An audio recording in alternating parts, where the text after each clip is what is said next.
Crimean bases, certainly there's reason to give Ukraine the ability to hit those things. I mean, it's almost exactly 300 kilometers from Odessa to Sevastopol, straight line distance. So if they had ATACMS, they could be making Crimea untenable already.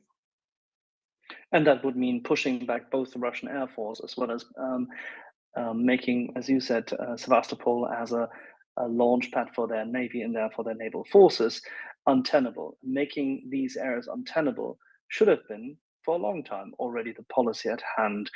Ukraine cannot carry this out without international support. Ukraine cannot carry this out without these long-range weapons. Still, they're not forthcoming. How do you see the administration's policy evolving, given the fact that we've heard very supportive words recently from a press gaggle of Mr. Sullivan, but on the other hand, then the doubts came about yet again.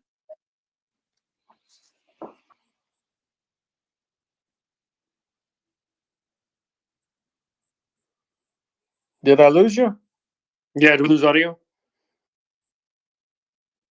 I think. CJ, do you want to take over for Axel? I think he's having comms issues.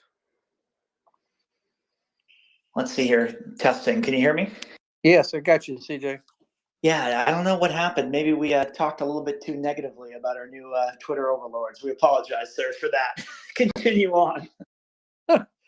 Okay, so I think that the White House ought to feel more confident after these midterm elections. Several of the candidates who were arguing for, why are we providing all this to Ukraine? We should be focused more internally in America. Most of those guys were defeated, and still over 70% of Americans support providing more capability to Ukraine. So the White House has, I think, plenty of bipartisan support for doing that. I have to think that there's something about China here. I don't know this, but I think that China has probably communicated that due to their sort of Shanghai agreement with Russia, that that they have to support Russia if Russia proper is attacked. But they included in that agreement that this did not include any of the occupied territories of Ukraine. So China doesn't have an obligation or feel responsibility if Russian claims to Donetsk, Luhansk, Zaporizhia, Kherson, anywhere, if those are attacked.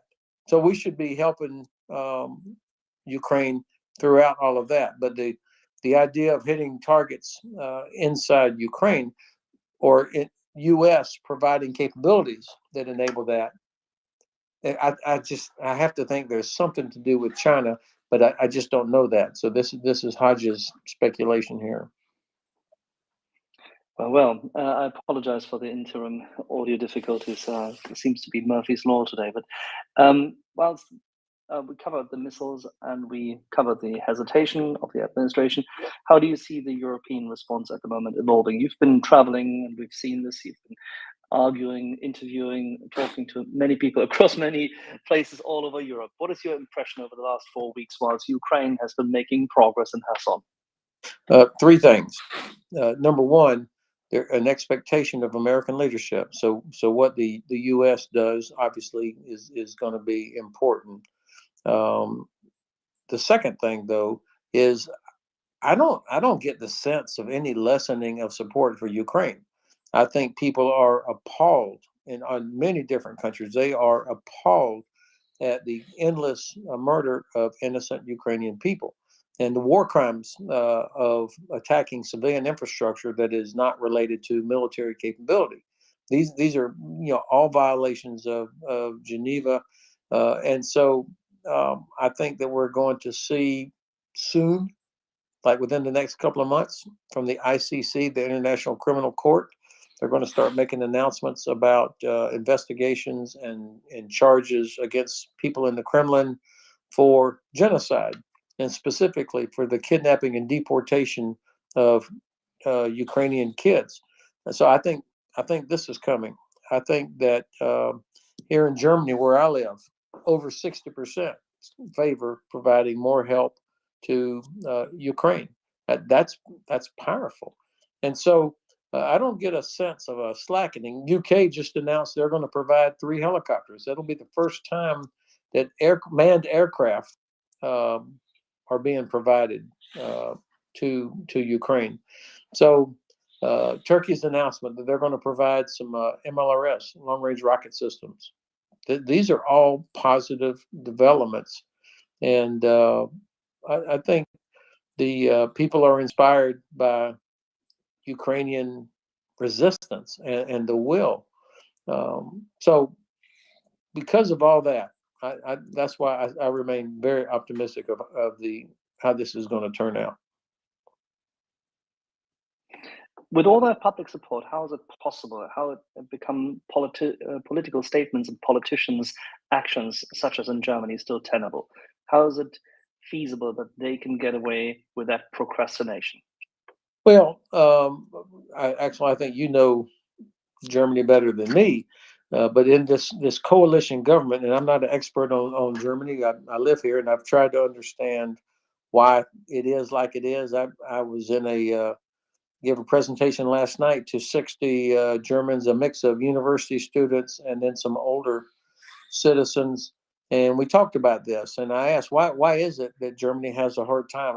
Why do Germans lack the self-confidence to be more forward-leaning and to take on more of a leadership role inside Europe? Certainly the United States expects that. And I think most European countries would actually prefer a more direct German leadership role.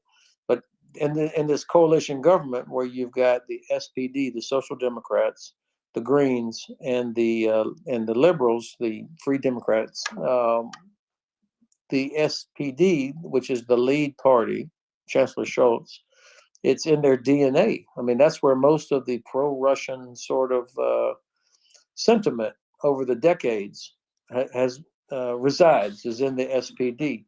And so Chancellor Scholz is getting pressure on his from the Greens and the Liberal Democrats to do more, but he's having to deal with inside his own party a resistance to doing this, and I think he's wrestling with it himself. But I was heartened the other day after this incident where the missile landed in Poland, and Chancellor Scholz said basically what President Biden and Secretary General Stoltenberg said. He said, it doesn't matter who fired that missile, it was Russia's fault, because Russia is the one that's attacking civilian targets and the Ukrainians are having to defend themselves. I thought that was a pretty bold statement. And then when you look at the president of the German Federal Republic, Mr. Steinmeier, and Sigmar Gabriel, the former foreign minister, both of whom are from the SPD, both said we were wrong. I think Germans feel betrayed by Moscow, and that's why there's a hardening in attitude towards the Russians.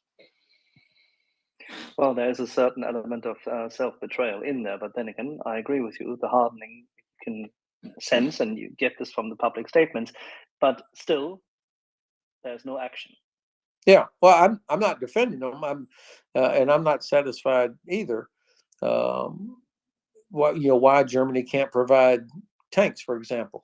But of course, they're quick to say, well, the Americans are not doing it either. So that's a fair point. I think Germans should not hide behind the U.S. on this, but I can't answer the question. Well, why doesn't the administration provide tracked vehicles to Ukraine? I mean, that, especially now in this, given the soil and the lack of trafficability down in southern Ukraine during the winter, tracked vehicles are more useful than our wheeled vehicles.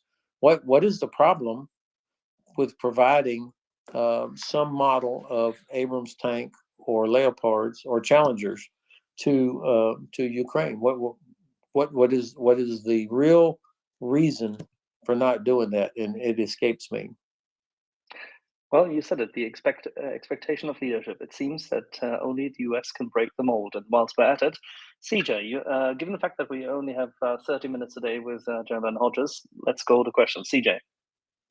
Yes, and I think this is something Craig will be very interested in as well. Sir, so on this very topic, one of the things I've heard from my fellow service members who have trained with Ukrainians is they recognize they have a huge advantage in mobility due to the light vehicle footprint that they're currently operating on all fronts. So I understand generally that, you know, if they were to stop the war, retask, organize their army, it would be obviously preferred to do exactly what you're saying. But I wonder, you know, to what end, with the 150 Humvees today and 100 other light vehicles, are we setting Ukraine up for success by giving them aid in the way that they currently fight, or should the U.S. and other countries be pushing more to change sort of the army organization model of Ukraine? Obviously, both come with its own set of pros and cons. That's a very good question. You know, most armies, when you're in a protracted conflict, you're fighting the fight in front of you, but at the same time, you're trying to modernize and be able to fight the long fight as well. So, as technology, new equipment, new capabilities become available, you're constantly having to train new units to replace losses. So there is um, a parallel effort to making sure you're accomplishing tasks now, trying to inflict pain on the enemy, but at the same time, you've got another effort going on to train up new formations, bring in new equipment. I mean, this is actually normal, and I think the U.S., of course, with the I don't think it's been officially announced yet, but the creation of a 3-star headquarters that will be focused specifically on helping with modernization and of defense and security institutions, that will include, you know, equipment, training, education, all of that. It's important that that's going on at the same time that we're trying to find artillery ammunition for the fight right now. What has impressed me from day one of the first time I was alongside Ukrainian forces at the training area in Yavoriv, how technically savvy they are. I mean, this is they're in a category all of their own. I don't know soldiers from any country, including the U.S., UK, Germany, where soldiers learn more quickly how to use new technology. And of course, most of the people listening here are aware that Ukraine was the defense industry for the Soviet Union. So, I mean, this is where most of the technology and the expertise already resides.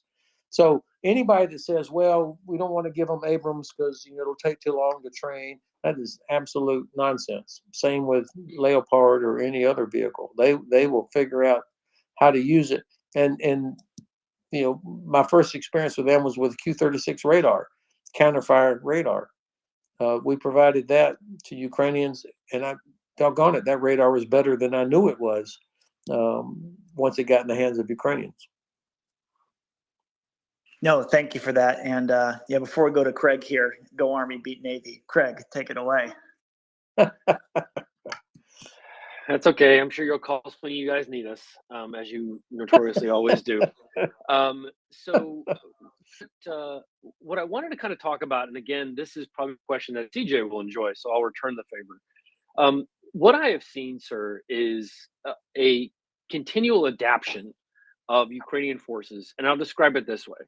When the artillery first started getting to Ukraine, I remember that everything was about the M777, getting those online. We've seen the statistics, hundreds of thousands of rounds sent to Ukraine. But you kind of touched on it very briefly, and I think CJ has mentioned it as well. This ammo discrepancy or non-ideal stockpiles or throughput of artillery ammunition of the 155. Now, this has produced something that I've enjoyed, and that's the deployment of the 105. My question to you would be, if you touch on CJ's point regarding adaptations, scaling up, maybe increasing the weight size of these HETMET like Western trucks, or using this approach that Ukraine has, which is light and dispersed. To me, I feel like the 105 and its ability to carry lots of ammunition puts you in a best position, that the M777 has stepped back into a much more of a strategically deployed unit rather than tactically. It's much more of an operational component now. Is that fair to say? And the 105 has kind of supplemented that brigade-sized firepower. Okay, so there's a reason that we have 105 and 155 artillery in the U.S. Army. Is because of transportability requirements versus firepower requirements. So there's a reason we have both. Now, I think that uh, the mix of artillery systems is a little bit of a problem. No, it's a significant problem. I think there are 8 different types of howitzers that have been provided to Ukraine, all well intended, all good, but that creates a massive logistics problem for the Ukrainians to do repair. I mean, you can imagine if you've got 8 different kinds of howitzers, that's 8 different lines of repair parts and lubricants and ammunition. And what we have discovered as a result of all this, that within NATO, including the United States, we have lost our emphasis and focus on standardization. Unbelievably, a 155 round that's fired from a German Panzerhaubitze 2000 cannot be fired in a Dutch Panzerhaubitze 2000. It's we took our eye off the ball on these things over the last 20 years, and so this war in Ukraine is forcing us to relook not just quantities of ammunition, but why are we no longer standardized the way we were in the Cold War? So that I think this is one of the things that's going to come out of all this. Helping the Ukrainians with maintenance. Right now, if one of these Panzerhaubitze 2000s goes down, it has to be recovered back to Lithuania or Germany to be repaired. So that means it's out of the fight for weeks. And I think that there is a real requirement for getting what, in the Army we would call second and third level maintenance inside Ukraine, so that things can be repaired and returned to the fight much more quickly. And I know that there are efforts underway to do that, to get a commercial solution. If we're not going to put boots on the ground, our own maintainers, then there's a commercial solution out there somewhere that I think is going to come to fruition, hopefully soon. And that's nothing which can't be done in Rzeszów. I don't follow you there, actually. If you go close to the Polish-Ukrainian border, if you don't want to commit to a maintenance center for second or third level maintenance in Ukraine for whatever kind of fears, or for fear of being bombarded and rocketed, you could at least put it, say, directly on the side of the Polish border, close to the border. I got you. Okay. Yeah, and perhaps that's being considered. I mean, the Poles, obviously, this place in Poland where all the equipment funnels into is probably the most well-protected site in NATO Europe in terms of air and missile defense, because it is such a vulnerable target if the Russians were foolish enough to go ahead and make that terrible miscalculation. But still, it's about time, getting equipment repaired back into the fight. And a lot of our equipment was not designed to be fired at the rate of fire that the Ukrainians are launching artillery. I think there's probably a lot of artillerymen on the net right now. For a typical American howitzer, normal fire, about 2,000 rounds, and a couple of you please correct me, but about 2,000 rounds, depending on certain factors, is when you have to replace the barrel. And holy hell, I imagine some of these Ukrainian units are launching 2,000 rounds every couple of weeks. And so that's another part of the logistics that's got to be addressed. The ultimate test for a weapon system is actual combat. Yeah. Konstantin, you had a question for General Hodges. Yes, hello, General, and I'm sorry if my question was asked before. I wanted to ask you, what right now with all those terror strikes by Russia against Ukrainian civilian infrastructure, what do you think the next piece of kit that can be supplied to Ukraine that would help mitigate and stop those terror attacks?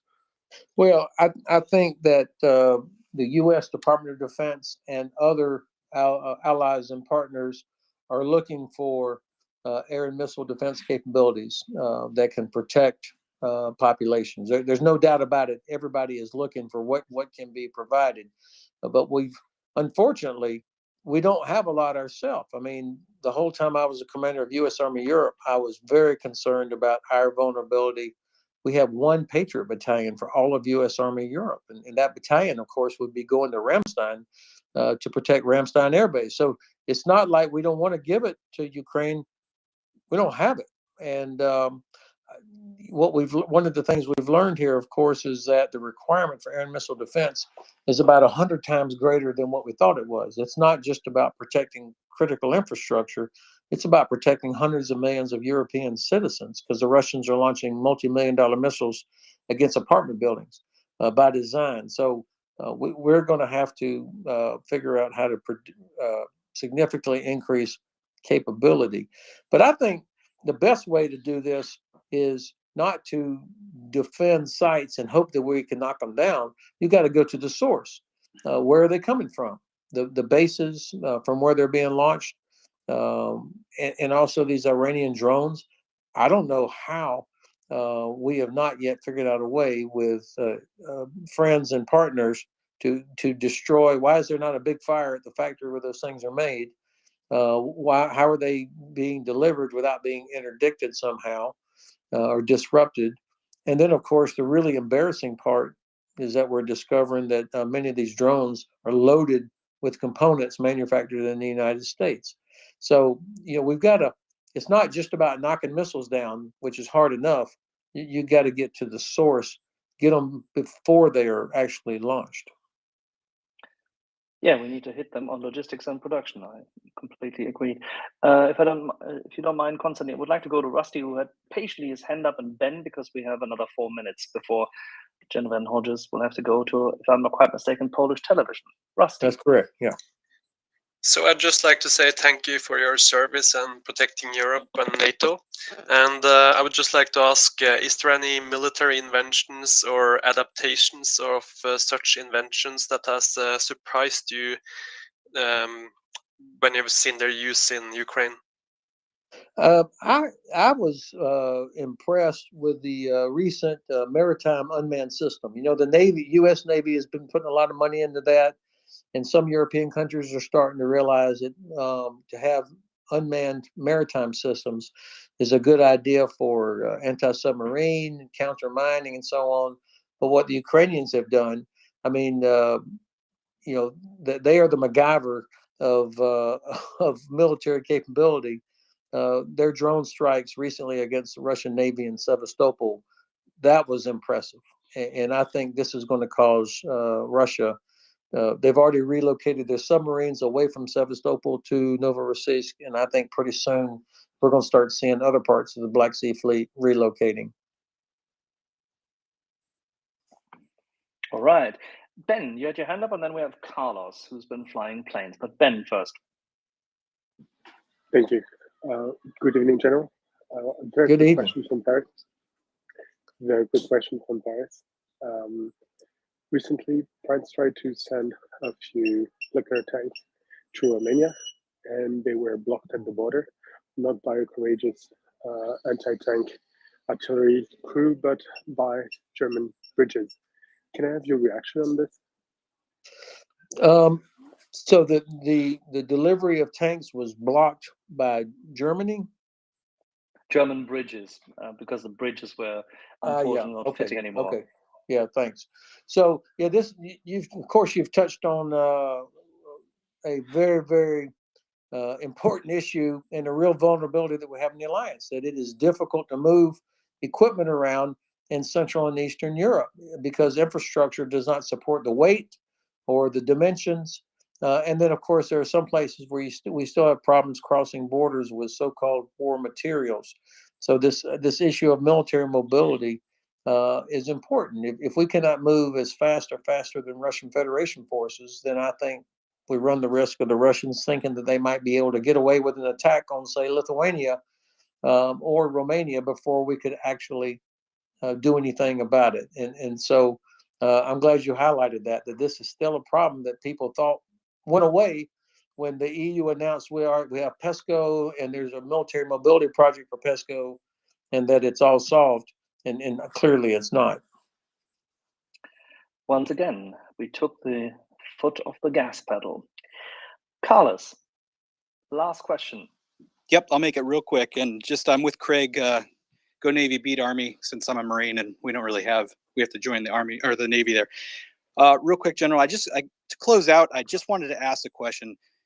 You know, a lot of people have not served, but we're all citizens of our given countries. And I guess, what would you recommend for people, or maybe the emphasis you would put on getting engaged with elected officials? And how would you say that people do that here that are listening today? No, Carlos, thanks. And thanks for your service. And the reason we have a Marine Corps is so that the Navy has somebody to dance with. But look, it is important that our civilian leadership understands why Ukraine matters. That this is not just about Ukraine. As much as we love Ukrainians and Ukrainian history and culture and cuisine and the people, this is about stability and security in Europe, which is an essential element if we're going to have prosperity in Europe. And that matters to America because Europe is our most important trading partner. So having a Europe that is stable and secure and therefore prosperous is for the benefit, or is important for American strategic interests. And of course, China is watching this. And if we cannot stick together and get through some economic hard times and help Ukraine defeat Russia the good old-fashioned way, run them off the battlefield, then I think the Chinese will not be terribly impressed with anything that we say about Taiwan or the South China Sea. So this has such bigger implications. It's not just about, why are we giving all this money and equipment to Ukraine? This is about our strategic interests. And so I think if our elected officials are able to explain that, then probably 70 or 80% of the population is going to say, okay, well, that makes sense. And they'll continue to support it. But in the absence, and you will know because of your own service, 4 different administrations never explained really what was our desired outcome in Afghanistan. I mean, no president of any party said, we're going to win, and here's what we got to do to win, and here's what win looks like. They never did do it. And so we drifted around for 20 goddamn years, and it ended terribly. So at the end of the day, our civilian leadership has got to explain why this matters. And so I hope you and others will take every opportunity to explain why this matters. This is not charity for Ukraine. This is about our strategic interests. And of course, most people will not want to hear it. I mean, it's hard to penetrate. Most families, and this is completely normal in every country, most families focus on kitchen table type issues. Foreign policy is not at the top of the list of what average families care about. So it requires a relentless, constant effort to explain why this matters. And you got to, when somebody comes up with Kremlin narratives, which unbelievably I see coming out of the mouths of some Republican candidates and members, and on certain people on Fox News, you gotta knock those down. Communication, clear communication is key. Ben Hodges, General Ben Hodges, thank you very much. I know that you're a civilian today, but given the fact that you've explained yet again what the key aspects are, how the military leads this way, and how the civilian population can assist for that war to be won. Thank you for that. Much appreciated. I shall hope we will have you back soon. If you'll have me, I'd love to come back. Thank you very much. And again, even in Ukraine, there are millions of people that have a lot to be thankful for, and they're fighting for it. So I do wish all of you a happy Thanksgiving. Happy Thanksgiving. Thank you very much. Well, Axel, I don't know about you, but I can't imagine a better Thanksgiving topic with the family and extended family than attackings for Ukraine, no? 100%. Our Thanksgiving wish 2022. Attackings and leopards. And some het mats and some het mats in the stocking over the fire. Exactly. Craig, please explain what these are. So the HETMET is obviously a U.S. Produced vehicle. It is high mobility and weight operational disbursement of logistics. These can put containers on the back. These can put wreckers on them. I understand the operational numerical need for them, but those that need more technical advice, I think Charles and CJ, maybe Charles more than CJ, might be able to explain exactly what they can do. But from what I understand, it doesn't get any better than these when it comes to expeditionary logistics, which even though Ukraine is in its own country, it is conducting offensive warfare. So the principle of expeditionary and offensive usually go hand in hand, not all the time, but mostly. So Charles, I see your hands up if you want to take a deep dive into that. I cannot emphasize that as much as I love CJ and the 155s and the Gimlers and the HMR and all that other stuff, it doesn't matter unless you can free. The only way to free the Leopards, the only way to free the Ukrainians is to give them the mobility and the weight capacity that they need. And as dispersed as they're going to have to be, especially in the South, these are going to be absolutely vital. So Charles, sorry, go ahead. Yeah, no worries. I mean, you were talking about the HEMET. So the HEMET is it's a truck with a forward cab, kind of a diamond-shaped forward cab. You may have seen them in videos or so on before. The listeners may have seen it. It's really a modular truck design. There are many different variants of it.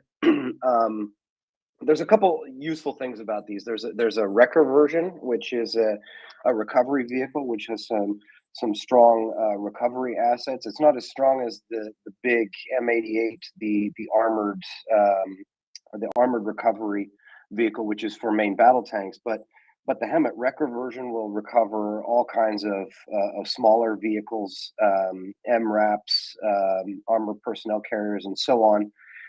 But it's really just it's a modular platform truck that has many different variants. One of the most useful variants and functions that it has is many of the variants use this flat rack kind of containerized drop and go system. So what they do is they have kind of an arm behind the cab, and it will slide these flat racks or containerized modules onto the ground and just pick up the next flat rack. So what this allows you to do is you don't have to sit there and unload the truck. The truck can drop its flat rack, drop whatever supplies it needs to do, and get moving, pick up the next one, and go to the next location. So that's why they're so modular, is to help enable high speed logistics like that, so that those trucks are always on the move. They're not particularly survivable, so they're not armored in any way. They did make an up armored version to stop 7.62, but really the main thing is they're just a really flexible vehicle. And as I mentioned, there are various different versions of it, but the main thing is this kind of containerized flat rack system that they developed. That would be really helpful, I think, for them in Ukraine. Well, thankfully, thanks to the internet and the powers of the internet, we have a picture in the nest for those that are interested. Those of us that still like to play with toy trucks, and it's a HEMET with 4 HIMARS pods, so somewhat topical, I would say, to what's going on. And Craig, before you ask, it's either 24, Gimler's missiles, or about 256 rounds of 155 for the capacity there. So to be clear, though, thank you, I appreciate that. But I want to talk about disparity of weight and how that actually operates, right? So I think both Charles and CJ have been at the both literal and metaphorical tip of the spear at times in their career, where and what time that may be. The idea, though, that in terms of capacity, so you had mentioned to General Hodges, CJ, that currently Ukraine operates off this light model, right? What does that mean on average, right? So if you just kind of, again, let's talk about our napkin math. We haven't done that in a while. If you're talking about a truck that can carry, say, a deuce and a half versus, say, what a HETMET and a container can carry, which I think is somewhere between 10 to 15 tons. Somebody's got to kind of help me out with that. Charles says yes, between 10 to 15 10 tons. Yeah, 10 tons. Okay, there you go. So But I think you can add 5 if you put it in a trailer. But anyway, sorry, yeah, go ahead, Charles. Okay, cool. Yeah, that's No, I good. pushed the wrong button. Okay, cool. So the idea that you can take 2 to 10, right? Multiply that across the space, but then you become more reliant than on one vehicle to do your disbursements across your brigade versus the HETMET going to a battalion, right? Dispersal, and then going from there. So these complicated things aren't as simple. So what he just described as a container, this is how it works functionally. The truck's driving on down the road, right? And he's headed for, in the United States, Division HQ, right? So he's getting his driving instructions. He's following his Google map, so to speak. Gets to division and says, "Listen, I got X amount of tons of ammo and food and all the rest of this stuff I got in the container back here." It's at that point he would then be assigned to a certain brigade that had already been done that, because the United States, as CJ has pointed out in many a diagram, has a lot more HETMETs besides just this one guy. So this one guy can be assigned to specifically a brigade, battalions in combination with each other, etc. And he would just be assigned to just that one thing, right? However, the less you have, the more you're dependent. That if you're going to send 10 tons down the road and you're headed towards, say, 2 brigades, because Ukraine doesn't operate on the division system, and you're headed towards 2 brigades with that 10 tons on in your trailer, then you either got to split the 5 or you got to focus on 1 or start to ration. You primarily want 2 HETMETs for those 2 brigades because, as Konstantin has pointed out, there's no core system in the Ukrainian army. And translating that, and this is a question I have for you here in a second, CJ, translating that to throughput and tonnage required, and vehicles that are necessary to meet that tonnage has been, which is a good thing, a guessing game for some of us who've tried to follow logistics, which means Ukraine has got a pretty good lockup on that. Well, in the first couple of weeks of the war, obviously the main logistical problem was, just getting anything to any soldier, whether it was, people in Kyiv getting handed an AK-74 and told good luck, or American and other volunteers showing up perhaps with their own weapons. The issue, this wasn't thankfully an issue really to this level, but as you get more and more complicated operations, you get more vehicles, the amount of planning that goes in. So all I would really add, Craig, to your description is, it really depends. Where is the problem in the supply chain, right? Is it first and foremost the amount of arms coming into the country, right? Or into theater, I guess, in this specific example? That's still probably a problem to a large degree in order to have enough, but maybe not limited by vehicles, right? Maybe limited by political will and other things, but not by the system itself that's there to receive. So then the problem becomes, is the problem at the BSA, or the area you kind of described, which is the brigade support area? And so is the problem, they're having trouble figuring out which loads to bring in and which ones to set to the side and which ones to push forward? Or is the problem perhaps at like these LRPs or frontline positions? Like with these HEMETs, you could theoretically drive them to a firing point, unload 24 Gimler's missiles, and leave a guard there, obviously, and then go off to the front. So it would really be about understanding where is the issue for Ukrainians in order to better petition people that can make those kind of decisions to get them what they need.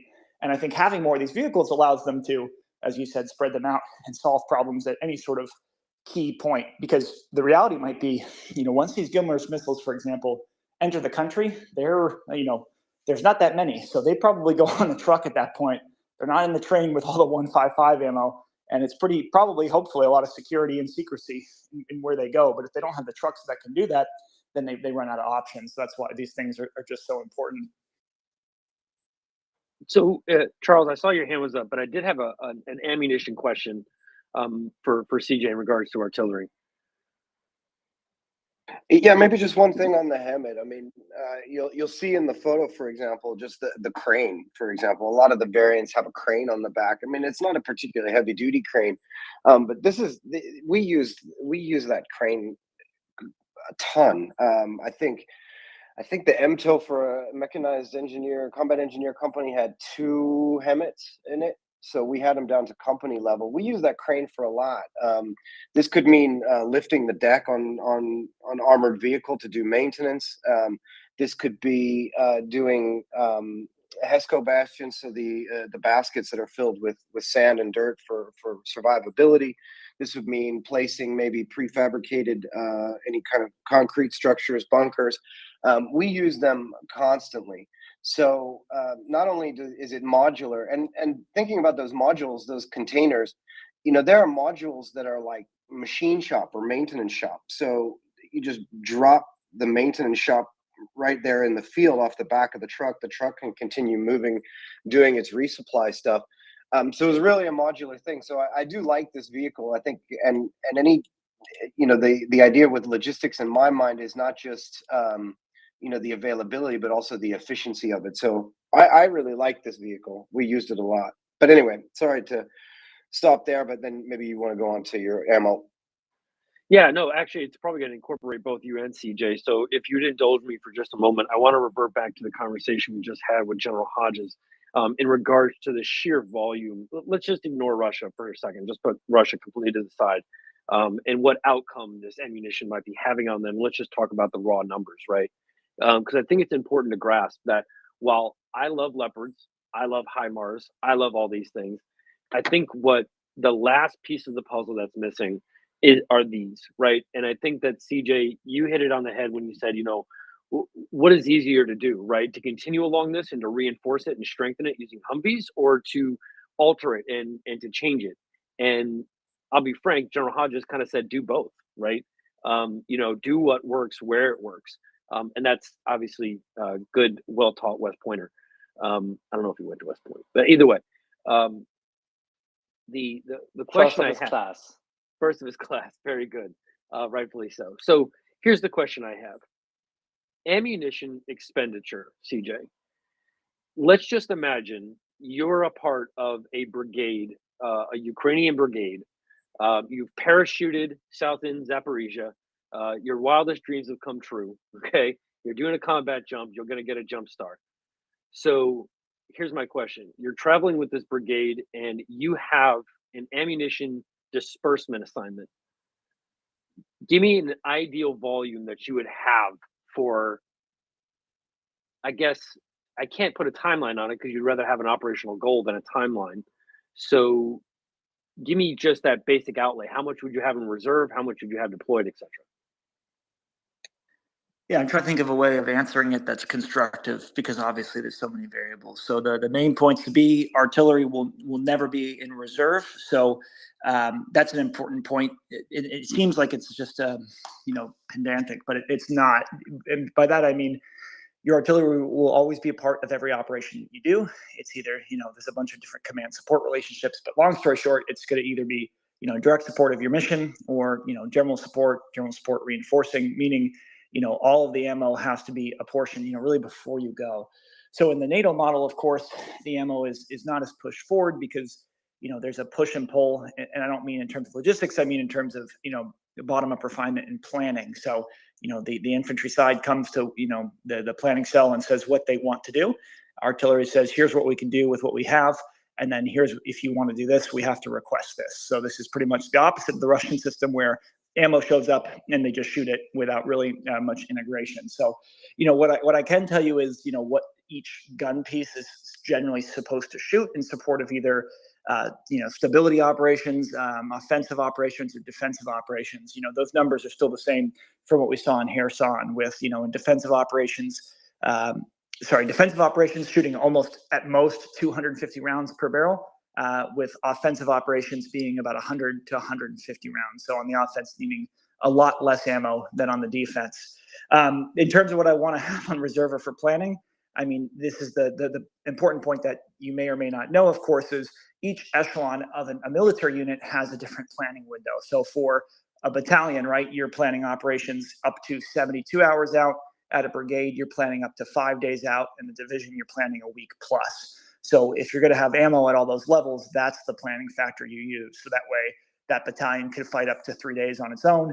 That brigade could fight up to 5 days on its own, and the division could fight for more than a week on its own. But that's the real key thing here, isn't it, Craig? Is that in the U.S. model, enough ammo is given, and there's enough support in terms of, you know, air support for airdrops, or close to, you know, naval ports, that division has enough ammo to fight for a week. But there's no expectation really that it's going to fight alone outside of the other elements for any more than those sort of prescribed times. So I don't think this is a luxury that Ukraine has. So obviously their model is going to be quite different, but maybe it'll follow a general sort of parallel, if that makes sense. No, it certainly does. And again, I don't know for those of us that are in the room, and I know that there are a lot of hands up, so I'm just going to try and tie this into Kherson, and then it's going to be a bank shot back to Zaporizhia. So when we were calculating this, CJ, when we first started doing this back during Kherson, and we were doing these across the river type of expenditures, right? In terms of what they're dropping off, how many days they have left to sustain these fires. If they only have 3 days left, the only rational thing to do is to start rationing, right? So if your operational tempo is 200 rounds per gun on a defensive operation and you only have 600 rounds left, you're not going to operate on a 3-day schedule, right? Necessarily, because you don't really necessarily have anything. So you have to start to ration and cut down. The reason I think this is important, and I think that it's actually really critically important, all jokes aside, is that what we're talking about is serious operations south of Zaporizhia town towards Melitopol and Tokmak and south towards Azov, the Sea of Azov. That is going to be one of the largest offensives in terms of manpower that I think that we have seen in this war. And just getting our arms around that scale, getting our arms around just how massive that is, I think bears repeating in terms of, yes, we can joke around and talk about trains and, Thomas the Train and all the engines and all the rest of that stuff, right? That's all fun and good. But I think one thing that you touched on, CJ, with General Hodges was this dynamic of a lack of air support and increased artillery activity to supplement your lack of air support. Because as you said, you're not supposed to live beyond those boundaries because it's all supposed to be integrated together. But the artillery has become your close air support to some degree, which would explain the throughput, right? Which would explain the expenditure. But we're talking about a completely different scale when it comes to these offensives. So I would preface that what we're going to see over the winter, and this is, of course, unsolicited advice or unsolicited, information. I just can't see these offensives being anything else but massive in scale going into the winter, maybe even early spring. When I say massive, I'm talking about an operational size of 60 to 70,000 troops. So important that these is just kind of explained again in terms of numbers and scales and rounds through barrels, etc. Yeah, I couldn't agree more. The scale is, gigantic. An armored division, as people have said many times in the space, in a month of combat can be expected perhaps to fire up 1 million rounds each. And so if, Ukraine wants to use 2 divisions worth of people, so 50,000, then that's 2 million rounds just in a single month. So again, so far the US and other countries have given about 1 million total over 9 months. So this is why the ammo production everywhere needs to go up if Ukraine wants to do it in a way that produces less casualties for them. Because, as we've seen, and as you kind of got to, Craig, they will adapt. They are obviously very good at military tactics and using what they have. But, why put everyone through extra pain and suffering if it doesn't have to happen? And by everyone, suffering, I mean not the Ukrainians, because obviously more artillery for Ukraine will end up in Russian suffering more. But they can end their suffering now by just leaving. So we're on the same page about that. Okay, it seems like lost one co-host here. Let's go to Daryl. Hey, CJ. Hey, everybody. I just wanted to point out 2 things that when you guys were mentioning the trucks. First of all, the modularity. But just remember, there are also trailers that go with those trucks where that same one truck can pull 3 trucks worth of goods. It'll have the one on it, and then it can pull 2 additional trailers that are set up with the same weight, tonnage of equipment behind it. So that is a capability of those trucks that when you send one out, you can actually send almost 3 trucks out with the one. And that's a capability that really helps expand its usage. Also, too, the ability to ford deep water. That's a capability where, smaller trucks may not be able to. That truck has the ability to ford really deep rivers not necessarily, 40 foot deep, nothing like that, but something, you know, 7, 8 foot water, they would be able to go through a cut like that and get to the other side and still operate with no problem at all. I just wanted to bring out those two small facts with that truck. No, I think the changing environment is a great point, Daryl, because while we see all these videos of Russian and Ukrainian vehicles getting stuck in the mud, if they're wheeled vehicles, and we all say, hey, we really want a lot of tracked vehicles, if you don't know what that is, it's, think like a tank track. But, with winter coming and a lot of these roads freezing over, the situation changes completely again, only to change back in the spring to more mud, which is why, even in the short term, these wheeled vehicles for Ukraine will help. You have to sort of consider through, how long is this war planned on taking? Obviously, you can't plan for everything, but there's going to be times where there's advantages for both. And so that's why sort of all of this is very important. But without further ado, Carlos, please go ahead. Just wanted to go back to this, the fires piece of this. And obviously, as an air guy, we've had the luxury of the past of being able to have air superiority. I know we talk about this a lot. We bounce back and forth, but 100% agree with the, keeping this quote unquote ground fight and artillery, if you will, surface to surface. It just seems to be that that's what's doing the job, as long as we continue to deny the air. And I think the general is the one that came out and said it. He says things that maybe sometimes as practitioners or people who are so close to being basically, hey, we need to take this fight to the places that they're actually doing, launching these sorties and campaigns. And it's not that we don't agree with that, but we know what we're dealing with right now. And I guess going back to the surface fires piece, it seems to me, and Charles, I'm going to bring it up. I know the OODA loop piece. I love that. It's one of those things that it's a mantra or an axiom that we go to so much in the air, and the Marine Corps adopted it, for its war fighting and maneuver warfare. It really, as an Anglico guy, a lot of times the recommendations I gave to the commanders was, the weapon to target match. And I will tell you, there was, 80% of the time I wanted surface to surface fires and not air to surface fires. And it just seems to me like they're having such a great success in observation that that's really where, I guess, as a cheerleader from our spaces, that I'm really been seeing and applauding these forces. And I know that our Anglico guys are taking note of this, because there was a time when we were talking about how artillery was dying off. But just the observation piece of this is amazing, how fast the Ukrainians are adapting on the battlefield versus the Russians, because we do see them obviously using the same types of systems. It's just that they're having a lot more success, which is obviously better job at weapon to target match as well.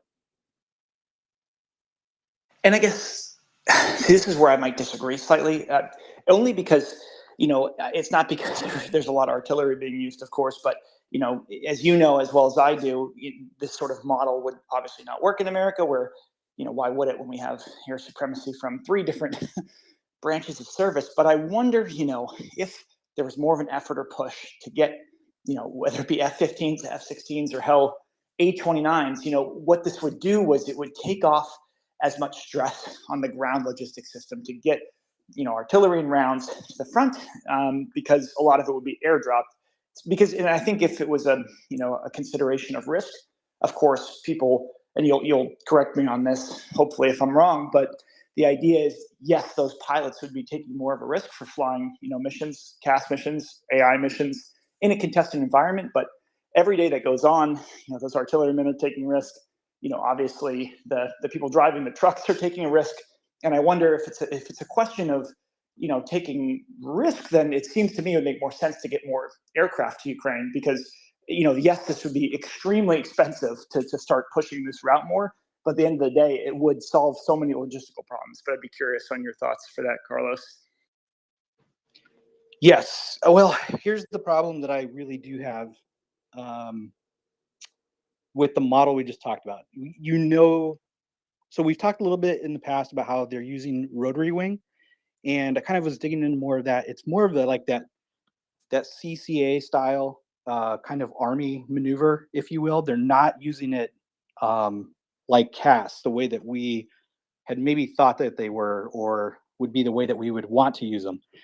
And I do agree with you, but the only problem that I see right now is that barrier between where the forward line of troops is and the border to Russia. So I can't quite, I know that they're able to shoot down things, and that there would be a lot of losses. The bridging the gap piece is that if we were to throw things in theater now that were more, because I've never really thought of a F-16 or F-15 as a strategic asset until I did now, currently with this. Like, it usually was prowlers, right? Or growlers, because of their EA capability. And, the commanders that basically use them, they weren't pushed down to the lower levels. But now I agree with you in the sense that we need to bridge that gap. And I think the general had mentioned that we are building this capability. I hate to say it, 10 months to a year out, to be able to have a environment where we can kind of push those more forward. Where I would say that we need to do better work is to get rotary wing and the A-29. We talked about the Super Tucano, and bring in those types of things that are able to work in a low altitude environment, and therefore could get a little more protection to start working and taking the pressure off of what you're talking about. And the thing is, they're very survivable, but if they do go down, they have ways for the pilots to get out in terms of ejection seats, and they have the ability to get more into theater quickly. And I think I couldn't agree more, because not only would aircraft for Ukraine help with the fires piece, but it also would help with the air defense piece, which is something that all of these trucks and these artillery pieces can't do both things. And with that, if everyone's okay, we're going to take a quick pause in this conversation and go to Ferlane, who's currently in Ukraine and was just informed she has power. So we're not sure how long she'll be with us. Ferlane, please, what is going on, and how are you today?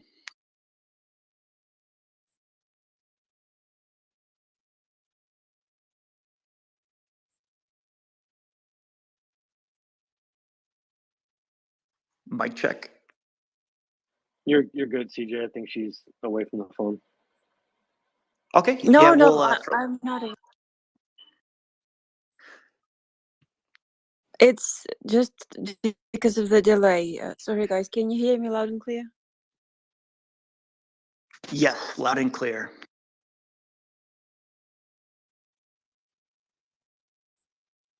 Mic check. Loud and clear.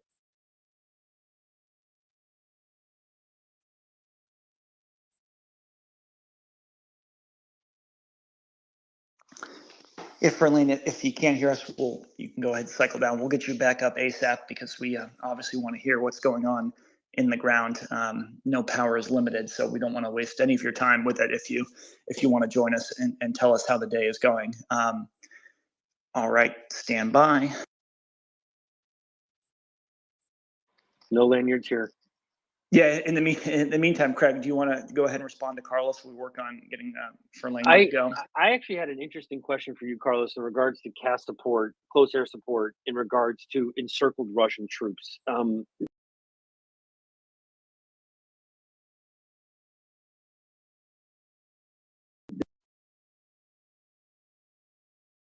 Nostalgia. Maybe the reserving of close air support for isolated units rather than for frontline detail, which you would then designate artillery for, drones, etc., and then obviously your dismounted infantry.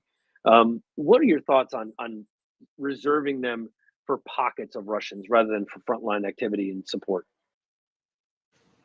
And this is where I think it is.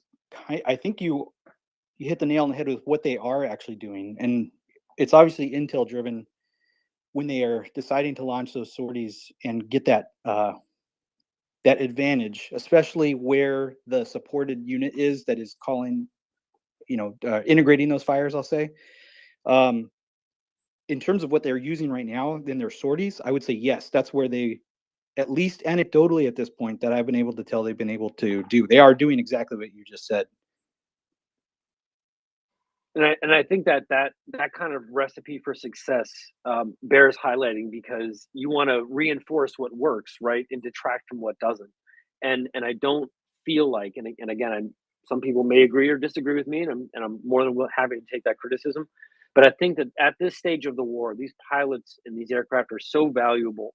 As you go further into the Donbass, as you go into Crimea, you're going to need that frontline CAS support, because around Crimea it's relatively small, right? The smaller this gets, the more you're going to need them. And so, I would say, reservoiring them, keeping them and saving them for these isolated pockets, I think is what really is going to help, again, preserve, as Carlos is and understands, this valuable tool that is whether you're a naval aviator or ground based.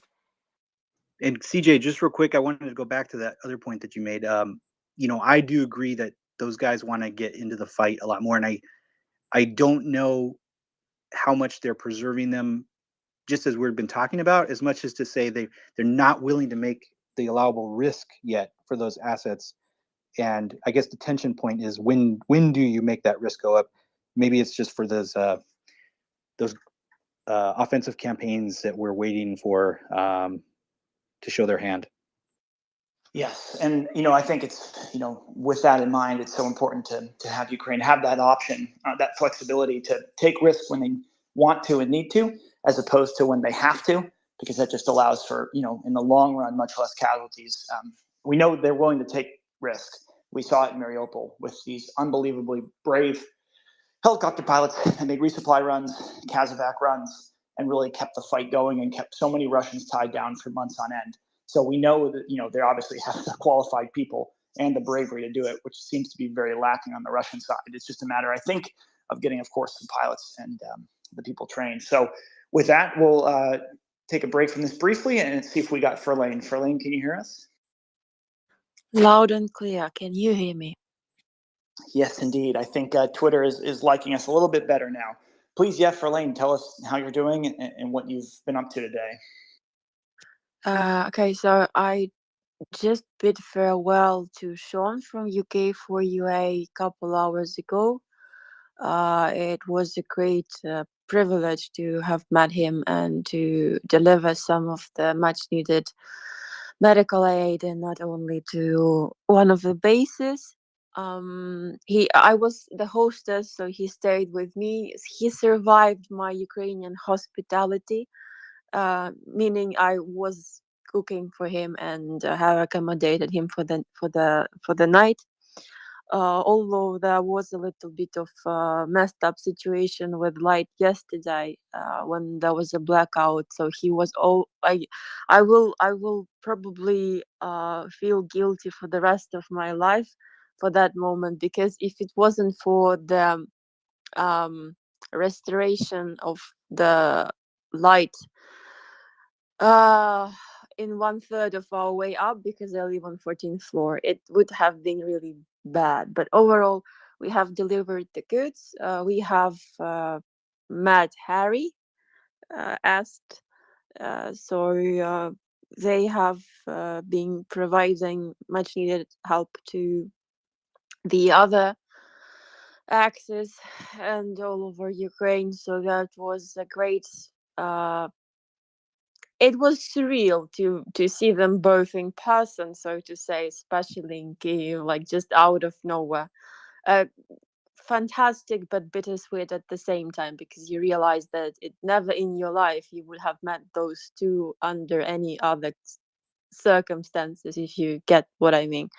Absolutely brilliant, absolutely just the kindest individuals. So we've been traveling the whole day throughout Kyiv. Yes, you have heard there were a couple explosions. We got information that it was 31 missile and rocket launched altogether. 21 was repelled. Unfortunately, 10 hit some of the targets. So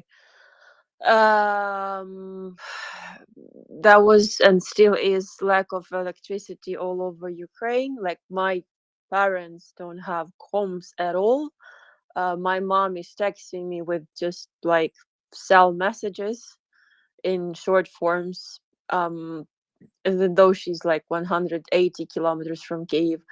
In my apartment, there was no water and power for, I mean, almost for the whole day. It was restored, so I had to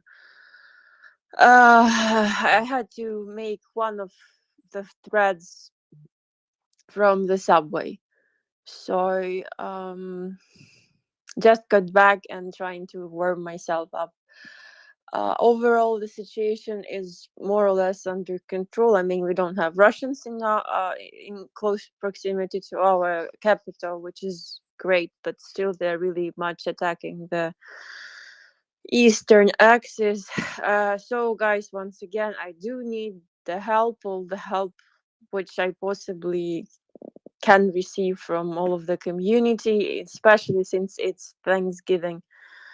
I have continued to write the thread. I believe that I won't.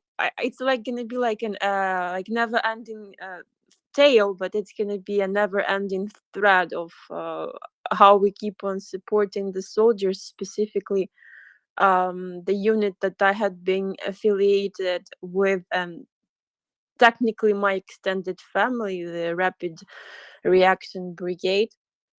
While we were delivering the medical aid, half of it will go directly to the front lines, to Bakhmut.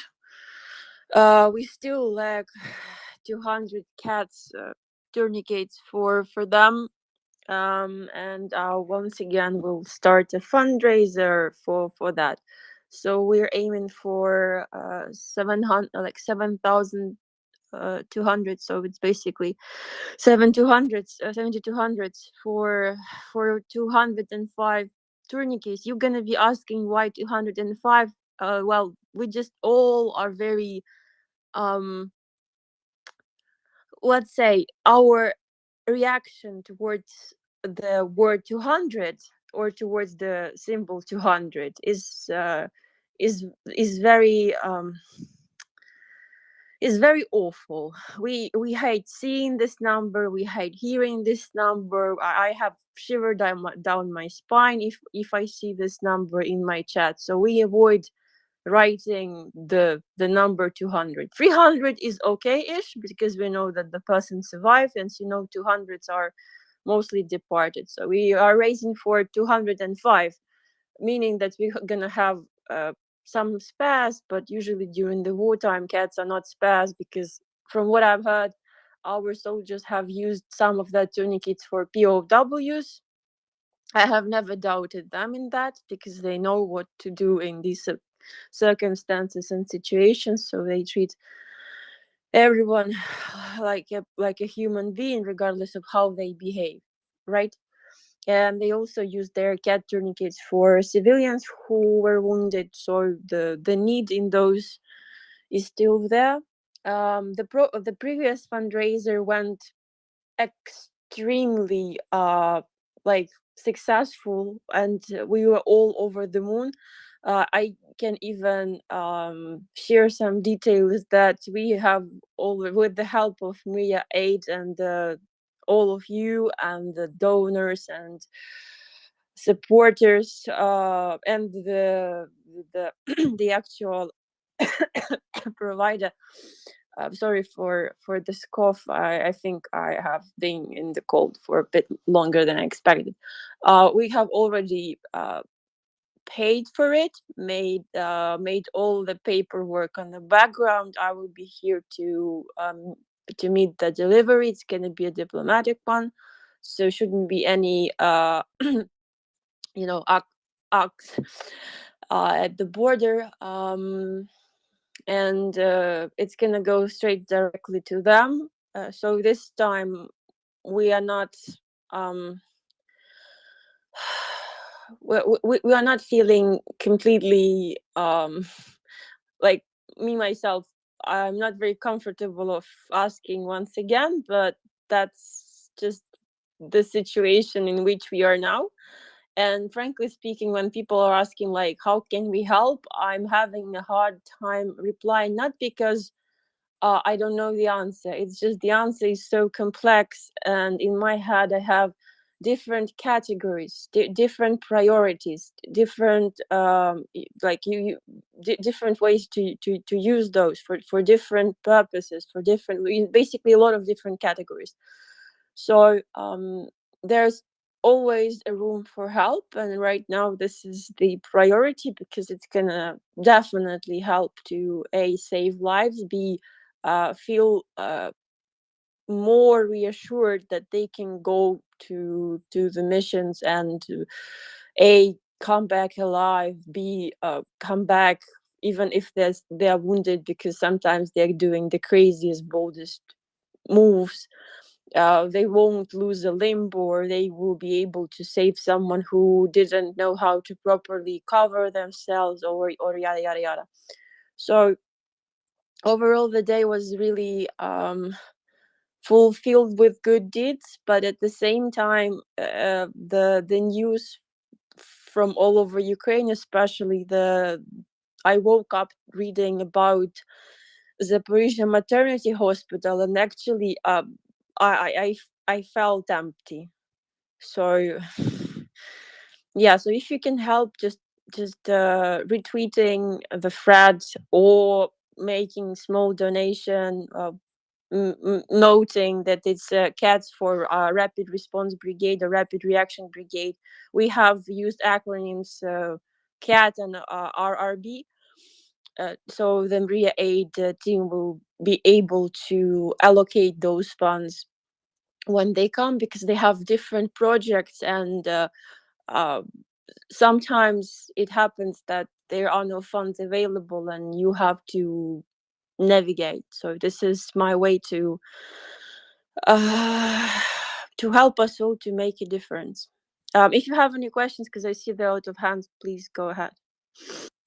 I was just going to finish up here. It was now the co-host. Thank you all for letting me talk with General Hodges. Great questions there. But, people may ask, why and how are these tourniquets so important? I know Ferlane obviously made it clear, but I want to reinforce that point. I mean, what we saw today in Zaporizhia with the successful return of 35 Azovstal defenders, right? This can't happen unless Ukraine is doing its due diligence and taking prisoners according to the laws of war. And this is what Ukraine always does. So I want to make that very clear. But them having enough tourniquets to actually help Russians, as crazy as it may sound, does go a long way, not just for keeping them alive, but honestly, more importantly, for getting more Ukrainians back home. So just wanted to hit that. And then for Lane, you may have missed the news today. We're trying to get more details, but in the new U.S. military aid package was, I believe, 20 military grade generators for electrifying certain parts of cities. So that hopefully will help a small, tiny bit. And then the EU announcing today 370 million euros in support of helping the electricity grid in Ukraine. So people are trying to help, but definitely check out Ferlane's threads.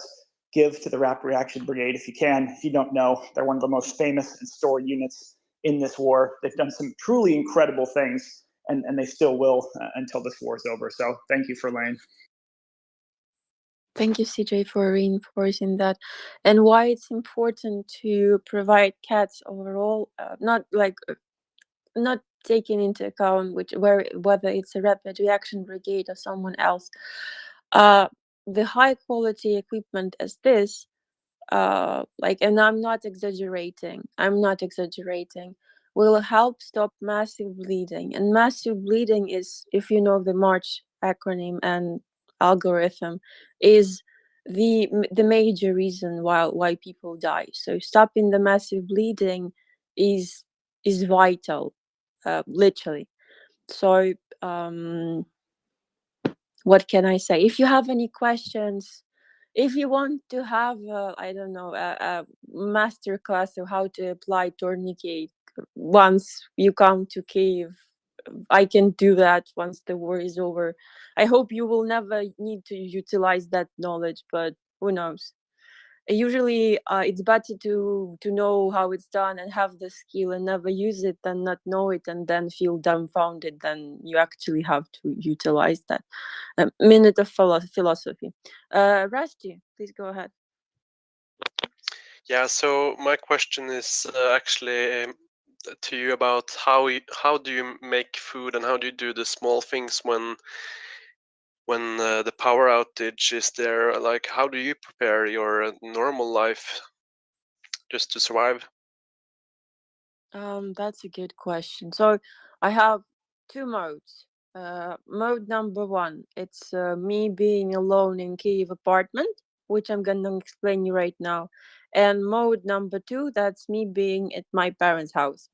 So once I came back to Kyiv, I obviously opened the door and I saw that we have electricity, and if we have electricity we have water, so I filled in every water basin that I had in the apartment, plus I bought some extra buckets to have more water, and meaning like actual buckets to wash the hair, even if it's like a cold water or something, or to use in the bathroom or whatever. That's point one. Having enough water is a priority here, especially once again I live on 14th floors, and when the elevator isn't working, going up and down every time is a little bit, I'm not in that after 9 months, almost like more than 9 months of war, my physical state, even though I'm not on the front line, isn't the best. Like I have been sleep deprived, like as majority of us, for 4 months, um and like I don't want to just list all the things that happened with my body over this time. It's irrelevant at this point. So making food, it's usually something really simple, and that's done for either for a week. When you have electricity, you jump to the kitchen, do everything, like do some like meal preps. For me it's fairly easy. When I'm in the apartment, I forget to eat sometimes. We were joking with Sean that I cooked for him, and probably that's gonna last for me for like a week or so, because I will just forget to go and get it. So I have a couple of thermoses, if I have like if I really want to drink something hot and there is no electricity, I have the thermoses, so I have more or less understanding um of when the power cuts will be happening here in Kyiv, because we had schedule. Now it's not going to be working properly, I'm sure. um and yeah, usually I live day by day. I can't live thinking about my tomorrow. I'm mostly thinking about someone else's tomorrow, or some provisions of goods or deliveries. And once again, in my head I have this fatalistic thought, like sort of a contingency plan. Who will take over if something happens? So I make sure that everything I start, it's it can be it can be done, or like completed by someone else. So every stage of the things I do are very logical, are very structured, and they are written down either in one of the messages, or the contacts have all the details, if anything, just in case. Then I hardly ever go anywhere, uh, just because of the nature of the things I do. I need to do a lot of things either on the phone or on my laptop. um if I need to go to the postal offices, I only do that when we have electricity. So sometimes it's the same time when I have electricity here at home. So that's a little bit challenging because I kind of lose the time that I could have done something at home. You mostly um, you can get used to it and adapt to it when you understand at least the schedule of the blackouts, and it's a minor inconvenience in comparison with not having electricity at all. So when you have time, so you prioritize. And a lot of things just now, for instance, when was it, like weekend something ago, I knew that there were things that I could have done without electricity. So I I have written down a plan for the day and I followed it, like writing letters. I mean, like physically writing letters, or cleaning the apartment, or like following through the deliveries, or going to we only supermarket or mall which is working properly during massive blackout is Metro Cash and Carry, because they have massive generators. Luckily I have one close to my apartment, so when I don't have electricity but I need to buy something for the troops, and it's like protein bars, or if they have requested something specific, I go there and buy that and just send it once I have electricity. When I in my parents' house, that's slightly different, because um water and heating that are very connected to electricity, because everything works because of the electricity. We do have diesel generators, so that helps a lot, but we try to save heat as much as possible. But overall sensation when there is no electricity, it's that you're like in a hibernation mode. It's you become annoyingly slow, especially during winter times. I know that these power cuts are very concerning for the hospitals, and especially I have read a lot of terrifying stories about the pediatric surgeries and hospitals that are right now running on generators, and the max capacity for those are like 10 hours, uh, which is terrifying. So we'd rather they use that electricity for the hospitals. We can bear, like this is nothing, like at least we're not enslaved, at least we're not in Russian captivity. Like they won't be able to break us with this. Yes, it's annoying, yes, it's inconvenient, yes, it's we're losing our productivity, so to say, but at the same time we still do everything. It's just a little bit slower and a little bit yeah, it's hard to explain. It's you just need to live through this to kind of process it. We just go with the flow at this point. A lot It's more hard. candles, right? It's hard. Yeah, like I have a lot. Like I have how many? I usually have one candle per room. Sometimes when I need to read something and write something, I use two. We try to be very caring with those. Um, we do use flashlights, and we have. There's a very big problem with traffic. I was going to Kiev at 4 a.m. From my hometown. That's like 3.5 hour drive, and we were passing through Borispil, which is the city in southern part. Like if you come to Kiev, that's basically south. You have it's before Borispil airport, and usually when you drive through the center of the city, like every intersection has a traffic light, and when there is no power, when there is a blackout, traffic lights aren't working, and it's so dark in the morning. It's traffic lights aren't working. It's the number of accidents and fender benders increased significantly. Plus it's winter, it's absolutely slippery. The cars and the drivers haven't got a chance to get used to the road conditions whatsoever. It's pitch dark when you get anywhere. um it's it's like you're walking in the middle of the night during the day, and you see hundreds of people like you outside with the question, like we have like with the question, when will it stop and how can we stop it, because we know that if we don't stop it, then it like no one can.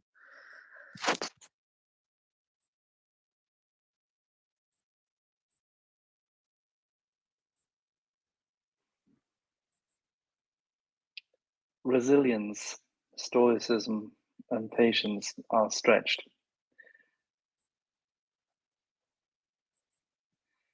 How many air raids did you have in recent days? That's actually the thing. We hadn't had a long air raid for almost like I mean in the central part of Ukraine, don't get me wrong. So like Kyiv and the closest regions for 4 days, but today it was oh yeah, so I don't know if Sean was on space, but we were at the base, we were in the mass, we were invited by the major and captain to have he lunch. mentioned, but he was Yeah. not in the space. Oh yeah, so excuse me. So they invited us to the mass because they felt grateful for everything that he had done, that I had came because I had come because like frankly speaking, there wasn't much necessity for me to come, but they were really grateful that having me there simplified a lot of things, and I knew them really well, and they were just amazed by Sean's resilience and Sean's desire to help, and hearing his story. They wanted to just make him feel good and make him be like feel the part of the community which he is. So they insisted really insisted on on taking us to the mass, so he enjoyed the proper ratio that you usually have in the mass. And then we almost finished the lunch, and then the air raid started, and we looked at each other with the mayor, and he was like, the major was like, you have 5 seconds to get out if you want to get out from the base, otherwise you will go with us to the bunker and you will gonna spend god knows how many hours. So I just like, okay, got it, passes, and get out. It's like move. And when we heard about the airstrikes on Kyiv and the other horror stories, my mom didn't have electricity at the moment when it happened, so she started texting me a lot of messages because she thought I was in Kyiv, and one of the strikes was really close to my apartment because there's a substation couple kilometers, like basically you can see like maybe 1 and 7 kilometers from my apartment. So she was freaking out. I texted that I'm out of the city, so she was calmed down a little bit. Yeah. And Sean couldn't make it to the hospital, right? He couldn't make it to the hospital because of the power cuts and air raids. We weren't able to buy some small things for, well, like small things, some comfort food for the soldier, even though he had already sent KFC. Yeah, Just say it. it's a comfort food. KFC and protein powder, I believe it was. So everything was closed, and I basically ran through a couple malls, looked at them. There, everything was closed, or it was just cash, and we didn't have cash with us. So we were like, well, it's then not today. But anyways, it was really dark on highway, and the city felt like only the cars were driving. The city felt like in some sort of hibernation overall.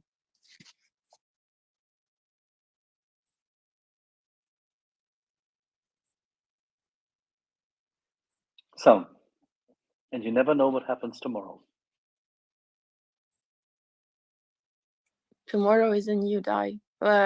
Is it Wednesday today? Just can you give me an update? It still is. You can always call me. I can tell you the time and the date. I don't like speaking on the phone. Like, guys, for those of you who are listening, can you just like raise your emoji if you hate speaking on the phone? Support me, because I feel pressure. Texting is my thing. Yeah, thank you so much, Charles. Oh yeah, but yeah, for Charles Wednesday, is so young that texting is in his blood. probably. For me, I need a round wheel dial phone.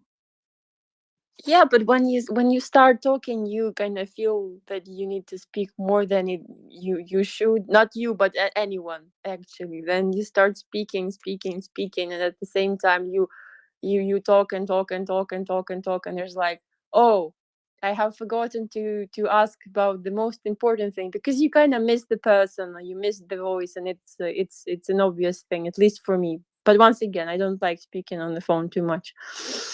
I know that I'm not sure that this is like a national trait. I am more of an exception. Ukrainians are very talkative over the phones, and you can hear them talking. I know that in Japan, it's very fun fact. In Japan, it's very disrespectful if you speak on subway, but not in Ukraine. You can speak in public transport. You can speak on subways. It's just gonna be annoying, but no one will care. Yeah.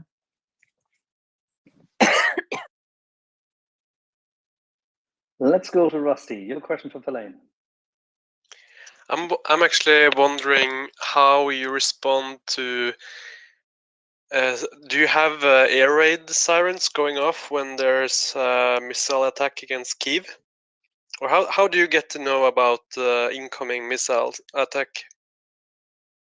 Thank you for the question, Rusty. So Ukrainians have 3 ways of getting to know that, even 4.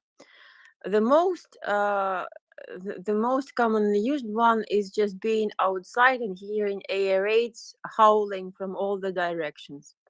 You can't miss that.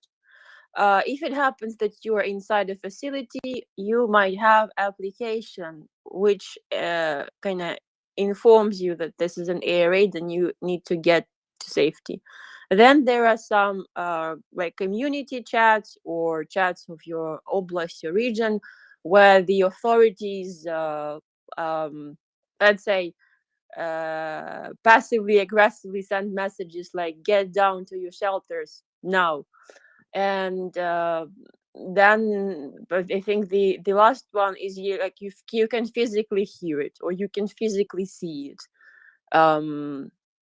because sometimes the air raids aren't switched on necessarily exactly on the right time, maybe some technical issue or whatever, and then it's like a delayed reaction. You firstly see the thing and then you hear the air raids. But that's mostly for the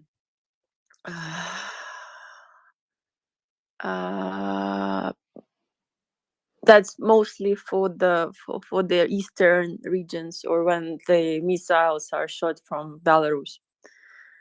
But first month we had the air raid howling or screaming for as long as the air raid was lasting, but sometimes they lasted for hours, and you like it's in psyche. Yeah, you like the human psyche can't well, basically we got used to them, so they decided it's not productive and it's annoying, it's making your brain boil, so they usually switch them on for a couple minutes at the beginning, then they switch them off.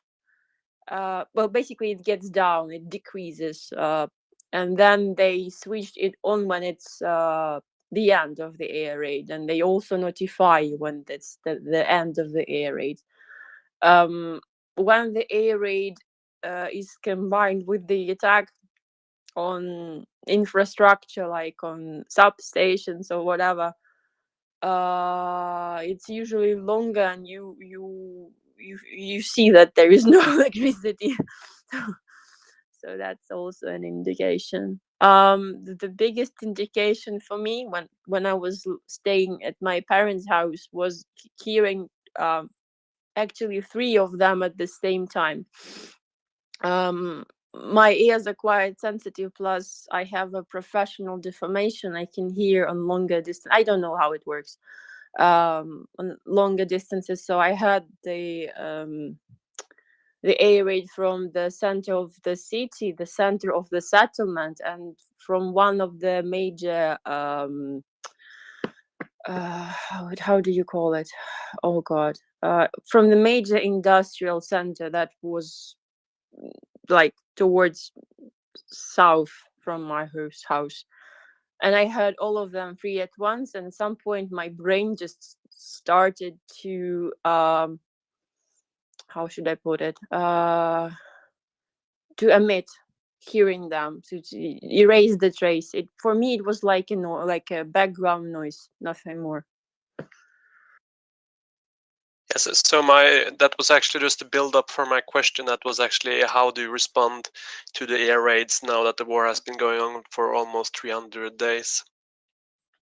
Normal people and those who are listening, and you need to know that once you hear, and if you come to Ukraine for the first time, proper reaction, hearing an air alert, you have to proceed to shelter.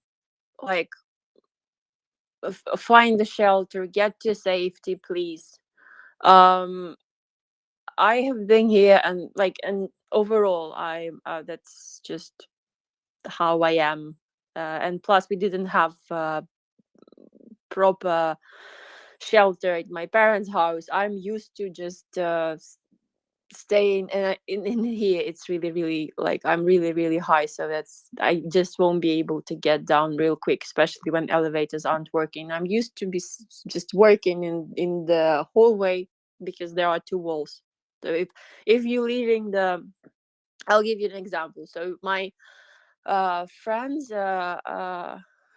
live on 7th floor. They have a newborn baby, and obviously getting down to safety with the baby every time is a little bit, um, tiresome. not the right word. It's a little bit awful for the baby. So they usually are in the hallway, knowing that their area is relatively safe, because they are not close to any any type of critical infrastructure. And their apartment block is a part of an ensemble, so it's safe to say that unless there's gonna be a full bombardment of the city, something will happen there.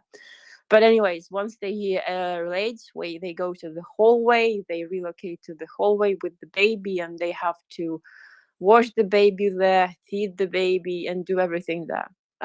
For me, since I'm kind of like single and I don't have anyone to take care in Kiev, I just sometimes I'm close to the hallway if I am 14th floor. If I'm somewhere in the city and close to critical infrastructure, obviously I would proceed to closer to the subway stations, because they are the safest. They're usually the bunkers.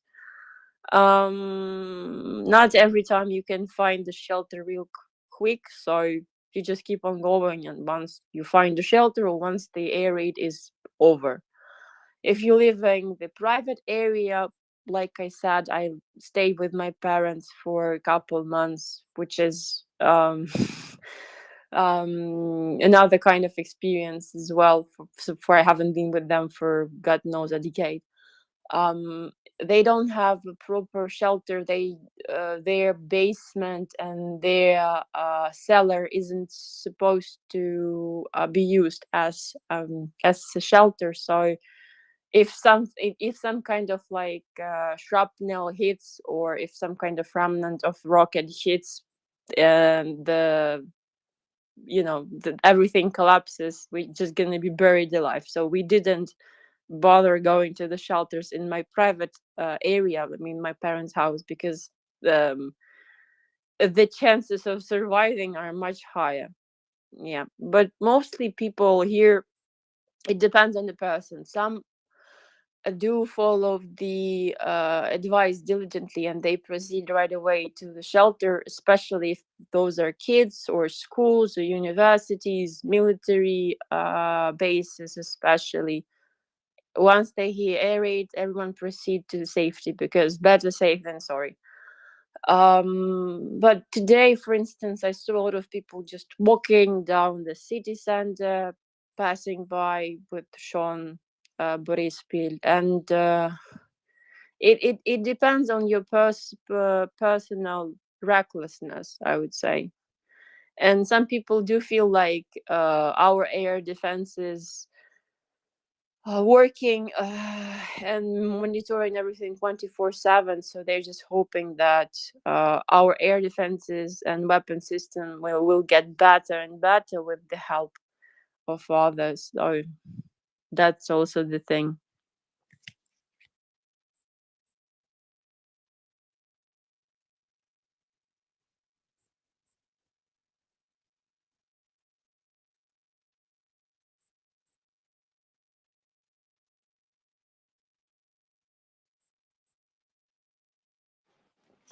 And there is also this thing that the soldiers, they usually um, they feel really helpless hearing that someone died in Kyiv or in other regional center far away from the front lines because of some freaking Russian rocket and terror, and they weren't able to do anything. And nothing breaks their hearts more than the death of their brother or sister in arm and the attack on the civilians far away from the front lines, because there's not much you can do apart from just making sure that you and your closed ones are as safe as possible. You can never be like completely safe here, even in the bunkers or in the shelters. You never know with whom you're sitting. You never know whether there's are like Russian agents or whether there are some kind of sabotage groups. So you have to be all the time cautious.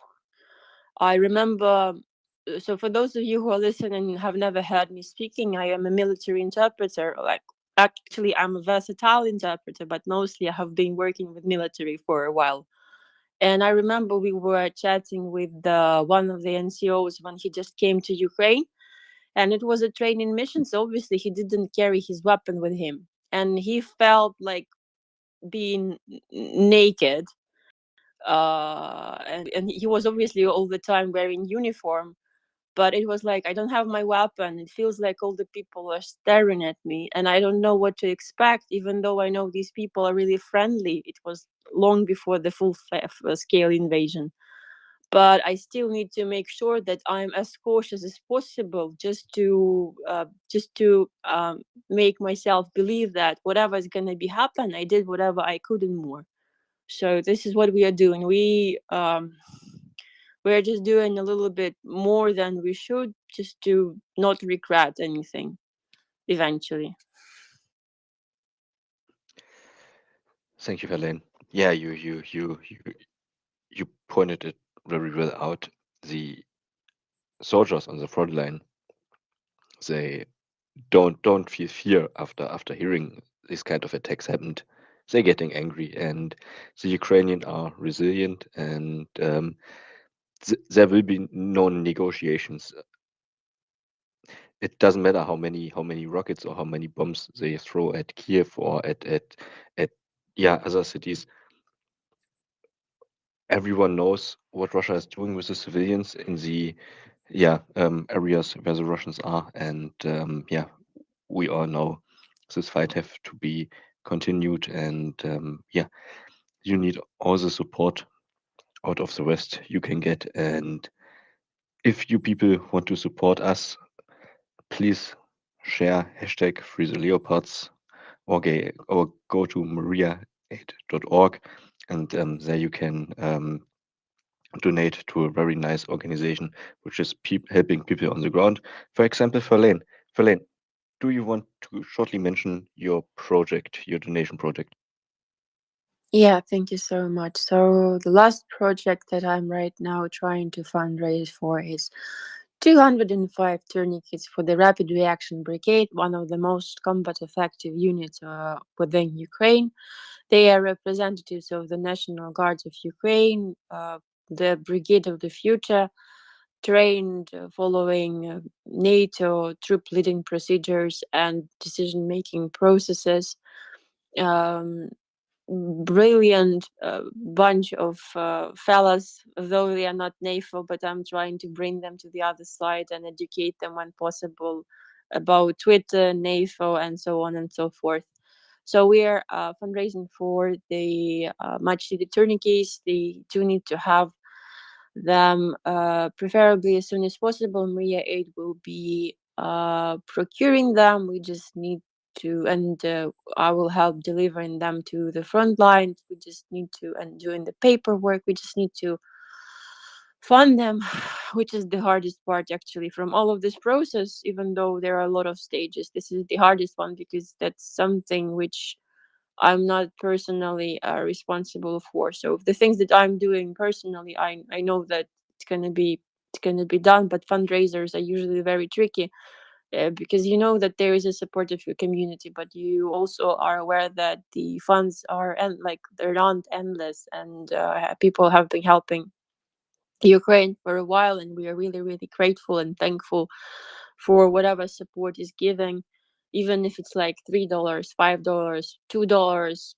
It's still valid. It's still great because it, for instance, for $2 in Ukraine, so just having an idea, you can definitely eat for a couple of days if you are wise enough with with your raw materials that you are buying, and it can cover some percentage of one of the turnkey, and eventually it's going to be like a contribution towards the towards the life saving process procedure.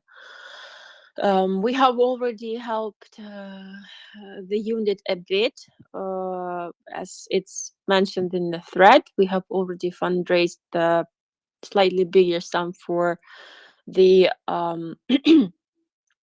let's say for the equipment that was partially destroyed, partially utilized for the greater good of the missions, and we need some of that equipment as soon as possible. We already had paid for that with the end of help with the help of the MriyaAid. So now we need this part of the aid, and obviously it's going to be depicted in the photos, receipts, next financial audit of MriyaAid. If you haven't seen the previous one, just check out the MriyaAid page. They have fantastic results, and everything is absolutely transparent. And yeah, that's something that we are able to do, just come together, do this one thing. And I know that for the most part, people who aren't in I'm sorry for just heavy breathing. I think I'm having a bit of a trouble with this today. I know that for a lot of people it's really hard to feel this sense of connectedness with the situation because of the borders, because of the time zone differences, because of the cultures and different backgrounds. But at the end of the day, we're all just fighting for humanity at this point, and for decency. Yes, right. So donations for some people is the easiest way to release their stress or anger. Every time that this is actually true story. So every time Russians hit the city, and we see more and more photos of people being killed, or kids losing their lives, and there is not much that we can do in the rear. We keep donating. Like I myself, every time I have some sort of like side projects, even though my focus right now is a little bit unsteady and shaky, I try to help this or that fundraising efforts. Like someone is getting some winter boots, I'm gonna pay a little bit for them in comparison with what they're going through. Like this is nothing. I can survive without like buying something for a while, or paying for something right now. I can do that a little bit later. That's not such a big thing. Yeah, so whatever help you can provide, even if it's just raising awareness and retweeting and sharing, that's going to be of a greater help. So I just don't know what to say. I was told, I was reminded that this is a Thanksgiving Day by just the calendar today. I looked at it and thought that there are so many things to be thankful for, regardless of the dates, regardless of the countries you're in, regardless of your your background, your race, your gender, and so on and so forth, that like eternity isn't enough. But today we should be especially grateful for people who never backed down and who sacrificed everything they had or their loved ones for uh, ultimately someone else's life and someone else's and theirs freedom as well, because those who died, they died unchained, and this is important. I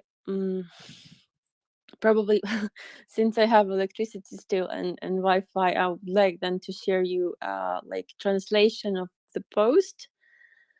I don't know, I don't remember whether it was on Facebook or Twitter. There was like a suggestion from a person which resonated within my soul. He, like, the author was suggesting the next time we are going to have a military parade for the Independence Day after the victory, after every unit passes through the central square, through Hryshczatyk, let's have like not a minute of silence for those who perished, but a moment of silence for as long as it's needed for those of us who had perished, to pass by this square in silence and to hear only like steps on a pebble, for as long as how many of soldiers departed. Maybe it's gonna last for 2 hours, for 3 hours. Count down how long it would take for hundreds, thousands of people to pass by that central square, that Hryshczatyk, where Revolution of Dignity happened, and just imagine how heartbreaking it would have been, but how meaningful it would have been for those for their loved ones to see that they are remembered, they are cherished, and people do care that, and those sacrifices weren't for nothing. So I think at some point it's gonna happen, and you will see that Ukraine holds a parade for the Independence Day, and there's gonna be just a long hours of silence and sobbing and steps that will be heard, like just gentle steps marching of no one, of basically empty space towards the banks of Dnipro River. You just think about it for a second. It's absolutely devastating, but at the same time, I think it should be done at some point. Just to imagine the scale of this madness, not only military, I mean, but also civilians. Because at this point, I think like hundreds of thousands have died.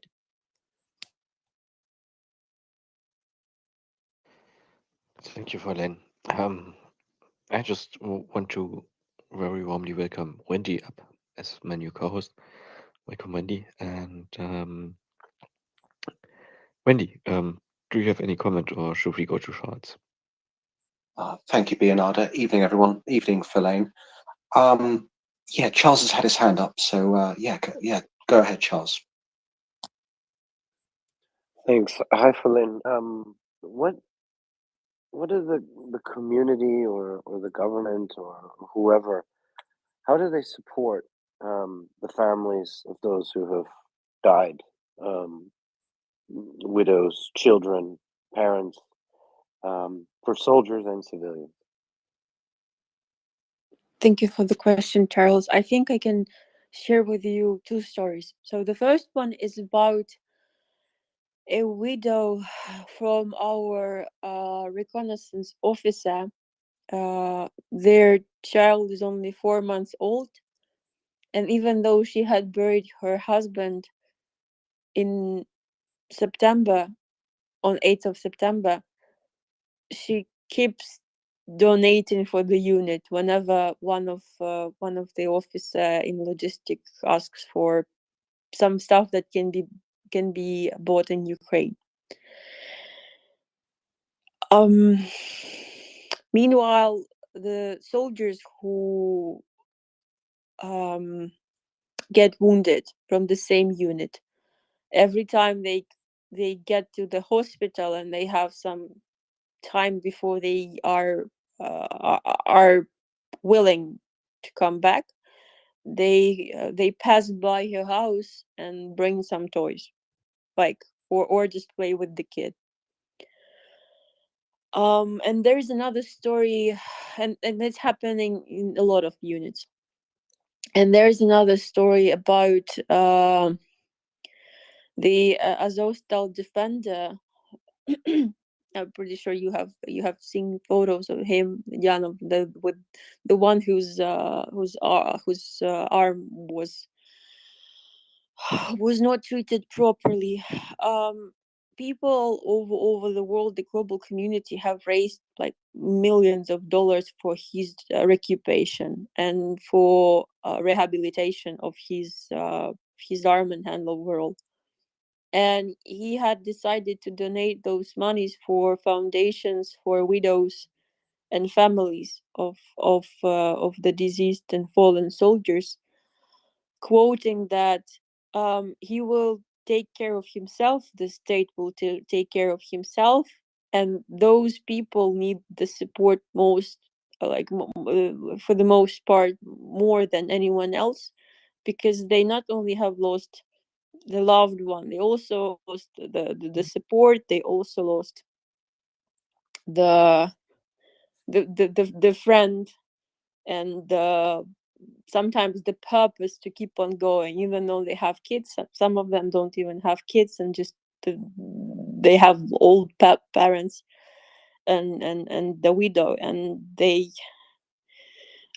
only purpose they find in this life is keep on living, because Russians, this is exactly what Russians want. They want to exterminate us, and no one wants to give them this luxury of getting, of basically dying because of because of someone else's stupidity.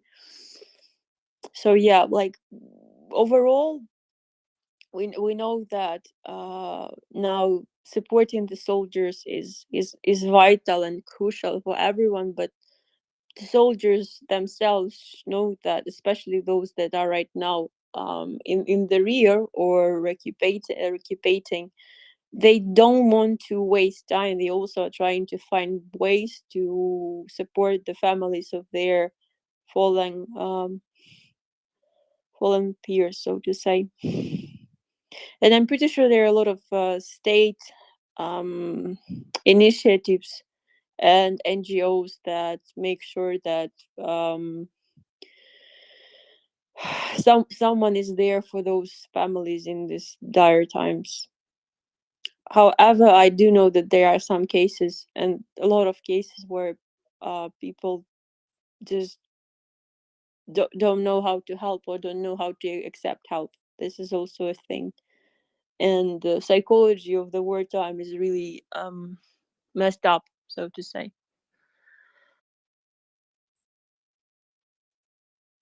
Yeah, thank you.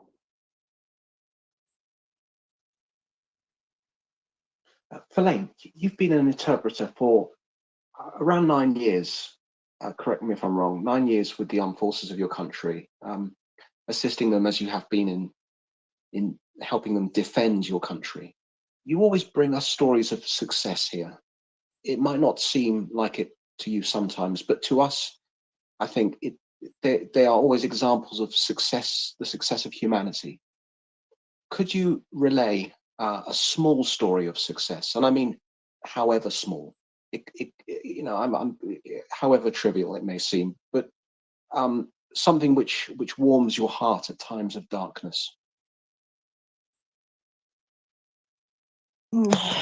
Oh, that's a great question. That's a really great question. I will probably tell you a story of one of my acquaintances. I don't know him really well, but he have never been a soldier in heart. He was always a let's say very cautious, well thought, thorough, wise individual who decided he liked to play the drums. He played the basketball. I also played the basketball at school, so we often played with each other or against each other on the school in school gym close to that. He enrolled to the university to become a philosopher and eventually a PhD. His only desire was to keep on spreading the knowledge and keep on educating others on the power of thought and the power of power of education overall. Like the differences the wisdom makes for one. When the war started, he felt the urge to do something, though he had never handled weapon, though he had just decided to start a family, though his fiance, who's right now wife, was expecting. He felt that this is the moment when now or never, and if he doesn't do anything, he will hate himself for the rest of his life. So um he spent whatever moment he had reading some tactics during the night, already being like private in Ukrainian armed forces, not on the front line because he recently joined firstly territorial defense, then part or of the army, and he was absorbing the knowledge, and at some point he was deployed to defend the borders, and he always was a very artistic individual. He wrote poetry, he wrote songs, he played the drums and guitar. He even had a band which was called the Sun in the Pocket, Сонце в кишені. He was sent to the border, and he started whenever he had time, he started to write down a diary in Facebook format. So he typed it on his phone and then just posted it like later on, further on, and then it was reposted and he was from my hometown, reposted for within the local community, and I was told that at some point his posts, his basically diary, this wartime diary, was read for kids in school as a part of the like classes where kids were educated, like what war is like and why are we fighting and who are within our armed forces. And when this story about he's basically like pages of the diary helping to educate kids in school in his hometown, like they used for this. He felt like everything was once again on place, like he is where he should be, defending the country, and at the same time keeping educating. He kept educating the kids, the further generation, bringing them wisdom. So this his greatest desire, his greatest wish came true in a very peculiar yet hard, like just heartbreaking and inspiring way. He keeps on defending the border right now, the northwest border at this point. He keeps asking one of my friends to send him some like small poetry, Ukrainian poetry books, because he is thinking about the future and how to make lyrics out of that to make more songs for Ukrainian further generations.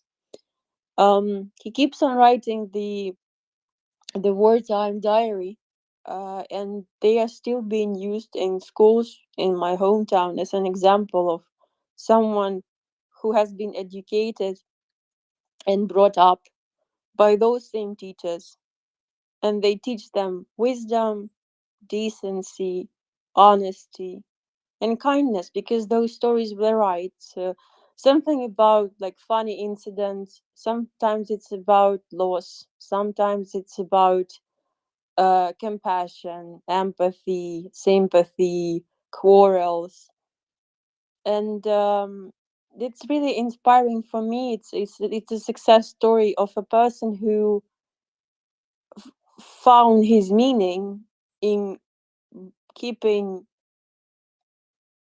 educating others of like basically how to still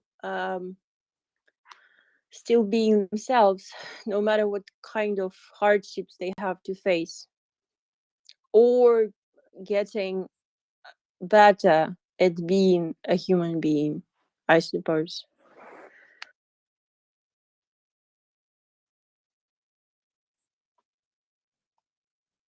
Wow, thank you, Verlaine. For me, a cat rescued from a tree is a success story. Um, the sacrifice of this man's family life, time with his children, the sacrifice of art and music, and the passions of this man's life is it's really profound. I mean, he wrote a diary for children to learn at school. Those words are being used as lyrics set in music. Yeah, that's an incredible story. I mean, his words are used as lesson material for classes. I mean, this must broach not just one subject. It's not just a reading lesson. I imagine it's like you said. It encompasses the teaching of morality, spirituality. Exactly, Wendy. I think his like overall his attitude and his character helps a lot, and his university education, because he indeed had become the, I think he was on the road to PhD, like in philosophy. So so yeah.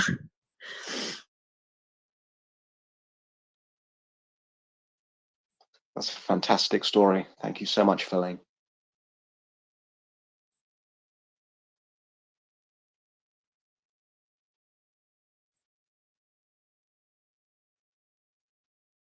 Well, if you haven't done so already, please do retweet out Verlaine's incredible initiative regarding the RRB drive, because it's in the nest.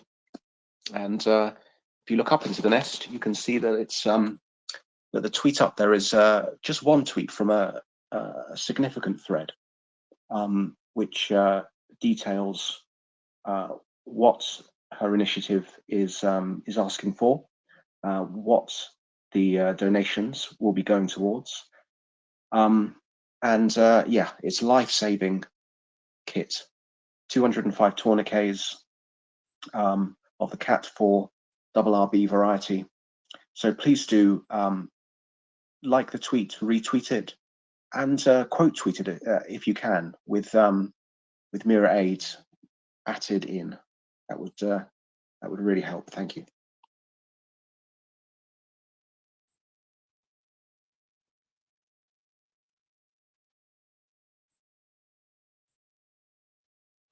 All right. Wendy, I saw Ryan try to come up, but he dropped again. So maybe we will have Brian here soon too. You have any more questions or comments for Felen? Please request the microphone, come up, and yeah, we will try to involve you.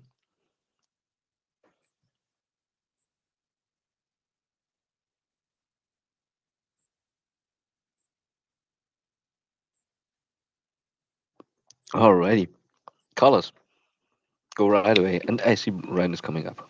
Amazing. Please, Carlos.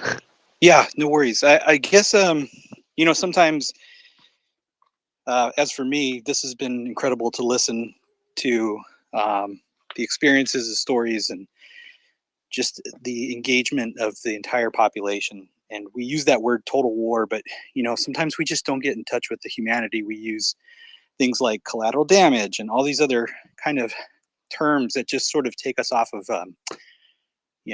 take us into these strategies and operations and all this other stuff. And it's been really amazing to be able to hear just the personal touches, and that hands are touching hands, and people are just the community piece, and that the poet warrior that she just talked about, just that feeling fulfilled even in a time of tragedy, and that he is not just fulfilling a purpose in education, but in like an oral history.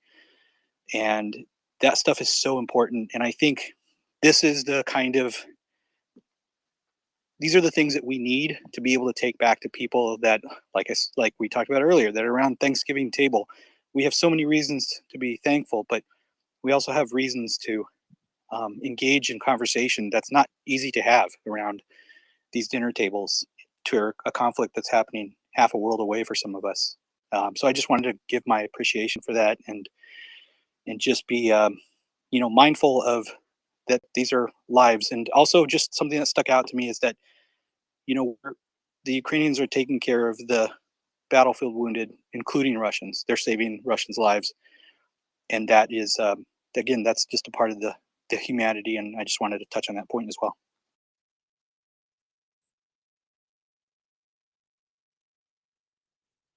Absolutely. Thank you, Carlos.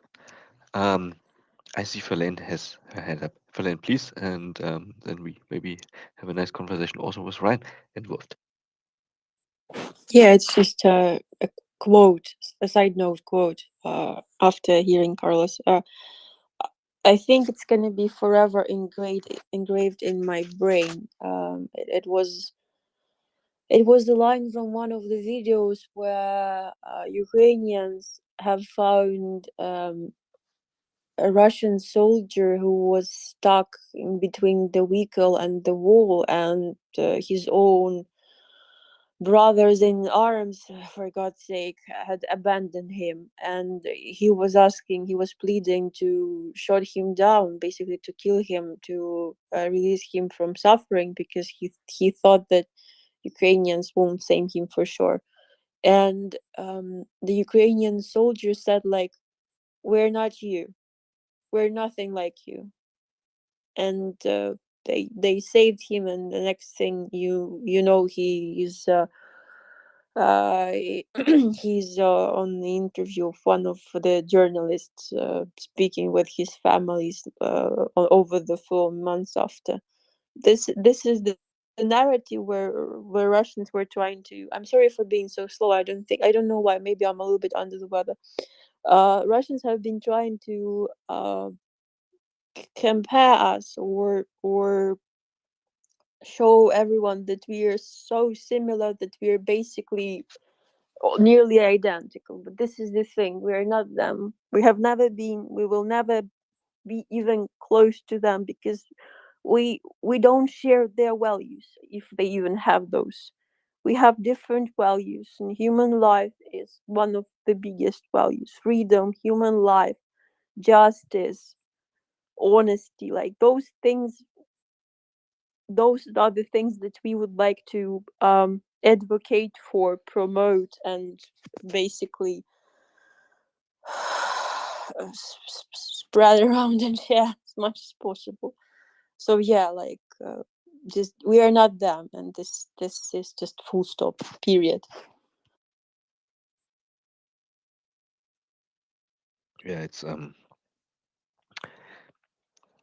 it came to my mind how often I hear interviews, or how often I listen to Ukrainians speaking. Ukrainians fighting for their freedom, for democracy, for humanity, for our Western values. And what are Russians fighting for? Washing machines, looting, raping, and some crazy guy in the Kremlin told him, "Oh, there are Nazis in Ukraine," and you you see the difference. I haven't had a conversation with any Russian I know personally about freedom, about values, about democracy, nothing like this.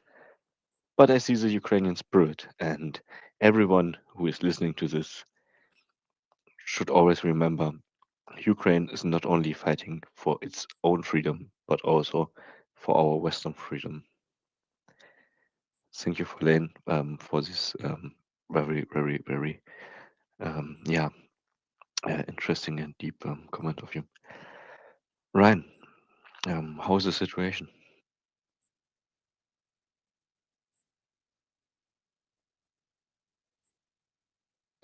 Hey, Bionad. It is nasty out here. I just pulled into Lviv. I was expecting no power at all in the city, but there is some, and I am going to keep on driving. I just wanted to say hi to my friend Verlaine. I logged into the space because I realized there was power and probably cell signal, but I am headed to Poland to pick up some vehicles and a few tons of food aid, and we will be back here just as quickly as possible. Probably going to have to get some winter tires before I return, though. Oh, all right, Brian. Right. Um, where are you now? If you not explicitly, where are you, but in which area? I just pulled in. Actually, I would have to look. I am just north of dead center Lviv, headed towards the border. I came into Lviv from the north. I actually got stuck behind some kind of diplomatic convoy, and they were driving as slow as a tortoise and kept warding everybody off, myself included. So I backed off, and I received an alternate border crossing point that should be a little quicker than the one I was initially headed to. So I changed my route, which took me down a very dark and unsnowplowed road. But as I was just saying in the private signal chat with some of the co-hosts, I think I'm probably the most qualified driver of the group as far as handling these driving conditions. So we'll call it serendipity. All right, George, do you have a question for Ryan? No, I just wanted to wish you well, Ryan, and safe travels, my man. I am all good. I have all the clothes I need. I have an extra jerry can of fuel in case I get in trouble somewhere. I'm all set and prepared. And sorry, Lane, for not calling you when I left Kherson. Smart thinking, Ryan, on that jerry can, because you like with the power rolling blackouts, as you know, Yeah, you never know when you're gonna need fuel and not have it, right? Oh, absolutely. I was out probably 4 or 5 days ago, and driving from I don't even remember where we were coming from, but we were way past curfew and all the gas stations were closed, and headed towards the Kiriri Dnipro area, and we had to stop and use the fuel can just to make sure we could get to town without running out of gas. So it's already come in handy once. Better safe than sorry, but I used to drive in nasty weather like this in the past, and I was threatened multiple times that if I'm going to be out in weather like this in a vehicle, I better be prepared to sleep in my vehicle for the night. So I'm safe, no worries. Just got to get to Poland because I want to finish this trip and get back here as quick as I can. Knowing that this kind of weather has arrived in a lot of places in Ukraine, I think it's even more urgent that we get as much food and warm weather clothing as we can, because there are a lot of people who don't have access to the resources that I do and don't live in a major city like this, and they need quite a bit of help.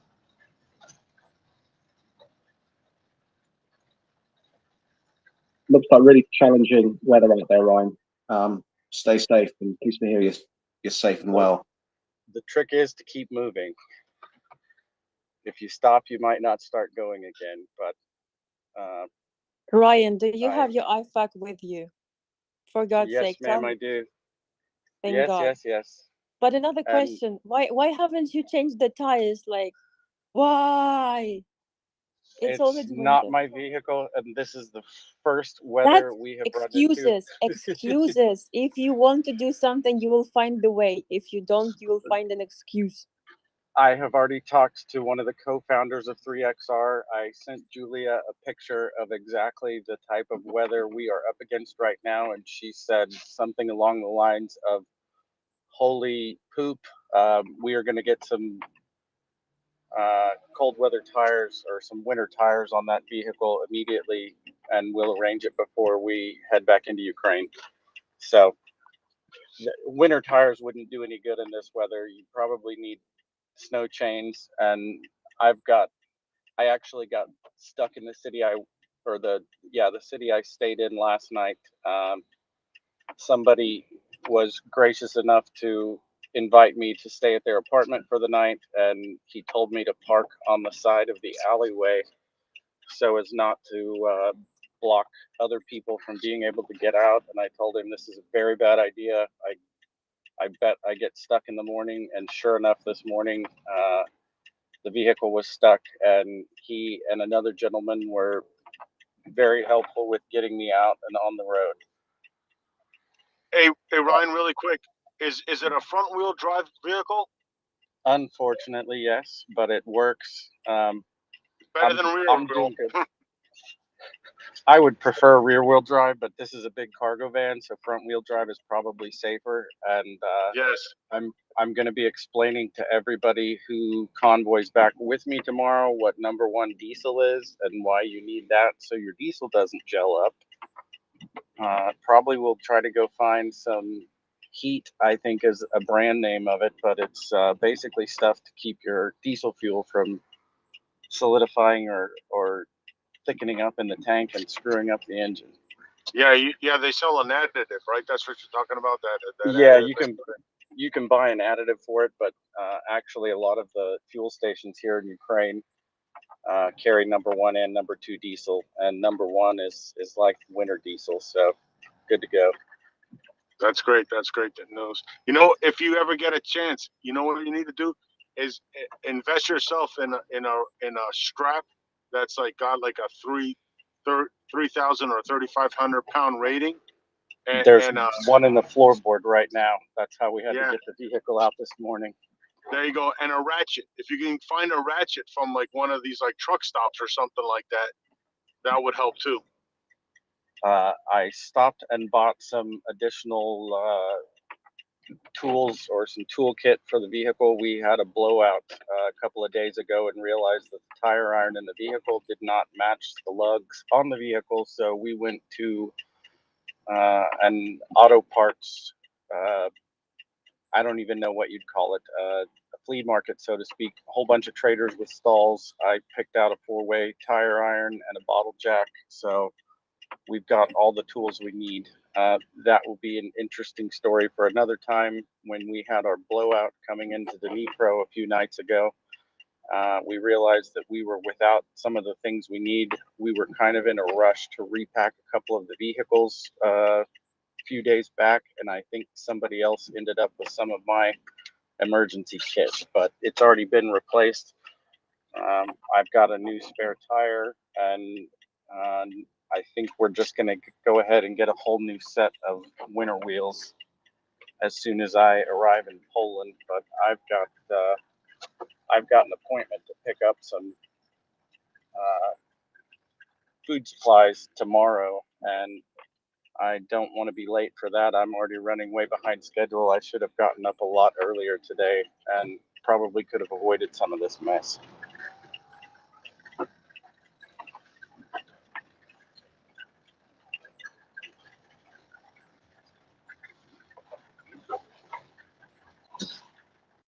Well, Ryan, I'm going to bring in UK4 UA, who's got his hand up and might have a question for you.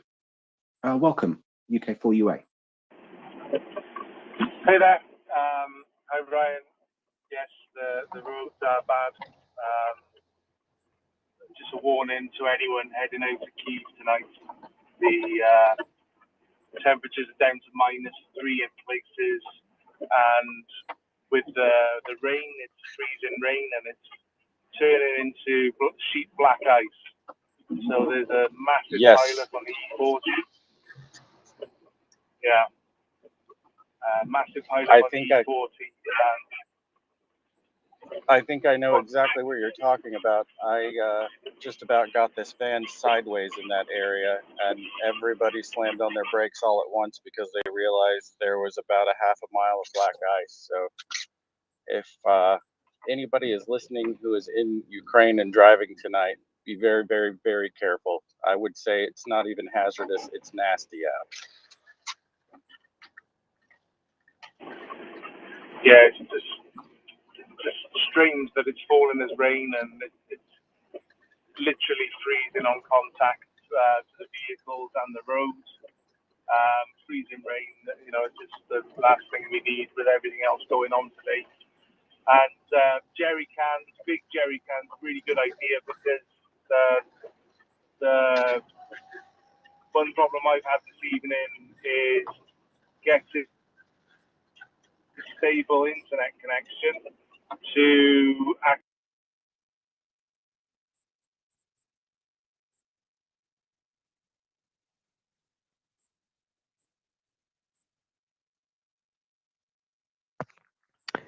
UK4 UA, are you there? Or did we lose you? I think that was him. I was afraid it was me. He's.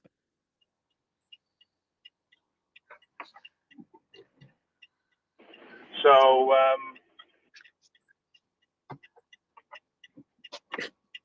either carry cash with you or some other method of payment, but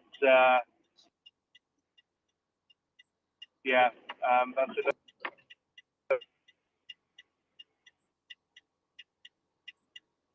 We lost you at stable internet connection. Yeah, he's having the same issues I was, and the same issues that everyone across Ukraine is. Our friend David from the space, my favorite Irishman in Florida, shared a tweet earlier. I think I retweeted it as well. That said, cell service and internet connection or connectivity had dropped by 75% since the start of the invasion in February, and that is purely a result of Russia attacking both the electric grid and the communications grid. we were getting text messages while I was in Kyiv a week or so ago from the cell providers explaining that a lot of the cell towers have battery backup, but the power is not on long enough to recharge those battery backups. So they've deployed diesel generators in places where they need them, but even those are being utilized so much that the cell towers lose connectivity sometimes.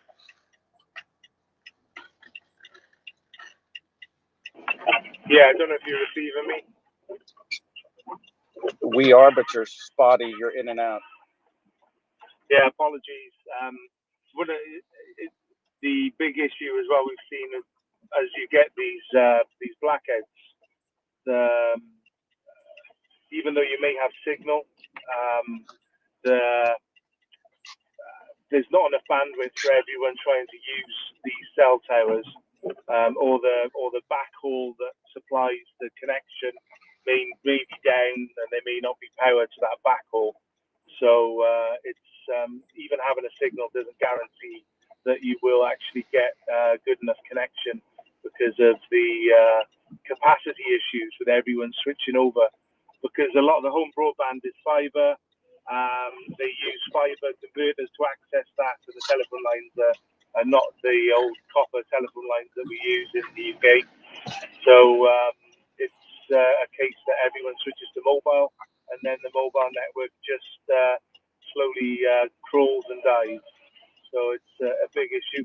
I can see Feline made it home, and I just want to say a big thank you to her for my apples and all the help that she gave us today in getting the MriyaReport aid to the base just outside Kyiv.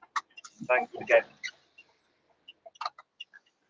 Now I have to explain the apples. So I had cut some of the biggest Fuji apples that we had in my orchard for him to have it like a snacks on the way to turn up. So that's that's what's happening, and we have like luckily this year was really fruitful. So all over Ukraine, you have probably seen lots of apple fruits just and trees all over the place. And I'm really concerned about you both guys, Ryan and Sean, especially seeing you after seeing you in person and knowing that you are daredevils driving through this road, which is very typically Ukrainian. It's a challenge itself, so please be very careful, I beg you. Absolutely. I promise to be careful, but I want a Fuji apple when I get back to Kyiv. Deal. This was your fault. You haven't notified me. This is the thing. Well, I will say that the nice lady we met at the orphanage a few days ago packed us a care bag with some cookies and 2 pears, and those are the best pears I've ever eaten in my life. I don't know what kind they are, but I want more.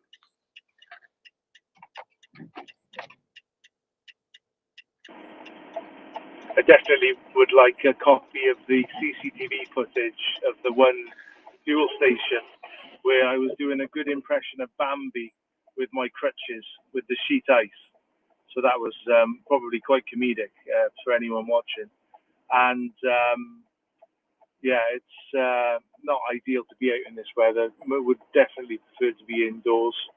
And hopefully another few hours and I should get to where I'm going. And we can jump online and do all the other stuff that we can't do when we're driving. So I don't know if anyone's had a chance to have a look at the DJI tweet that I put out. We had an urgent request from a couple of units for some DJI parts, and we're trying to get them funded within a certain time frame because they're making a move. And if anyone can have a look at that and help us, that would be fantastic. And I'm going to hit the road and wish you all a good night. Same here. I need to get back on the road. I still have to cross the border into Poland, and I have no idea how long that's going to take me. So I should probably get back on the road because I'm already going to be a couple of hours late. Already. Ryan, quick question. How is it with the fuel in Ukraine? What kind of fuel do you have? This vehicle runs on diesel. I think all three of the vehicles I'm aware of that 3XR is driving are diesel fuel. And I know there were shortages and rationing of fuel months ago, back in March, April, and May, but there seems to be plenty of supply now. I have only run across a handful of gas stations that didn't have adequate supply, and it's a very localized issue. We've never run into anything as of lately where we didn't have fuel, and even the few gas stations I saw that didn't have fuel, I think were probably closed entirely. It wasn't just a lack of fuel. They had just, maybe the proprietor or whoever was running the gas station wasn't able to be there. And it was in areas much closer to the front than I am now. But as far as Kyiv's concerned, and even Kharkiv is concerned, and many other places in Ukraine, there is more than adequate supply of resources. One of the big issues is just logistics, getting to places where people need things and providing it for them, because they don't have transportation to get to bigger cities like Kharkiv, or back to the west in Lviv, or to get into Kyiv. As I understand it, there's a massive effort going on to evacuate citizens in Kherson because of a lack of supplies and delivery. I know there was a gas station somewhere in Kherson that opened a few days ago. I'm not sure exactly where it is. Haven't been there myself. I don't think I will be there anytime in the near future, but I know a number of people in Kherson were extremely happy to see a business reopen in spite of everything they've gone through there.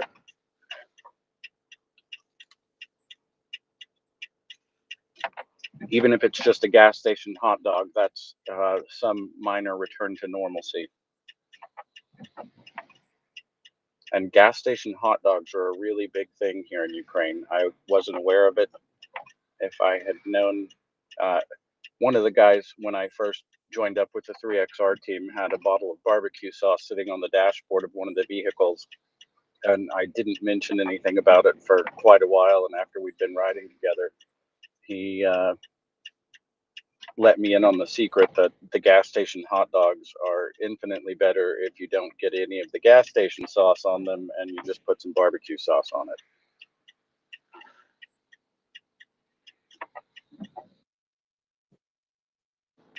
But as much road as we've covered, and as much road as they covered before I ever showed up and volunteered to join the team,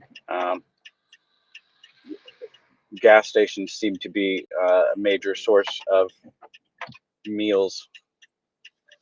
So I'm done with the gas station hot dogs. I think I only had one, maybe two, and now I'll just wait until I can find a gas station with a burger. But the food offerings at many of the gas stations is impressive sometimes. They even have borscht, gas station borscht. I haven't tried that yet, but I felt compelled to fill people in on the fact that Ukraine has plenty of food and supplies at the moment.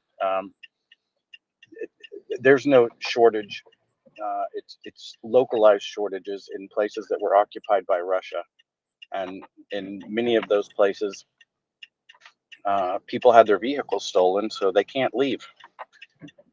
And even if they could, many of the roads are impassable. And speaking of impassable, I need to get myself back on the road before more of this snow falls. It's snowing pretty hard right now, and I don't think it's showing any signs of letting up. And I really don't want to get stuck on the wrong side of the border tonight. And Well, it's Ron, already past curfew.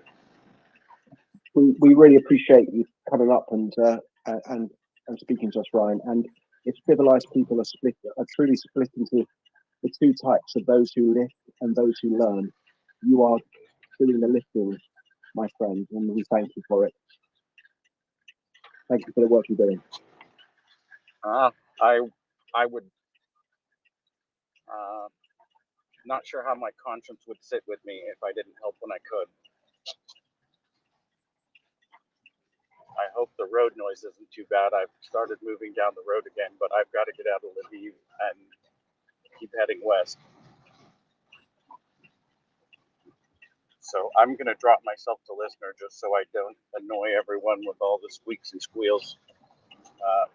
I was doing the math yesterday, and I think this vehicle has circumnavigated the Earth 10 times or more. In kilometers, not in reality.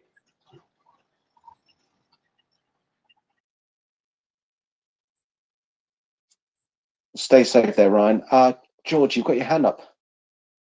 Welcome.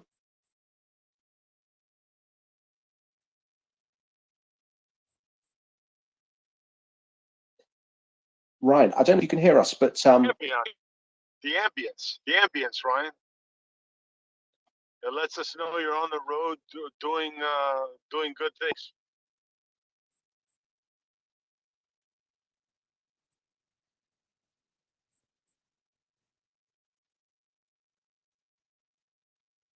he's definitely doing good things, right, George? Yeah, well said, sir.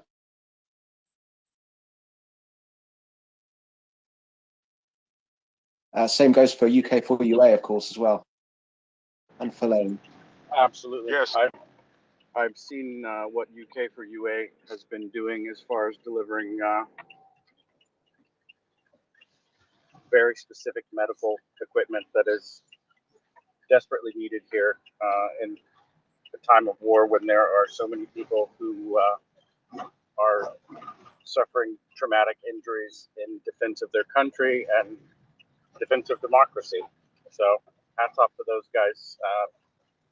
Maybe we'll cross paths sometime in the future, but I am happy to say there is a huge number of people, not a huge number. I enjoy running across other volunteers at the gas stations. There seems to be a sense of camaraderie, much like you see with the soldiers here in Ukraine. But I'm sure that's getting obnoxious now. It even annoys me, all the road noise. So I'm going to sign off and drop back to listener because I need to cover some miles or kilometers this evening. And who's our Romanian friend? Is his name David?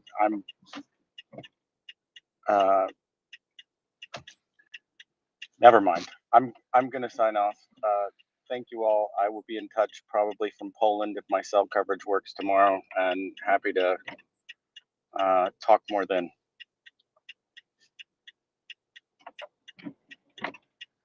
Cheers, Ryan. We appreciate you very much.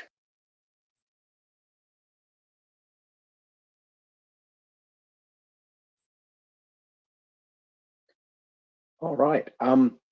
Verlaine, I don't know if you can still hear us, but I, for one, would really like to know where I can get some of these apples.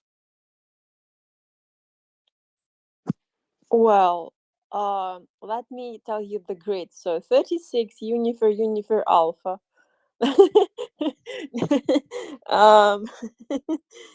Joking aside, I have this strange tradition of kind of like sharing those with my friends. So hopefully they will either survive through winter once the war is over, being very hopeful, or next year, you're always welcome here in Ukraine. I'll definitely save some of them for you if you happen to come or swing by.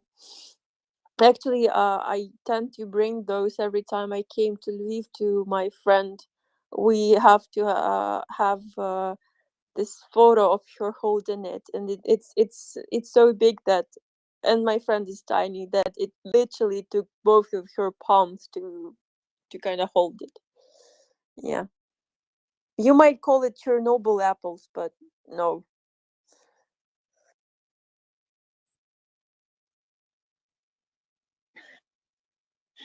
I definitely wouldn't call it Chernobyl apples, but I'd really like to try them. And I mean, I'd really like to feed one to a Ukrainian horse one day, but that's a long time in the future, I know.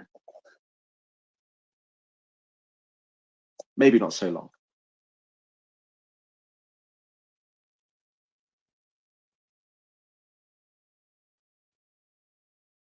All right. If you've got any questions for the wonderful Fellaini here, please do put your hand up or request the mic. We'd love to hear from you. It's always great having you up here, Fellaini, because I think for people outside of Ukraine, you know, it's we watch on and we watch the news every day, and we look at news articles and things like the events that we've seen today with the attacks on civilian infrastructure. But having your voice and other Ukrainian voices and voices from the ground, like Ryan's and UK4UA's, this is a form of, this is an illumination for me, definitely. So yeah, it's great having you up here. Thank you for sharing that. I'm trying to come as much as possible, though I have to admit that with these power cuts and lack of communications overall, I'm pretty sure the visits won't be as often as and frequent as they used to, but I'm gonna try to do my best to swing by and help with translations once Ukrainians come to the space. I did help translate the message from Roman. If you haven't checked Alex Bacchus's and MriyaReport's post, please do, since he's right now in Kherson and they do need some just support. Sometimes even just words are enough, you know. We don't necessarily, I mean, not myself, but we don't necessarily need all the time anything else apart from like just words of support. Yes, we do need weapons. Yes, we do need this and that to keep on fundraising and keep on existing, but just like kindness is also, you know, valued. And I mentioned every time someone texts something to the thread with the rapid reaction brigade, I try to pass it on to the guys. Not every time I feel like that they can respond as soon as possible, but they usually respond with either like words of gratitude or some silly emojis, which is understandable because the time is precious, so they also use it very cautiously and thoroughly. And thank you for joining to MriyaReport. If you haven't heard the space before, this space is dedicated to the coverage of the war in Ukraine. It's running 24/7. So every time you feel that you would like to just be educated on everything that's happening, or world politics, or hear subject matter experts, just swing by. It's always here. The volunteers keep it alive.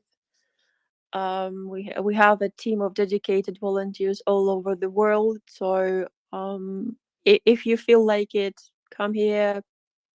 Maybe you will consider even retweeting or tweeting about the space. We would appreciate that. The war is not over, and we are making sure that no one is forgotten. So So thank you for being here.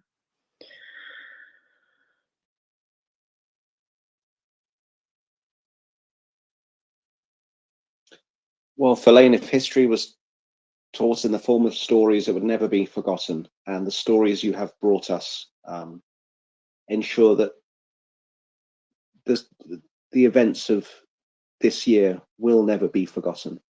I mean, just to, everything recorded on this space is recorded for posterity, for future generations to hear. So just checking out the MriyaReport Spotify account, I can see quite a few stories on there already. We've got some incredible Spotify podcasts. Sergei Skripa, who spoke to us from a hospital bed. He was in the Ukraine Mariupol Maritime Guard. We have regular returnees to the space, like Lieutenant Colonel Rip Rawlings, retired. Matthew Van Dyke, from the founder of Sons of Liberty International, and very prominent public and military figures, General Mick Ryan, General Ben Hodges we had on earlier today, and people who are, they bring a lot of expertise here. So the form of stories has been something one of the many things you brought to the space this year, Fellaini, and we thank you for it.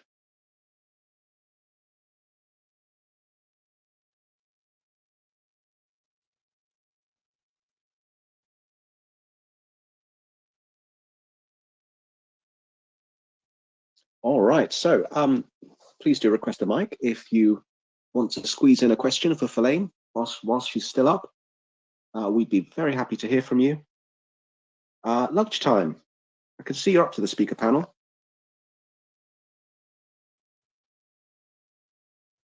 Oh, hi. I didn't realise I'd requested. Excuse me. I've kind of had. I'm still ill, unfortunately. Otherwise, I would be participating a bit more. But just wanted to.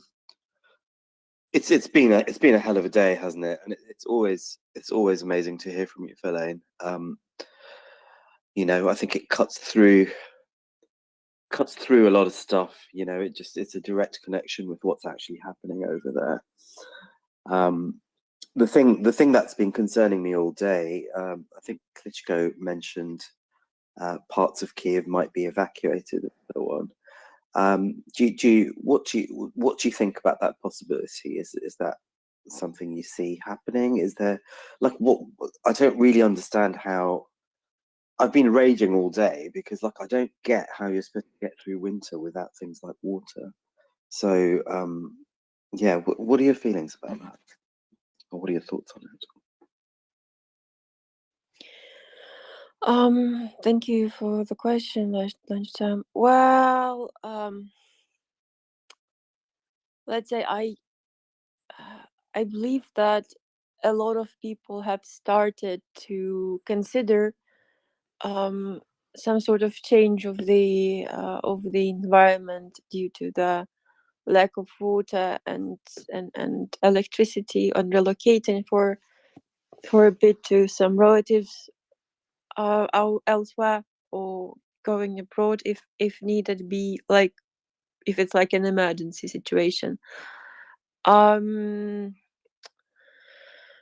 thing is, there are families who are regardless of their previous opinion on living together, and right now basically coming together in one house just to wherever there is water or wherever there is electricity, to keep on support. If there's a generator, that's even better, so everyone comes to that place. So it's either everyone is going to accept that there is some possibility of getting partial evacuation for the most vulnerable parts and layers of the society, while others, I doubt that everyone will live. It's just Like at the beginning of war, even though Russians were coming back really close, not everyone left the city, and not only because they didn't have a chance to flee. They had it. They just felt like the rest of Ukrainians who hadn't left the combat areas. Like, this is my home. I'm not leaving. I'm gonna find a way. I'm gonna persevere. I'm gonna survive. But this is like, if they are trying to cast us out of our home, we're gonna try to do everything possible to still be here. But if we lose more percentage of the electricity, obviously a lot of people won't be able to work properly, so that's going to be a huge issue. And someone might try to impose some sort of emergency situation apart from the martial law. I can see that coming. I'm not completely convinced it's gonna happen. That's like not the worst case scenario, but the most dangerous kind of goal. A lot of people have already expressed their willingness to stay. That's clear as day. Plus, they don't have anywhere to go to. That's point one. And point two, that's really hard to conduct evacuation on a scale that the magazines and newspapers and various YouTube channels are trying to portray it. It's the situation is critical, but it's not something that we can't live through if we just stay once again focused and united on the goal to cast the Russians out. Once they're out, we're gonna keep on rebuilding, restoring. Even now, while we are speaking with you, our courageous emergency workers and detect workers are working once again 24/7 to keep on restoring. Sometimes, if you remember that the road after the strike in the central Kyiv, close to Taras Shevchenko University, it was restored throughout the night. Like there was no hold. So this is what we are like striving for. Since it's winter, situation is getting harder, especially right now. It's so hard just to be outside for a long time without being in active combat. So I can imagine how hard it might be if they don't have proper gear or if winter came really unexpectedly. But for the civilians, once again, I mentioned everything makes sense in comparison. In comparison, this is something that we can bear. Like, we're not in the trenches, we're not in the ditches. We can find water, we can buy water. Like, that's just something that we can consider doing, or just coming together to someone who has water. Eventually, there are districts that didn't lose this capacity, so there should be some sort of solution to that. And I'm pretty sure the authorities, with the help of allies, are making sure that there's going to be some sort of contingency plan for that. Frelaine, добрий день. Доброї ночі. Yeah. Listen, we love you here at the MriyaReport. I am a little upset that we need to bump these numbers up. Would everyone be so very kind to retweet the space and let everyone know we're here?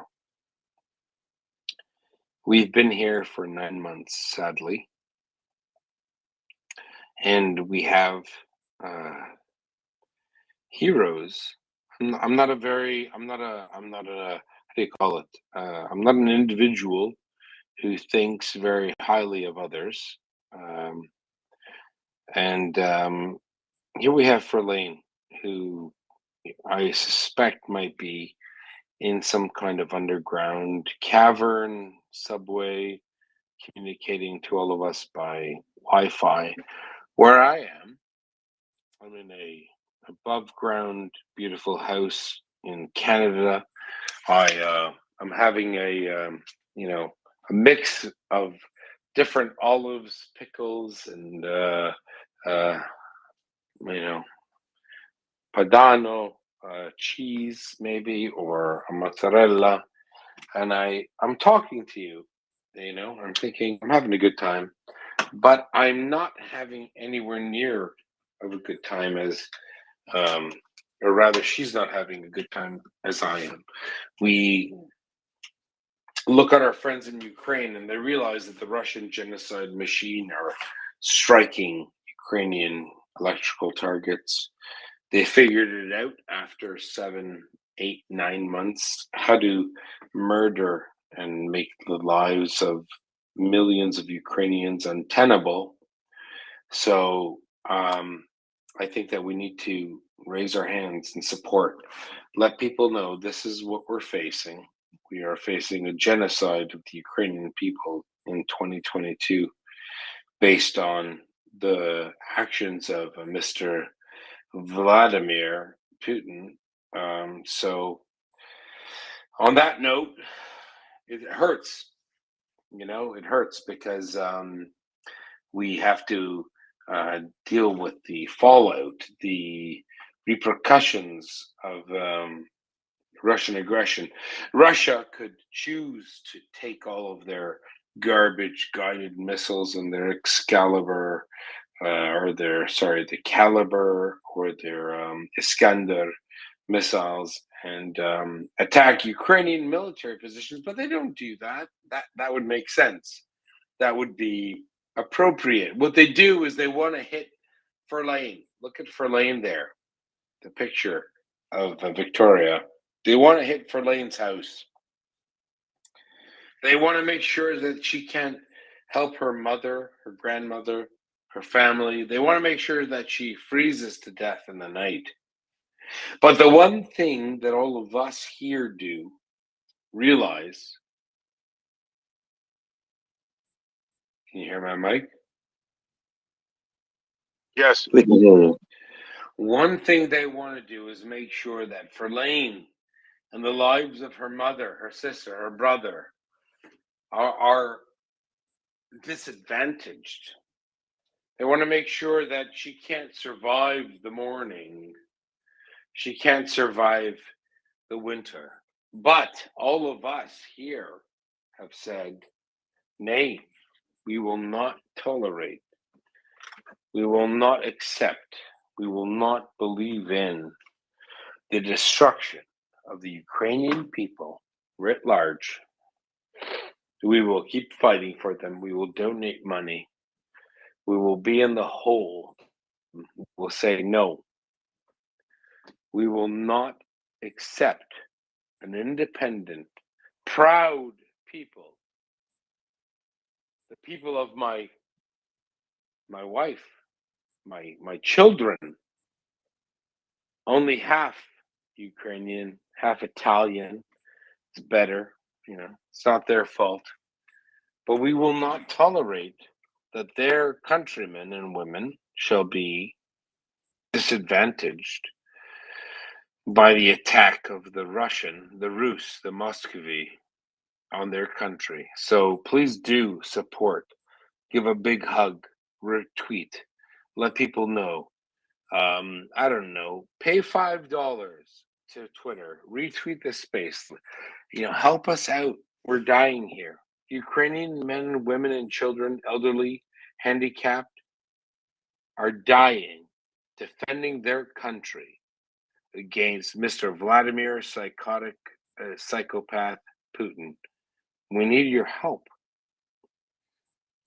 You have an opportunity. This isn't 1939 Germany. This is 2022 America, Canada, the UK, Europe. Even France is getting on board. Countries that have never really had this experience have all said, we need to support the people of Ukraine. They are dying. They're being murdered. They're being murdered by cruise missile, guided missile. They're being killed for being Ukrainian. There were a people not long ago murdered for being Jewish or a Hutu or a Tutsi. There are people that are being murdered for being Croat or Serb or Kosovar. We are living in an age today where people are being murdered for being a particular race or subdivision or category. I reach out to our American friends, Canadian, British, European, help us out. We need your help. If you can't help with money, do me a favor. Do us a favor.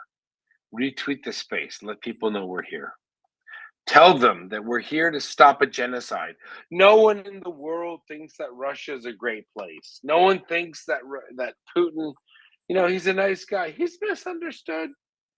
He was the nicest guy at grade 8 prom. Vladdy Putiny. He was so nice. He brought me a flower. No one thinks that. We just want your help. We need to help Ukraine. We need to help the people who help Ukraine. We need to help the people who've sacrificed their lives to help Ukraine. We want to help our friends Ryan, who went to Ukraine. He's an actual contributor to the MriyaReport. He said, "Frigate, I'm tired. I don't want to keep talking about Ukraine. I want to help it." He said, "I'm good. I've got money." He lives in a farm. The rent or the taxes on his farm are like what, $4 a year. He said, "I'm going to go to Ukraine. I want to help them out," and he went. So let's help him out. And we're not asking. He's not living in a hotel. He's not living at the Ritz, Kiev. He's eating on the side of the street. He's helping Ukrainians live. Help him out. Help us help him. So on that very good note, I'm going to pass it off Bionada, Wendy, which I don't like. I'm just kidding. I like Wendy. Ferlane, Lewis, Victoria, Ryan. We're in it together. We've been here for 9 months. Sorry. We've been here for 9 months. And we want to stop.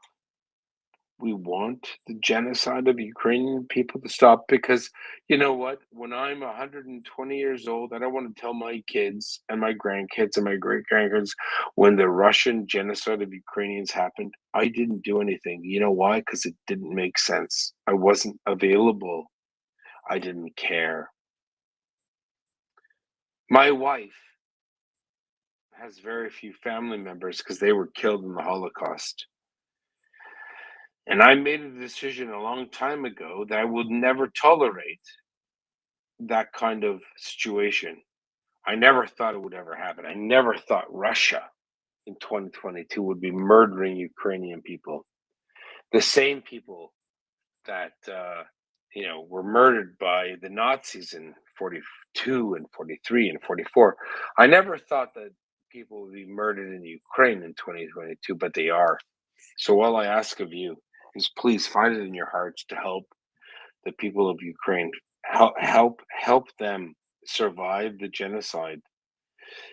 If you can't give, if you can't even give $1, that's fine. Give a heart, give a high five. Just reach down on there, put a thumbs up, and let people know you're here. I want to thank you all very much for listening to me rant. For me, it's emotional. It's a familial thing. And I will tell you one thing. We're not giving up. And the good people all around the world are not giving up on Ukraine. And you know what? God preserve them. The Russians will do what they want to do.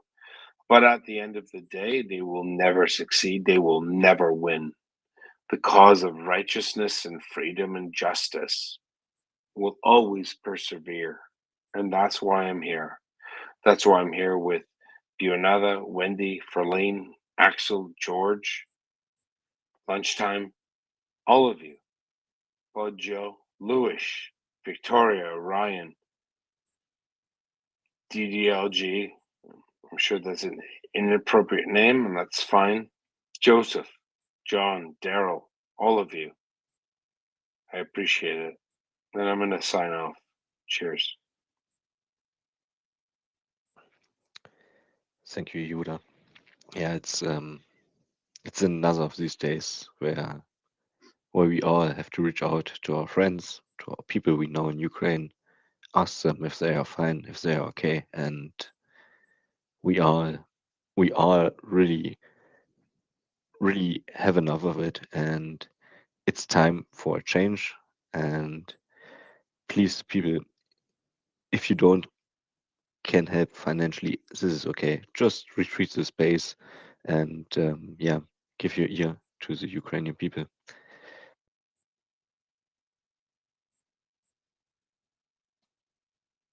I think one thing that struck me here at the Mirror Report is it's full of people who lived.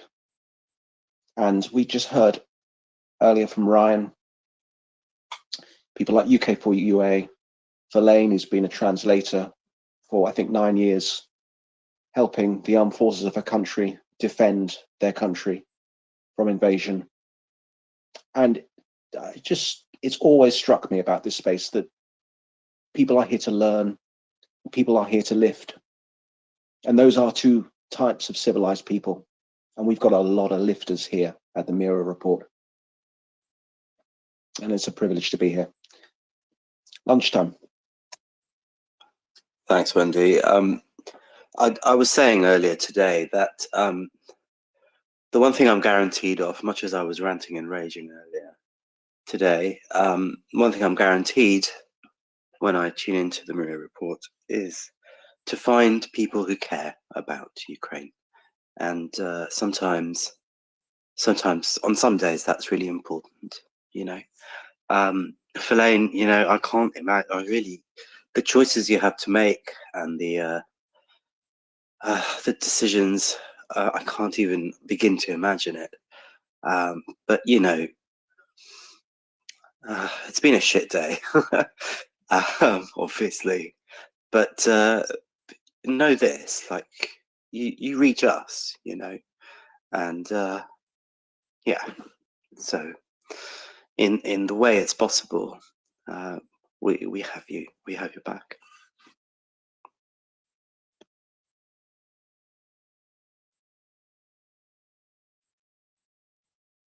Thanks, Lunchtime. We've always had this wonderful illumination of Ukrainian voices here, and our Spotify account is full of Ukrainian voices and allies of Ukraine, and yeah, very unique place. Wendy, can you place? There's a bunch of articles. Let's just place them up. Like, forget it. Let's. Can we clear the title there? Let's put all of our.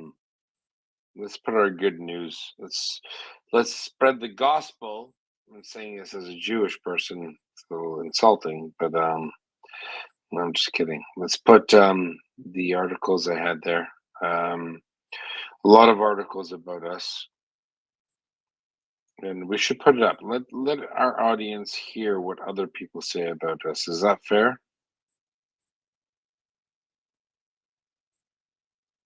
This is absolutely fair. I will clean up the nest. Danke wel. It's not German, it's Dutch. I think you mean vielen Dank, maybe. Is that right, Leonardo? Hey. Sorry? Vielen Dank, is that the right thing to say? Vielen Dank. Danke Ja. Danke wel Danke is, sehr. Danke Danke sehr. sehr is German. All right, let's do this. Yeah, no, it's a very emotionally difficult situation.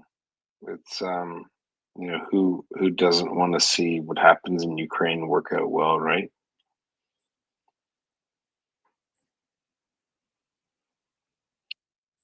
All right.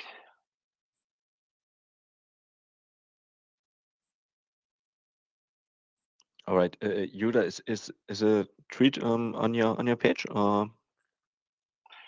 Tweet on my page. Hold on. What are we doing? Let's go here.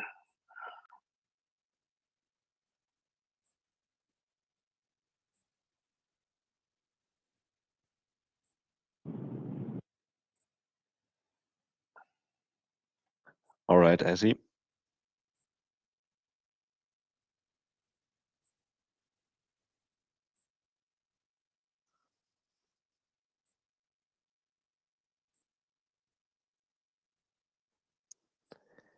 All right, we have it up. Everybody, if you have any questions, if you want to come up, if you have a comment, please request the microphone button, put up your hand, and we will go to you. If you want to support us, please go to MriyaReport.org. There you can see our nice website. And if you want to support people who are actually helping Ukrainians on the ground, please go to MriyaAid.org. 100% volunteer, no overhead cost, no PR cost, no pizza parties, nothing. Every dollar, every cent goes to Ukraine. Wendy, please. Yehuda, would you like to talk us through the wonderful work you've been doing?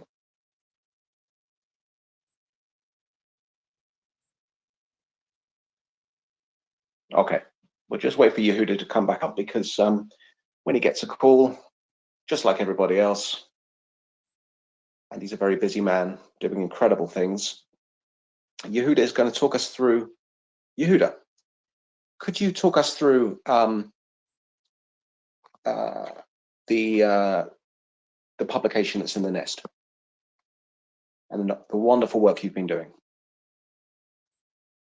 Joseph, Joseph, sorry. Wendy. It's Wendy, not Joseph. Wendy, I have a better idea. Since Yehuda has dropped down and maybe will be coming up in a few minutes, why don't you read out the whole article? I think it's a good idea. I think it's probably best, Bernardo, if Yehuda does this, simply because I'm absolutely for it. That's a great idea. Yeah. In the meantime, we'll go to Tarash. You've got your hand up, sir. Please go ahead.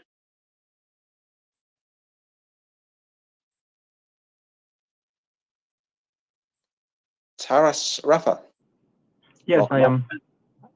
So I just want to thank everybody who is on this space and on this on MriyaAid as well for the support. I know it's a emotionally difficult day today, but what I'm thinking today is let's take a example of many Ukrainians who are in Ukraine now, and I talk with several of my friends there, and they are not. I mean, they lost power almost everyone I know, and they're not complaining about losing power and just being uncomfortable. They complain they lost power, they cannot do the work they do. Some of them are collecting money and making some shipments of supplies for the forces fighting at the front line. Some of them are building drones, and they are complaining they cannot build drones now because they don't have power. So let's see what we can do the best. So this day will pass, and tomorrow might be a better day. The power might be restored. What we can do? How can we re-energize the people here in the West, in US, in Europe, to not being tired of Ukrainian war, but keep supporting. I know it's difficult for so many who already supported a lot, but is there anything we can do to bring Ukraine's news to the mass media attention again, and to just raise awareness of that this war is not over, it's not easier, and it's not yet ended, and support is still needed. Thank you. Thank you, sir. I think beyond this space, today has underscored again that Ukrainians face genocide in 2022. To the people within this space and to Ukraine's many friends and allies around the world, this is an everyday thing they think about and campaign to stop. But yeah, it is unfortunately days like today which when we see Ukrainian lives lost on a bigger scale than normal, when civilian infrastructure is hit on a more significant scale than normal. There is no normal, of course, in this, but it is days like this where this really does highlight the plight of Ukrainians in 2022, and it highlights what a lot of Ukraine has been experiencing in the east of that country since 2014. It shouldn't take a Russian rocket hitting a maternity ward in Vilyansk to identify with people that Ukrainians are facing this onslaught of war crimes against their nation every day. In some parts of the world, it is. We always try to glean positive news out of days like today, such as the news that 51 missiles and 5 Lancet munitions were shot down from the 70 fired. And that's better than having 40 shot down or 30 shot down or none at all. But it is very much a tragedy for Ukrainians and their families who have died today. And I appreciate your comments, sir. George. Yes, so I'm saying that I'm going to say there's over 400 people on this space right now at this moment. There's over 400 of us on here listening in. Now, I know some of you are in Ukraine, and I wish you all the best. I know it's difficult. But for those that are not in Ukraine, you're somewhere with an elected official, hopefully. What are you going to do tomorrow? You're on here because you're upset of what's going on. What are you going to do tomorrow? What can you do? But besides donating money, besides donating your time, besides donating material things to Ukraine, you can get on the phone.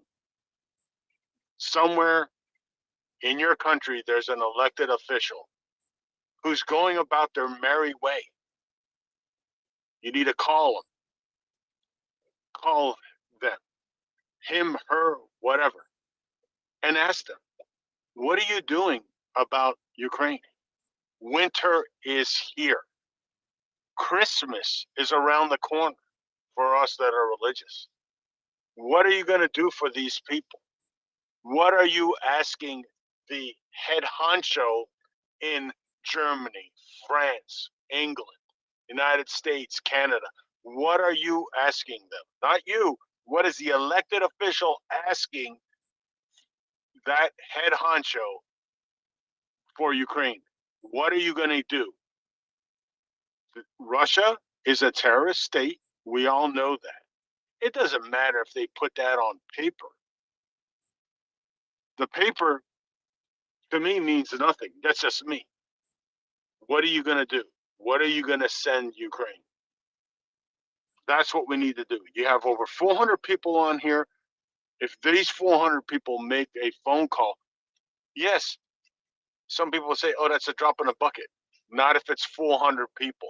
And you call your friends and say, hey, we were talking about this last week, or we were talking about this the other day. Did you hear what happened yesterday? Did you hear what happened today? Ask them to make the phone call. Spread the word. Call those elected officials. Say, hey, I'm your constituent. I voted for you, but I'm having second thoughts because I don't hear you on the local news channel bringing this up. What are you doing? Tell them to get off their butt and do something. We need to put pressure on our elected officials.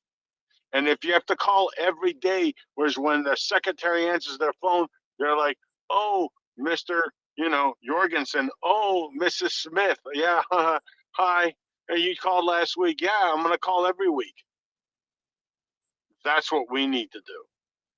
We need to be relentless because the Russians are relentlessly trying to destroy Ukraine, and we have to be relentless. So let's get off our hookasses and get on the ball and make those phone calls, people. That's what we need to do.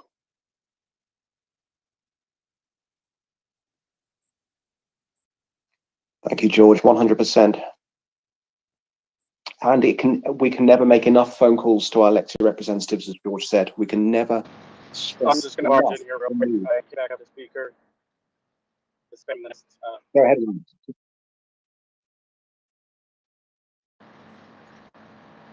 Wendy and Bionod, I just shared one more thing into the nest. It's the easy button for reaching out to your senator or congressperson. All you need is a zip code or to know what state you live in.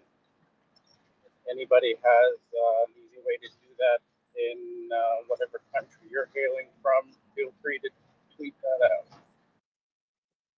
And do us all a favor. Tweet out that you contacted them. Just say, hey, look, I already called so and so. If you live in my area, give them a call. Do that, everybody. Let's get this. Let's keep up the pressure on them, because the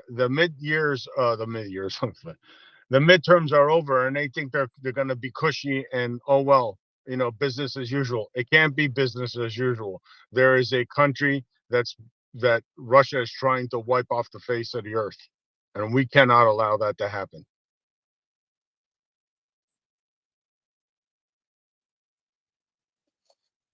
Thank you, Ryan. I think Yehuda is going to, I'm hoping he's going to come up and introduce a couple of items which are in the nest. So we'll just wait for it to see if he cycles up. Thank you for putting up the contact details, Ryan, for the 100 senators. Anyone listening from the US, please do check out Ryan's tweet in the nest. You can look up your congressman or woman by zip code, and no phone call is ever wasted. Okay. Wendy, maybe we can have Ryan talk a little bit about what he did on this infamous day today.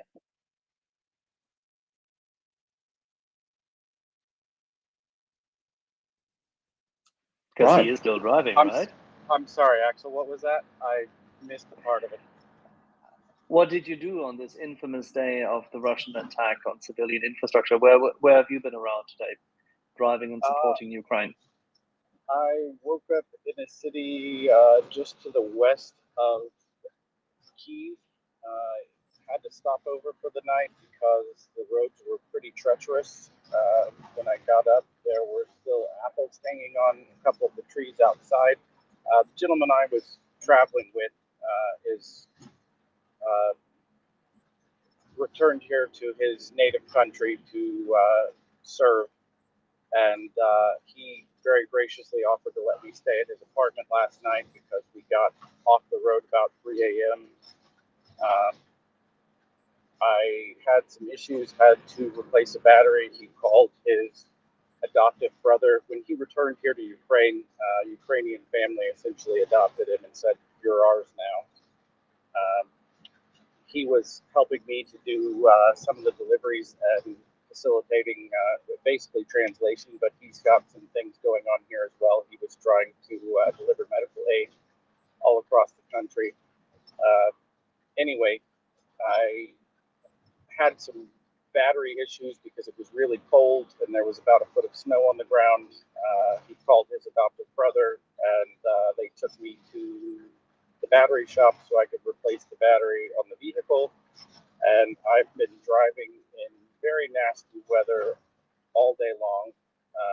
I am now approaching the border with Poland, so that's what I've been doing today, trying to keep the wheels on the road. I'm heading into Poland to get some food aid, a few tons of it actually, and lead a convoy back through Poland and into Ukraine so we can deliver it to people in need.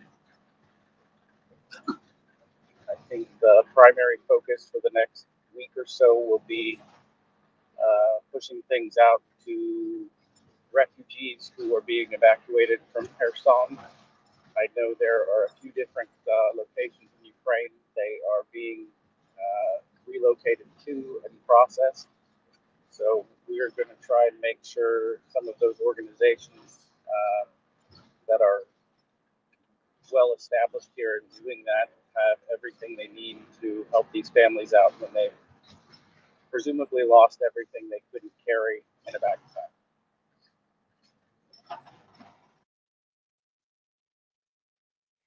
What are you carrying at the moment, or are you still switching cars?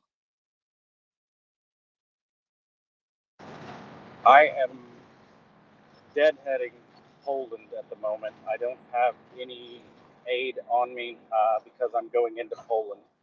So we'll be loading up with a massive amount of food aid, probably more than we can even carry.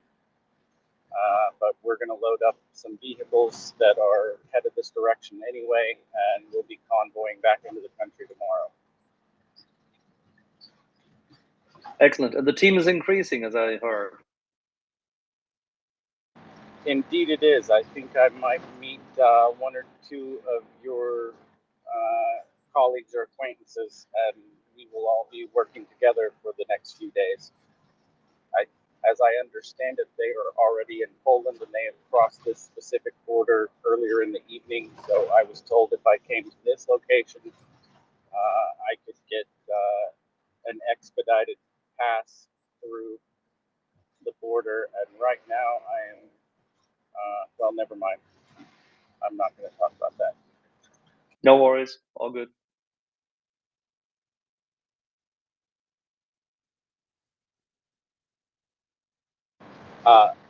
One on a lighter note, I did get pulled over for the first time here in Ukraine by a police officer last night. I think the kid was about 19 years old. He looked like a baby, but they pulled me over.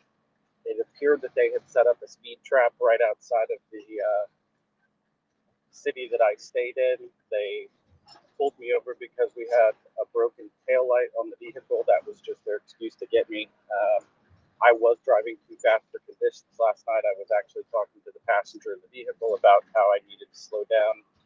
And just as those words crossed my lips, I realized there were red and blue lights in my side view mirror. This doesn't have a rear view mirror because it's a cargo van. Anyway, the young man came up and asked me what my business was being out so late. And I explained to him, actually, my passenger explained to him that we were shuttling humanitarian aid from one place to another, and we were actually heading back so I could drop him off and continue on here in Poland. When he explained that he had Ukrainian ID and I was an American, they asked to see my passport, and the kid was blown away because it was the first American passport he'd ever seen in his life. So once they did that, they asked me what my name was, how old I was, and then he wanted to see my driver's license exclusively so he could take a look at what an American driver's license looks like.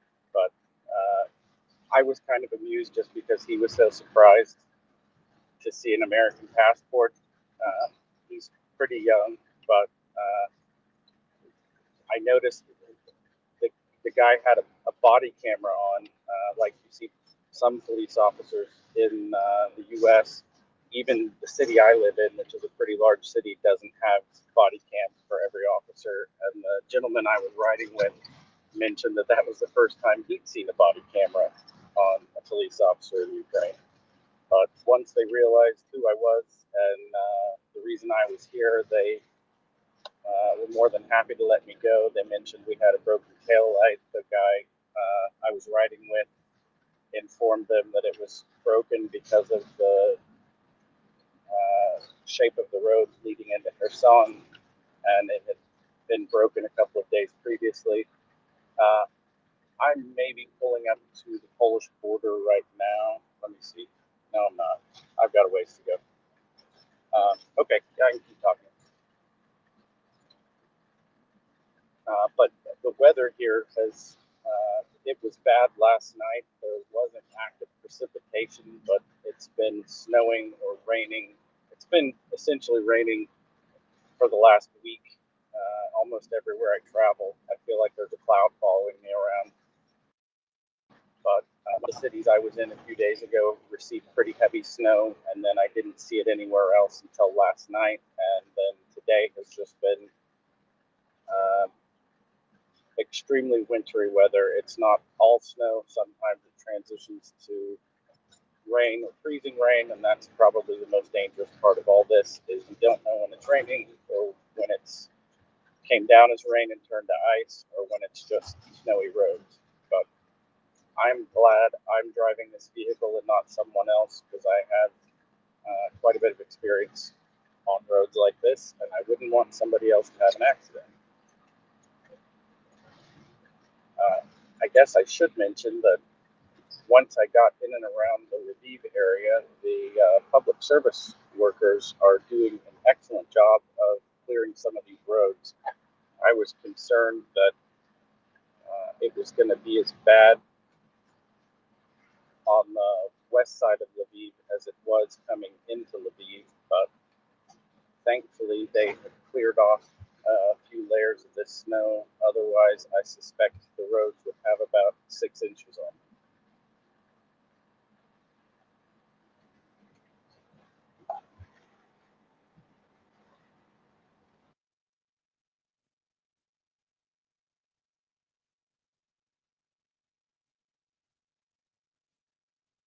Ryan, we appreciate you coming back up, mate, after having spoken to us an hour ago. Have you managed to change your tyres yet? No, I think we'll be doing that tomorrow. I need to figure out what time we are supposed to be loading up with the humanitarian aid, and hopefully I can get the tire situation resolved before I pick up that stuff, because it's a lot harder to change tires on a fully loaded van.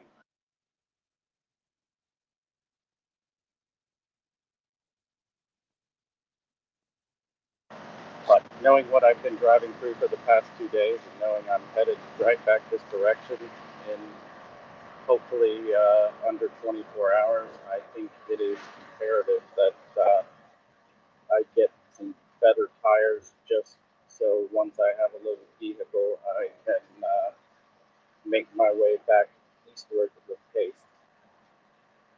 I'm not going to let a little bit of bad weather slow me down, but I want to make sure I can do it as safely as possible. Got a brand new battery, and I've got a almost full tank of fuel, so if I've got a good set of tires, I'm all set.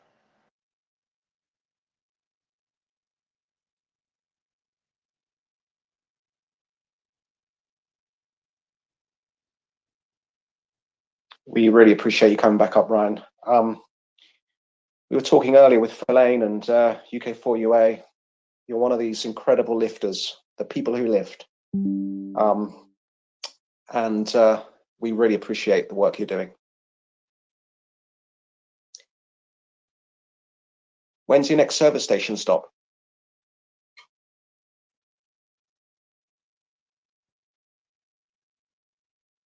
Not stopping until I get into Poland. I took a couple of stops on my way here. I topped off with fuel earlier.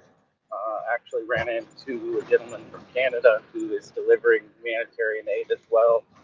I may try to get in touch with him once I get settled somewhere this evening. I just pulled onto a not so well-paved road, which makes the road noise a lot worse. I hope I'm not annoying everyone with shakes and rattles. I was on a pretty good road until about 30 seconds ago. That's why I decided to come back up.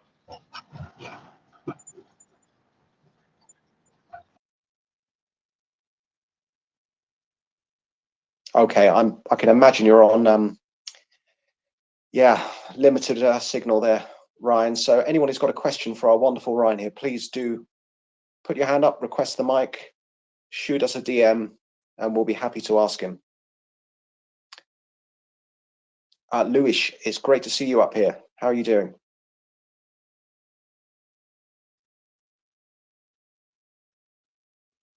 Hey, Wendy, give me 5 minutes, please.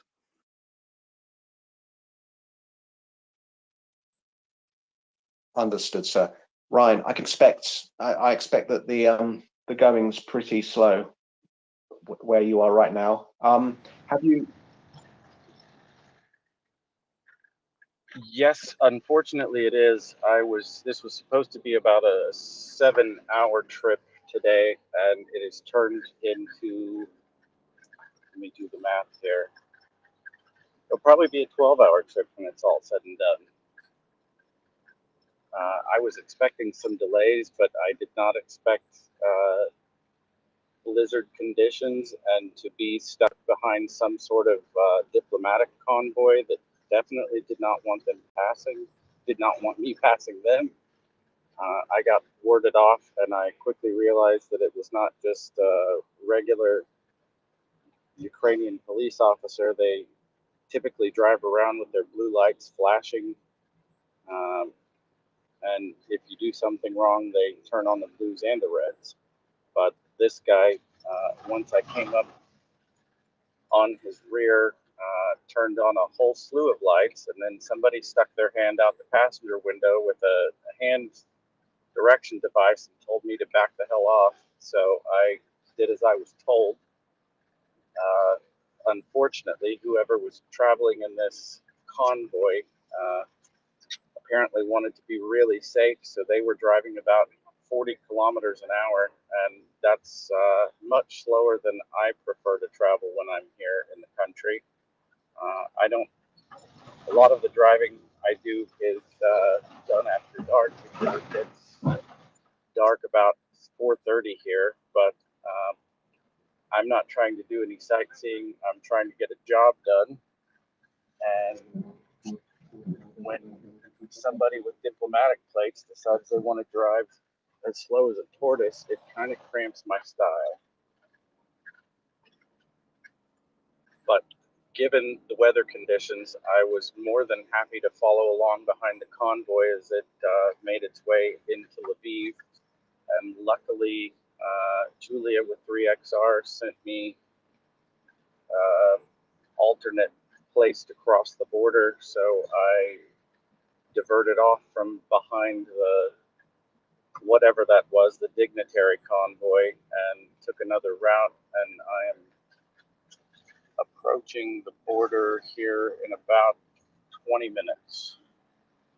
At least that's what my GPS is telling me.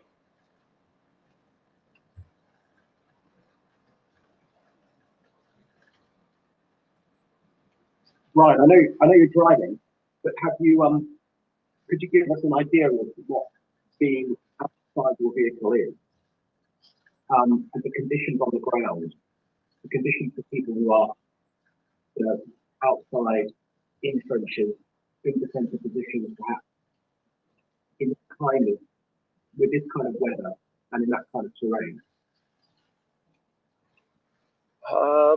The first, let me see, what was that? Probably my 5th or 6th day here. I joined up with a group of people and we delivered some humanitarian aid out to a community east of the Osskill. 3XR Renegade Relief Runners. We dropped off some stuff, about 100 meal kits to a neighborhood that had absolutely no power.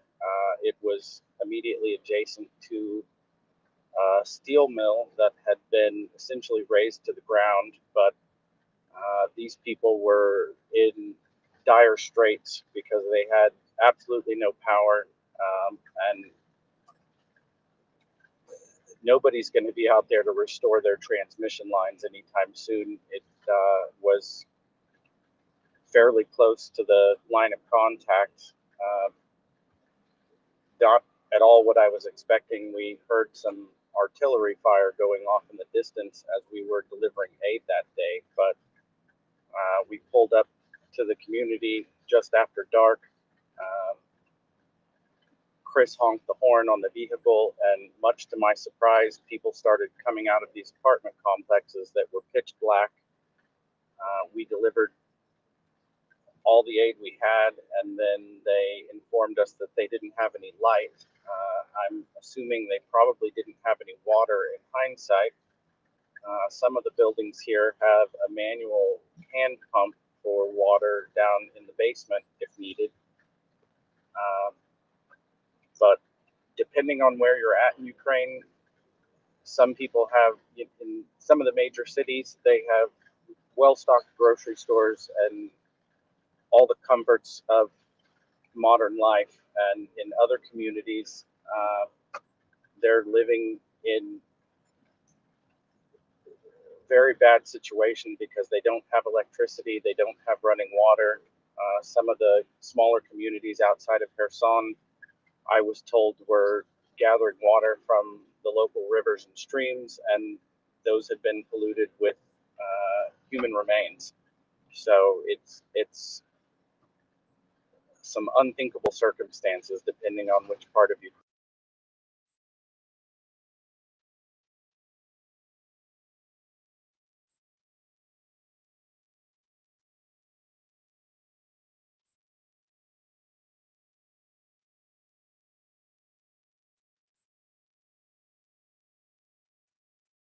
Okay, well, just give Ryan. Possibly even water or heat now that Russia launched a second day, and I have not seen any of the news.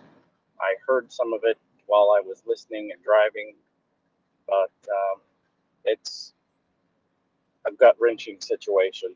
I've seen people who were overjoyed. I mean, they were brought to tears that we showed up and delivered some coats and shoes to their children, or the lady at the orphanage was brought to tears that we showed up and delivered coats and canned goods, and she was so considerate about the needs of others. She was meticulously going through the boxes as we delivered them and said, no, no, no, these things need to be taken to another orphanage or a women's shelter. She sat down and provided us the address for it. The canned goods specifically she held on to because the orphanage is frequently without power, even though it was in a city that was not occupied by the Russians. But she wanted to make sure things got to the people that needed them the most, and she worked her butt off while we were unloading the van with things that were needed. We got up and delivered, I guess it was about 30 set up or will be accepting exclusively Kherson refugees in the coming days.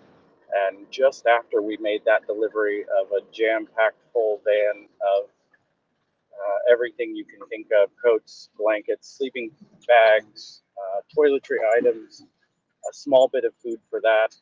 We got a phone call from the director of the orphanage because we went to the orphanage on a Sunday, but the director called my colleague that I was making some of these delivery runs with and told him, you have no idea how much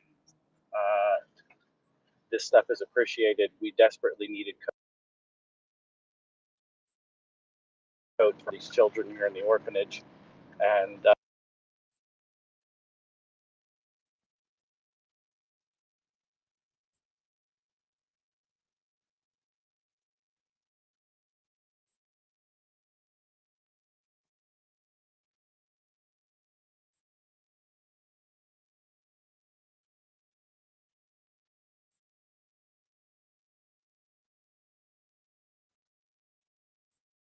All right, I think Ryan's signal is just about fading on us.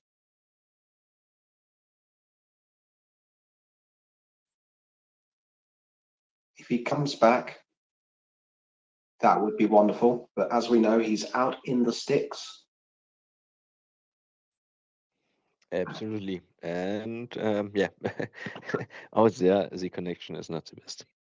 Yes, and as we've heard today, there's been numerous issues with phone and internet coverage across Ukraine. We had UK4UA on earlier saying the same thing. Lewis, you had your hand up. Yes, I had my hand up. Oh my God, I'm breaking all the stuff. Sorry. Sorry, I had a phone call and I couldn't speak, but I'm available now.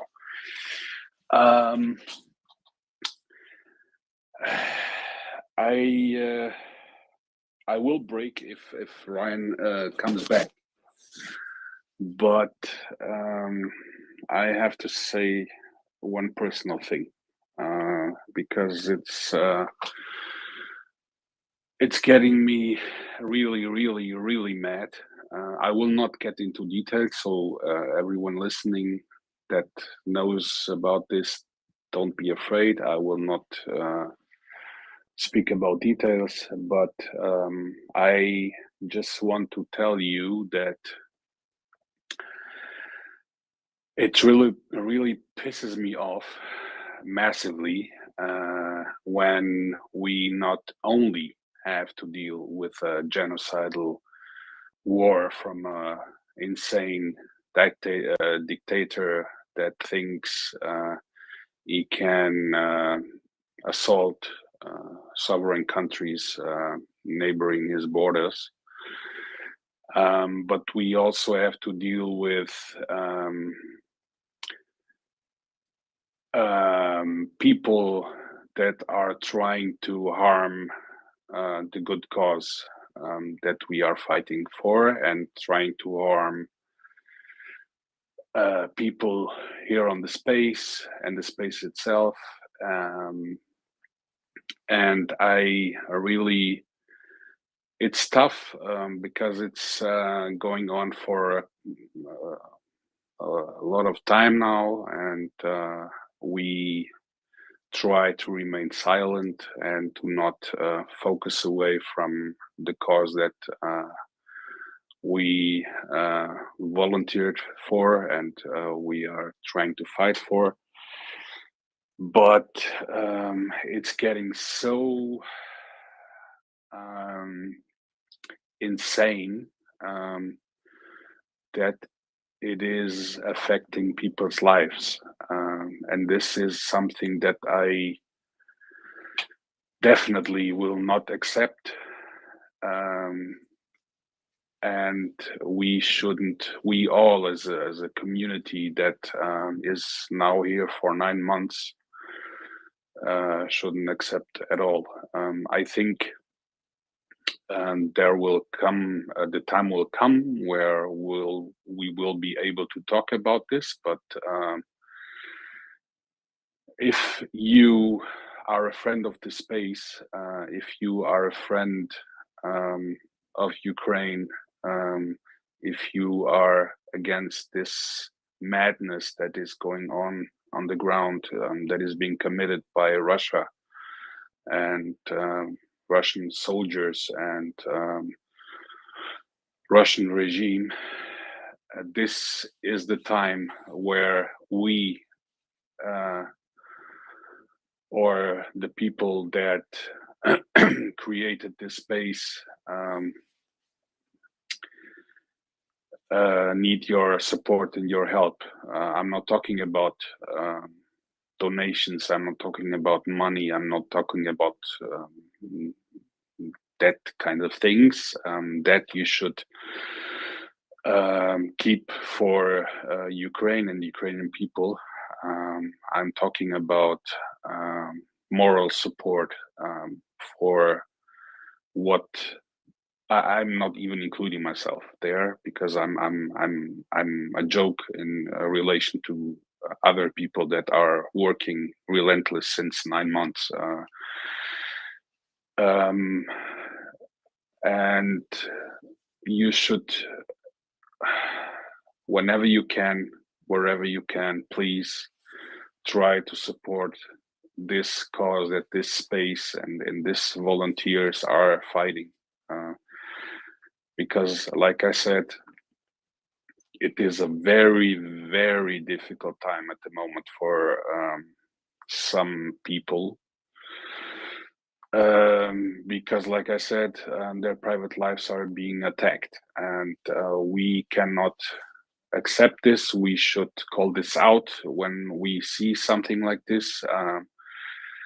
For the people involved, where their lives are actually turned upside down at the moment, I can tell you in front of all listeners that I will support you. I will try to do whatever I can to take this away from you. This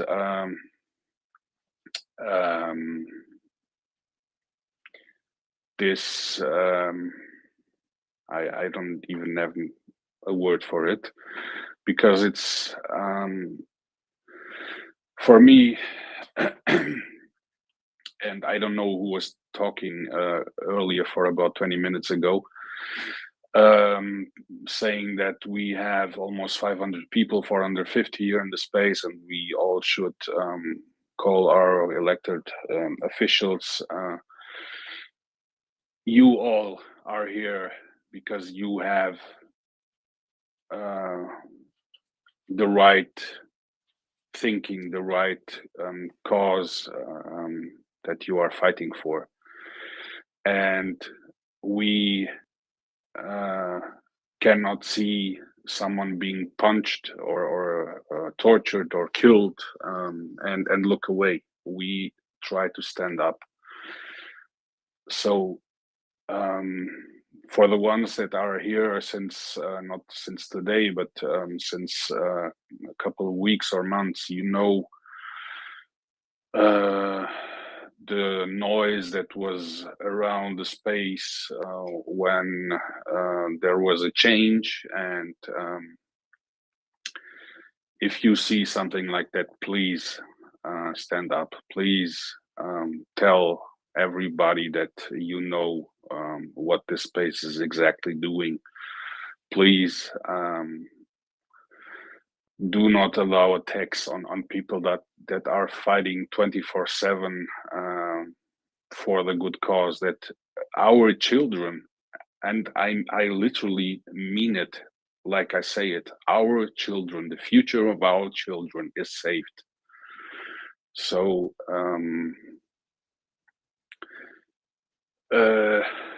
Yehuda, let me tell you this directly. You are a good guy. You created something that no one has ever created before. Since you are involved in this and created this space, it helped a lot of people. Maybe, and I hope so, and I believe so, saved also a lot of people. I support you fully 100%, and all the others, of course. And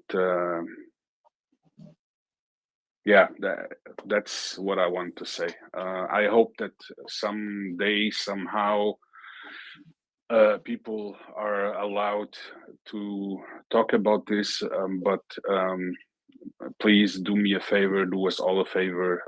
This is the time, after almost 9 months, that the space that specifically also Yehuda needs your support. So please stand up and help in spreading the good word. Thank you. Lewis, my friend, thank you. We've all seen over the last 9 months the lifters, the civilized people who lift. We know Yehuda to be a lifter. We know many people here to be lifters. People like Ryan, right now. People like Axel. And everybody who's been helping save Ukrainian lives over the last 9 months. I'm going to say bon nuit, night all. I'm going to hand you over to Ben, who's come up to do a co-host swap with me. So have a good night, everybody, and Slava Ukraini. Herom Slava. Thank you, Wendy. Herom Slava. Slava Nazi. Smert Voraham. Very nice. Smash for him. All right. I just was thinking about also going to bed, but then I heard Ben is coming up as a co-host, so I'm absolutely will stay here with Ben. Ben, you want to talk about economics today, or you have any other topics today? No, today I'm going to give you a great lesson about airborne assaults. Yeah, no, of course not. I want to talk about economics. All right, let's talk about airborne assaults. Did you know I almost went to the Bundeswehr and would be become to an airborne unit, but this is another story. Let's get back to, I think, Ben, we had a great interview today, and you will give us a resume about this. But at first, Lush has his hands up. So, Lush, please. Thank you, Bionade. Boa noite, Ben. Como estás? Tudo bem? Tudo bem, pá, tudo bem. E tu? Graças a Deus. Claramente. I just wanted to tell something. Please do not write me asking what is going on, because I cannot speak about it. There are legal things involved now, so we cannot speak about it. But Yeah, like Luis, I said, it is in someday, hand. somehow, Luis, yes, it is in hand. exactly. So you don't need to write me, because I will not answer. Thank you. All right, and just to make this very clear, the MriyaReport, founded and led by our friend Yehuda, operates on a complete and utter volunteer basis. All of us have here for many months now donated their resources, time, effort, even money in order to, buy a server. I know someone of Portuguese descent in Germany who has done this. Pay their way, even buy their own pizza as they should. And that's completely common because we're united in one cause. We want to make sure that there's sufficient amount of information about Ukraine and what it has to go through and why and how we need to support it. And then we, of course, constantly plug here MriyaAid and the associated charities which you've seen, whether it is Ripley's Heroes, whether it is Malcolm Nance's Tapestry, whether our friend Sean from UK for UA, who's been working extremely hard. All of our friends who've been here are united in one cause, supplying the various means and support which Ukraine needs and deserves. That's all we do here. And if you follow the news about what Yehuda and the whole team have achieved since, you will see that people have been rolling up their sleeves and working together to build this. You can see it on MriyaReport.org. You can see it, by the way, also on MriyaAid.org, where our colleagues have worked exceptionally hard and paid their own way, yet again, for logistics cost. There are people who have invested their own money to make sure that in the sorting centers, goods donated and found and procured in Canada in bulk could be packed up, coded, sorted, and then dispatched via Poland to go to Ukraine. This is what volunteers do who have a big heart, and all of you listeners who have contributed, who have helped us, if you can't support us by means of donating to MriyaAid or to the other charities, that's completely fine. But if you're with us and talk to us and engage with us, that generates buzz. And if you ask us questions, we will do the utmost here to make sure that we get these questions answered, sorted, bring the right and relevant experts here, different opinions, different views. Yes, there will be discussion. Yes, it will be animated from time to time. But there's one thing which matters most. We are unified in this cause. And that's why it's worthwhile supporting. Thank you. Thank you, Axel. I fully agree with you. A lot of guys and girls are doing a fantastic job at the moment, although I have to correct you on one point. Not all of us are fully here for free. Bionada and I, we're here for techniques tiers. We thrive on them, we need them, and we're piling them up. So we're very happy that everyone is providing us with the opportunity to fill a bank account with this very, very precious currency. So thank you, everyone. Thank you, Axel. Oh, absolutely. Who is leading? Like, who is leading now? You or Bionade? No. Who has the most ethnics? Ben is absolutely leading, but it's a race, and I want to get through Ben's high score. But you know, on days like this, if you are a troll, if you want to fight, please, we don't have to do it on space. You can shoot me a DM, and it's you know, it's some people collecting yeah, post stamps, and I collect Vatniks. So please, you're very welcome. And so I hand it to my new, very warm welcome co-host Ben. Thank you, co-host by another. So what we're saying, yeah, thank you everyone. Thank you for coming.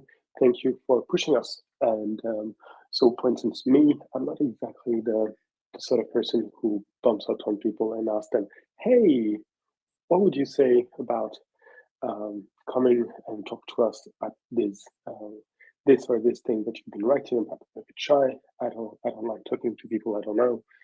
I'm just think of it. I don't like to talk to people in general. But because everyone pushes me, I decided to go and ask a really, really smart lady who has just published a book. Her name is Agatha Desmarais, and I will tell you about her very soon. For the moment, the one and only Victoria has come up and has raised her hand, and her wishes are my orders. Please go ahead, Victoria. Thank you, Ben. Good evening, guys. I'm just here. Just wanted to give thanks to MriyaAid for supporting and providing much needed aid to the Ukrainian forces. I just want to share that some time ago, our previous guest, Major Roman Kovalyov, who's my friend, and he's the commander of the 2nd Rifle Battalion of the 17th Separate Tank Brigade. They're located in the Kherson region. He reached out to me asking for assistance for his battalion. So they had a list of things, and MriyaAid was able to cover almost everything, guys, almost everything. I know they provided night vision gear, tablets, power banks, generators, and more. And they're just amazing. But I just want to say, guys, thank you all, because this wouldn't be possible without you all, friends and listeners, and who are donating and providing the funding needed to MriyaAid to be able to support such project. Guys, thank you so much. And Roman hopefully will join us. Unfortunately, he doesn't speak English, so we'll need Verlaine's assistance. And as you guys know, she has internet issues. So hopefully he will be able to join us soon. But I just want to say thank you, guys. Thank you, MriyaAid, and thank you all for donating. It just means so much. And guys, because of your donations, Ukrainians will be victors. sorry, I get a little emotional. It just means so much. Thank you all.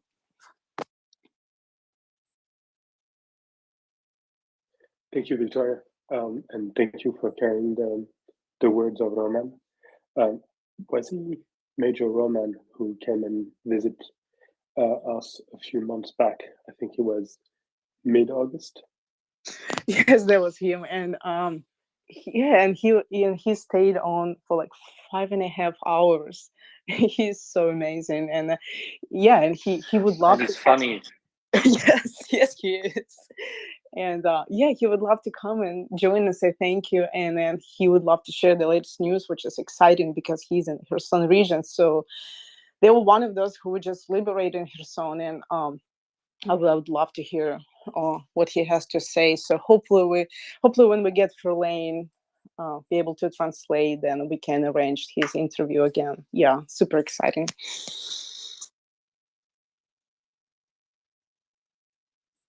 Brilliant. That's brilliant. Personally, I remember that I got to ask him a few questions, and I was really, really happy about it because he's a real fun guy, and he knows his job really, really well as well.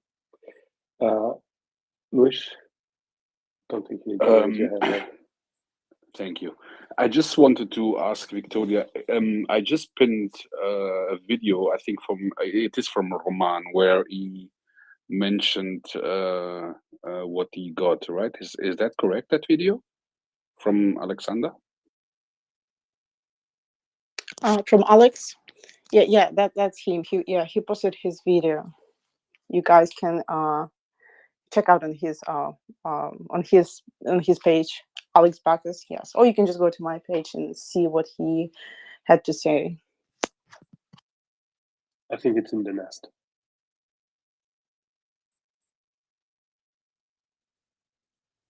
Yeah. So guys, again, thank you so much. Your donations mean so much, and thank you for helping. Thank you for helping Ukraine. Thank you for being here. Thank you for fighting Russian bullshit, and thank you for listening to the truth that our space providing every day. Thank you, guys. It is a pleasure, a privilege, and a moral imperative.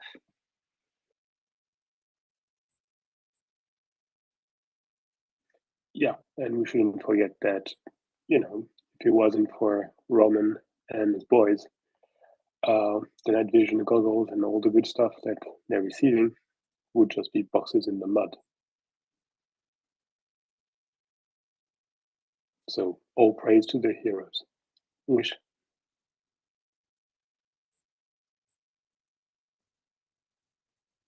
Yes, sorry, I was searching for something. I actually have something to announce.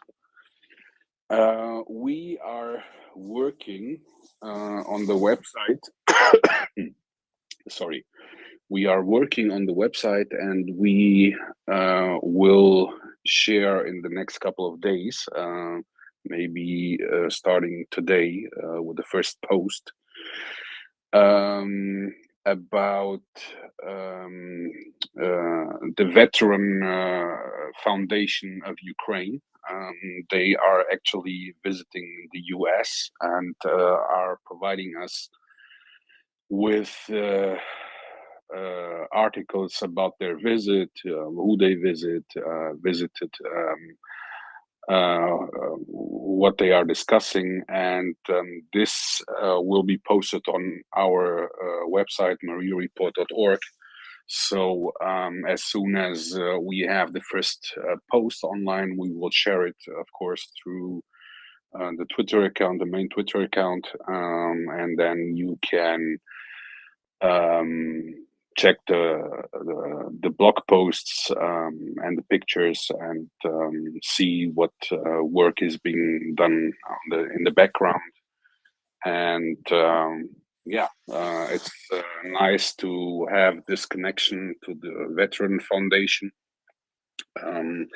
because they are, of course, also doing amazing work in getting support for the military, for Ukraine itself, and it's nice that we can share some of their posts on our website.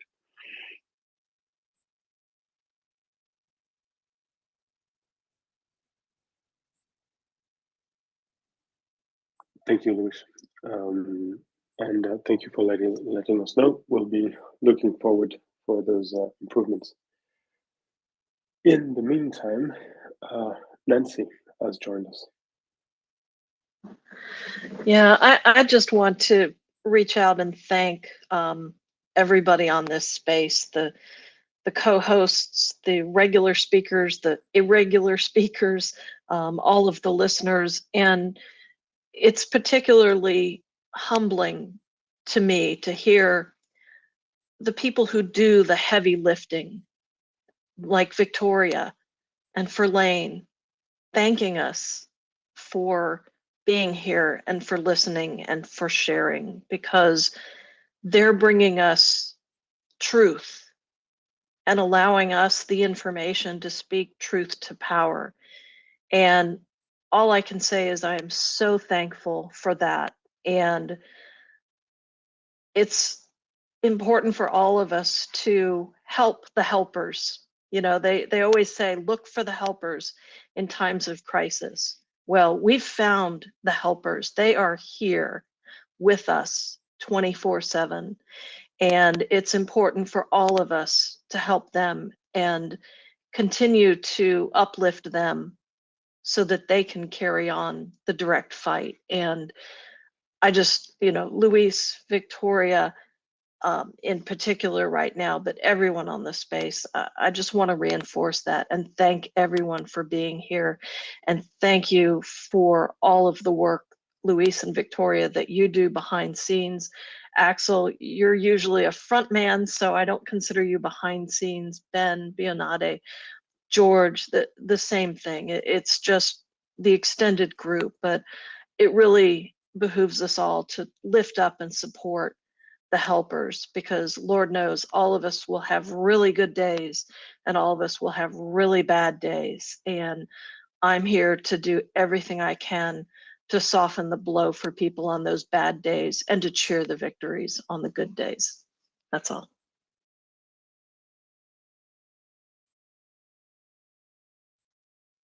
Thank you very much, Nancy. I'm sure that all the guys and girls who are in the back, that many of you have probably never heard about, but there is a small army that is keeping the lights on. They are going to be very happy to know that you know they're there and that you appreciate their effort.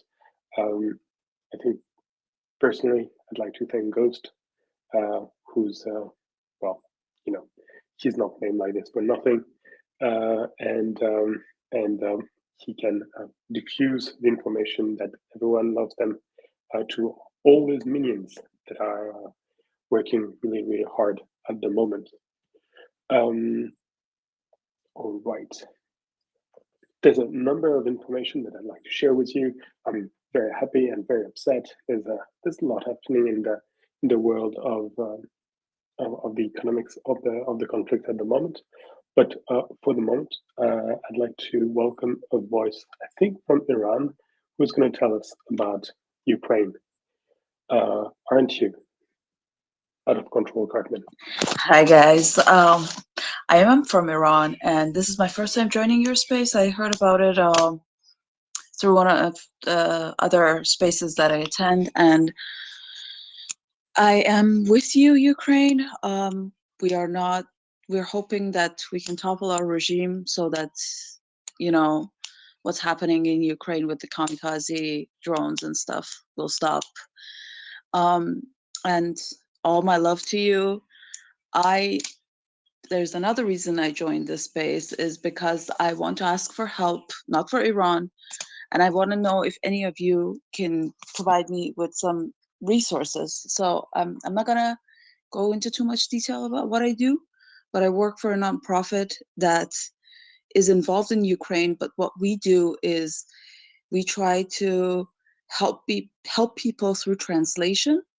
So getting people critical information through translation, because that's sometimes what they need. They can't, if things are in English, people won't be able to read how to access clean water or, all of those things. And sorry, it's a little bit late where I am, so my English is gone a little bit.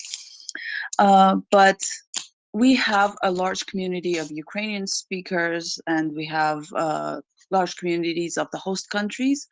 What we are lacking is an understanding of Romani. And I was wondering if any of you guys here have any kind of resources to introduce to me so that we can connect with Roma organizations or Roma activists who can help us with providing these types of information in the Romani language as well. And if you need anything about Iran, I can, as much as I can tell you I don't live in Iran. So thank you so much for having me here, and more power to you. And you're doing great, amazing things. And I'm hoping by spring, we will all be free of these tyrants. Thank you. Amen. It is one fight against tyranny. Regarding the Romani, I'm afraid I've not heard of anyone mentioning Romani, particularly in the space over the past few months. But, well, you never know. The power of the network. Your call is up. If anyone knows anyone, please contact. Out of control, Cartman.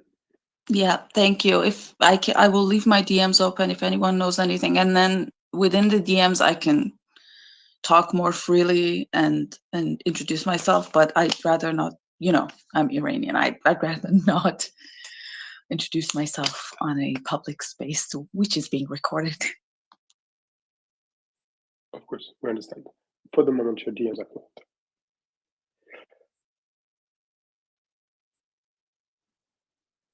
Right. So, I was telling you about Agatha, who came to visit us and talk about her latest book, Backfire, about the American sanctions that practiced for the past 20 years. And she was great. She dropped a lot of knowledge on us, how sanctions work, how they can be decided either by Congress or by the president. She mentioned a lot of other really interesting details. But I think that one of the most important things that I take away from what she told us is that there's still a number of things that the United States can do to make those sanctions more biting. And the first one is that she noted that there are still a lot of exceptions. A lot of some banks still have access to SWIFT.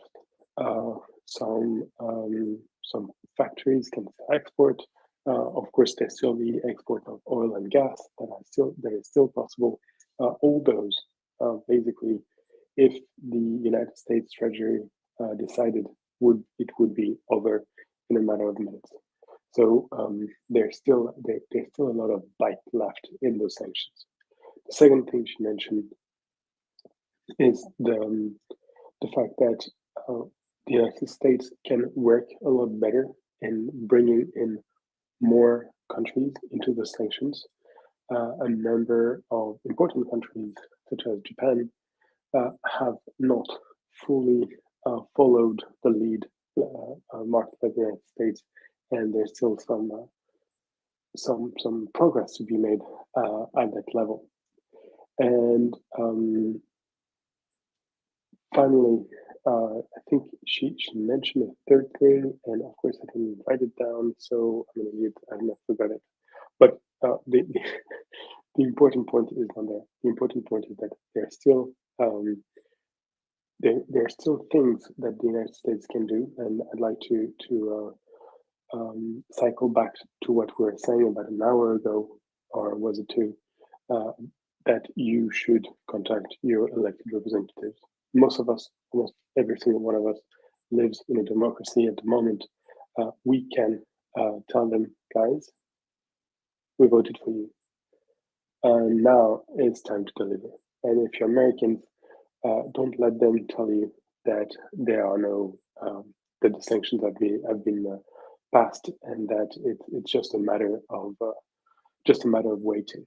What Agatha was saying was that sanctions need to work fast if you want them to work best. So we need to be as strong, as thorough, and as relentless when it comes to sanctions against those guys. Yeah, I remember the third thing that she mentioned. She mentioned the fact that, for instance, unlike the sanctions against Iran, the sanctions against Russia don't have secondary sanctions attached to them, meaning that if you do business with a firm that is under sanction by the American government, you don't risk anything. You're not at risk. There's no secondary sanction. You are not. Will not be targeted by the secretary, by the treasurer. If secondary sanctions were to be introduced, that would mean that any company in the world that wants both to use American assets, American services, which include the greenback, the dollar, which include also the capacity to access the money pool that is the American capital market. Any company that wants to do this has to pull out of Russia now, has to stop any relationship with any company that is doing business in Russia now. This is the power of the United States Treasury. This is the awesome power that could be that is at the hand of the President of the United States and of the United States Congress. And this is the sort of things that they can still be doing. So Agatha was very, very clear in the fact that there's still a lot to be done and that the fight for the sanctions is really, really not done. I hope that very soon the discussion will be available on Spotify. So if you missed it, and many of you have, I know that because it was over 12 hours ago, you will be able to listen to it. I really liked it. I really enjoyed myself. I think Agatha was fantastic. She promised to come back. So you won't regret it if you listen to it. Bayonada, shall we move on to All right. Yeah. something else? Yeah. Please. Because I have a topic I want to discuss, and we have Week who has its hand up, and I know the topic I want to discuss is also in the expertise of Week. So let's at first go to Week, and then we keep the conversation on. Ben, you really need a microphone which is much better. I really can't understand you. This is my only topic. Stop.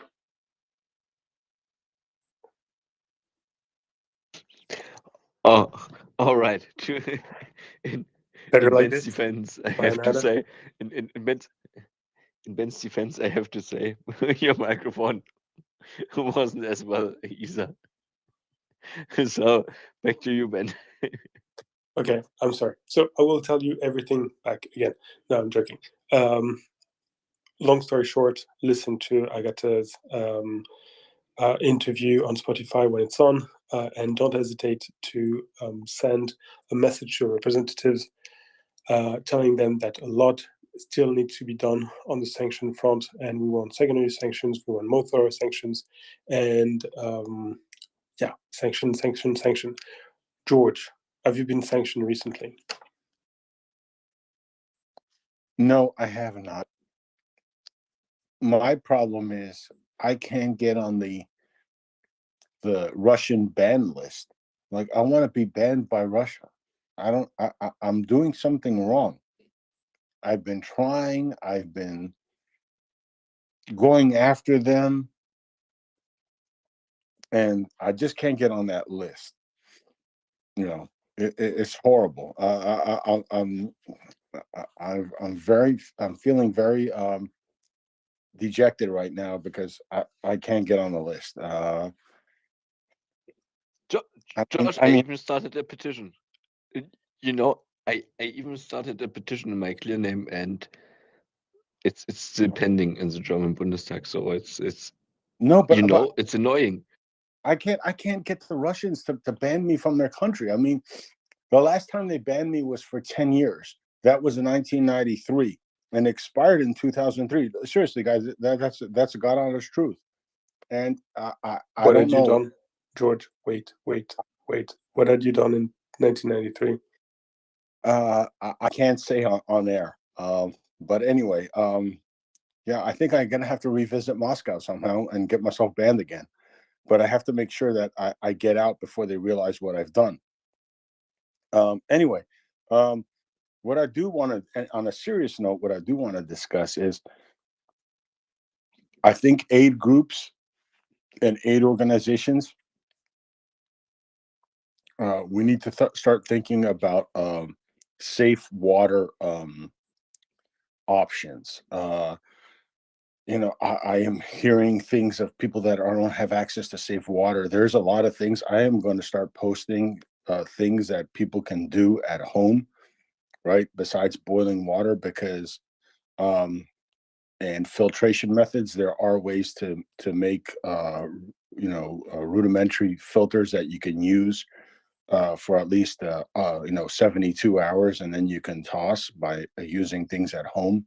But we'll also have to start thinking about water purification tablets, things of that nature that we can send en masse to some of these places that are not going to have access to clean water, so that people, what you do is, just really quick, I'll put the details on my site tomorrow. But what you do is you use a 1.5 liter bottle.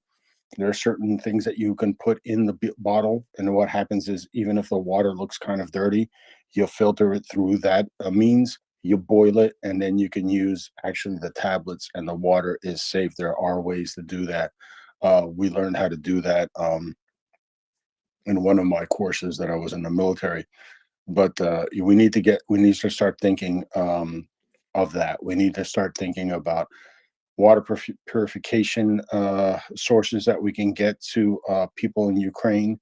There are systems out there that are, that people can set up in villages, in towns, and everybody can go and get filtered water in bottles and things like that. But that's what we need to start thinking, because it is going to become a problem moving forward, and we need to start thinking about that. Water purification tablets would be the first thing. Like, if we could buy those on bulk, if some of these organizations can buy them in bulk and ship them to Ukraine, that would be great.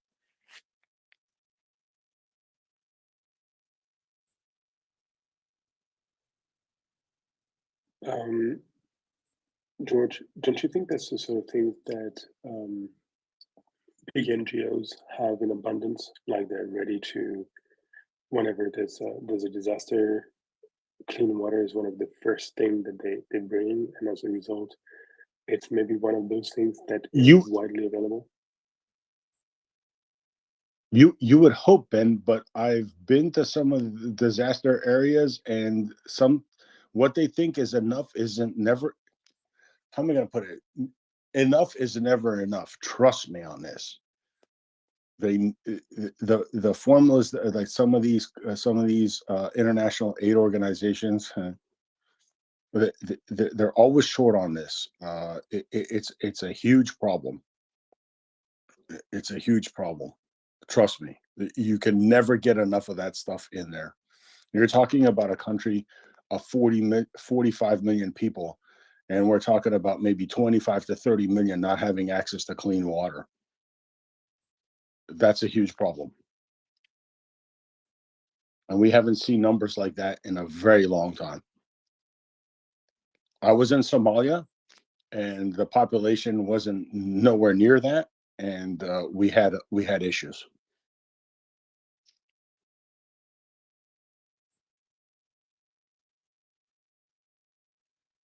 Okay, well, we're definitely going to keep an eye on this.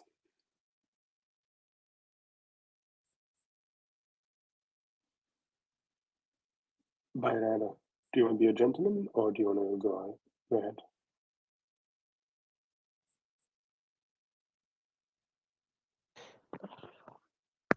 It depends. But I see Prince, so I would like to see Prince, and if weakest here in the listeners, I would like to ask him to come up again, because I wanted to talk about generators. So please, Prince, go. Hey, George, I actually just sent you a message, but then I decided to put my lunch off and come up and talk because everybody needs to hear this. Renegade relief runners, the people that Ryan is working with, they are very focused on water filtration. They have I can't even remember all of the technology that they were talking about, but they were talking about a technology that was doing lots, and that they were setting up in certain locations to make sure that there is clean drinking water. They also have the tablets. I think they've also figured out a way to use like the chlorine pool tablets and breaking them into pieces to help to purify the water for people to drink. So sometime, I don't know that Ryan knows a whole lot about it, and I can't remember all of the people involved with Renegade Relief Runners. But one of the, I want to say maybe Chris was his name. I don't remember his name. I apologize. Went very much into detail about the filtration systems that they're setting up in some locations to help with this, so that they can take the dirtiest water you could and most contaminated water you could imagine and make it safe and drinkable for people. So I don't know. I didn't go looking on their page real deeply to see, but I'm betting somewhere in their page there's some water stuff about the water filtration stuff that they're doing. So at least we know they're working on it, and we know how motivated they are. And since you gave me the microphone, I'm gonna go on for a second, if you don't mind. Is that okay, Ben and Bionade? On another subject, just real quick.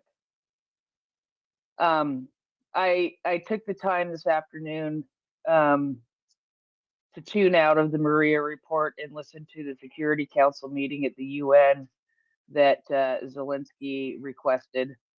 And I listened to it, and it was a very typical. I did not hear any action being taken. It cut off early for me. I don't know why, but when Romania was talking, and I thought that would be an interesting thing to hear, but I missed it.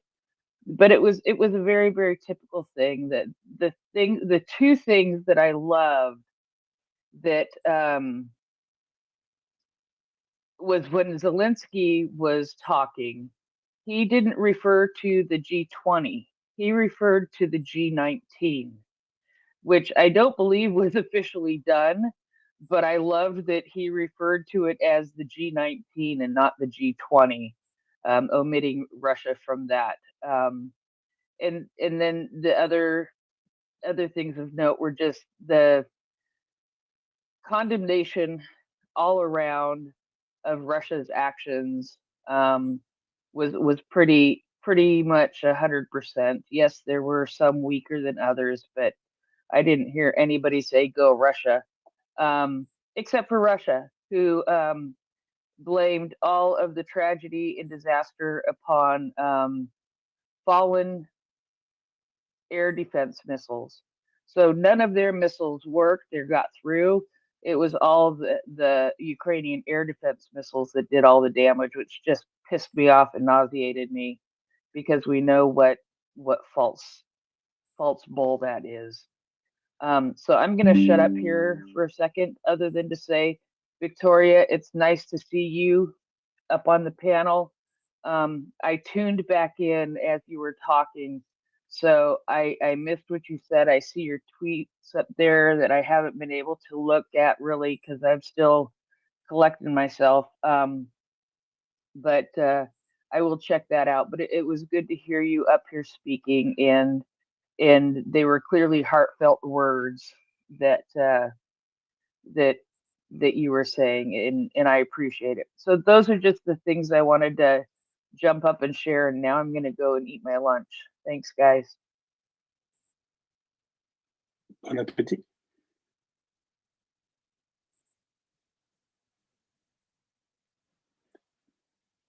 Okay, Bernard, I need your honest opinion. How's my mic right now? It's I would say 7.8345 from 10. And how's my mic? Perfect. Crisp. Crisp. All right. Because I had some troubles last days, but I made an update to my headphones, and seems like it works better now again. Okay, let's go to George, and maybe return to the important matter of water. Yes, I was just going to say, remember, there's a sentence that should never be uttered in situations like that, and that is, "I think we have enough." It's better to have it and not use it than need it and not have it. All right. Just remember that for all these people that are sending stuff, it's never going to be enough till this thing ends. Uh, Things get used up exponentially, especially when the weather's bad and the situation it gets where we are. So I I'm just that's why I keep pushing it. Water safety, water purity is going to be an issue. I don't want to read about stories, guys, gals, about a mother with 3 kids having to drink water that there's, human remains in. I don't want to hear about those stories. In this modern age and time, we have the means, we have the ability. We need to, and there's companies that make these mobile water purification things that run on generators, and need to get their butts and get out there and put them in place. So that's why that's going to be my thing. I've seen what happens to people that don't have pure water. We saw it in Somalia on top of the famine. Then you had outbreaks of dysentery and things like that. It was absolutely horrible. So I don't want to get to that point.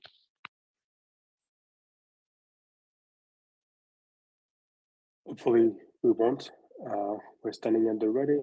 If I'm sure us, as well as a number of other organizations, are ready to pick up the mantle as soon as there's indication that it should be done. What about that, George? Yeah, I mean, yeah, I'm just saying, like, I just want everybody to be on their toes. Have that stuff pre-positioned to move in, if it's needed. Logistics, logistics, logistics. We keep saying that, so I just want to make sure that everybody's got it close at hand. So if the time comes, and actually they should move it into towns and cities and things like that now, so that if it's needed, you have it there ready to be put in place. So they need to be pre-positioned in different locations throughout Ukraine, so that if people God forbid, have to move, you have refugees that have to move, you have watering stations, you have things like that can get this stuff. We have to plan ahead. If they got to put shit in a Sealand container and drop it off in the middle of nowhere, on a road, on the side of a road, that's fine too, because you might have people migrating from one area to the other. If the infrastructure keeps taking hits like it is, and you have, let's say, the results of like people needing to move, refugees, you're going to need water for them, and having that pre-positioned in certain places is a good thing for people to start planning, if it hasn't been already been planned. Thank you, George, for the heads up. Yep, we'll definitely keep an eye, and I know what I'm going to write my representative about very, very soon, probably even before asking for new sanctions. George, have you seen who came up on the panel? My brother from another mother. Is that Daryl? Tis I. One thing about what you're saying, George, is rather than things need to be dropped off, I think that everything needs to remain mobile. We know that Russia has their spies, etc., because how can they figure out where a maternity ward was unless they had somebody get a grid coordinate on it? I think everything needs to remain mobile. If they do get generator sets, if they do get the water purification units, everything needs to remain mobile and hooked up to a truck as best possible. Reason is if there is a air raid warning, they can move the trucks from the location they are currently at to a nondescript location that's pre-planned just in case.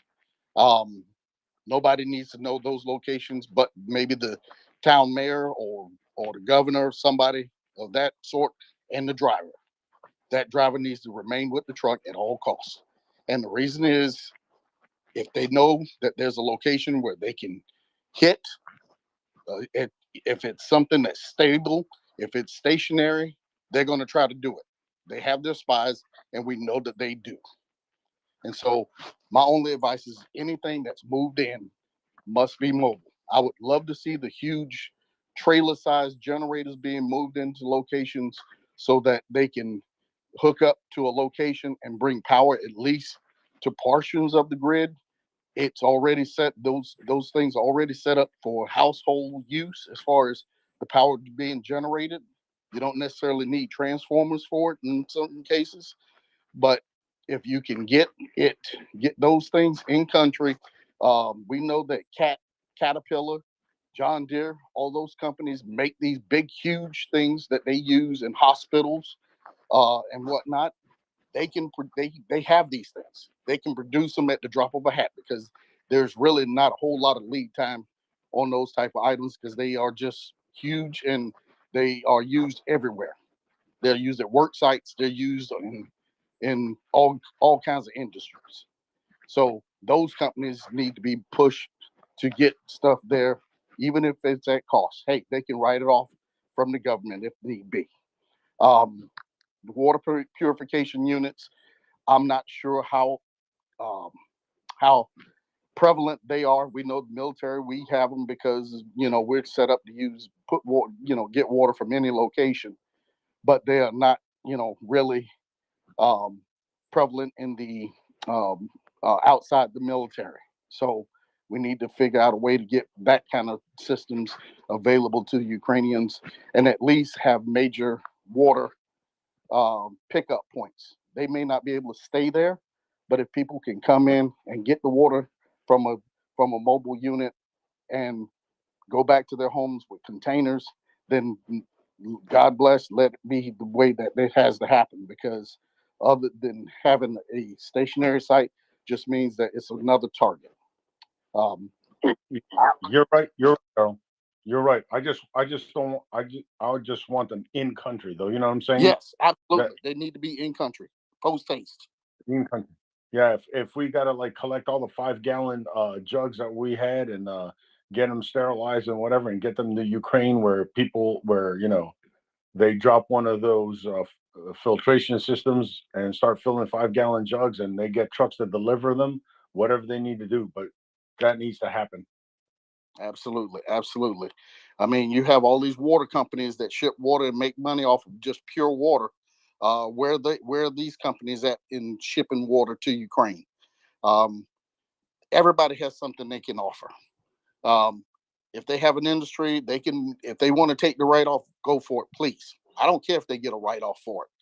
It's helping people live, and that's where we need to be with this. It needs to be all hands on deck.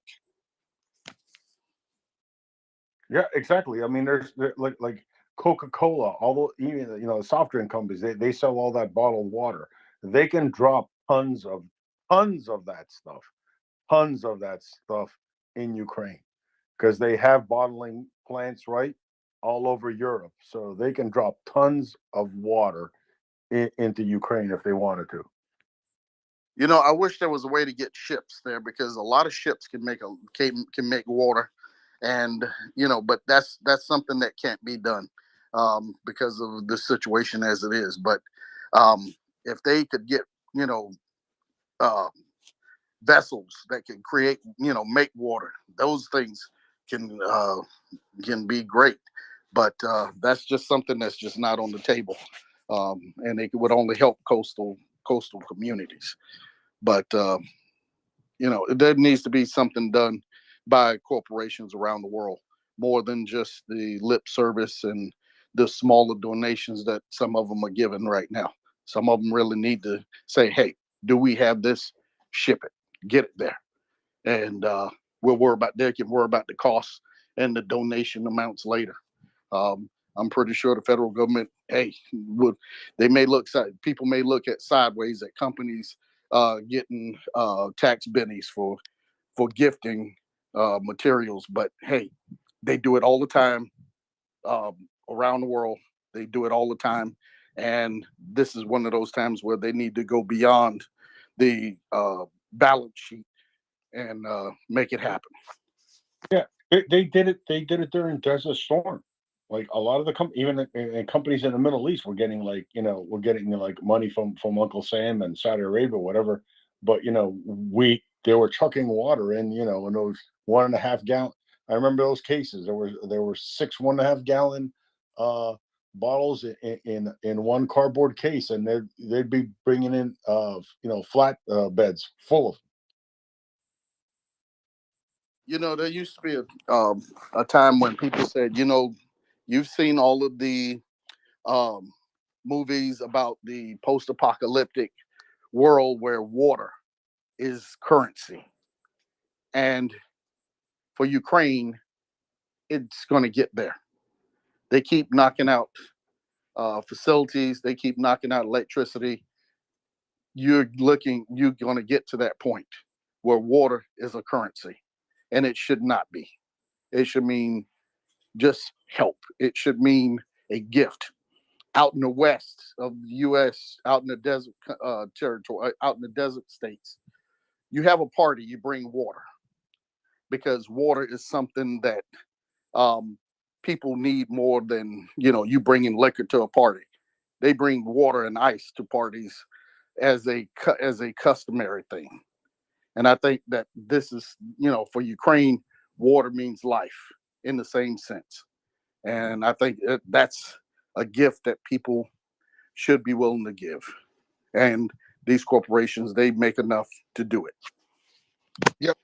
Because look, working in the medical field, the last thing you need right now, the last damn thing you need right now is for those people, especially in like a town of 50,000, 100,000, for them to start getting sick.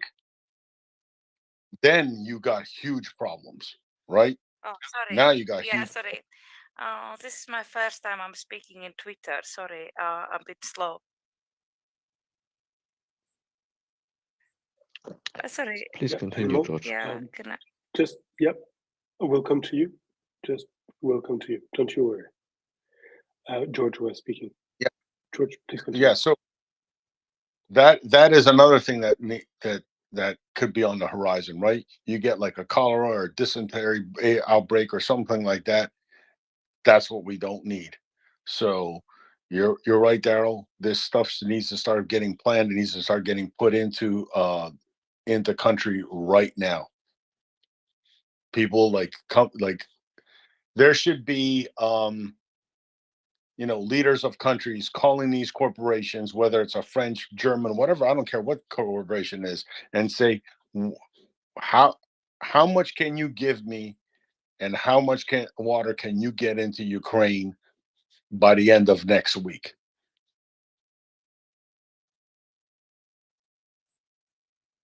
George, how many C-130s full of pallets of water and other stuff like that did you see going into the MWRs in the battlefield? They bring C-130s full of MWR goods in, and it would just show up. Exactly, and roll them off, right? You just roll them off, and then hook it onto a truck, and it's gone.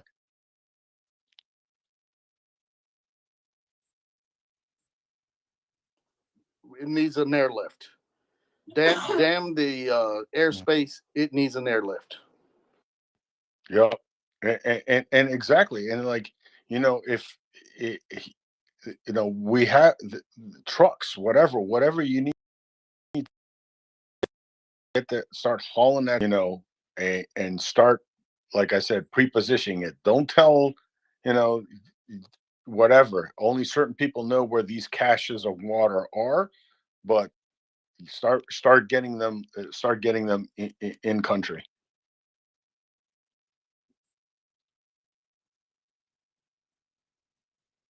Okay, thank you very much, guys. That's a very interesting discussion. Maybe we can pick it up in a minute. There's a few people who want to either speak or participate, and are too polite to barge in. Nancy, please go ahead. Yeah, no, Daryl and George, I really appreciate you bringing this topic to the forefront, and I think that there are several of us who, also recognize that there are companies that use water that have not fully left Russia yet. I'm thinking AN the parent company of Anheuser-Busch, and Red Bull, among others. Nestle is another one. And what better way for them to truly demonstrate what side of this they're on than to jump in and lend a hand and lend the water that they use, because they've got it and they're in Europe. So I would say that there's plenty of companies nearby that we should be knocking on the doors of, saying, hey, get your shit together and let's work on this and redeem yourselves as well.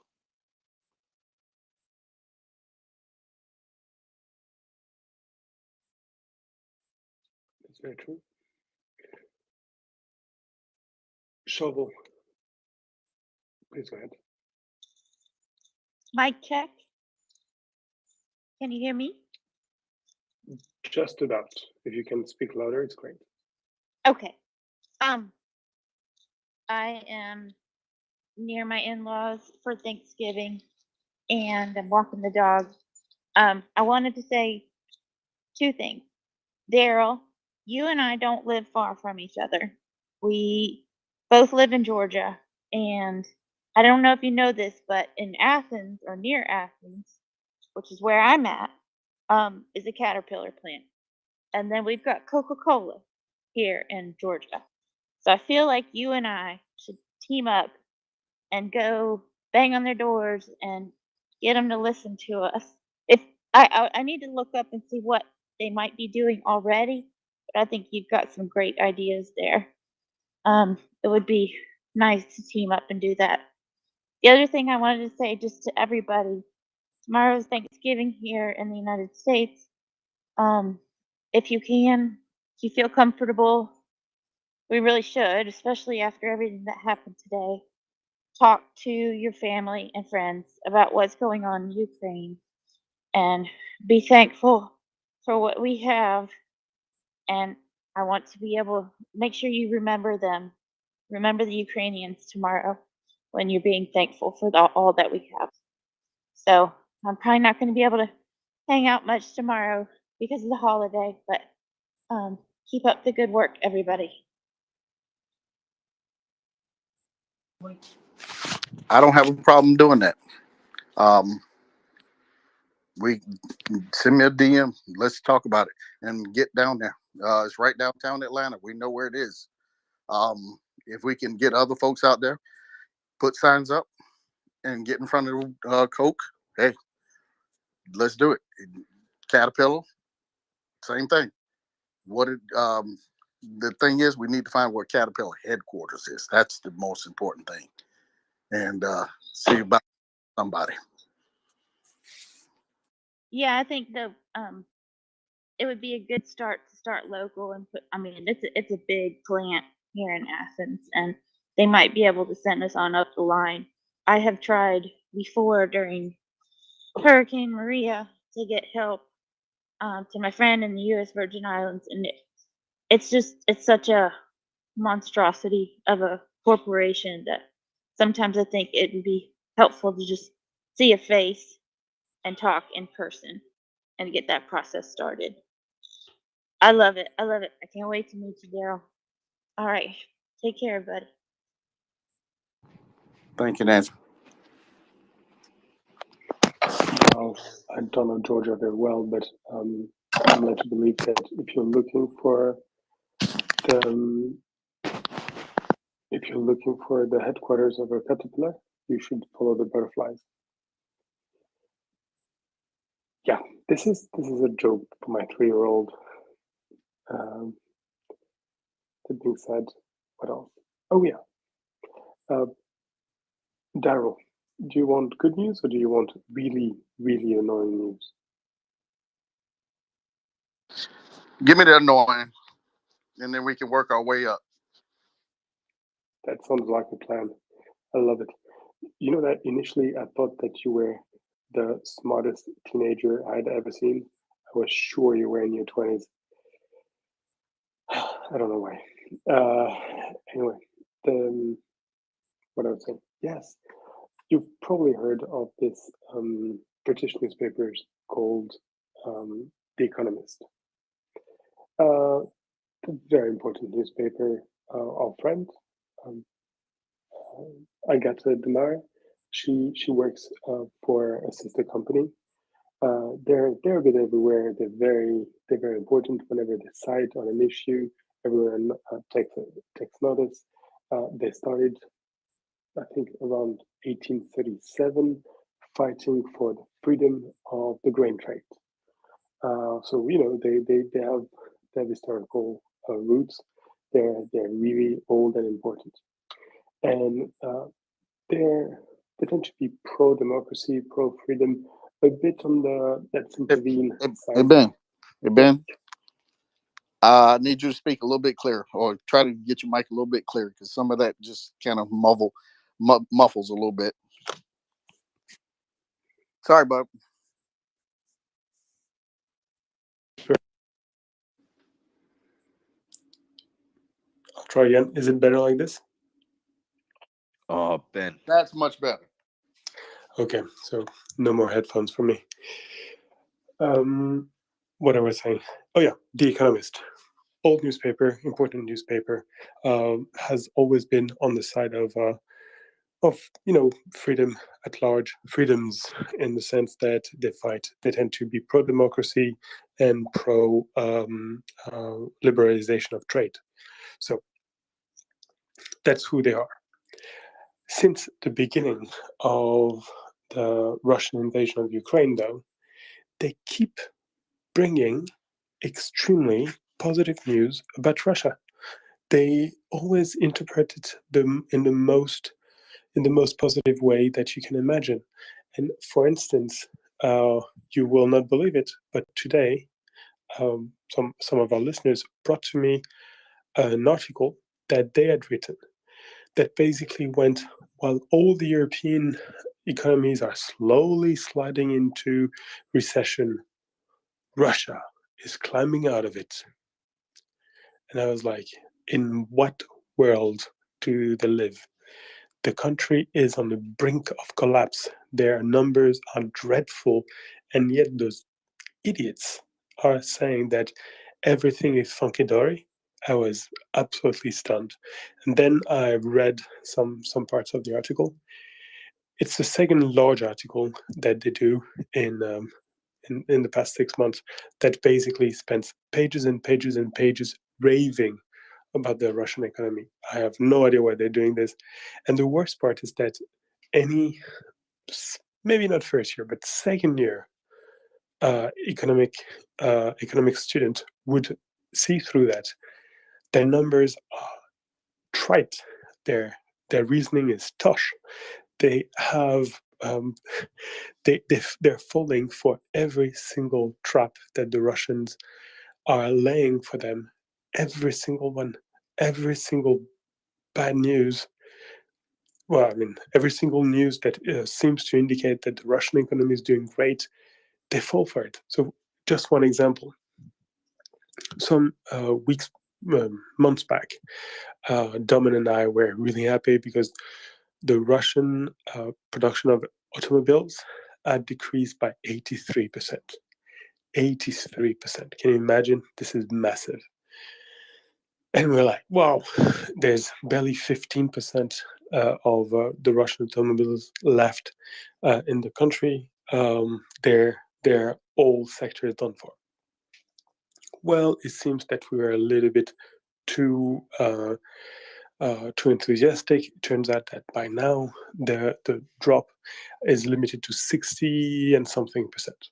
So they've lost well in excess of half of their automotive production, and you've heard time and again the fact that their automotive production is bad in quality. So 3 cars from last year are not worth 3 cars from this year.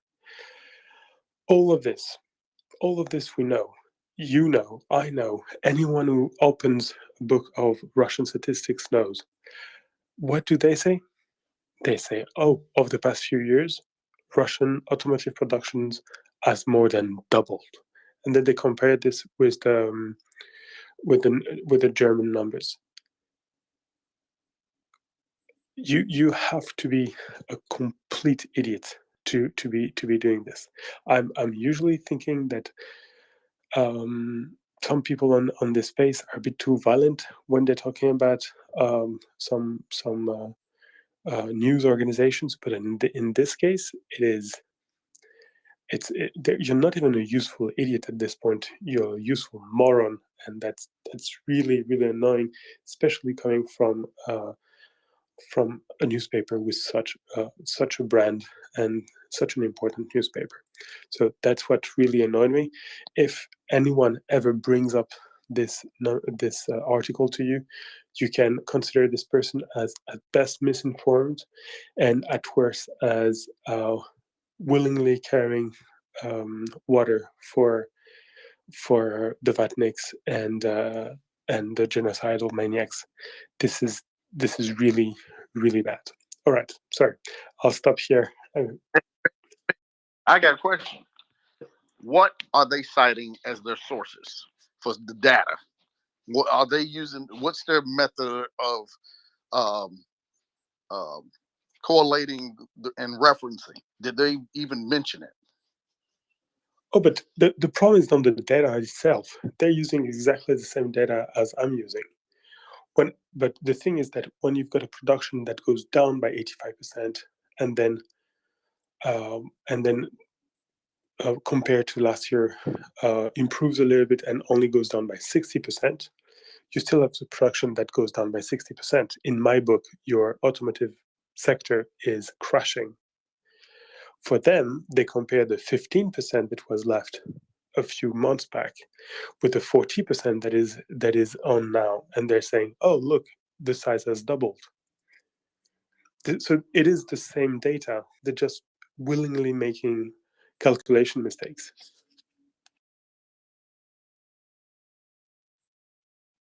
That I mean, I would question somebody's schooling. Oh yeah, I mean our friends in England probably know about how do they call that again? PEE, I think. Politics. No, PPE. Yeah, PPE. Politics, philosophy, and economics. It's the thing they study in Oxford and Cambridge when they don't know quite what to do. Many of their current politicians have studied this, and it doesn't make for the best minds. Let's put it this way. They're falling for everything while thinking that because they have a diploma from Cambridge, they're so smart. But really, to be able to write something like this, the guy who wrote this deserves to be fired now. Well, that includes the editor because he let it fly. Yeah, I'm afraid it does. And again, it's very disappointing. They have good people in their teams. They have no excuse. They should not be publishing this. Well, maybe they it's a desk that's somebody's out on vacation. Let's hope it was a holiday story that got out, and the guy comes back in that's supposed to be on the desk and slaps the crap out of him for posting some stuff. But anyway, I hate when good reads put out bad information. It's the tale of just where we are right now with our publications and news. It's they want readership rather than well-read stories. And people, if you find yourself in that mode of just finding something to read, and what they give you is not something that you would really that you see as informative. It's not in depth. There's no source. Ask yourself, why? And maybe write the editors. Let them know that that's not acceptable. Not for your money. I'm not saying cancel your subscriptions, but demand better. Because if you leave it, they'll never get better. They'll only go to the least denominator in who they want. I mean, who they get to read. You want them to be better. Demand better. Go ahead with give me some good news then, Ben. I will, but for the moment, I don't know if you remarked, but there are 2 hands up, and I don't want to make Rusty wait too long, because I don't know if you remarked, but he's a full-fledged elephant, full-grown elephant, and that is dangerous. Oh, okay, thank you. So I just wanted to come with some news about map updates from how much territory Russia occupies of the sovereign territory of Ukraine, including Crimea.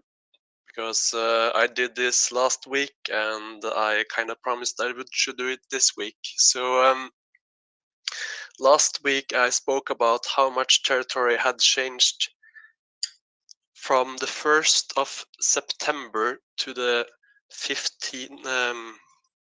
14th of November.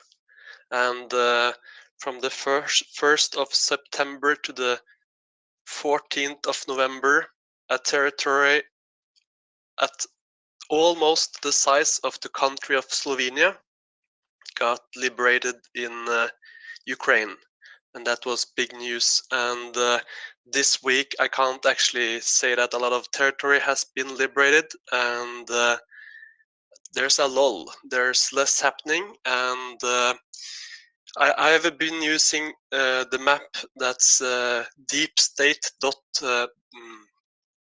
Let me take it up so I get it exactly.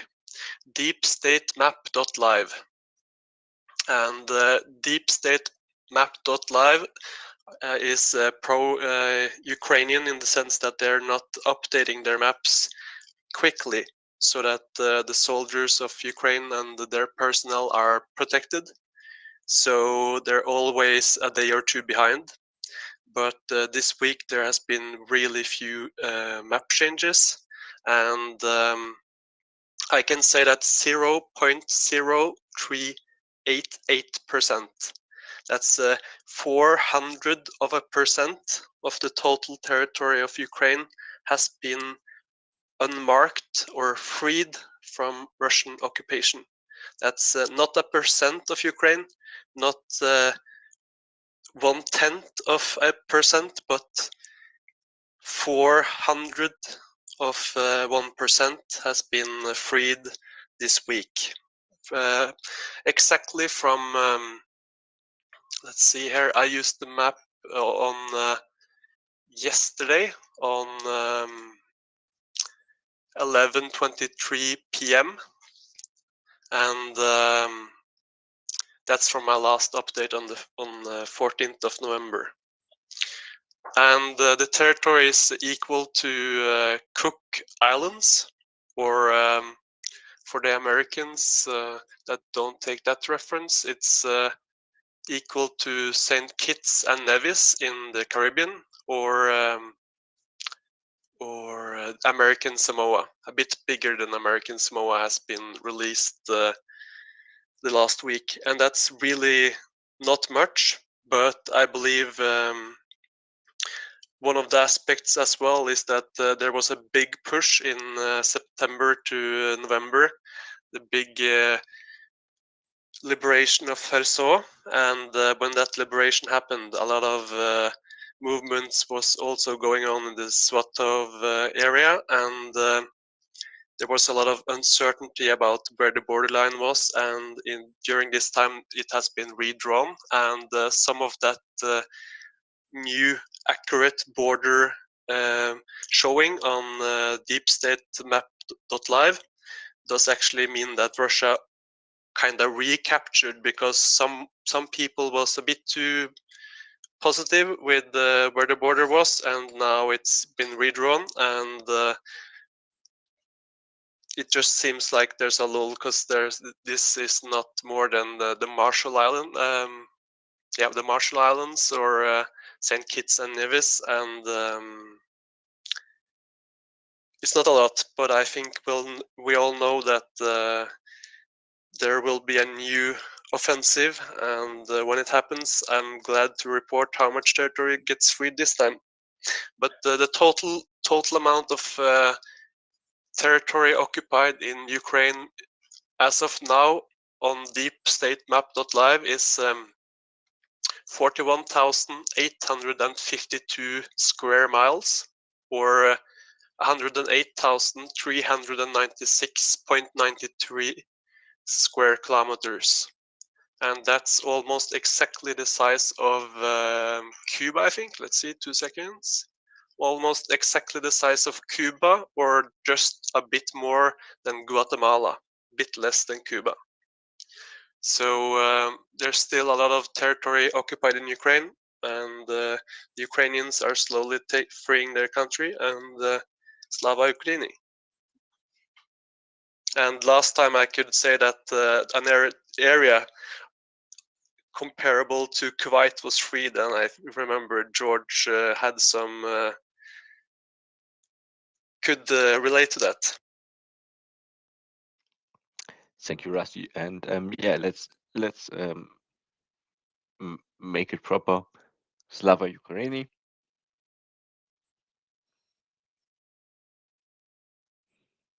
Oh God.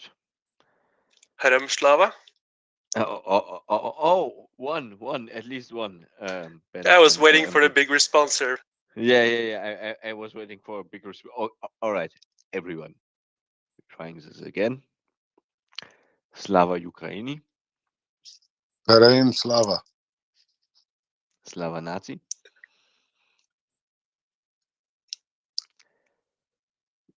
Oh God. What's the time we have? Oh God. By another, not the right crowd. Never mind. Oh no, absolutely not. I'm deeply disturbed, and I will leave the co-host seat now. This is not acceptable here. Okay, I'll give you something. Slava Nazi. Smash Waham. So, all right. We said it right. George, just before we go to you, I will leave the driver or co-driver seat now. I think Daryl will come up in a few minutes as a co-host. I wish everyone a really good night. If you have the possibility and you want to support Ukraine and the people on the ground at a nice organization which is supporting Ukraine, go to MriyaReport.org. If you're ever worried that Twitter will shut down, that Twitter space will have problems or something like this, you can find us. Just go to MriyaReport.org. There you find a link, and you will always be informed where we are to find. And with this, I would kindly ask you to retweet the space, and if you have missed any interviews, go to our Spotify, and I will hand it over to Ben. Ben, thank you very much. It was an honor. Have a great night. Thank you, Bernarda. To fight side by side with a raccoon such as you will always be a great pleasure and an immense honor. Slava raccoons. All right. Thank you very much, Bernarda, and see you, I hope, tomorrow. George, your hand is up right behind your own head. It looks dangerous. Please go ahead.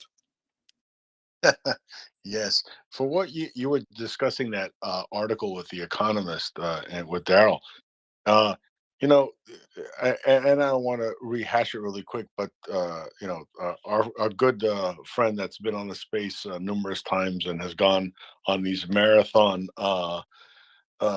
sessions here on Sundays, Thomas Tyner, he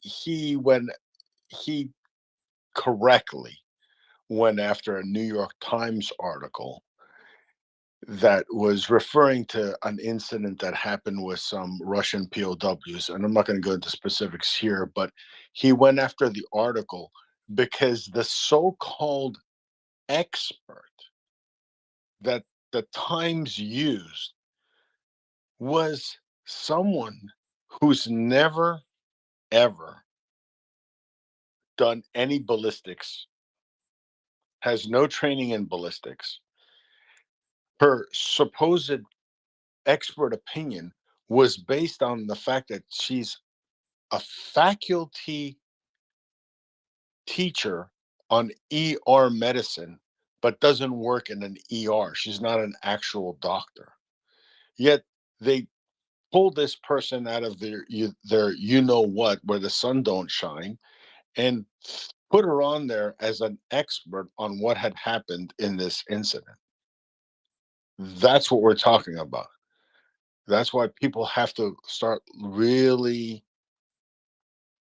checking some of these so-called sources. And like you said, Ben, you looked at the same numbers, but you came up with a completely different conclusion. This person doesn't even have the training to look at what she's looking at, yet she's being thrust upon on the New York Times, which is a nationally, known news outlet, and they're parading her around like she's an expert on something she has no idea what she's talking about. And what gets my goat is why would she even allow them to use her as an expert? Like me, I know about certain things, but when it comes to I know about certain missile systems and stuff like that, but when it comes to the technological aspects of it and how radars work, that's Gunny and Raver and Ridge's forte. Like what the hell's wrong with people? I just don't get it. And all that article did was try to paint the Ukrainian soldiers that were involved in this incident in a completely negative light, not knowing the facts. And the fact that this goofball was okay with the Times linking her to this article and her actually putting her imprimatur on this article is just appalling. And the university should really think about pulling her credentials seriously at this point.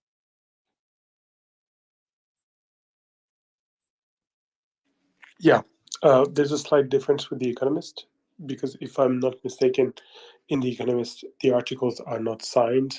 They're supposed to be written by the whole team of the newspaper. And I that's might be wrong, but I think that's what it is.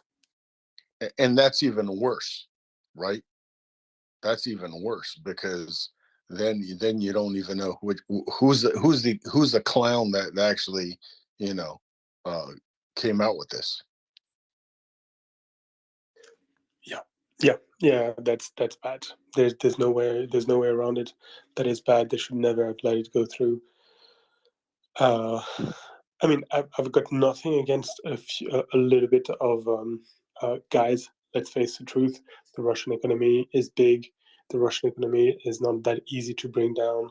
The Russian economy might even be doing fairly well on some level. If I remember their production numbers, I think it's their tractors. Their production of tractors has tremendously increased.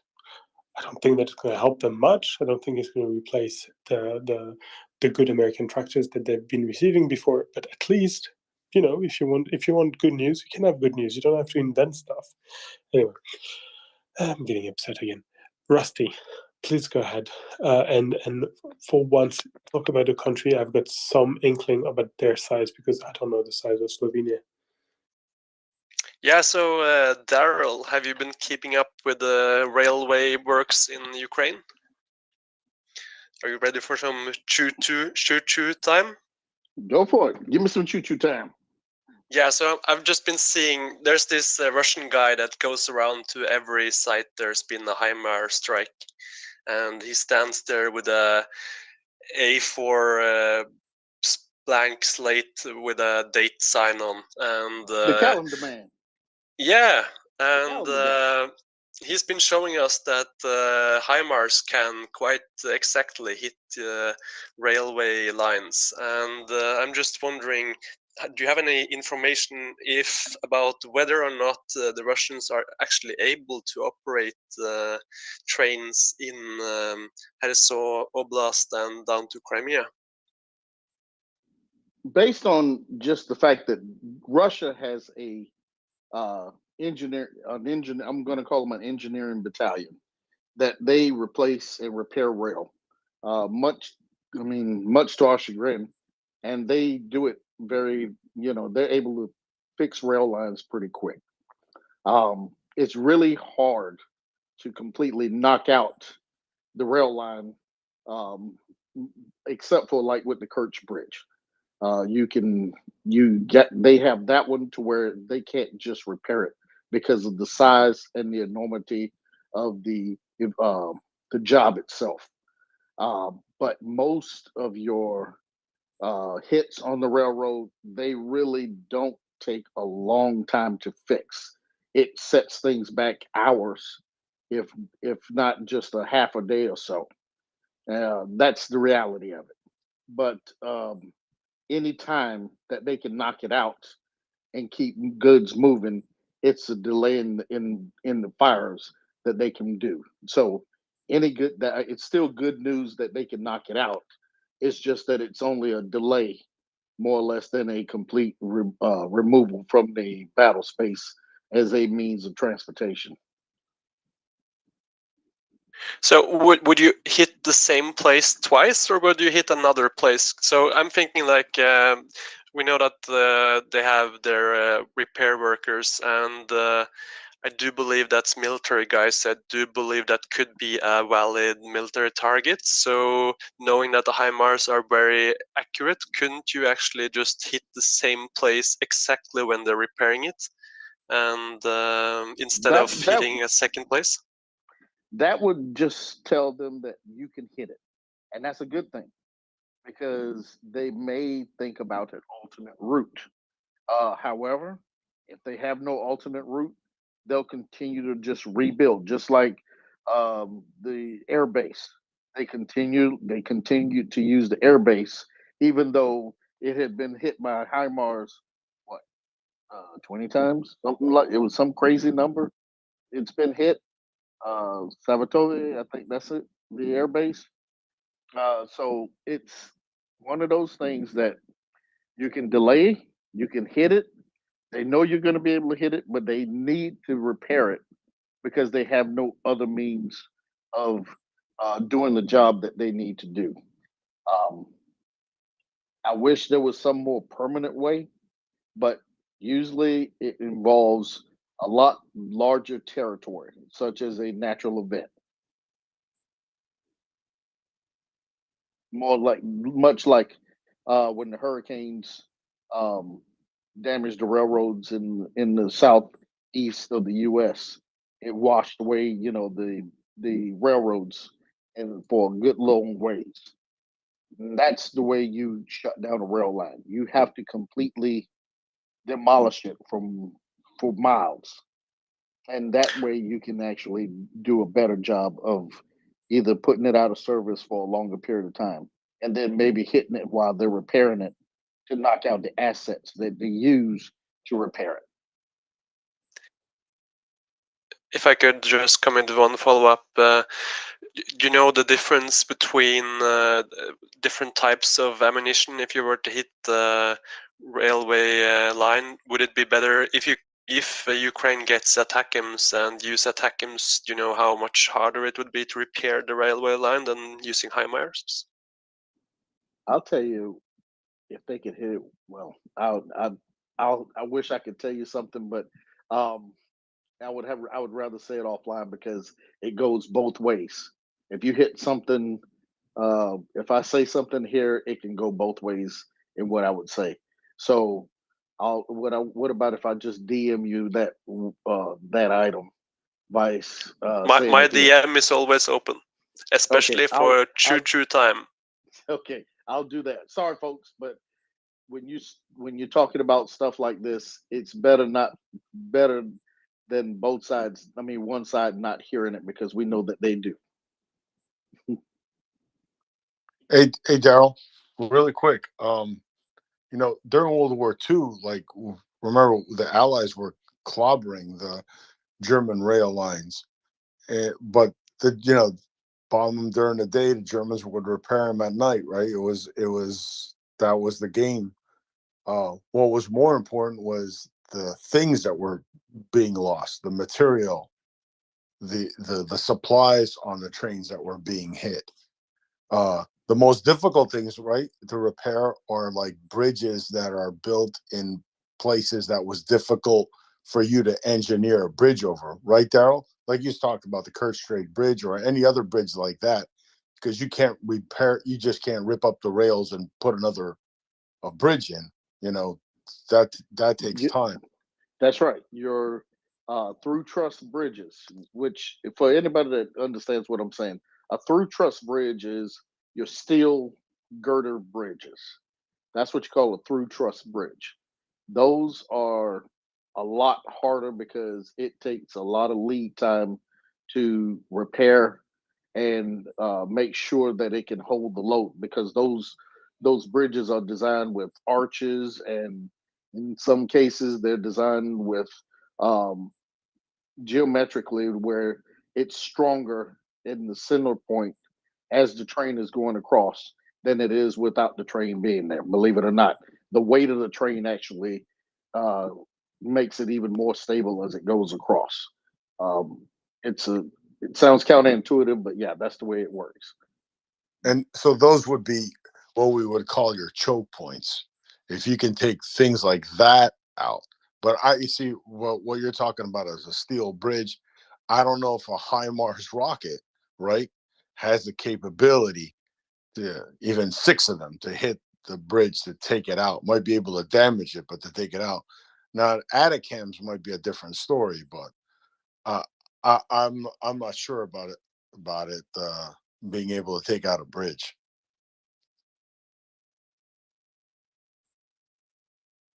Not without knowing what the ATACM, what's in the head of an ATACMS, and what type of explosive warhead it has. Exactly. What kind of yield it has. It's kind of hard to say. Yeah, You can knock out the head walls, and you can really make the bridge unstable by knocking out the head walls. But those are things that can be fixed too. But you just will delay again the traffic that's going across it. yeah. And sometimes that delay, if you got a mission, if you have a front of an assault that's getting ready to happen, and you can knock it out and give them time. Sometimes that's all you need. You need to it's a timing of it. How can I knock it out long enough to get what we need to do done to keep their resupplies from happening at the crucial moment? Yeah, and I was in. That's why I was mentioning the Gimler's rockets, because I'm not sure about ATACMS, but I'm pretty sure the Gimler's rocket doesn't have the warhead to be able to take out a bridge that's constructed like that. It might damage it, but to make it to the point where they can't use it, and you're talking about a month or two to fix it. I don't think that's possible with Gimler's rockets. Can anyone else see that there's a fella falling from the sky in his parachute? It was enough to just mention ATACMS once, and CJ popped up as a listener. Parachuting in. Here we go. He's not requesting, and etiquette is we don't call in people who are among the listeners. If they want to be quiet, they can be quiet. There's no problem. Even CJ. Although if he does pop up, we're very happy. So if I say ATACMS 3 times, it won't work? Yeah, no, may as well say ATACMS, because the M777 thing, yeah, gosh. That thing is bad. Yeah, those M777s. I don't even know why we sent them to Ukraine. Like, what's up with that? I have no idea. I have no idea why the Ukraine. I think the Ukrainians said yes because they were, they're nice guys and they didn't want to bother the American friends. But at least if they were on tracks or on wheels or something, maybe. But yeah, otherwise there's no point. Yeah, exactly. I know those airborne guys like them, but I still don't understand why.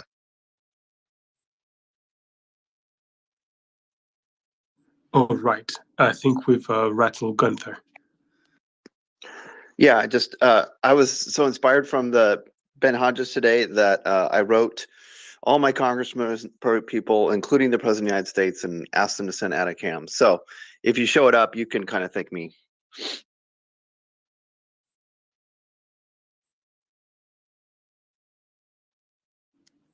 Yeah, I'm sorry. If who shows up?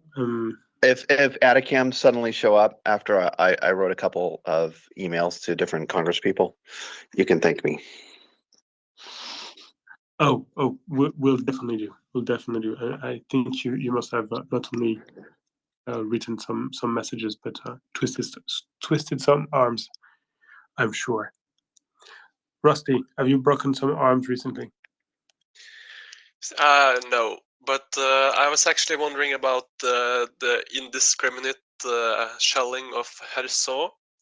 If anyone knows anything about what's happened today in Kherson, the town, because live map Ukraine is showing many shellings in the city, and I'm just wondering if the Russian army is going full out at trying to damage as much as of valuable buildings as possible, or if anyone knows anything about what's happening there.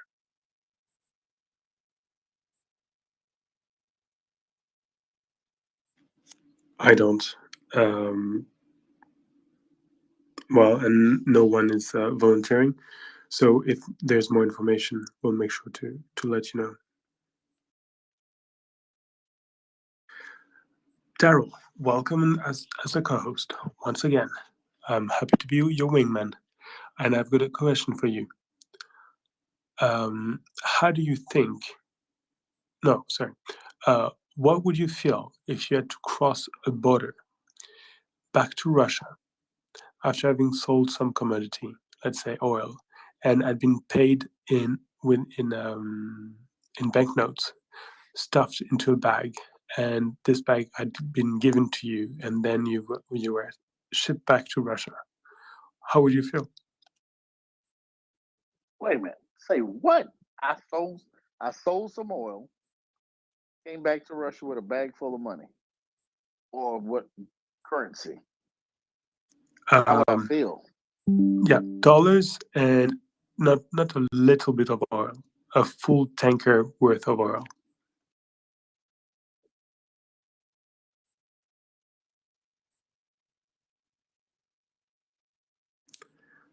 I'm asking because actually, apparently, this is what is going to happen in Russia. Probably to prevent, to avoid being caught by sanctions, and do away with the restriction caused by their inability to access the international banking system. Russia has allowed commodity exporters from Russia to come back to their country with bagfuls of money as a payment, and then they have 45 days before putting it back into the bank.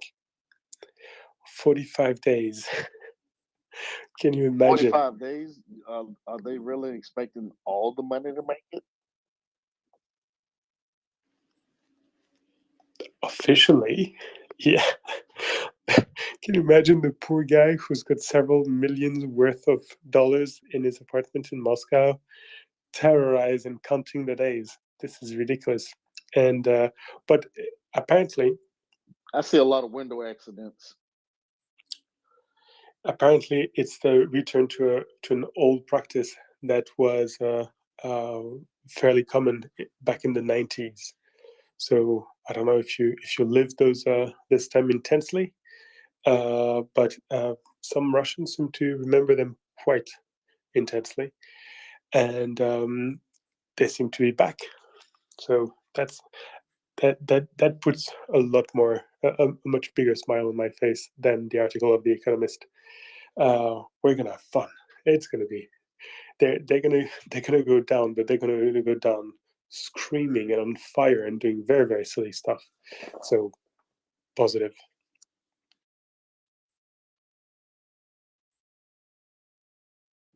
All right, Ben. We got Gunther. We got Rusty. Let's see. Yeah. Wait a minute, Gunther. Oh, no problem. But you pulled your gun out. Go for it. Ben, is okay. Obviously, that's crazy, and they're probably going.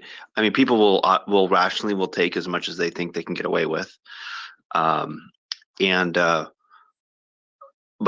that's just because they can't transact and they're hard up for cash and they're needing to borrow, they're needing to do whatever, right?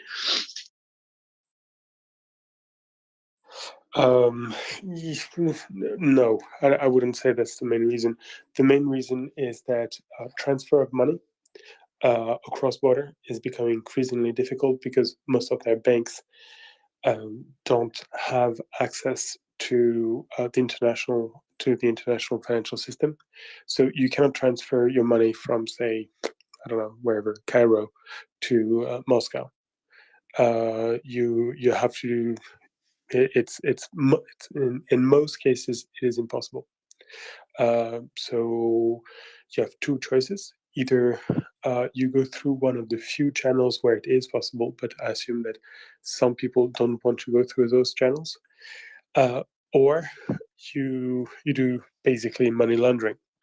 And there's such demand, and it's proving so difficult because the boys from the Treasury and from the European Union are doing such a good job that apparently the cost of smuggling money back into Russia has been multiplied by 2. Got it. So this is money they have in sort of foreign accounts that they want to try and bring in, and so they have to pay basically smugglers to do that. I thought there was something too about trying to sell things overseas and bring the money back, the proceeds back in cash.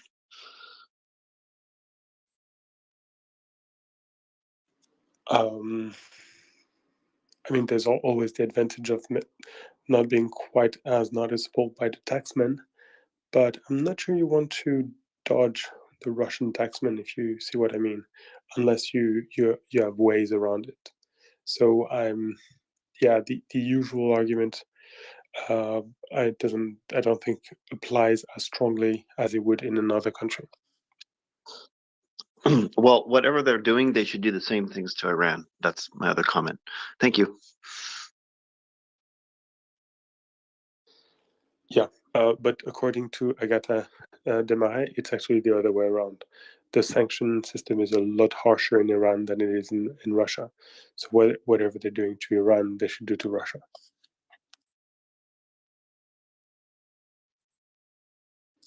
Rusty, please go ahead.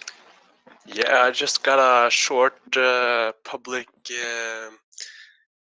announcement. It's hunting season in Europe, and I guess it's the same in America. And there's a different kind of hunting going on in Ukraine. It's the hunt for the snoozer, the man left behind, and it hasn't gotten the memo that Ukraine is a sovereign territory with their own right to rule. And in these times, we need to supply the Ukrainian hunters the ammo they need to exterminate all these snoozers that are doing damage all around. And Slava Ukraini, and it's a delight to listen to you every day, and you're doing a good job at MriyaReport, and wish you a good night from Norway. And that was a special shout out with love for Ukraine will win 7.0.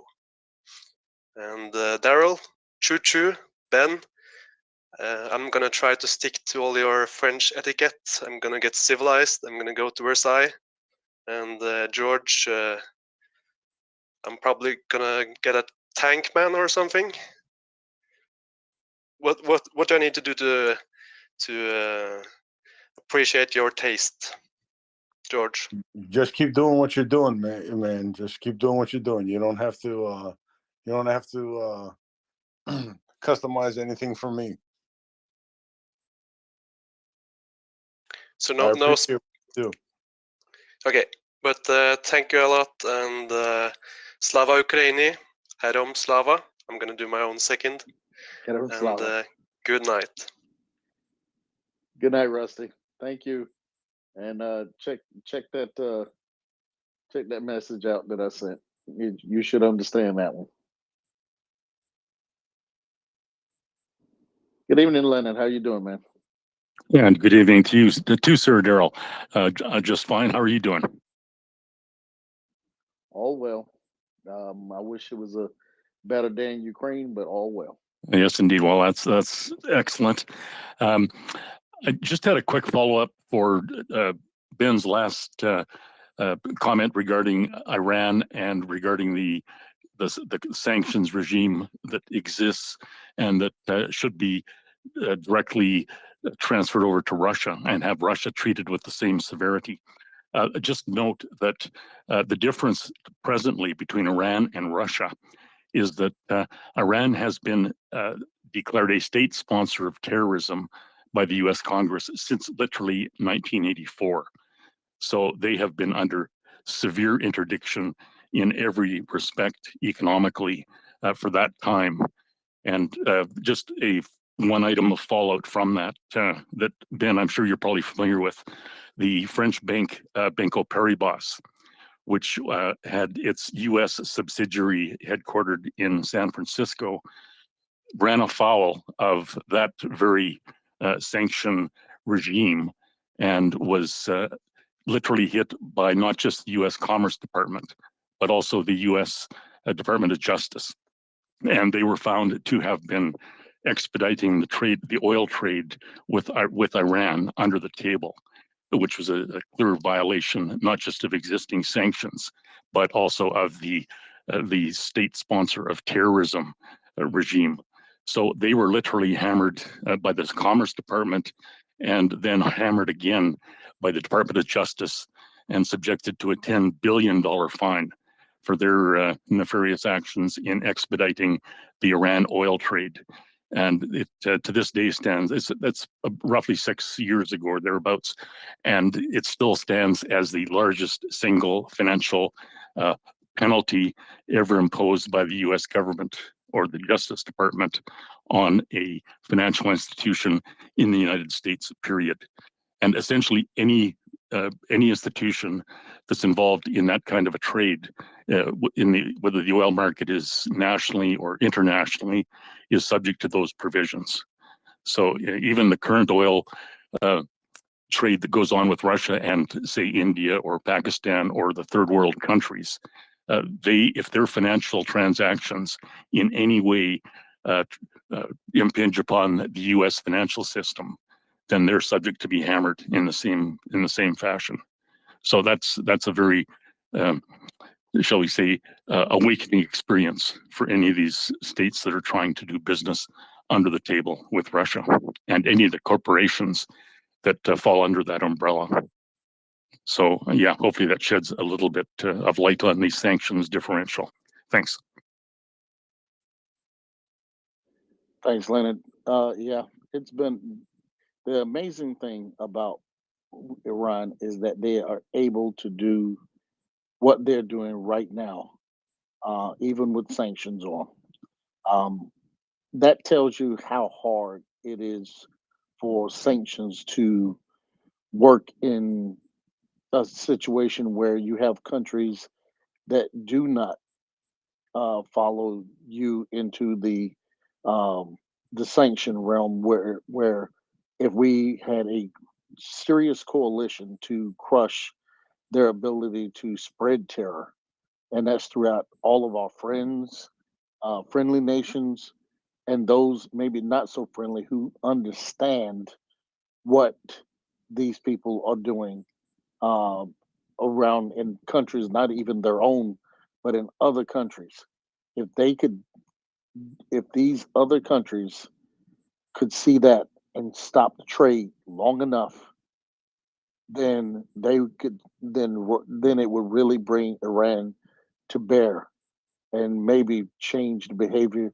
Um, Unfortunately, in Iran, uh, the guards they have a very uh, uh, prominent and um, is very much a part of the security apparatus, and it makes it very difficult for homegrown rebellions like what we're seeing right now. It makes it really difficult. The people that are sticking their neck out right now in Iran is commendable, but I'm just not sure where it's going to go. I wish, I wish it could be more. Um, Gunther, go ahead, please. I wanted to talk about the infrastructure a little bit. One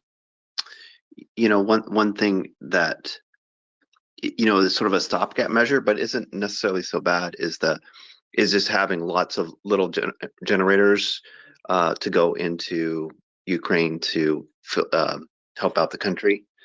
And it occurs to me that like this is not like having a large number of distributed generators that are mobile seems like a good resource for like the world to have in general. Like in the future you could imagine like a heat wave in a country and their power system can't keep up, or there's lots of reasons why this seems like an asset that the UN or other international communities should invest in. I think it makes a lot of sense, and would obviously make a difference on the ground there. Anyway, it's just a thought.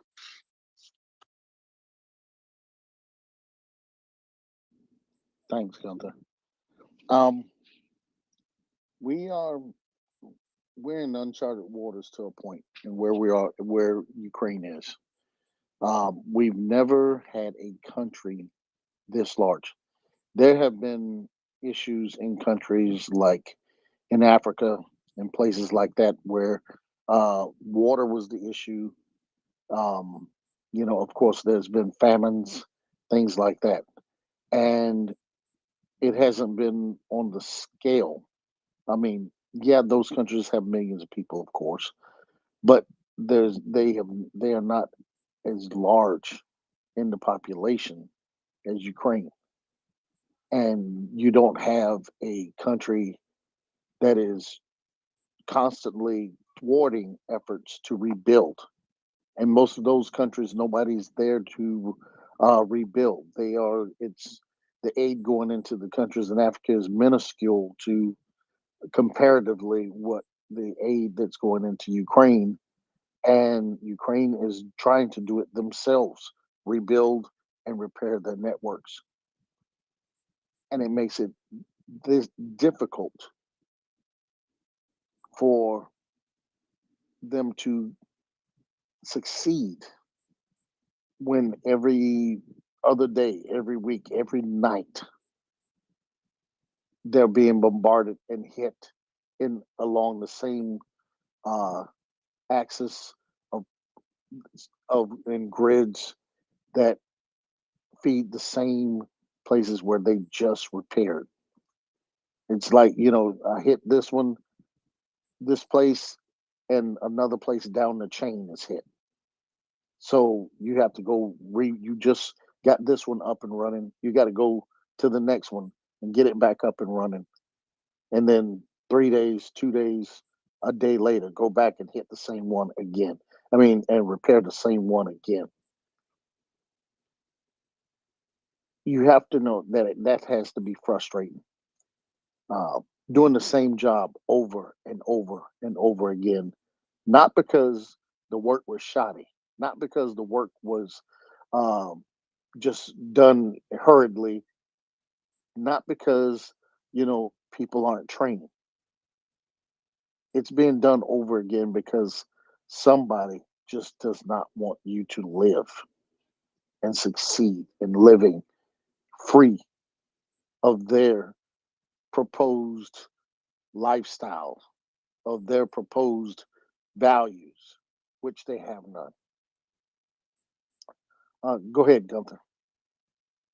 So, for example, some of these like 300 kilovolt transformers, rare, expensive, important, critical things, are they basically being blown up and then being replaced and then being blown up again?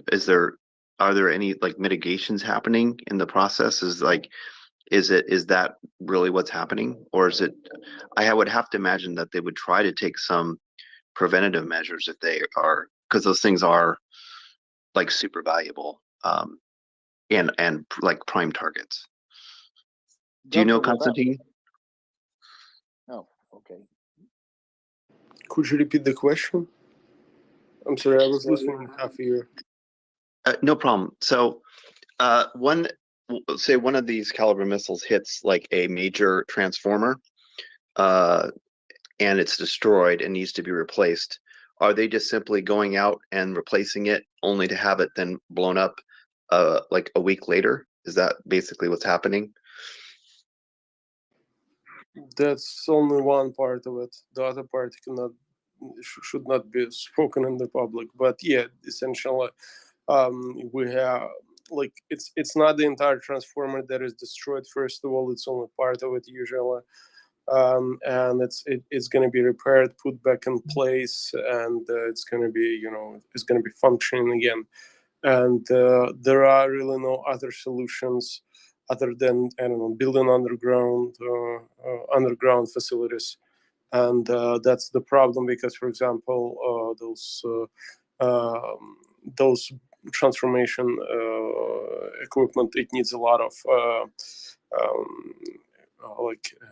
ventilation, and it's but there are solutions that are being worked on. I cannot talk about them, but it's not only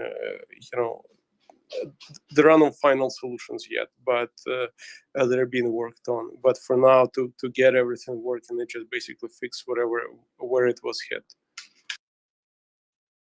Yeah, Gunther, one of the main problems when they hit transformers and some of the big step down transformers and things like that is the lead time is very long.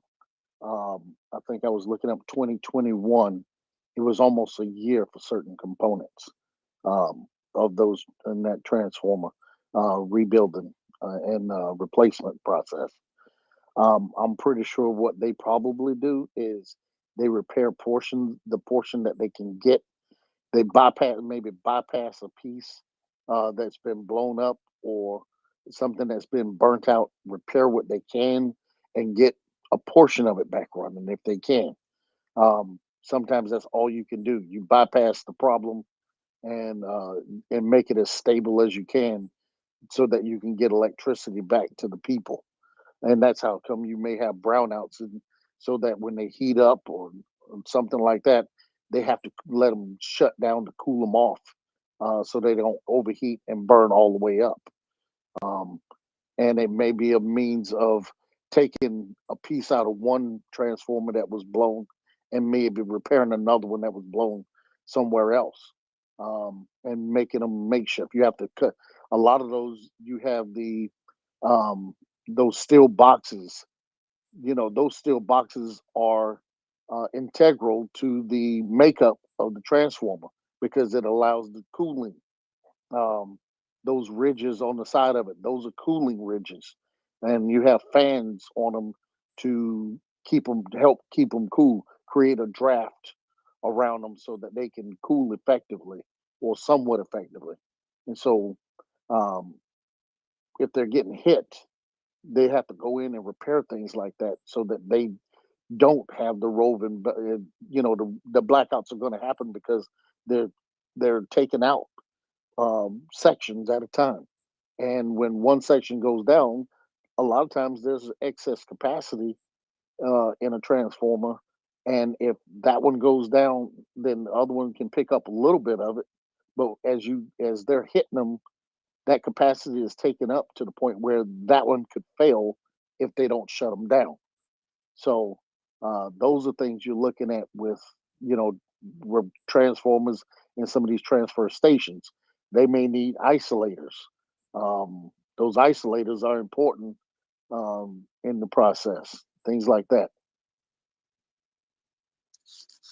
So, so it's safe to say that what is going on is it's kind of like another war, really. Like it's like what is happening with the utility workers there is, I'm sure, is extraordinary, and that we will probably learn after the fact of all the like heroism of the linemen and everyone else out there. Yep, those guys, like the railroad, are part of that Fifth Army of Ukraine. They're part of the integral part of them being able to fight back.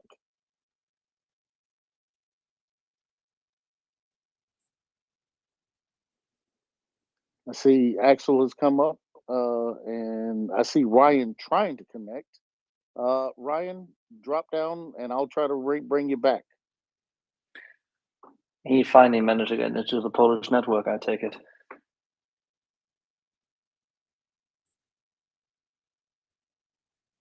Oh, he's on that Polish network, you're saying, Axel? Yeah, he crossed the border. Okay. All right. Yep. Okay, I'll bring him back up when he comes back. Let me try here.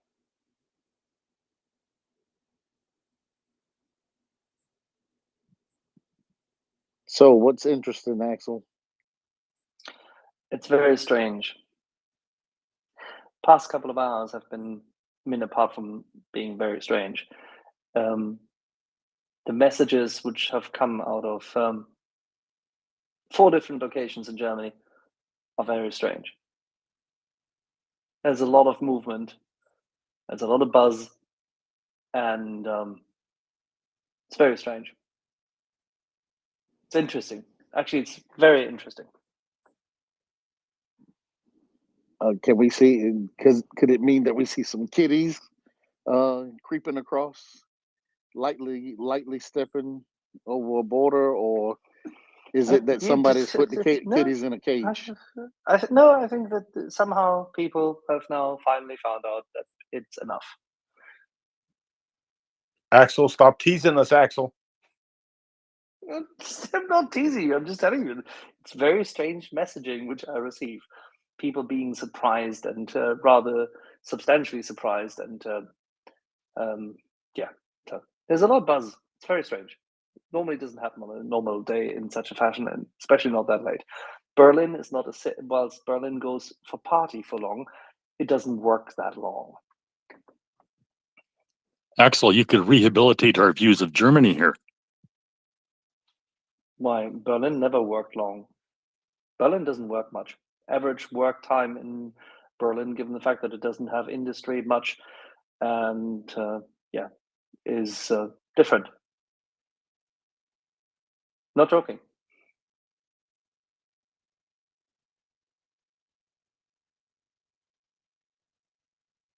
This is not the 1920s Berlin with industry and everything around and lots of services and nice. It's a different Berlin.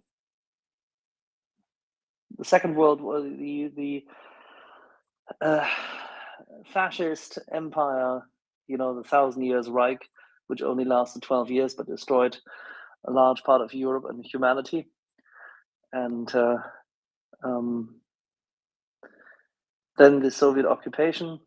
And all of this has not been conducive to a, shall we say, sensible industrial structure and backbone to a city without purpose other than trying to accumulate entitlements and bureaucracy. So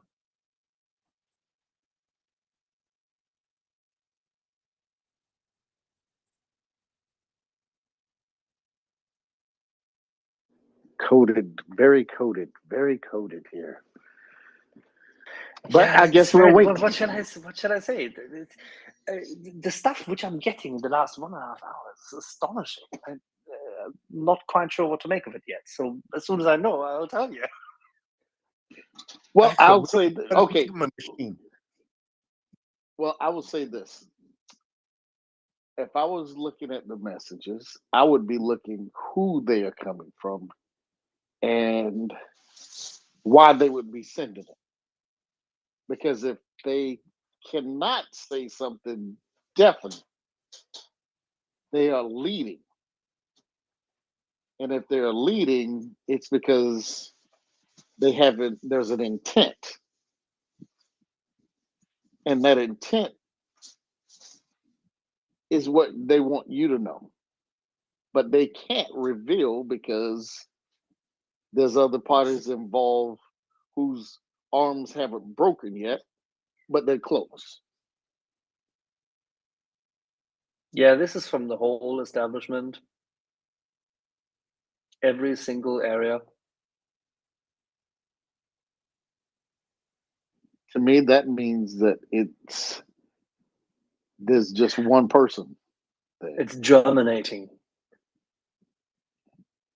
Are we making beer or are we making wine? That's a I would pun. hope. Thank you, Leonard. You're a star. Are Yes. you trying to tell me that I have to speed up my weight loss program? I think that's. So I can. So I think. remember I what my think wife the told wonderful me? Ukraine. Yeah, I know. I think the wonderful Ukrainian woman might be right. She said, I'm going to say this on the space because it was funny. So I had mentioned on the space that if the Ukrainians get modern Western tanks, I'm going to go over and help train them. And my wife said, she kind of like made a grimace and stuff like that. And I said, do you not want me to go? And she said, no, I don't think you're going to fit through the hole on the top of the tank unless you lose some weight. So, yeah, she took a pot shot at me. So that's where I'm at now, Axel. So and you're trying to tell me I need to speed up. Hey, George. I am just looking at the drawings of Leopard 2A5 to see what kind of entrance options you would have, which may befit you. Oh, wait a minute.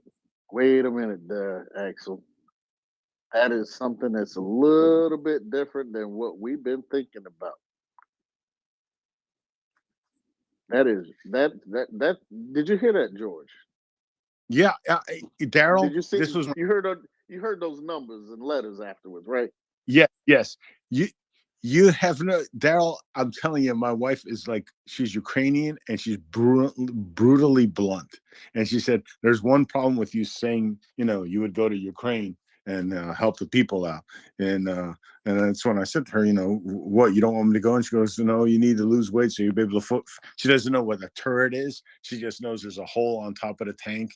And she said you wouldn't be able to fit through there right now. So that's where we're at, Daryl. But Axel is hinting that I'm gonna have to speed up my weight loss program. No, but did you hear the numbers? He just said something, and we've been talking about one thing. Did you hear those numbers? He said 2A5. Did he not say 2A5? I think I heard myself saying that, yes. So the 2A5 is a version that was sent. There was a lot of them. Well, not a lot, but quite a few sent to both Turkey and Greece. The 2A4 and then the 2A5, the Leopard 2A5. Haven't we been talking about just the Leopard 1 possibly? Or have we been talking about the Leopard 2A5 the whole time? That's what I I'm would. that's what Well, I'm saying. We're the talking Leopard about both of them. Yeah, both of them would be okay. The Leopard 1 is okay. Like I said, it's not a tank I would really want to slug it out during the day with a T-72. But at night, yeah, I'll take my chances because I'm going to see them before they see me because of the thermal optics on them, right? But yeah, the 2A5 is, that's the one, if anybody on here is wondering, it's the slab-sided turret. The turret is slab-sided, right? It doesn't have the additional armor of the, what was it, the 2A6 and 2A7 that got those, Axel? Yep. Yeah. So it's a slab-sided 2A5. Kind of looks like the old Tiger 1 tank, right? Kind of a homage to that beast. But that's what the 2A5s We are would now. never do that. I understand that. No, not at all, Axel. Remember, I lived in Germany, Axel.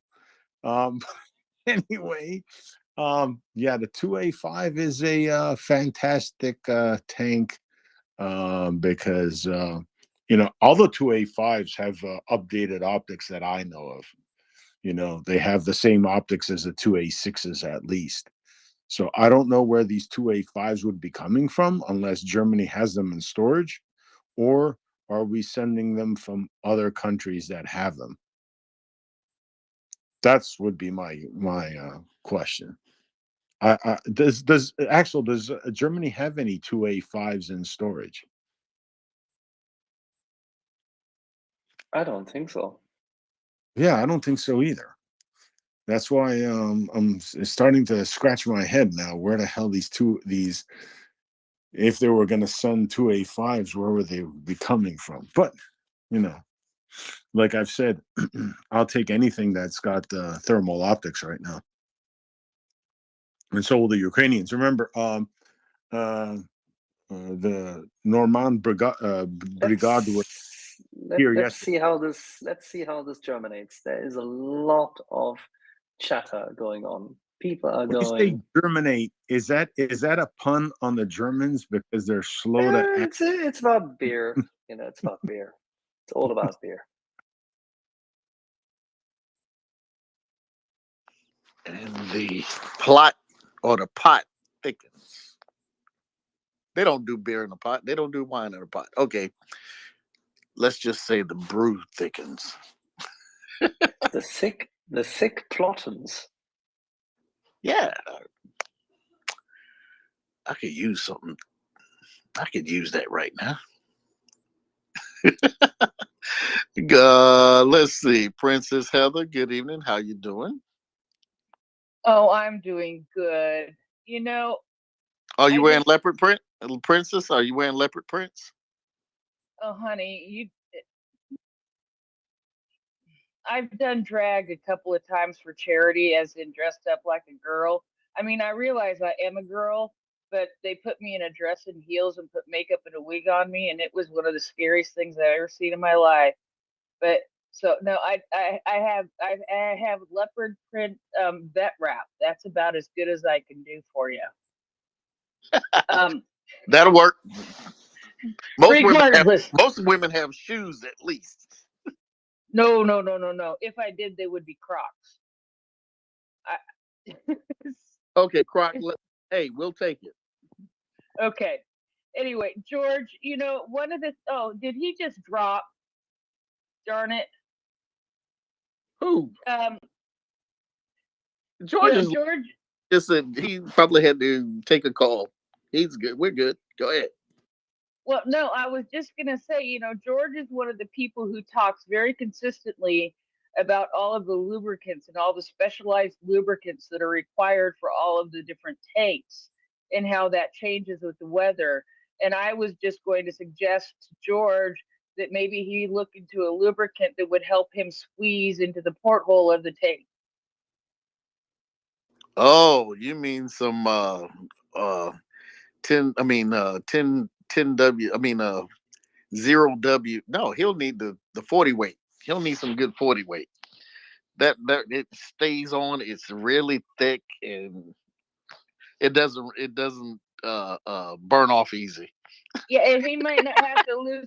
He might not have to lose as much weight because that might have him slide into the port top thing of the tank there, so that he doesn't have to lose as much weight. He just put some of that on him and slide right into the tank. Then it can teach them all how to use it. There you go. I thought you were bringing me some news. You Well, normally you know, you normally have some news that you want to come up with. You coming up with oil. This was out of out of the norm. well, you know, I could contribute a little bit more to the water discussion you and George were having. I wasn't. I came up for a second to say something about the water, but then I had to go and do some stuff. The the suggestions you guys, I love all the suggestions you guys have been having. But one of the things that I recall hearing when um, the rescue, why can't I think of, never think of it? The rescue, the ones that Ryans are working with. The one thing that I remember being so pivotal and so key to how they were helping people to purify the water in their areas is that they're very limited in where they can go because some of these people are in more remote villages with only 100 to 100 to 200 people in them, or sometimes even less, and they only have access to filthy water. And when the Russians left, they took all of their cars. So in these remote villages with torn up roads that you would pretty much need a 4x4 to get down, and all the cars have been stolen. So they don't have any way to get somewhere to a water distribution point to be able to pick up, 3 or 4 or 5 gallon buckets of water a day to supply for the village. So that was one of the issues that I remember them talking about, is wanting to be able to have those water purification solutions right there at their village, at their site, so that they can purify the water where they are instead of having to go somewhere to get it, because they're having to pull their resources sometimes, to find one person who has a car who can run to the closest town and get things for people. And it's not necessarily something that can happen on a regular basis. One of the things that I am wondering, and this is something that when we discuss the water situation in some of these smaller towns, um, I'm just wondering how much of it is that they don't have power to power the pumping station that they may have, or if how much damage is been done to the pumping station to where if proper maintenance or mechanical ability, people with mechanical abilities could get in there and repair the pumps. If it's an impeller, if it's a valve body or something to that effect. um, I'm wondering what is the real problem in some of the smaller towns. Yes, they don't have water, but what is the reason behind the lack of water? Is it power, or is it being that uh, carrying lines are have been destroyed that bring it from a larger municipality? And I think that's one of the things that just needs to be examined when we start talking, because they may have fresh water available. It's just not able to get to them because of power. So Daryl, it's the power question. It's the problem of the pumping stations mostly. So if they could get those container size generators, the ones that they bring in the like construction sites, to run the cranes and things like that. If they could get those type, then they may be able to have So, water. so you mean probably around like 150 kilowatt generators. It won't. I'm not sure that it will solve the problem because the pumping stations have a really high how you say this, high energy consumption. We have everything centralized, so it's not like small. If, for example, in the United States, when driving around, I noticed that there are a lot of small like water towers. There are a lot of small communities that have their own equipment. In Ukraine, it's much more centralized. We have everything like in the city. You have only a couple of pumping stations that do this. So it's not the power consumption. One or two generators will not solve it. I don't think it's gonna do it. But I'm sure. Well, Yeah. I'm not sure. I think some of those are like 100 kW type generators. I mean, they're pretty sizable. They run hospitals, so I'm pretty sure that they can run a pumping station. The only issue would be how much of the actual carrying lines have been destroyed going to the different parts of the municipality. They may have to run external lines that feed into neighborhoods. Let me sorry. Let me interrupt you. You're talking about water carrying lines, right? Yeah, I'm saying if they can Pipes. keep pumping stations running, and if the infrastructure to carry the water is damaged, then maybe they may have to centralize the water distribution. They may have to bring in tankers to tank it and then tank the water and then move it to different locations around the city. And then when they're empty, bring them back, refill them, and take them back. That Oh, means we have that. So usually when the outage happens, go Constantine, ahead. Constantine, hold on. And then they would not have to run the pumping station continuously to bring water. They could fill the tankers, and then at a certain point, shut the pumping station down, get water, distribute the water, and then when they need to, re-energize the pumping station if it doesn't require continuous operation. Okay, go ahead, Constantine. I'm sorry, I just wanted to finish that.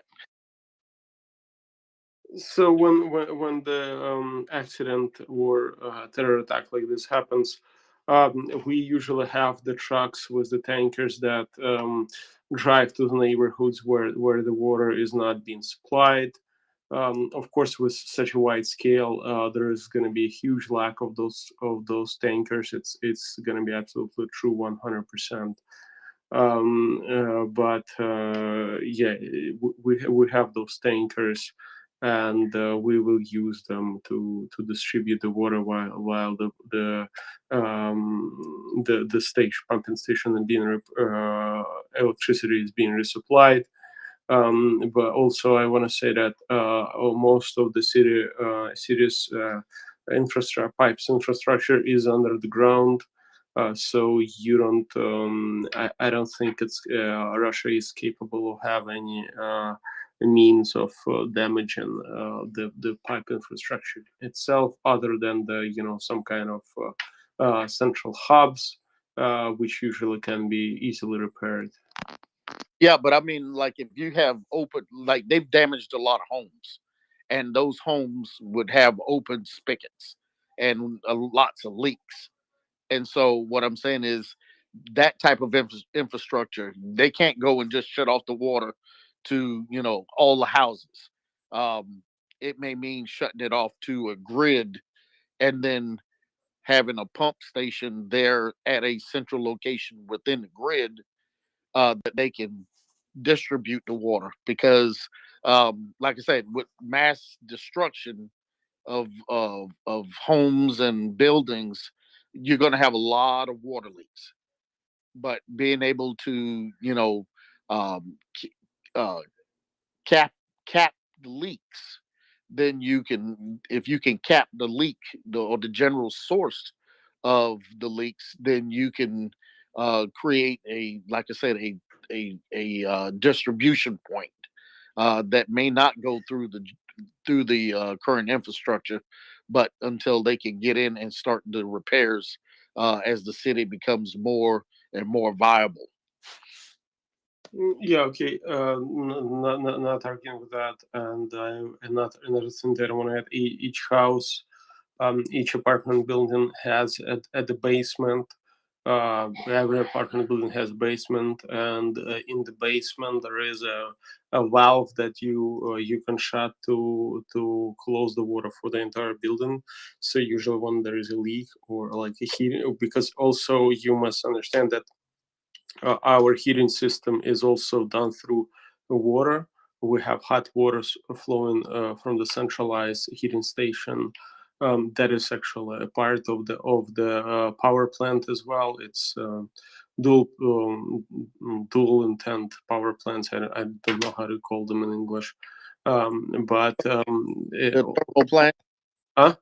Thermal plants. Yeah, so it is both thermal and electrical plant, and also we have those pipes running under the ground. Usually, not 100% of the time, but they run under the ground with the hot water as well.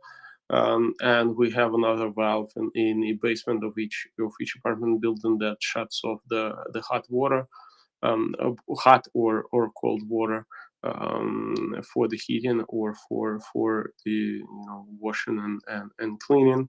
So that's usually when the accident or terror attack like this happens. We usually the rescuers and utility workers, they usually shut down those valves. So this is the first thing that they have to do at the site. All right, thanks, Constantine. Two things here, folks. I do want to ask that if you come up to speak, please raise your hand so that I know that you wish to speak. And if you have had your time up at the mic, if you can cycle down, because as I get folks up, I don't have room for others. So all of you that have come up, you know the drill and understand me. So please do that. I do want to welcome my brother Alan up as my co-host. Good evening, Alan. And then we also have Ryan down below. Brother Ryan is in Poland, I take it at this point. So good evening to both of you. Good evening, Mike Check. I hear you leaving Charlie there, Ryan. I made it through the border. I am heading somewhere to get some shut-eye for a few hours, and then I've got to start loading up some humanitarian aid and some vehicles, and we'll presumably head back through the same border tomorrow. I don't know what the hell's going on with Poland, but they have bar ditches that look like they're about 5 foot deep, and I really don't want to slide off into one of those. I'd have quite the walk. I was also hoping that this bad weather got delayed at the border crossing, but apparently they let the snowstorm through as well. Well, Ryan, you just stay safe. I know about those deep ditches driving up in Quebec. You guys have some pretty deep ditches up there, and I don't know how they do it without people falling off into those things in inclement weather. So yeah, I know the type of ditches that you speak about. I've seen them up there at least. Yeah, it's noticeably different when you cross the border. I don't know if that's by design so they can get better water runoff or what, but I just thought I didn't want to run off the road in Ukraine. And if I ran off the road here in Poland, they would need a crane to pull me out. How the is the road are the road crews out doing the mitigation? Oh yeah, absolutely. I had an escort VIP style from Snowplow when I crossed through the border. not deliberately, but I just decided to follow behind the guy because he was cleaning up the road as I went. Finally got tired of waiting on him and went ahead and jumped the line. But road maintenance crews are out in force both in Poland and in Ukraine, thankfully. Hats off to the civil servants. Hats Well, off to civil servants.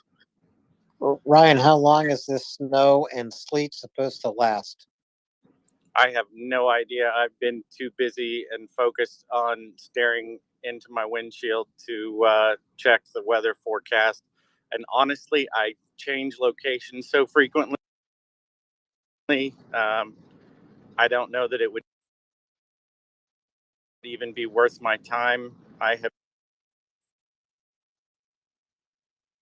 like they have in California, you can go from one valley to the next in California and experience completely different weather patterns. And it seems like Ukraine has some of the same situation going on there. You'll pass from sleet or snow to ice to fog to dry with no precipitation at all. There's not a whole lot of that as of the last couple of weeks, but it definitely changes dramatically north to south and east to west within Ukraine. And that's something I'm not necessarily accustomed to living in the plains of the U.S. It's a big, flat expanse of land, and the storms just kind of blow across the middle of the U.S. Pretty consistently, and things change from one 20-mile stretch to the next within Ukraine. The first morning after I arrived in Kharkiv, it was snowing, but nothing was sticking because the temperature was only the air temperature was cold enough for it to fall as snow, and it melted instantly. But things have changed quite a bit. I've been through all kinds of weather today. Most of it was snow. Got a little bit of rain, and it jumped up above 34, 35 degrees for a bit. And then the real dangerous part was when I passed into the area that the temperature dropped back down. Had a bit of a stressful driving moment because the vehicle wanted to turn sideways on me while I was going down the interstate. Well, it's not an interstate. What am I saying? While I was going down the highway in Ukraine.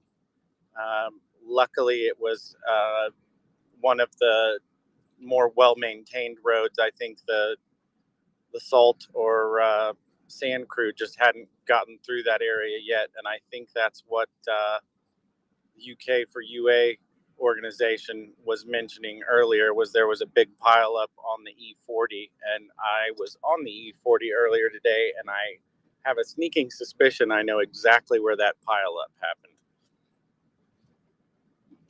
It certainly woke me up. Well, I'm sure your attention is focused through that windshield, through the snow. I know what it's like driving through that kind of weather, and you weren't always on a paved turnpike today, were you, Ryan? You were kind of off road on some unpaved roads. Oh, definitely. I was on all kinds of roads.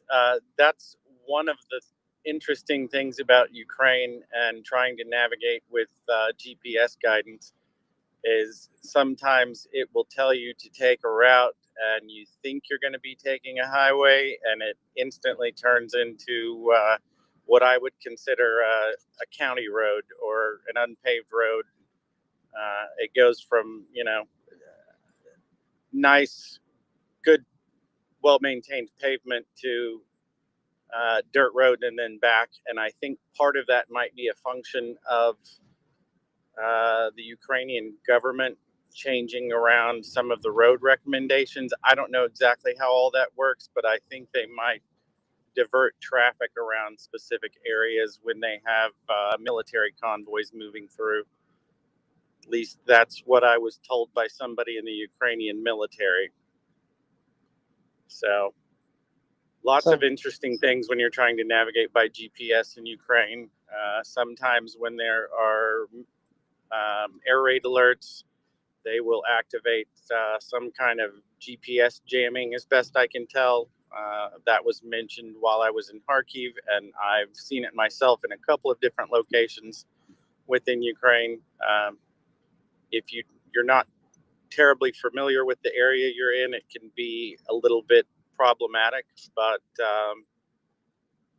depending on what you've got going or what you're trying to accomplish, if you're just trying to go find a meal or something like that and you're down for the evening and it's not past curfew, you can hire a Yukon or a Taxi 838 or a Bolt car. It's like Uber.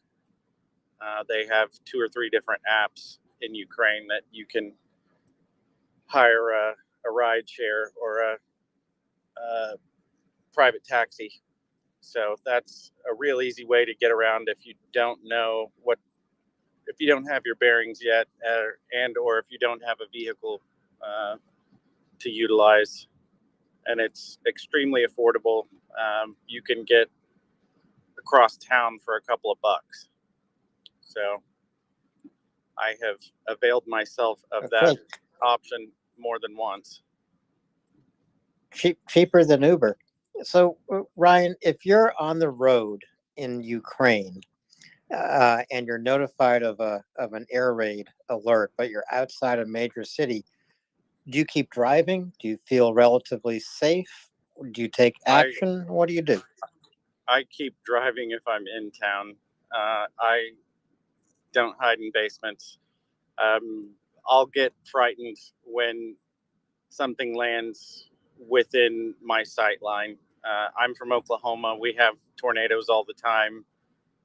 The running joke in Oklahoma is when the tornado sirens go off, everybody who's not from Oklahoma freaks out, runs around with their hair on fire, and everybody who's from Oklahoma just goes out into the parking lot or the driveway and looks for the tornado. I wouldn't necessarily call myself reckless, but if you're Ukrainian or you're in Ukraine and you go and take shelter in a basement every time an air raid siren goes off, you'll never get anything done. 100%. Helmet, Kevlar, proper safety boots, be ready, out in open country, get running, get work done. Well done, Ryan. I have all of the above, and the gentleman that I was traveling with for the last few days told me I didn't have enough tourniquets because I only had 3, so he very graciously insisted that I take one, so I would have 4 when I left and departed from his apartment today. Good man, right he is. Hey, Ryan, one thing I would ask is, are you cleaning your lights and tail lights? Oh, yes. Reason is, Well, go ahead. Yes, I do. I clean my headlights and my mirrors pretty frequently. But there's so much dirt and just road muck that accumulates on the mirrors and the headlights. I have cleaned off the headlamps on this van probably 6 or 8 times in the last day or 2. Well, I shouldn't say that. Probably 6 or 8 times in the last 5 days. Tail lights, not so much. Actually, one of the tail lights on the van got busted heading into Kherson because there is a large drop off on one of the roads that is hard to see. I actually wasn't there when it happened, but I was told how it happened. Somebody flew off this, kind of like when you grind up a section of the road in the U.S. To repave it. I don't recall if that's what the case was there. Anyway, the guy leading the convoy into Kherson at the time unexpectedly slammed on his brakes, and somebody who doesn't have a whole heck of a lot of driving experience. Ended up bumping into the back of him. No major damage other than the broken taillight, but that's part of the reason I got pulled over by the Ukrainian police department last night. Obviously, they let me go without a ticket. My co-pilot pretty much admonished them and told them they better just lay off because I was here as a volunteer. I was actually kind of hoping for a Ukrainian speeding ticket because I was just going to put it in my bag and probably never pay it. I wouldn't have cared one way or the other. I wasn't hoping for a speeding ticket, but no skin off my nose if I did get one. You rebel. We can get you a speeding ticket if you want one, Ryan. Oh no, I've had plenty. I just haven't had one from Ukraine. I don't need any more speeding tickets. I have a bit of a lead foot sometimes, and it used to bite me in the rear because I worked a night shift job at FedEx Freight, and would happen to get off of my shift right around the time the bars closed. So they always had it out for me because they thought I'd been drinking and driving, and actually I was just working a night job going to college. Well, I wonder if you get a Ukrainian speeding ticket, does it take points off your license in Oklahoma? There's only one way to find out, right? I don't think honestly, the Ukrainian DMV system is probably a lot more up to date and current than the Oklahoman one. So maybe if Ukraine wants to send something in Morse code back to the Oklahoma Department of Public Safety, they could get it through. But I've also gotten a little wiser and more safety oriented in my old age. So my speeding ticket days are more or less behind me. I still speed. I'm just smarter about it. So you're doing a quick turnaround run here. What are you bringing back to Ukraine tomorrow? Can you tell us? As much food aid as we can fit in. I think we're going to have some kind of 4x4 vehicle and 2 vans. We're working on a box truck. I shouldn't say we. 3XR is working on a box truck, and I think they were lent a Sprinter van to do some of this food shuttling. I don't know specifically what we're picking up. I will find out in the morning. But food is a priority. Is that correct?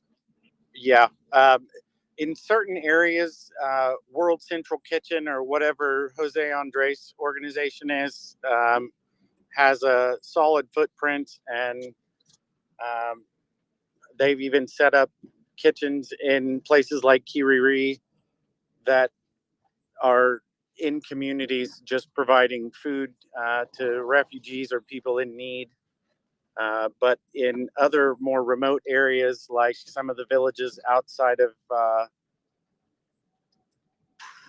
now I'm Kupiansk, and the more remote communities don't have access to that.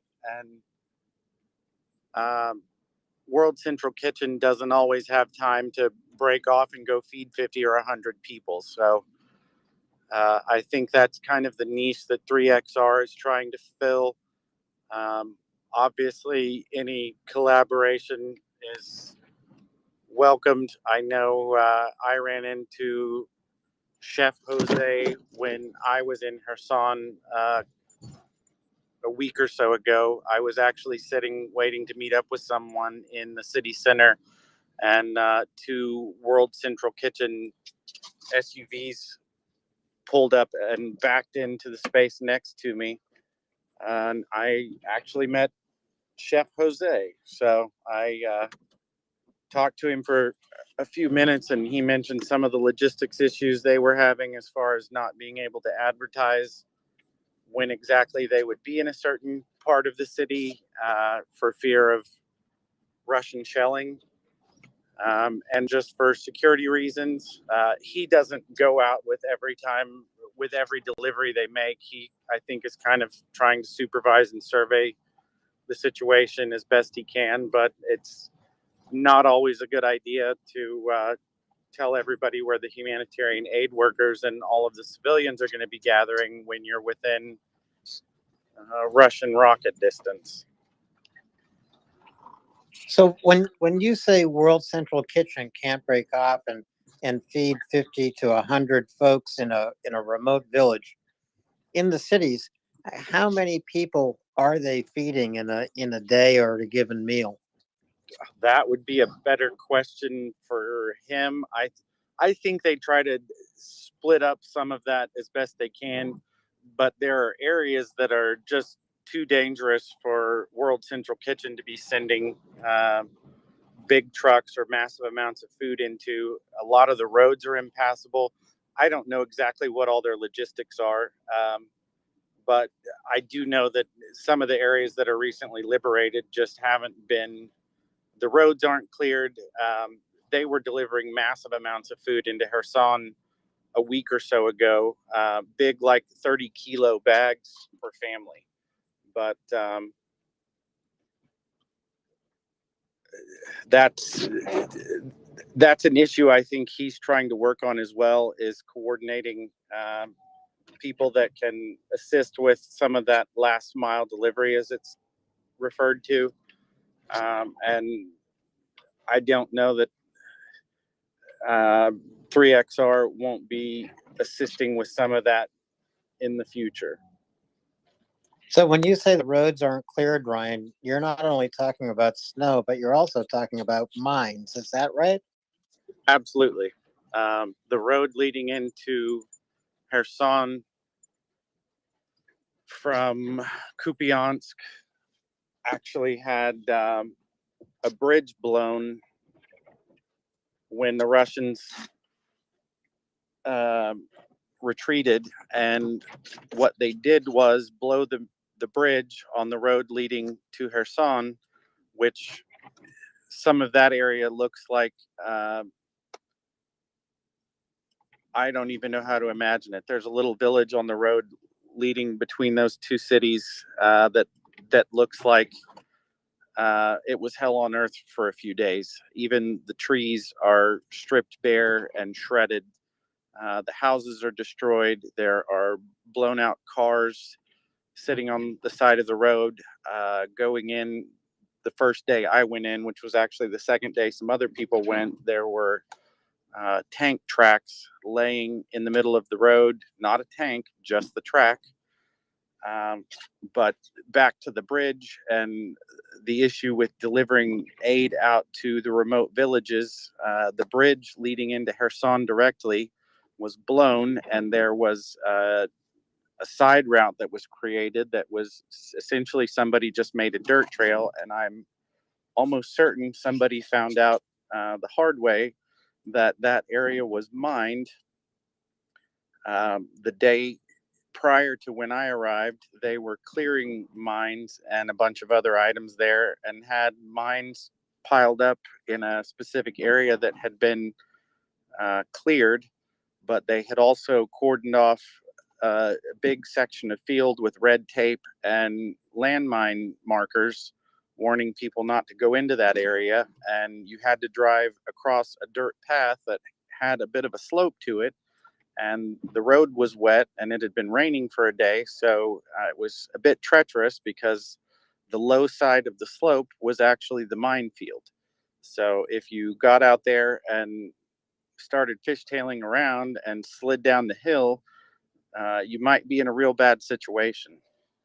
Luckily, the day I went out, the road crews or the military, someone had started trying to fortify that dirt path that had already been cleared and grade it a little better, and they were bringing in gravel trucks in order to make it a little less treacherous. But you're talking about going down an embankment that's probably 30 feet, and then you have to go 100 or so yards to dogleg around where the bridge had been built, and then you had to drive right back up the embankment the other direction and enter the roadway again to continue on the way to Kherson. I got to say, that sounds unbelievably scary to me. To basically have to maneuver not through a minefield, but around a minefield. So Ryan, we have some hands up. Would you take some questions from the crowd here? And I would just say to everyone with their hand up, if you don't have a question for Ryan, we'll circle back to you. Yeah, I can take questions for maybe 10 minutes. I just arrived at the place I'm staying tonight, and I don't know if anybody's sitting here waiting up for me to come grab a key.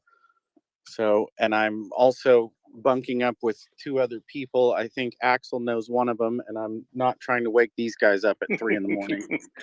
Don't, they might bite. Yeah, exactly. And I don't know how well they're trained, but I don't want to get bitten. And we all know you need shut-eye. So the order of hands, and again, if you have a question for Ryan, he's here for 10 more minutes. He's so kind and generous with us. It's Prince, Leonard, who must be brief, Raver, and Flying Goose. Hey, Alan, I know you got your list there. Can we go to Raven first, because he normally is in and out of service? So I just want to give him that, if everybody don't mind, because all of you are regulars here. Let's go ahead and let's give Raven a chance, since I know he's in and out of service. I appreciate it, Gerald. I appreciate everybody. Hey, Ryan, does radar scope work there in Poland and Ukraine? I know it's gone international, and that might give you an up-to-date view of the weather, at least where the weather radar is functioning. And do you guys have any traction boards like Max Tracks or anything in case you guys get stuck? No, I've got a 2 or 3 ton tow rope. Actually, I don't know what it's rated for, but I'll find out. I had to use it this morning to get out of an alleyway where I had parked because there was such deep snow in the alley, and I had to park to the side of the alley in order to not block in any of the other residents in that area. Yeah, so I could make a suggestion as an experienced winter driver. If you can, get some traction boards, and if you can't, get like a 50-pound bag of kitty litter. Both solid suggestions. I dug some traction with a tire iron this morning, and then I finally gave up and used a tow rope, and somebody pulled me out of the alley backwards.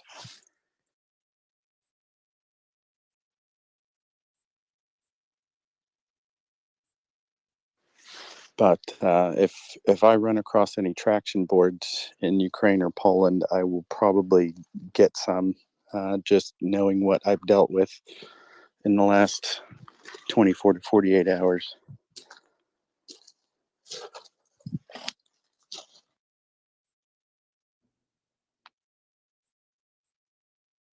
All right. Okay. Well, and let's go back to your list, Alan. So I had Prince, Leonard, Flying Goose. Prince? Hi, Ryan. It's good to talk to you, and I know you're short on time, so this may not be the time to go into this, but and just really wanting to say hi. I wanted to ask, who is it at Renegade Relief Runners who is so focused on the water filtration? We were talking about water filtration a little bit earlier today, and it came to mind that 3XR is some place that I've heard them talk on the space about the water filtration and what they're doing about that. Who was that? It was probably Chris. I've been to the house. There are at least a dozen pole filters there that we are itching to get delivered to some of these smaller communities that need them. They make those with the standard system that's gravity fed, but they also have I don't know what you would call it, a diverter valve or a pressure relief valve or some kind of system where you can hook it up to a pressurized water system. So if the water coming through the pipes is pressurized, but it's not potable. You can force feed it into the filter, and it massively increases the amount of water that can be fed through the filtration system. We're urgently waiting, or they are waiting anxiously for some of these additional parts to arrive. I think that's really the only reason they haven't already been delivered out. But as soon as we get back into Ukraine and get to the house where those are at, that's one of the top items on the list that need to be delivered. And that's not me saying it. That's, I think everybody on the team is interested in getting those things deployed sooner rather than later. We were all kind of discussing that after we delivered dry goods and some canned good items to neighborhood outside of Kupiansk. Not Kupiansk. I'm trying to think. The area right outside of Kharkiv. I'm drawing a blank. Anyway, there are communities that desperately need those water filtration systems, but when you can do 5,000 gallons a day versus 15 or 20,000 gallons a day, it really does make a difference in getting those pressure relief valves or auto shut-off valves, so you can increase the amount of water that's being filtered and service 4 times the people. And don't quote me on any of those numbers. I don't know exactly what these Paul filters do in a day with the pressure valve versus without the pressure valve, but it's a significant difference. It's really the only reason they haven't been sent out yet. I think the game plan, as far as Chris explained to me, was to deliver those to community centers or local civil service facilities like a fire station. Obviously, they will have a way to pressurize the water and feed it through, but in some of these remote villages that don't have pressurized water to begin with, you can just set it up somewhere and people can bring water from a creek or a river or melt snow or do whatever they have to and drop it into the filtration system, and you put bad water in, you get good water out. I had my roommate from college worked for a water filtration company for a brief period of time in Oklahoma, and I've been meaning to reach out to them and see if they might have any solutions they can offer if these pressure relief valves are back ordered. But I have just not had the time to contact some random person in Oklahoma that I don't really know personally, and it was just former employer of a friend of mine, and he is unfortunately no longer with us, or I would have already put him on that task. Thank you, Ryan. I just because it was really Daryl and George who were bringing it up, and I just interjected that I remembered a little bit of that. So maybe it's something we can keep. Ryan, Yeah, Prince, you're breaking up a little bit, and you're not in Poland. Ryan, when you come up, hands go up. Everybody loves you. You're amazing. I'm going to skip the line again at my peril and call on Whiskey because I know he is your AAA serviceman from halfway around the world. Hey, thanks, Ryan. You don't have to skip me. I had three quick questions for Ryan, but I can wait if you like. Well, go ahead, Whiskey, because Ryan's going to get some shut-eye pretty soon here. Okay, thank you, Alan. Hey, buddy, how's it going? Doing well.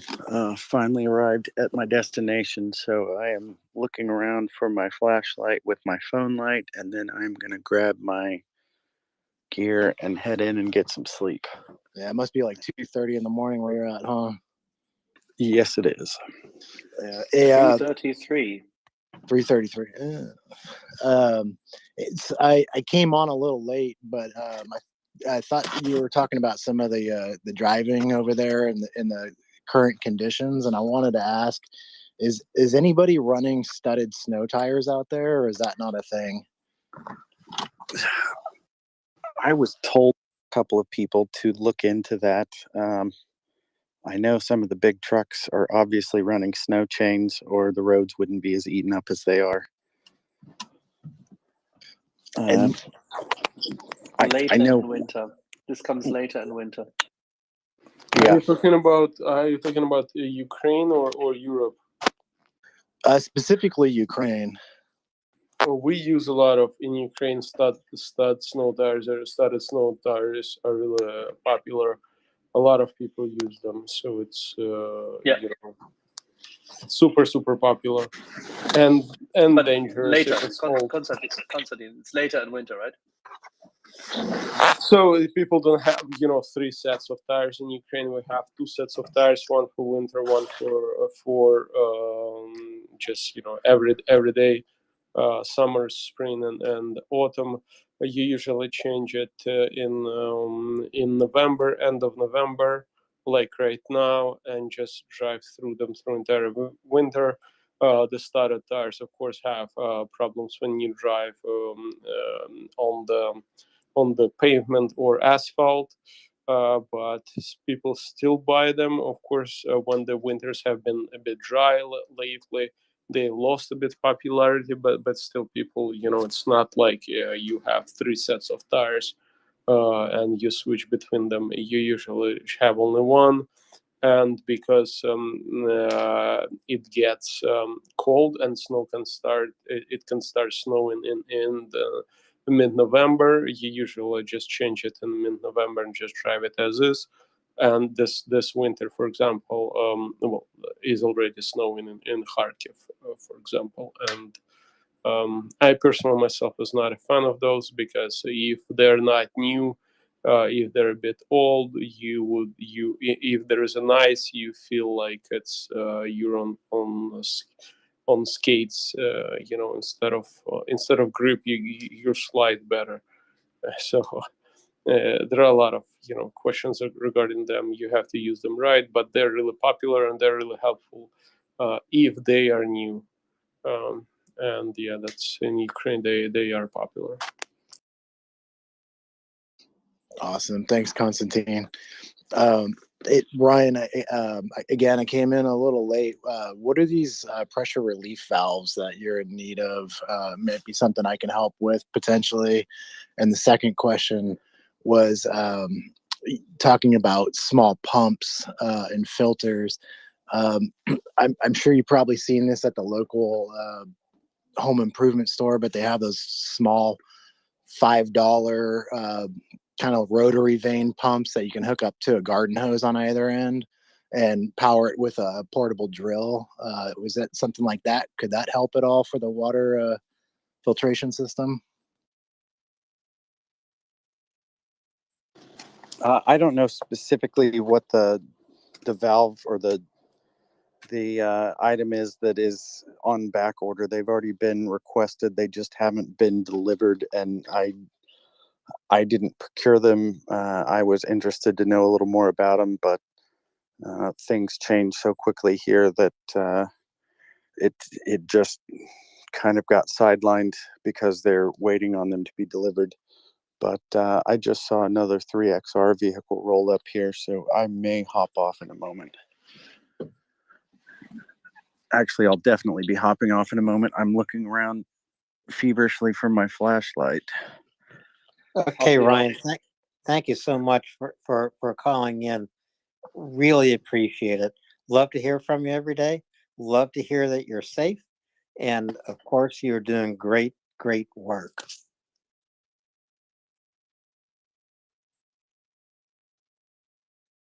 So I just met up with Philip here, so I'm going to go ahead and log off for the night and see if I can find my flashlight and then get some sleep. I was afraid I was going to wake these guys up, but they just pulled in behind me, so no harm, no foul.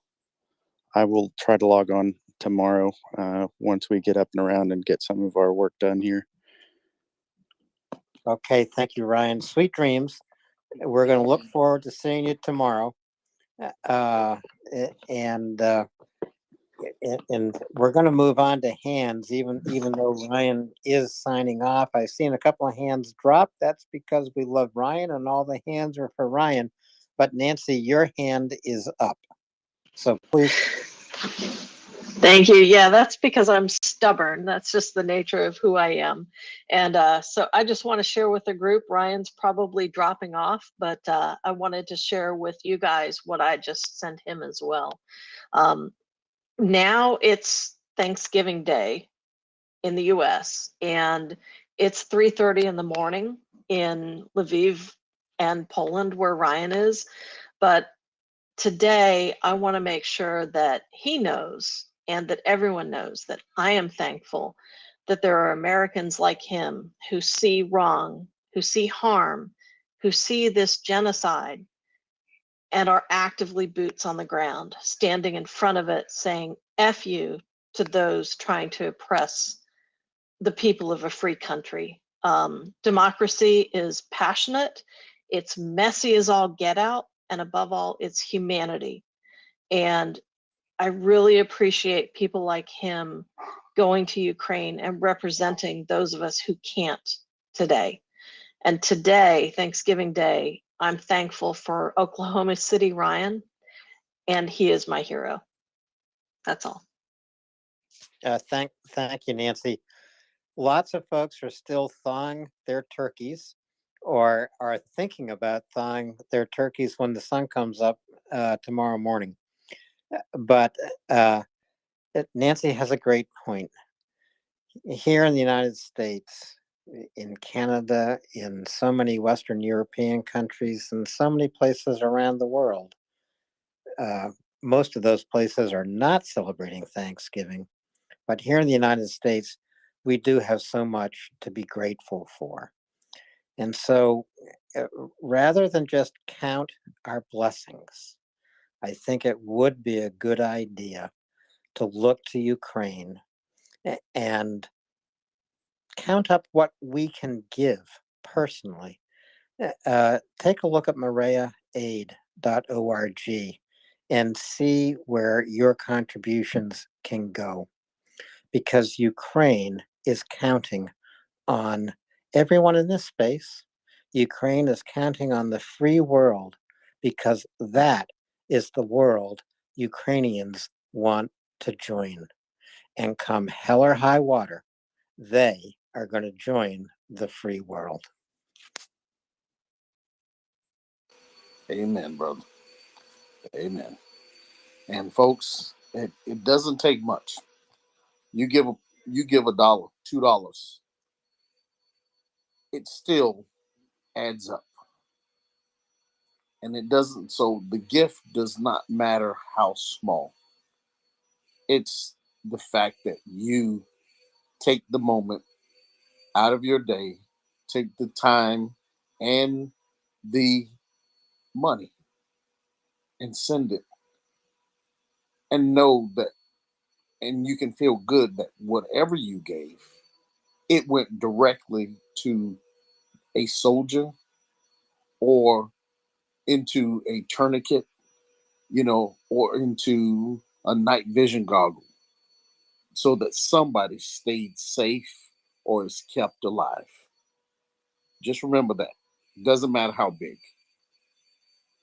because everything accumulates in one pot and it goes to where it needs to go.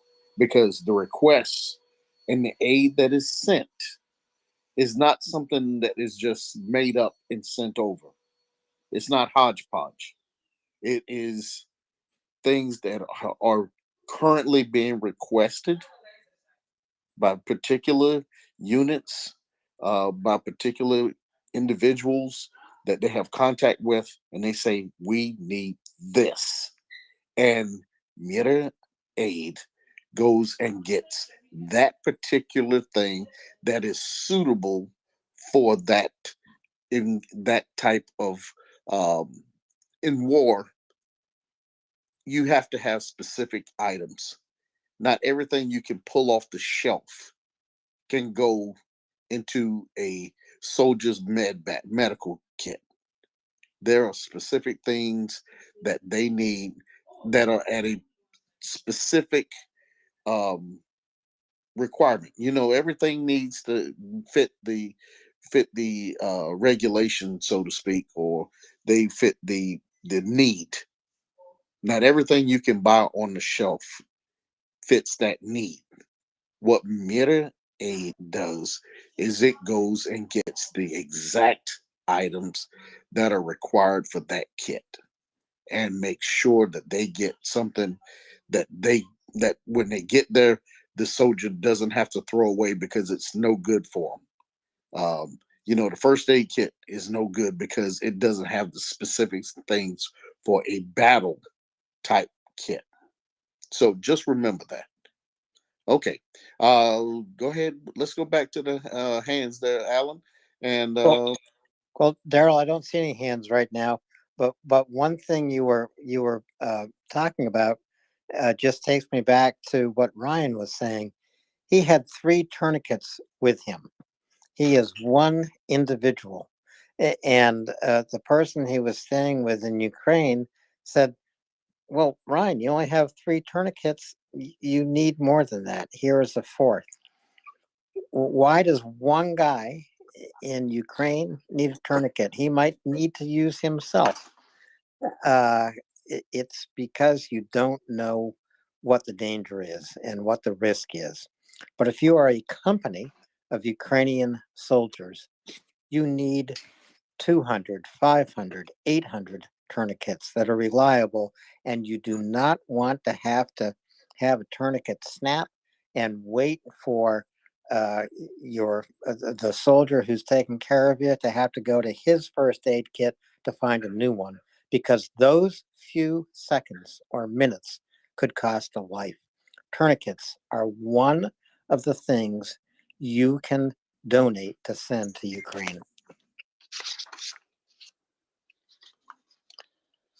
So someone here has a hot mic. It's not me, Daryl. I don't think it's you either. Who is it? I believe it's trucking down there. I believe it's myself, Tyler, Trucking Tyler. Good Am evening, I Tyler. on? Yeah, Tyler, the way this works, when you come in and we bring you up, what you need to do is press the little heart down there, and when that all the little icons come up, press the little hand all the way to the right, and that will take you into put your hand up, so we can put you in the queue for folks to ask their question or make their comments. Okay. Okay, I listened to that before. I'm a little new at this, so it says the mic is on. I can't see the hand. Do I go to the bottom or Go to here's what you need to do. Put your where the little mic is on. Just press that. It'll turn pink. It doesn't take you down. It just mutes your mic, and then hit the little heart with the little plus button. And when all the little icons come up, you just press the hand that's all the way to the right. There you go.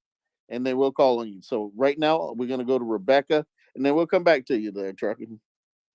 Hi. Yeah, I just actually wanted, I'll be actually making this message several times over the course of this weekend. But if you're not feeling generous, and if you just want to buy some Christmas presents for friends and family, I recommend that everyone can buy presents from Ukraine. You can buy them on Etsy. So if you go to the Etsy shop and you decide you want to get some beautiful handmade thing from Ukraine, they specialize in beautiful leather and knit goods and home decor items. I know this is kind of a more female thing, buying presents like this, but seriously, get yourself a nice pair of alpaca hand knit socks, for instance. And if you want to find stuff in Ukraine, you have to search for your item. And then after you've done the search is done, there'll be a little button that says filters.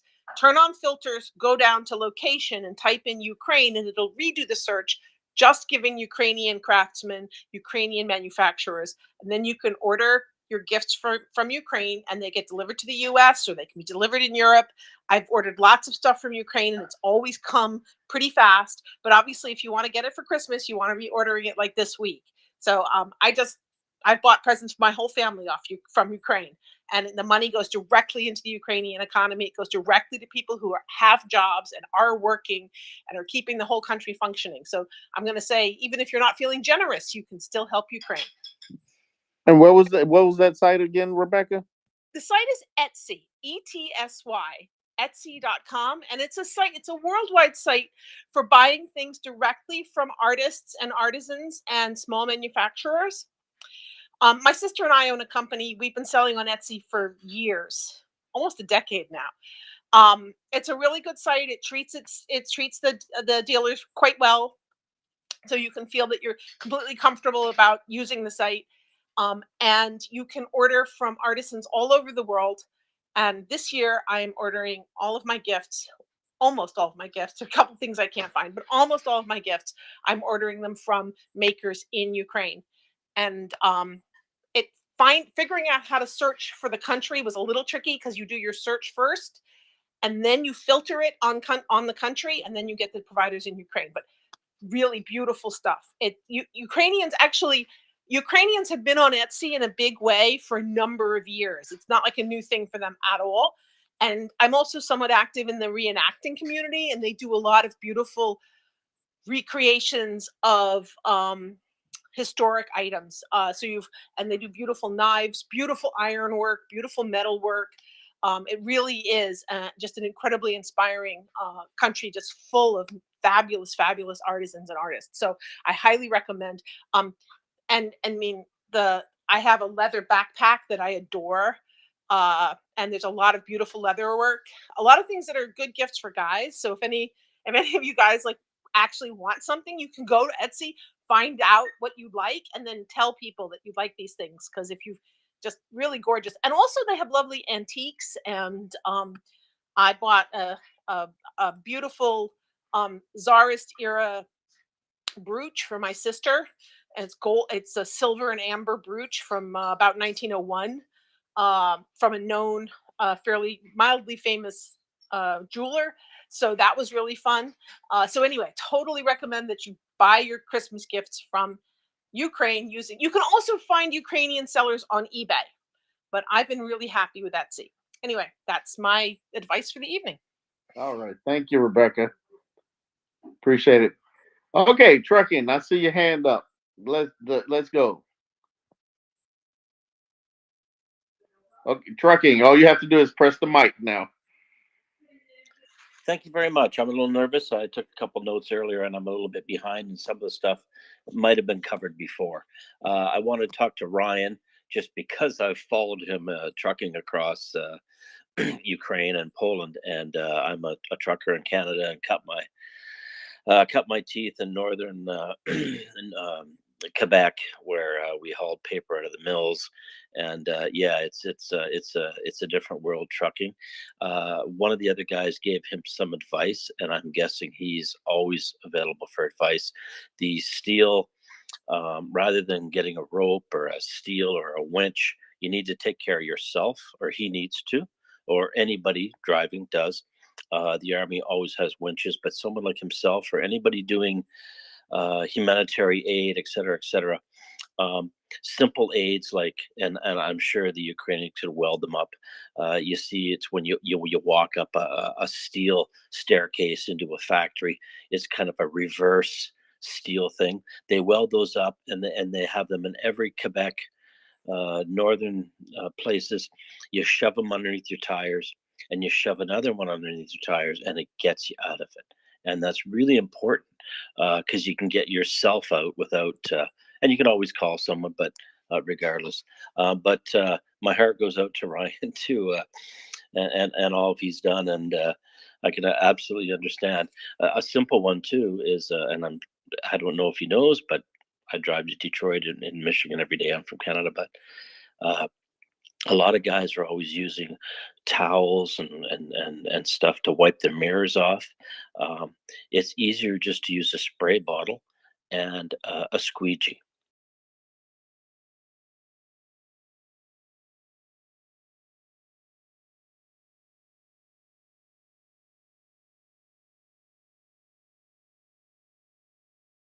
Liquid, because when you're short on anything, it's always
a thing. But I will say, I'm just trying to figure out how to donate. But that's a comment and a question. If anybody knows anything On the about front that, doing what? that'd be great. On the front doing what again? On the a lot of the commandos that were trained, like almost 100,000 by the Canadian, well, mostly the American companies. And the one I read out of the Guardian and the Washington Times But was are they Afghanis? Are you speaking about? Afghanistan. Yes, Afghanistan was trained by NATO.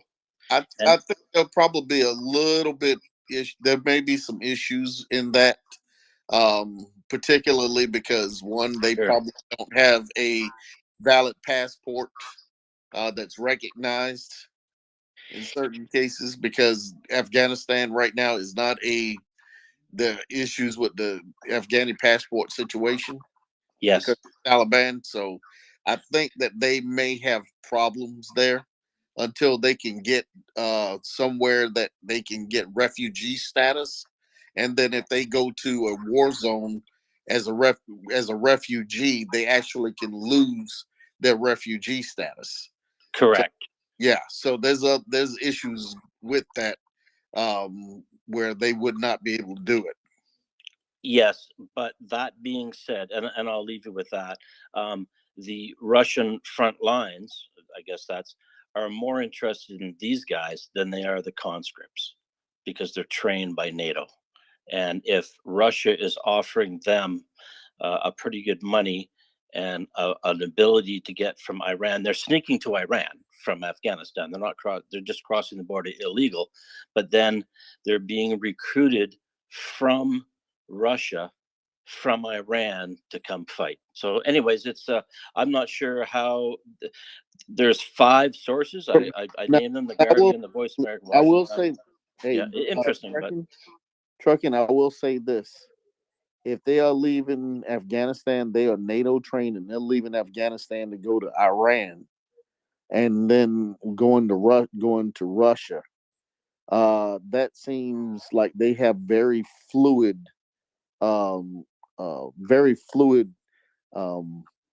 allegiances, and I don't think they would be a very good fit in this situation.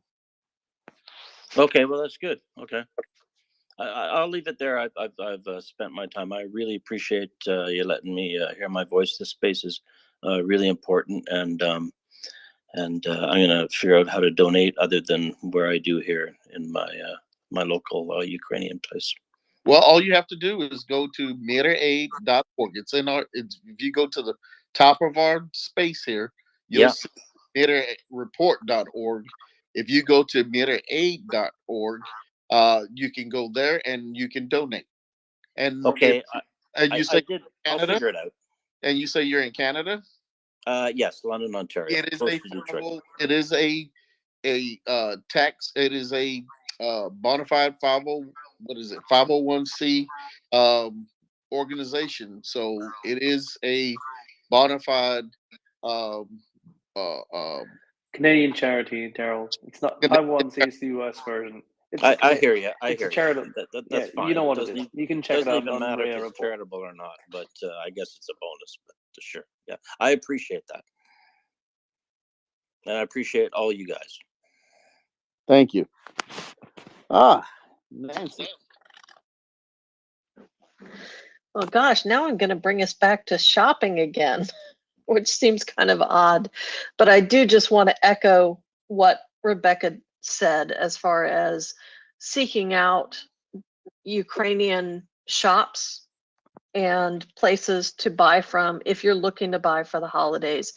I did that several months ago with several Ukrainian shops on Etsy, as well as a Ukrainian family in California, and it's definitely well worth doing.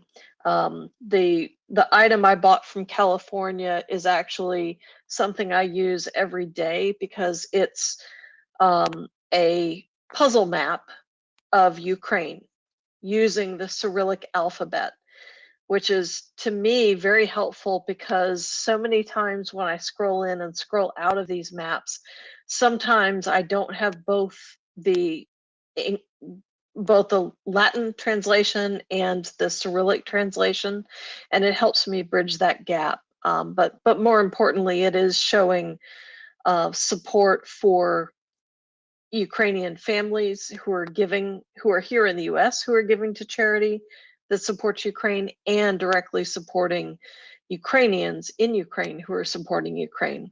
Everything has arrived in fantastic shape, on time, much of it from the Ukrainian Postal Service, so I have to give them kudos as well.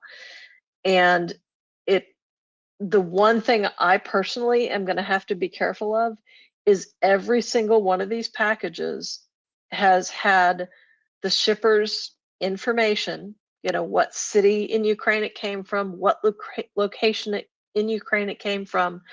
And I'm going to be hard pressed. And if I get picked up by the police in a few years for stalking, checking out all of these addresses in not only Kiev, but in Lviv and in Chortkiv and other locations, I'm going to have to ask you guys to vouch for me, because it really means a lot to be able to directly support the families going through this crap right now. But I will second Etsy as well.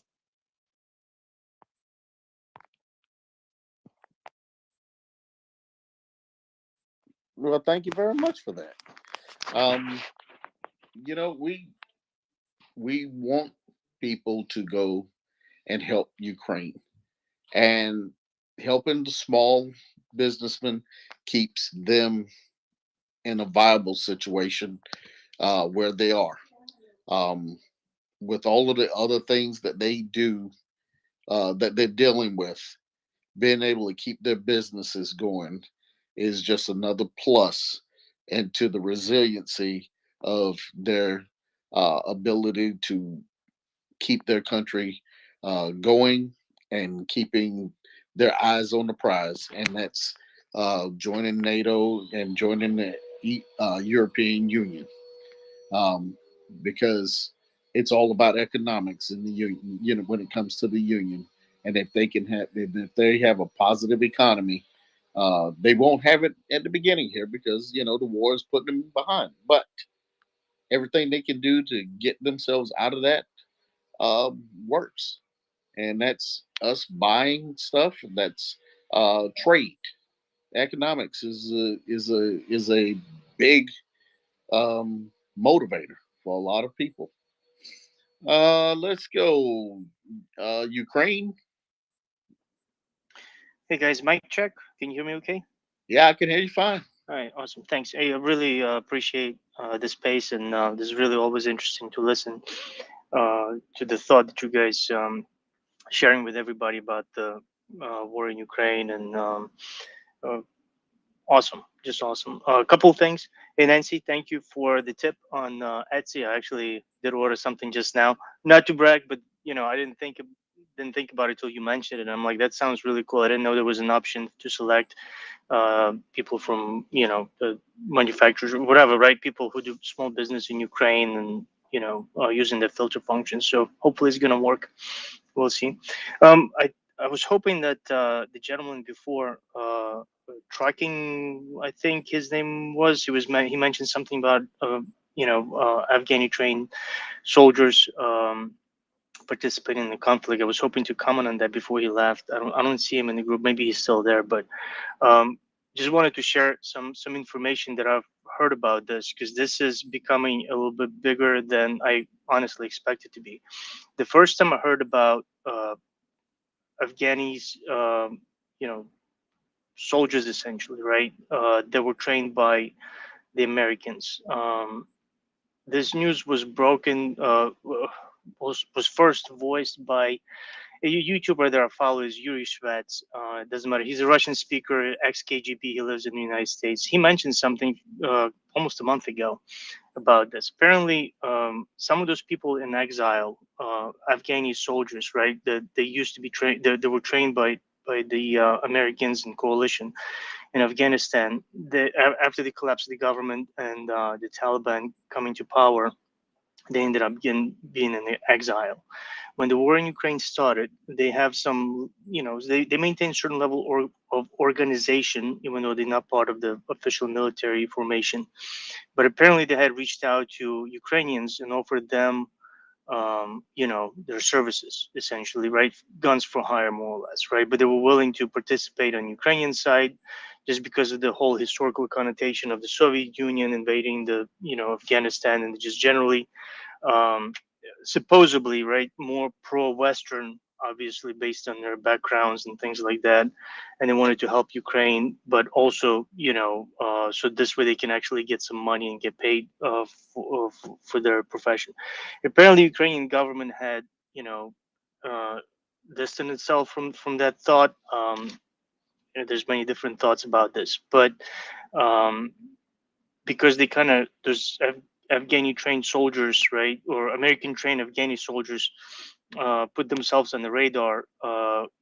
Russia ended up soliciting their services, and apparently now there's some more and more kind of reports coming out through social medias, through some of the news networks, that there is a certain number. I don't know what it is. I'm not going to be able. I'm not even sure to what extent this is honestly is the thing.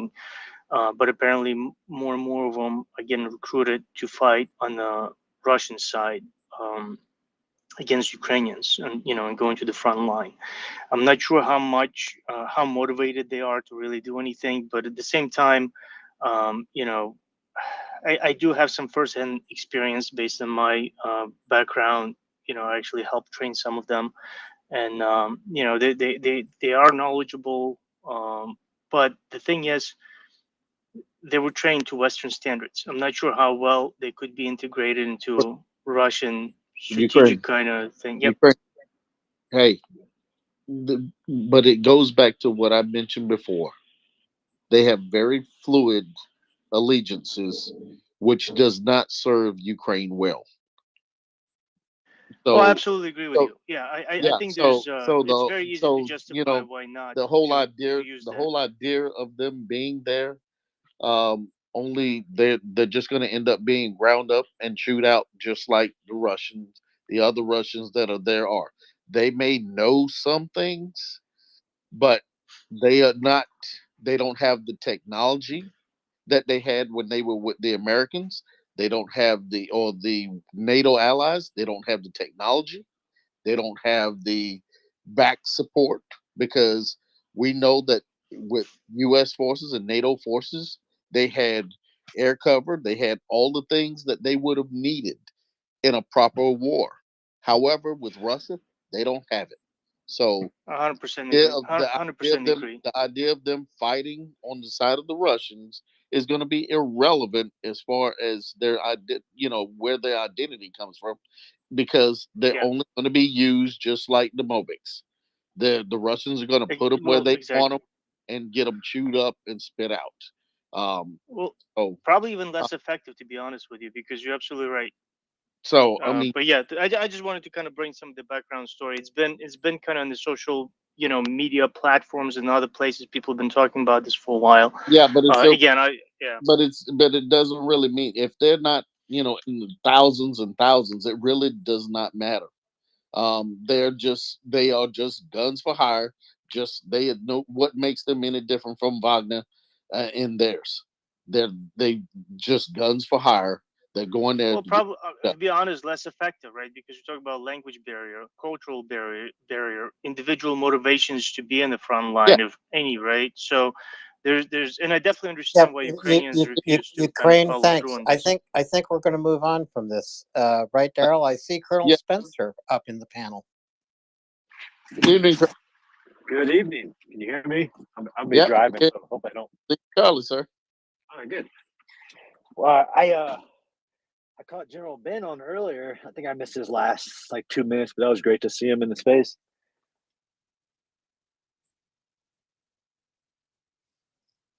John, did you mute yourself or? No, did you hear me? I Yeah, said I heard General Hodges in the space earlier. That was great to hear. I think I missed his last 2 minutes, but I think I caught most of it with the extra moderation of Axel. Myself, I was not able to hear it. So for me, it's I'm gonna be I'm gonna be gleaning from you guys if Axel's still here. Is he? I was just about to hit the rack, but far too much praise. On the contrary, General Ben cannot be moderated. He is just a force of nature and reason. I liked his, I like when he said, like, when you ask him to explain German politics, I'm like, even he's like, come on, Axel. But he did, I think he did great even in that. That he is great. Come on, he lives there. He knows the country well. I know he knows, and I know. We both know what's going on, but it's good that he has a clear and fair and sober view. And I think that's the good thing about him, and you know him better. And in terms of his, long term impact on the military, he is such an old school and very intense and clear and prescient. Matter of fact person. I like it. It's good to hear from him each and every time. Yes, actually, a little bit of history there is that one, his son is was in West Point while I was teaching there, but right towards the very end of his career, he came and he was one of the first speakers that we had at the Modern War Institute, the research center I helped create at West Point, which has had hundreds of speakers. But even back then, I was significantly impressed by his speaking with you, his understanding of the issues, his understanding of the political ramifications in all decisions, and even when he was challenged with making, I think his quote was making 30,000 U.S. soldiers look like 300,000. But I, significantly impressed, and of course, have been very impressed by his analysis and his true to his values, true to him, and really, I think Wesley Clark are, the top two favorites with straight shooting. More can be done, more should be done.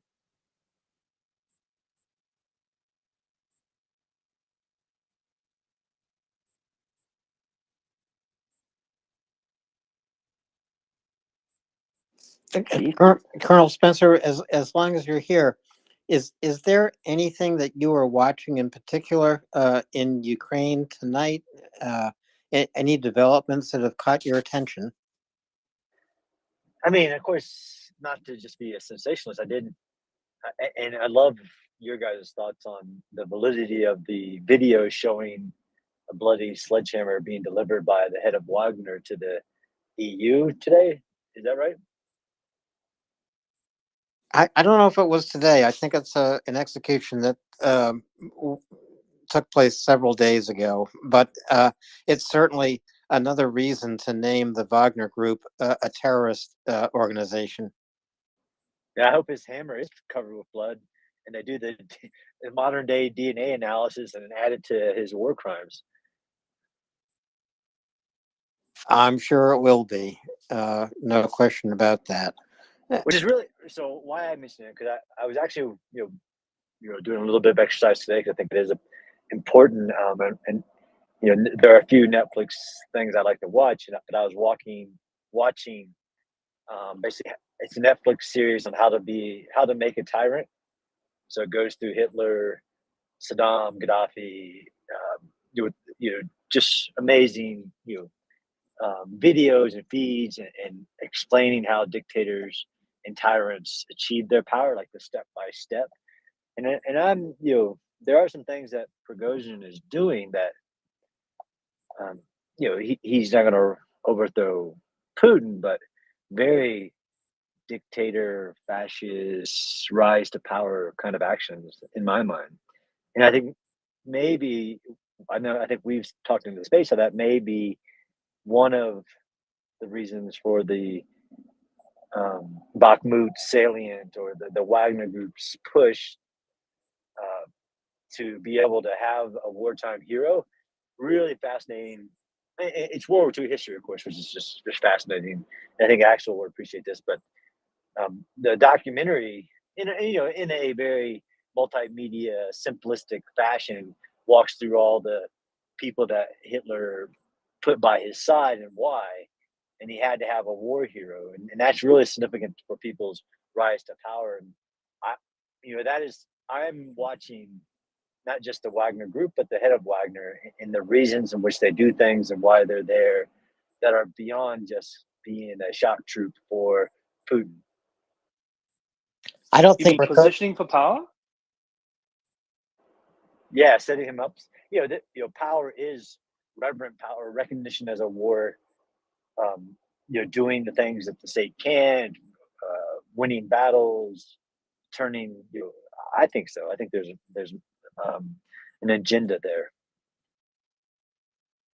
It seems like Prigozhin wants to be in a very short line in the event that something happens to Putin. But I haven't seen Prigozhin win any battles yet. Right. I mean, correct me if I'm wrong. Somebody had quoted him as, I don't know if it was his saying or somebody else's speculation about being the king of Donbass or something like that. Actual or Daryl, anybody hear that terminology? I haven't. I haven't heard that, but Alan, I apologize. But what has been evident is that he has been projecting this kind of no limits fighting, this sacrificing everything and everyone for the overall ideological goal. Whereas Putin has no ideology, he projects one. And fighting for the motherland is not everything, but it's beyond that. So in that regard, his symbols, the fact that he uses, that he molds all the authoritarian symbols ever used in Russia, even by its enemies, that is an interesting one, that he allows the far right to be included as much as the mafia, makes him more amenable to everyone, because he has been adopting Putin's speak, and now he just takes it one step further. And he's the one, as you just said, who supposedly fights the tragic battles, or the Battle of the 300 from a Russian perspective. He wants to stylize that. I get that. I understand this. And that's also even the criticism which his sycophants around him, and even the PR guy of Prigozhin, who was then taken down in Moscow, have constantly projected, is exactly that he is the lone fighter, the real fighter for whatever that is he projects in Russia. So, okay, well, I can understand that. I haven't heard anything about kingship, but he's been projecting all sorts of terrible rituals, and this maybe the untouchable of the oprichnina is what he is going for, that he tries to protect the Tsar, but he can't protect the Tsar dies, and then he takes it further. Maybe that's it. But that's high speculation. Right. But there's clearly a positioning to separate himself from the failures of generals in this weird space he's in. It's a Russian military force, no matter legalities of it. But I could see, separation, because Russian military has been defeated. It will be, ultimately defeated. It's already been defeated. And just like post World War I, when there's something to say that, why the battles were lost, why the war was lost, there's if there's somebody who can position themselves on, well, I'm the guy. I'm the guy who didn't lose. I'm the guy who can provide a path to strength again, and all this garbage. Which is why it's just in my head from watching this documentary, which is very well put together, and has a great moderator and everything. If anybody hasn't seen it, it's just good. On top of my studying the complete history of Ukraine, a little bit of the side project, just to, I hate to say, to unwind, but to just receive. It sounds well worth watching. So this is How a Dictator is Made, and it's on Netflix. Yeah, I think it's it's not a dictator. It's how to tyranny's in the title. Like, it's literally like the guide to tyranny, the guide to. And it's very, like I said, very well. I mean, just with the symbology, with the collection of power. And it's of course it's a shrunken history. So any real historian is like, oh my gosh. But for the layperson, it's just a real great, summary of events that happened and all these people rise to power. And, I was more familiar with Saddam Hussein's rise and how he made it very public, the cleansing of opposition. And then I didn't know he then put that on VHS and sent it to all his embassies around the world to make sure that even if you weren't there, you knew that he was in power. A lot of people anybody that's really speaking of the end of this war, there being some reckoning with the Russians and the Russian people and the armies and anything of that sort. Prigozhin is really tearing apart that whole myth and that whole idea, because what it sounds like is he wants to make it even more like the Wagner Group than it is a actual functioning army in the sense of any of the other world armed forces who have some type of ethos of what is right. They see what they're currently doing is they're not doing it well enough. So all of the genocide that they're doing now, they're just not doing it right. And so it does not bode well for anybody that sees this war as a future uh, uh, uh, Russia that has been reformed. It actually is going to go through a reform of something that we did not really want under Prigozhin, if that's the case. No, I agree. And this is, I'm happily fine to get back focused on Ukraine, but this is the interesting part of this. This very short guide to becoming a tyrannical dictator. First step is to identify the grievances in the population and play those grievances, and that's one of the steps. It was just on my mind, so I was asked the question. I mean, I of course am watching the Bakhmut salient, but I come here to learn more than I do to provide any analysis on that. Holidays here, a lot going on, but the Maria report is nonstop, so it's always great to check in with family. It's very early in the morning here, but you really got me thinking yet again about Prigozhin, because we've had the discussion over the past 3-4 weeks again and again as to what he's doing, why he's doing what, how much he has been limited, how he lost a bit of influence. But essentially, he still is the same kind of guy who, under the protection of the GRU, has been allowed to develop this outlandish cult. So, yeah. You may be on something. Yeah, I mean, even this, the forming an inner circle, having this secret police that's, this cult of people is very important in this guy. So I almost laughed that, I've been working on, just between you and the, 500 plus listeners, I've been working on a version 5 of the mini manual for the Urban Defender.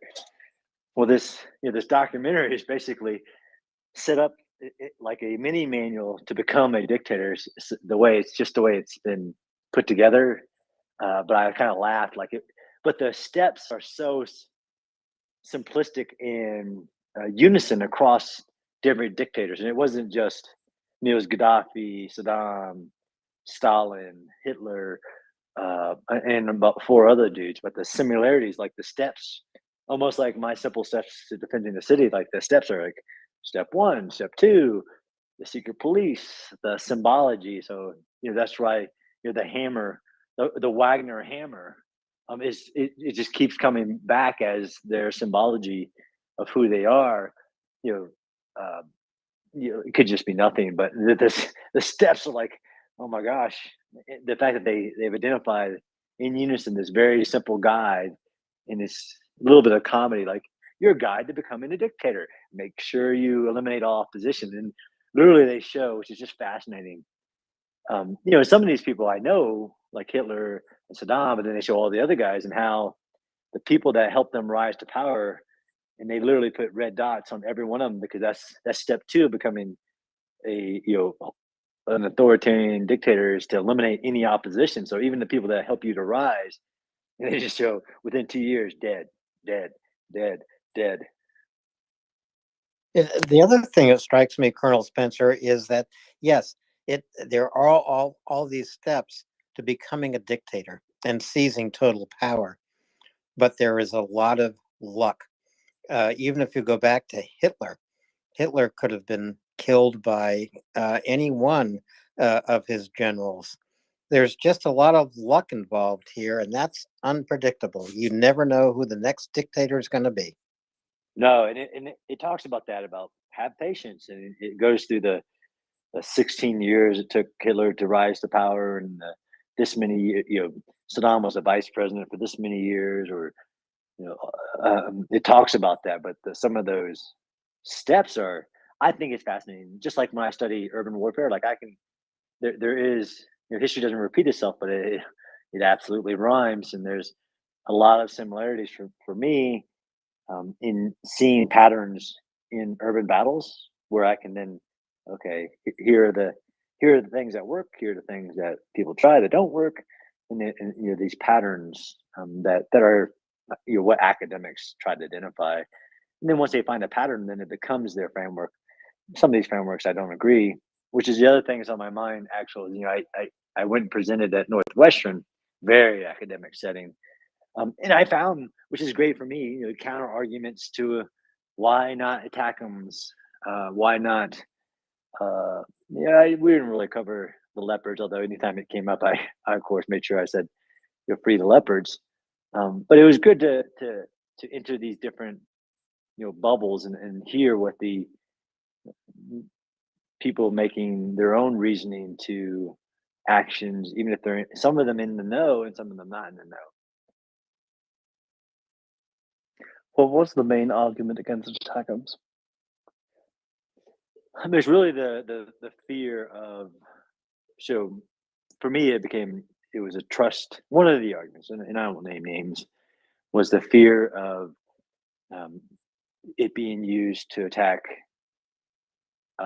deep into Russia, being, even if not reverse engineered, to develop the missiles to then attack into Russia, not just the actual system, but there was I'm 100% okay with it, but that Ukraine is working on their own technologies, and I'm 100% for that. I mean, I understand, it's great to hear General Hodges say that we should be able to strike where the missiles are originating from. I understand, just as a student, to maintain all the alliances, why this ends at the border, the sovereign border of Ukraine, and it should. And that is a hand behind the back that Ukraine must fight with, but it is necessary to maintain. I mean, could they do it without it? I mean, there's been strikes with plausible deniability. I don't know how that thing exploded. Yeah, I don't know. Crimea is Ukraine, so that you're not talking about soccer or anything else, but things have blown up in Belgrade and things like that. But I understand from a geopolitical sense why this can't cross, why we would not want this to cross into Russia, not out of fear, but out of giving Putin a card to play with his population, that this is a threat to Russian sovereignty, Russian territory. I understand that, but I also totally discount the argument of not trusting Ukraine based on what they've done so far, but they haven't shown that they can't be trusted. If there's some sense of the technology, it's a risk calculation. So that the main counter argument is the fear of the spillover of Ukraine attacking into Russia, which I don't think they would do, because it wouldn't play to their political objectives, which is establish the sovereign borders of Ukraine, Of course, there are terms, of course, that we'd all love, but that these are Ukrainian decisions of reparations, all that. But this war ends easily with all Russian military forces across the southern border of Ukraine. That it could that would it go faster if we could strike, if Ukraine could strike Ukrainian targets or Russian targets in Russia? Sure, but I understand why it can. But that's not an argument for me to not provide Ukraine with a decisive weapon to win on the battlefield in Ukraine, because it would be a game changer. And I think it was General Hodges, one of his recent speaking engagements in Europe, where they put the the graphics to it. I'm just an old infantryman at heart, Daryl. I like pictures in the graphics of the game changing effect that would have on the battlefield and end this war faster. And get to force the political settlement, which is Putin realizing that he can end this now and start rebuilding the Russian state and whatever he wants it to do. Two things. You just said about the card, but we did hand Putin the card blanche, that he can invade, attack, and allow his troops to terrorize Ukraine. We should never have given him that card in the first place. Secondly, if we consider this as an option, then we have just lost the will to deter and fight. Putin and his authoritarians should never think that we have lost the will to fight. Fight till the absolute very end. Only if you're willing to stand up and fight till the very end, the other side will take you seriously. And adding to that, I see no reason. I think I tend to agree, by the way, with the analysis of Ben Hodges. I would take it one step further. I think Ukraine should hit every single military target deep in Russia they can hit. Absolutely every single military target. There is nothing off limits in Russia. Every single military installation they can hit, they should hit. So, of course, I'm pro-Ukrainian even beyond the analysis. But I agree with you on the card, and this is I actually will do a video. Somebody's pressuring me to do a video about what's at stake in Ukraine, beyond Ukraine. The recolonization, everything post World War II, the creation of the United Nations, the Geneva Conventions, NATO, Soviet Union's invitation to apply to NATO. By allowing Russia to invade Ukraine, it was rewriting everything that had been done post World War II. I 100% agree with you. And by incrementally providing weapons out of some type of fear of Russia has been appeasement, and that in history has shown never to achieve good. And by not providing, but I stick by, and I would be 100% okay. I just, out of risk calculation and understand that, in seeing what happened when Putin tried to mobilize Mother Russia, it didn't answer the call. It actually answered the call by voting with their feet, mass exodus.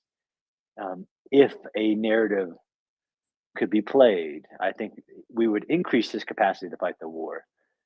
Because it is about a battle of wills by striking into Russia. Although I'm 100% fine with the strikes that have happened, if mysterious explosions have happened, because valid military targets, they're not nurseries and not hospitals and not civilian power grids. But I don't want to give, the will of the Russian people is extremely low. I don't want to give an inch in increasing the will or the resolve of Russian mothers and people to join the effort to protect Russia. Right now, the high ground is this has nothing to do with Russia. This is 100% Putin's imperial dreams, his genocidal agenda. But once that, whether it's that's the concern. I don't have a fear, of course. I would be fine with it, but the concern is I don't want to increase the will of the millions of Russians who right now are voting with their feet on like this is an unlimited, this is a limited war of choice, special military operation, partial mobilization. But once we change that narrative, it prolongs what we all want to happen, which is a Ukrainian victory, Ukraine and NATO, Russia weaker than it's ever been. But Russia's still going to be around after this war. Now you got me on the other side, Axel. I don't like it. It doesn't feel good. No, but it's good that we're arguing the case because generally I agree with the considerate approach you're taking. I would, however, poke a hole into it by highlighting that when Ukraine hit Taganrog on day 2, in order to deter supplies, which otherwise the Russian troops would have had in order to resupply their invasion troops and their landings, and we do not even know where they could have landed in addition. But imagine if they had landed behind Chernihiv, I mean in the back of Chernihiv, and could have encircled the city just by means of landing whatever kind of VDV forces from Taganrog. Just imagine that. Then Chernihiv would have fallen, Kiev would have been under pressure, Sumy would have fallen, and the whole line in the northeast of Kiev breaks. If that's the case, there's a significant risk that Kiev can actually be threatened so substantially that it falls. As such, Ukraine did the right thing and hit bang Taganrog. I don't see why they shouldn't be hitting the first 20 proper military installations all the way 300 to 500 kilometers into Russia. I think they should take them all out. And by the way, take a big power plant somewhere in the middle of Russia, not necessarily Tatarstan, that would be, you don't want to do that. But take something really heavy duty and take it down completely. I think it's high time that Ukraine takes the gloves off. This is the 11th round. Joel Frazier needs to go down. So strike fortress. Go ahead. Go ahead. No, I was going to say strike fortress Russia. Plain and simple. Bring the castle down as it being impenetrable. I mean, I'd absolutely like that. I'd absolutely like to see ATACMS delivered in the hundreds to overnight eliminate Russian military in Ukraine and Russian capability. Things to eliminate the Black Sea Fleet. Absolutely. You're not going to get me in that camp on the other side of that. Another interesting aspect of the narrative, which is great that we have these, I wouldn't say arguing conversations, just in bellum, just out of bellum, the just war theory. Again, Ukraine has all the high ground. Russia has none. And I agree with you, outside of just ad bellum, the reason for the war, the against the UN Charter, the sovereignty of another nation, but for me, where I get back in Axel's camp is the just in bellum, the way the war has been executed, the daily genocides. I'm calling, and maybe I heard it from somewhere else, but the use of weather as a WMD. That's what Putin has done. It's unprecedented, and I agree, and I love seeing Zelensky's call to the United Nations. There has to be more done than is currently planned or currently announced, based on based on all of it. But even if you don't, if you're not in the camp of it, but just by the way that the war has been executed with zero concern, absolutely, with any global norm of war, law of war, international treaty, the protection of civilians. I mean, this is literally never again. So you just made my case. Yes, I did. So I'm there now. I would absolutely see. I would love to see a very large, united coalition of direct action to end this war immediately by by force or the threat of force. That is strategy. That takes leadership. That takes a Ronald Reagan, a Churchill, somebody who understands the risk, but also understands the cost of inaction. And we are sitting on the sidelines while Putin commits genocide against a European country in Europe in front of our faces.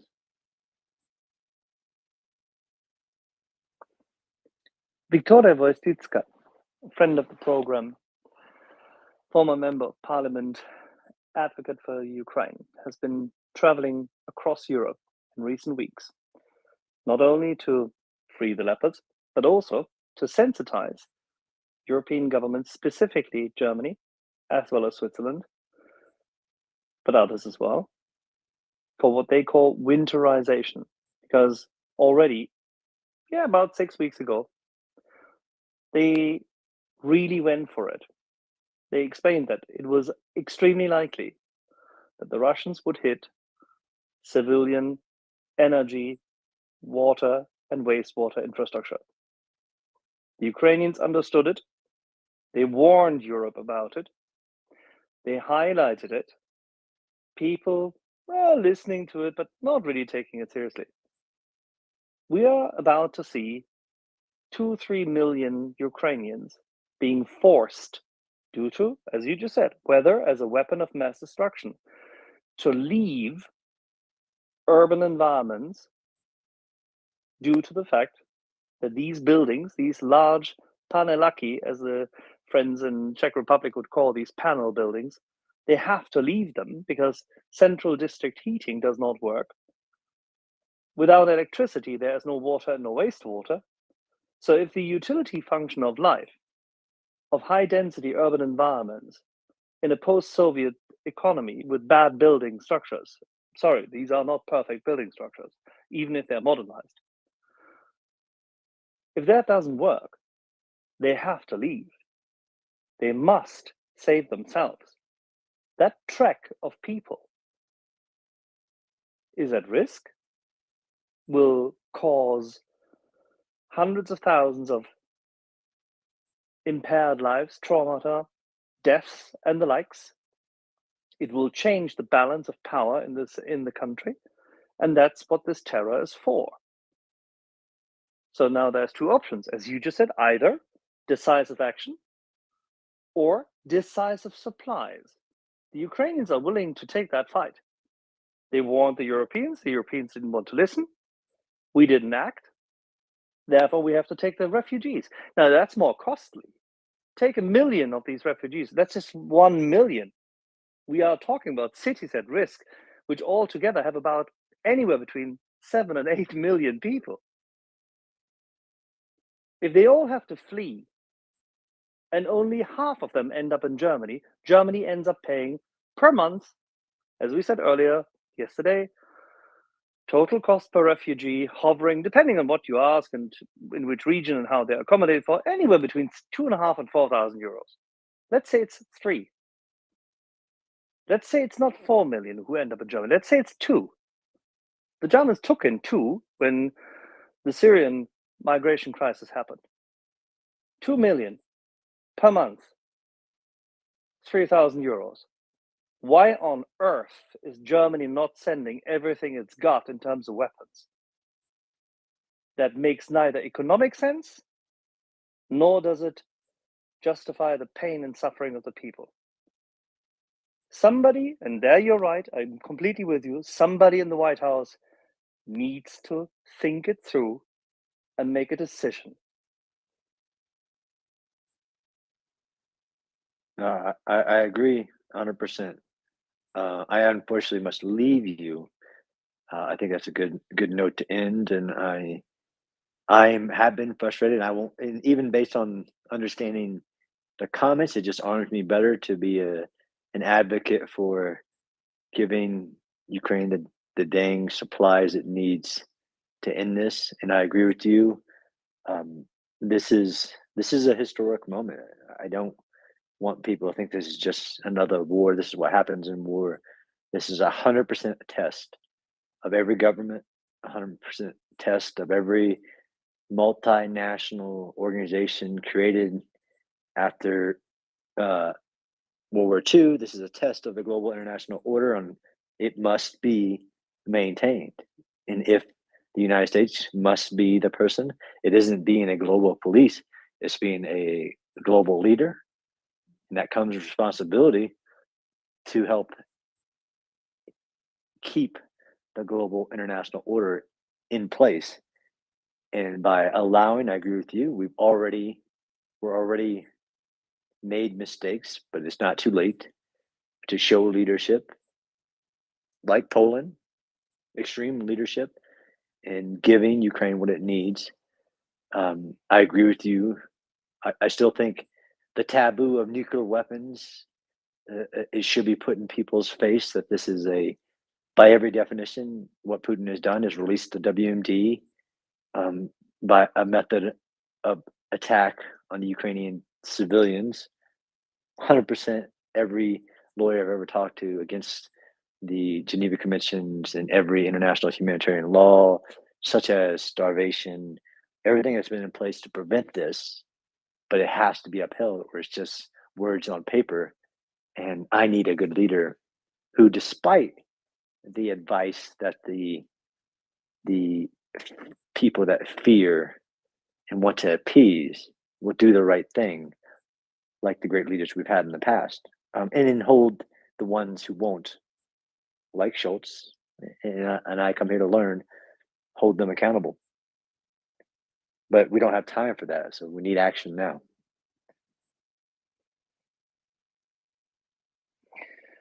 I somehow still trust that my American friends will do the right thing.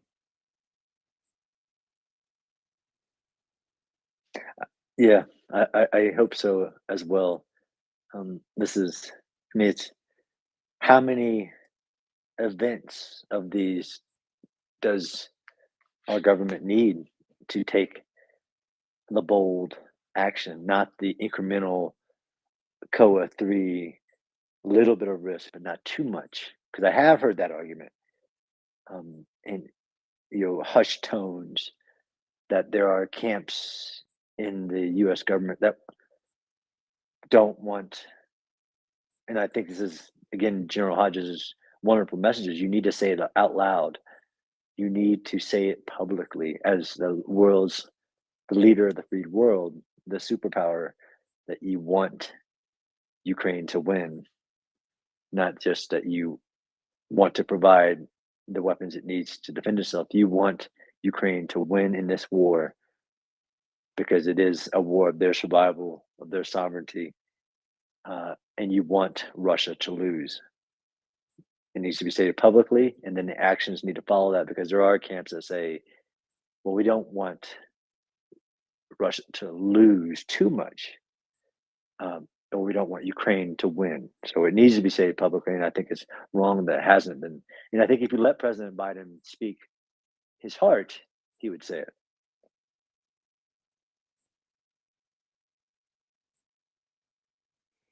Hear, hear. All right, I'm going to pop up unless any of those questions are for me, and I highly doubt they are. You have I did have a question for you, John. All right, go ahead.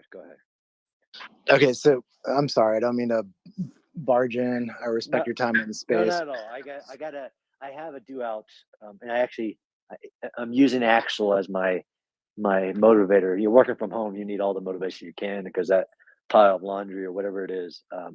This podcast I'm trying to edit. It really has to be done by tonight, because Thanksgiving tomorrow for us. This podcast I did with Aiden Aslan, from not Avestal, but from Mariupol, from the other steel plant. I've gotten to the end of it. I have about 20 more minutes to edit. I really, really want that to go out on Friday, even though it's Black Friday. That's the only thing. But I of course have time for your questions. You guys were really patient and listened to me and Axel opine. Yeah, and I really want to see that get done too, because I'm dying to watch that or listen to it. So the main reason I came up was the conversation going back to was it Pajern or whatever his name was, presenting the sledgehammer to the European Parliament.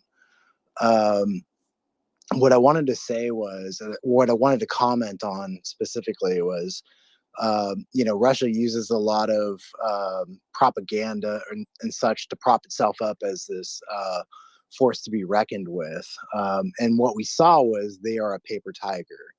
What we also saw was that Ukraine was not a paper tiger. Whatever, popularity battles that are going on in the backspace of Russia,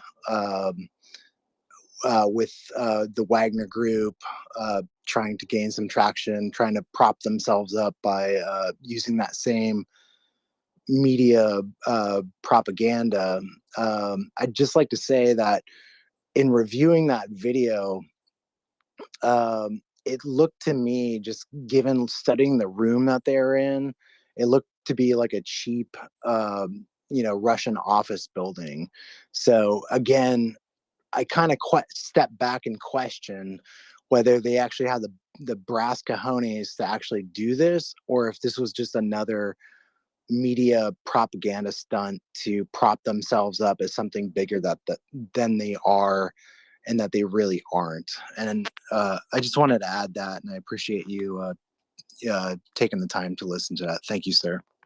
No, thank you. And I've only seen the video, and it was just sparked that thought again. I think that that's a great point. And I haven't seen like a big article. Not that I you only go to one source of information, but other than the video circulating, I haven't seen more on it. And even if it was true, I mean, there's not much there. But just because I had just watched that, and I think it came to me as "How to Become a Tyrant" is the title of it on Netflix.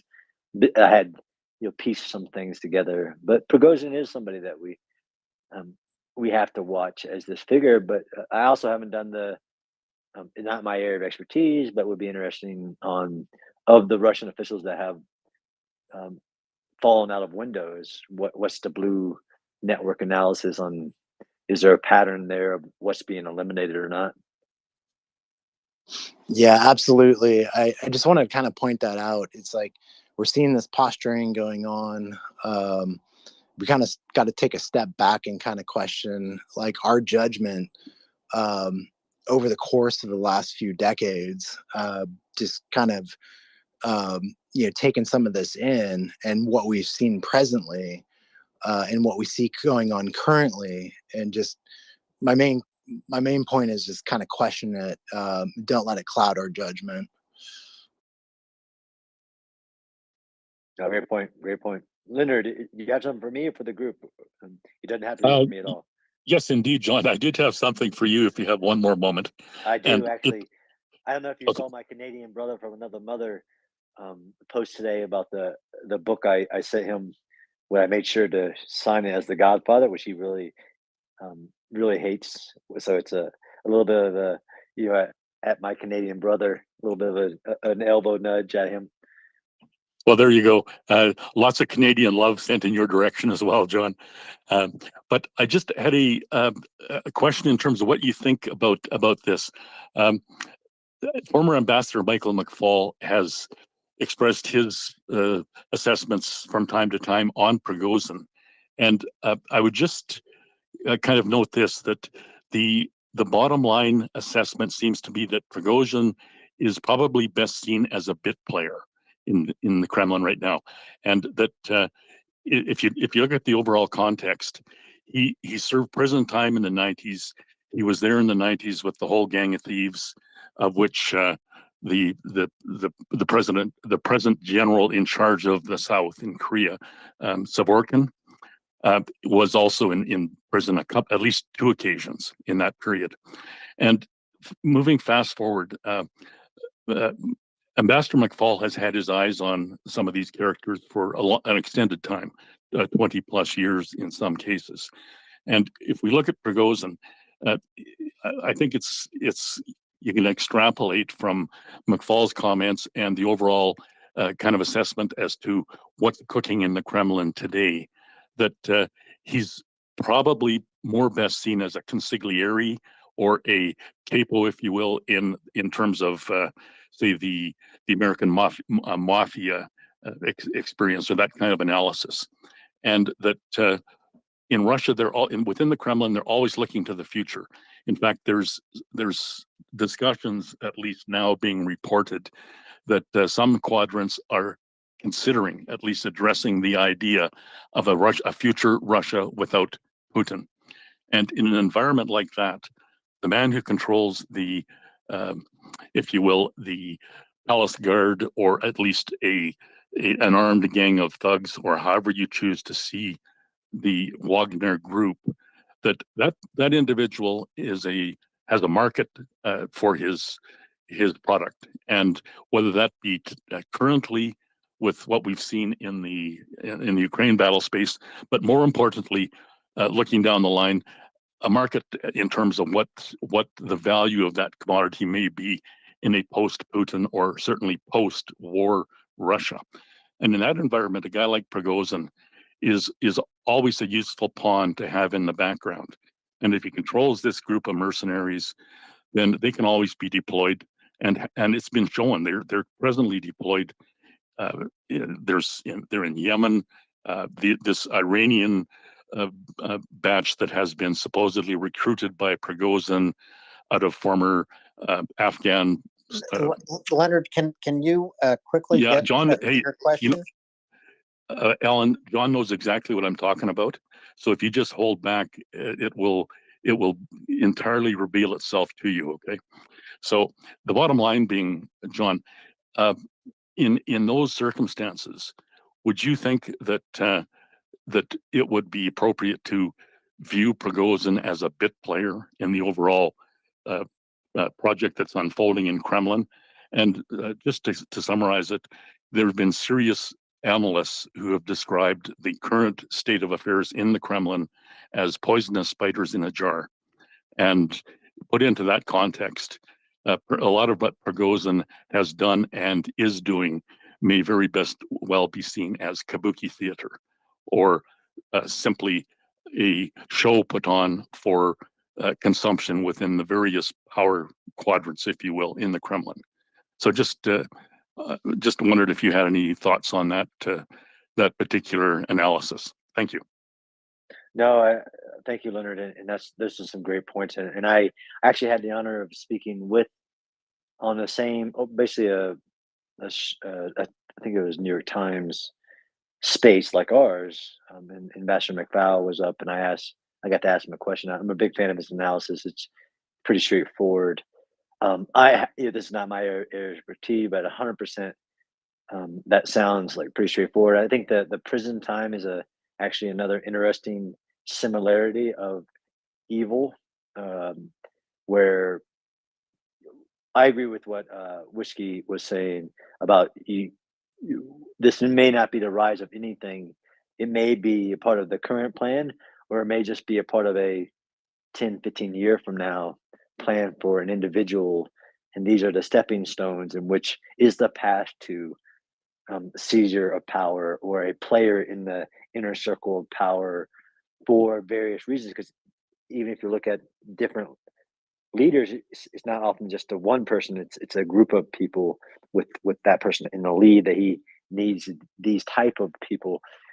Interesting about my own experience with the fruits of prison time, how you put people in prison together, even in Iraq, it then years later becomes your greatest threat is something that is actually created in prison.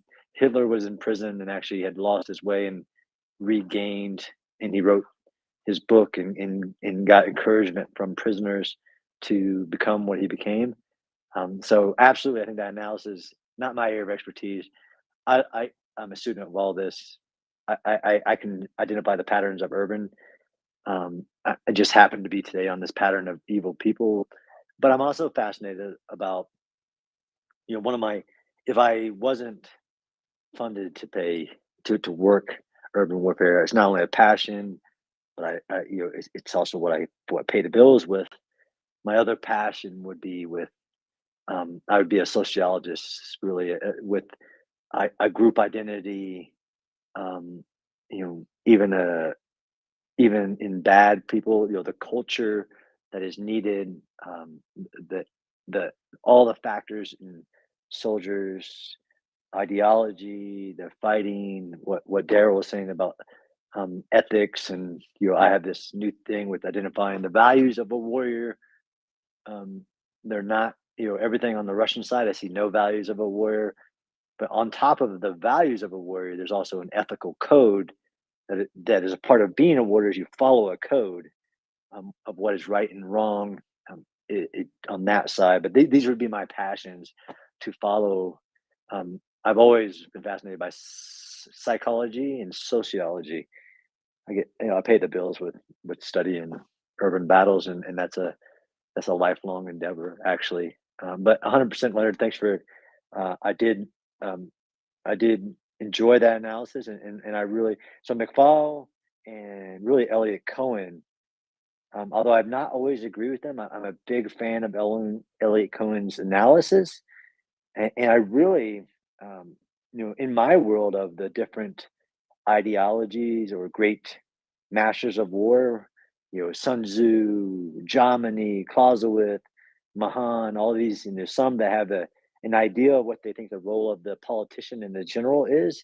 I'm a real big fan of Elliot's Cohen's, where the politician who sets the policy needs to understand the military and not just, which I think might be happening a little bit in the US military, take best military advice or allow the military to overweigh that which is the responsibility of elected leadership, to make a decision based on that advice, but not just, okay, military said it, we're going to do it.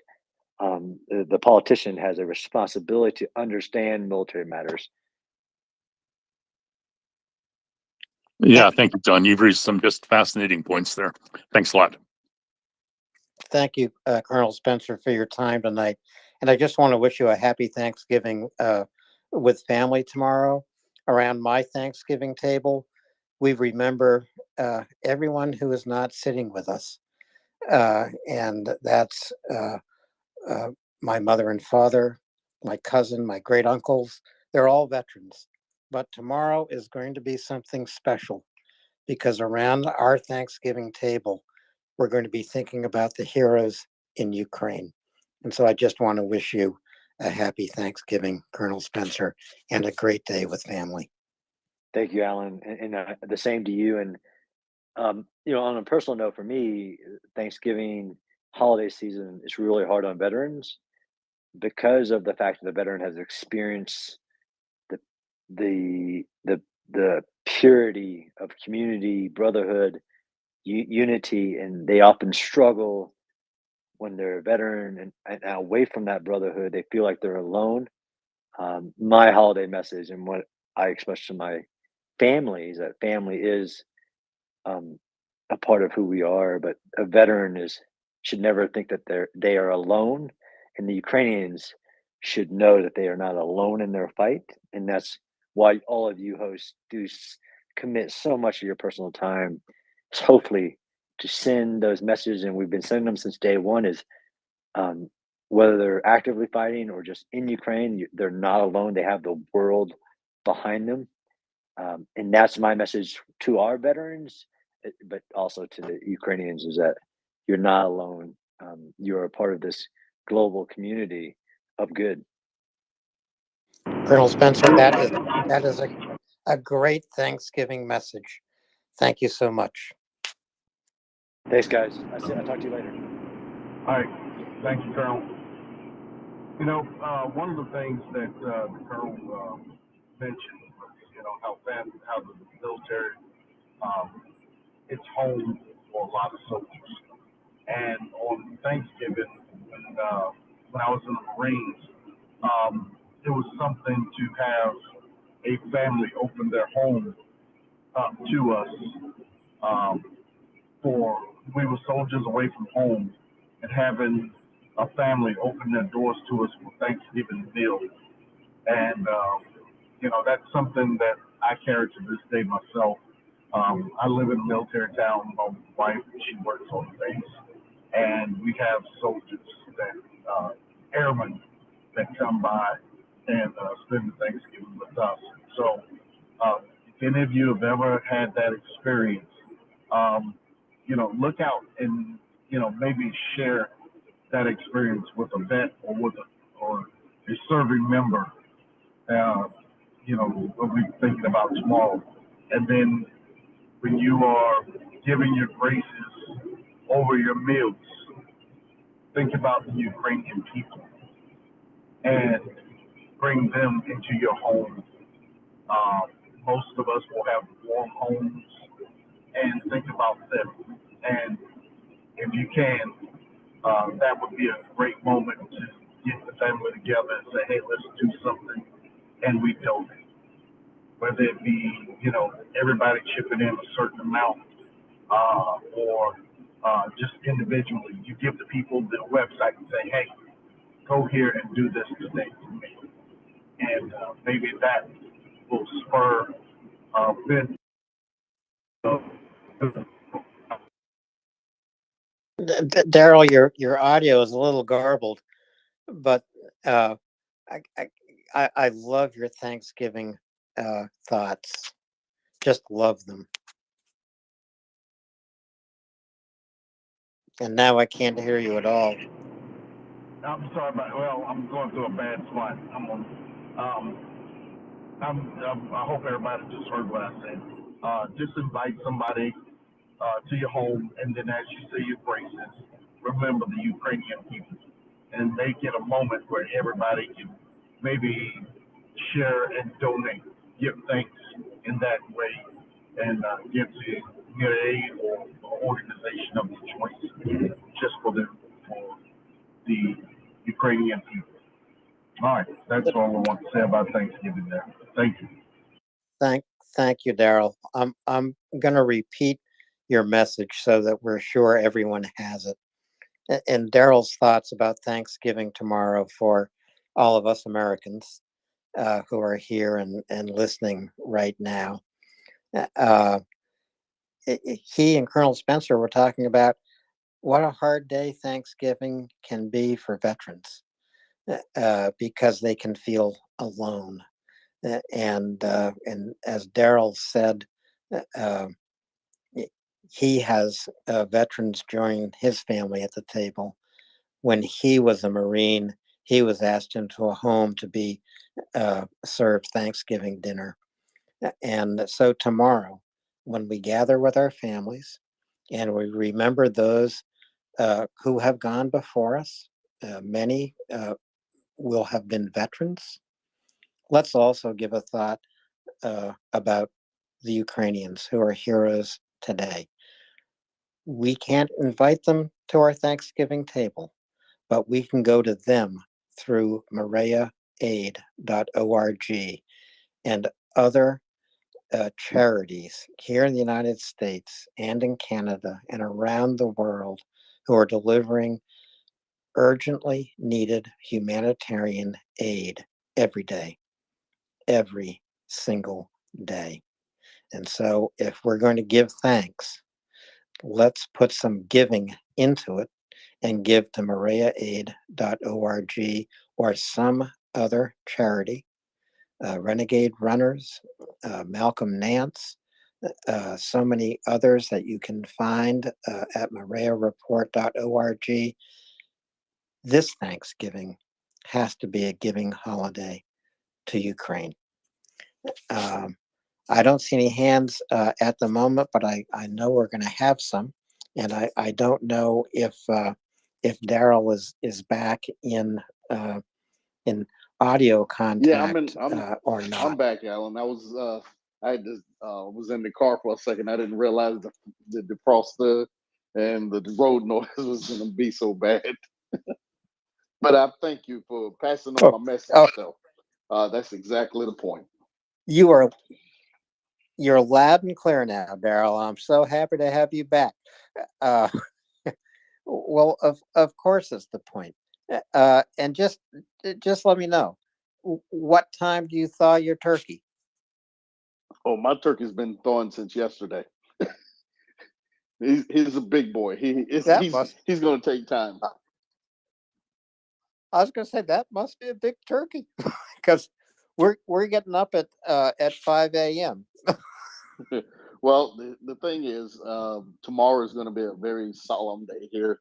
Not all of my kids, they're not going to get here until Saturday because of work schedules and things. So tomorrow we're going to have a small Thanksgiving. We're actually going to have duck rather than turkey.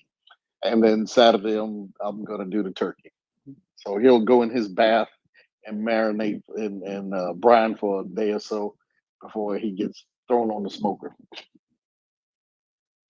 Well, I think it's a great holiday to stretch out over a few days. Thanksgiving was always my favorite holiday when I was growing up because there was no pressure. Everybody in the family was just happy to be around everybody else, and it it should be that kind of easy holiday. Uh, but I also know it can be a hard holiday for lots of folks. That it can. And that's why I said, if you can, bring somebody into your home and share your blessings. Because if you have the wherewithal and you have the ability to create a meal, you can give too. And that giving just means giving somebody a warm hearth to rest and commune with. Um, so Charles is here. Good evening. We got Smurfy here. We got Ray. Good evening, folks. How y'all doing? Hey, good evening, Daryl. Good morning from Germany. So, yeah, we'll have me and Anna coming up here soon as we get our coffee, rub the sleep out of our eyes, and we start our Thanksgiving Day today. So it's begun. I don't know if either one of us celebrated here in Europe, but yeah, it's good to hear from North America. Hey, all right, and well, I can tell you this: I had a Thanksgiving over in Belgium once, so they do, but it was on a base. So there you go. Smurfy. Yeah, I think I used to. Go ahead. No, go ahead. Let's go to Charles. Smurfy. No, go ahead, Charles. Yeah, no, I used to. So I used to years ago. I used to make the turkey and everything here in Germany, invite the family and whatnot. The problem is it's a work day, so it's it's kind of hard to get all that done, uh, and uh, and to get it for dinner. And back then, we didn't have the NFL on television here. Now it's changed. Now most of the games are 4 to 6 games are televised a week. So now things are different. But yeah, it's a work day. That's the sad thing. Yeah, I remember when I was living in the Middle East. Yeah, Sunday was really the only day that nothing got done, and um, work was Monday through Saturday and stuff like that. So yeah, I know those weird work schedules when you're overseas and you living in the local custom. All right, let's go to Smurfy's Small. Interesting name, Smurfy's. Yeah, thank you. It's kind of a play on words like Murphy's Law, but with the smile, which is a rocket. Anyway, yeah, I just wanted to Smurfy, you're really quiet, man. Oh, I'm really quiet. Okay, is this better? Not yet, Smurf. We can't really hear you. Okay, let me get a headset on. 1 minute. Or maybe take a headset off or turn off Bluetooth. Yeah, I think he was speaking through the phone because we could hear the feedback. So I think once he gets some headphones in, we'll be able to hear him clear. Anyway, while we're waiting for him to come back, Alan, Daryl, I saw Colonel Spencer speaking, obviously, and I sort of left the space after General Hodges and a little discussion after that. Any other guests over the evening or over the day on your side? Not since I've been on. General Hodges came on just before I came back because I was working and I had it on, but I couldn't hear it. But yeah, he was on while I was gone somewhat, and so that was it. Colonel Spencer has been the man since we came in. Yeah, I came in just as he said, using weather as a weapon of mass destruction, and I was just like, "Oh, time to listen." That is a fantastic description of what is going on. So I love it when he speaks and uses sentences like that to make things so clear in my mind. Anyway, And then Ryan, and then of course Ryan showed up. He, giving us a rundown of what he had going on. So that was pretty good. Yeah, it's always great to have Ryan on the show. I always stop when I see him and I listen because I want to know what he's doing, where he is, how he is. But you're right, Charles. Using weather as a weapon of mass destruction, that's exactly what Putin is doing. And that focuses our attention on all the engineers and utility workers in Ukraine who work around the clock to get power back up, get gas transmission going again, get water going again in all these cities and the suburbs, and if possible, in the villages that are blacked out. It's just an amazing story. It's not just the Ukrainian soldiers, it's not just the Ukrainian railway, it's the Ukrainian engineers and utility workers who are keeping the lights on and the power on and the heat on in Ukraine. So we got okay, Smurfy, you back yet? Okay, Smurfy can't hear us. Ray, I think we brought you up. Good evening. Good evening. If Smurfy isn't quite back yet, I do have something to share. And in previous sessions, we had been puzzling over the question of why the British were providing 125 anti-aircraft guns, and everybody had their guesses. I had a few because of some information that I had. But just today, I guess, the U.S. has said that they'll be providing 150 heavy machine guns with infrared optics to deal with drones. And I being out of the loop for so long, I sort of looked it up, and apparently it's a system called Mobile Low Slow Unmanned Aerial Vehicle Integrated Defense System, MLIDS, a product of Leonardo, DRS, and it's I guess it's a stabilized turret with a 50 caliber machine gun and optics that's designed to shoot at these slower, unmanned, smaller aerial vehicles.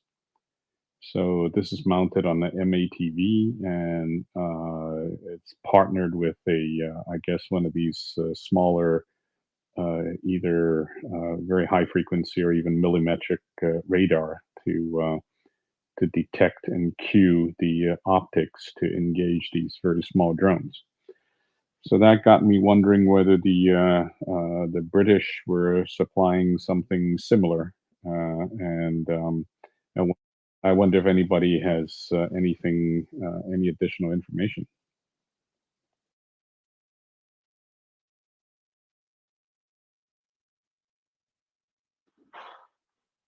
Charles, you got anything? Yeah, no, unfortunately I don't. But I mean, I read that as well, and thanks for bringing up that. Yeah, I couldn't tell whether.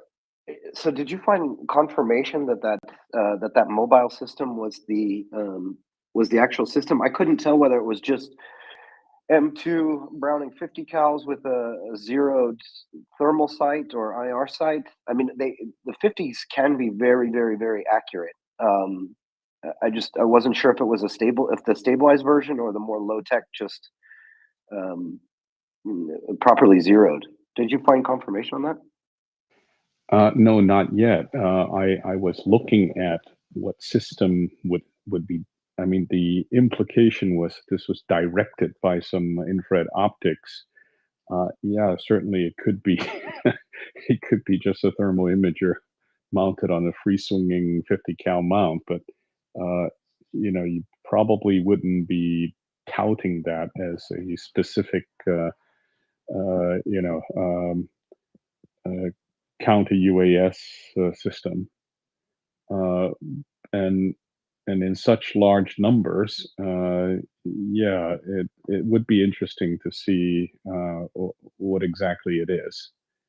And I was trying very hard to look at whether the British had a similar system. I would imagine that they've been working so much with Leonardo for these RAF regiment, jammers, directional jammers that they use to disrupt UAVs. Would imagine that they might have something similar, but I hadn't been able to find any information yet. Yeah, I'm curious to see this. I'm glad you brought this up because I read that list yesterday as well in the 400 million package, right? And it said, heavy machine guns, and I said, okay, well, the U.S. really only has one heavy machine gun. That's the 50 caliber, which is of course a great weapon. That's why it's been around for, I don't know, 600 years or whatever it feels like at this point. But yeah, I'm really interested to see how that's done, because of course if it's a stabilized version, then it's gonna probably be built into a vehicle, like you mentioned. But then I didn't see the vehicles on the list. I just wasn't sure. So I hopefully, I'm not sure if other guys on the space maybe later today as we go through, or we'll have more information on that. But I'm definitely curious to see that as well, because for me, hitting a little off the shelf drone with a 50 cal at 800 meters, 1200 meters is theoretically feasible, but it takes a hell of good marksmanship.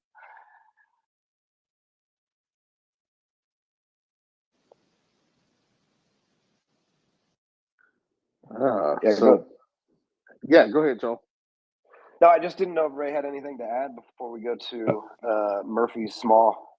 Oh no, let's go to him first. No, I appreciate that conversation, and can you? I'm assuming you guys can hear me at this point, hopefully well enough. Perfect. All right. Yeah. So, being that tomorrow is Thanksgiving, I just wanted to read "The People of Ukraine," one of my favorite Dr. Seuss quotes, which might be a bit immature, but I think it rings true, and it goes like this: "I've heard there are troubles of more than one kind. Some come from ahead, and some come from behind. But I've got a big bat. I'm already you see. Now my troubles are gonna have troubles with me."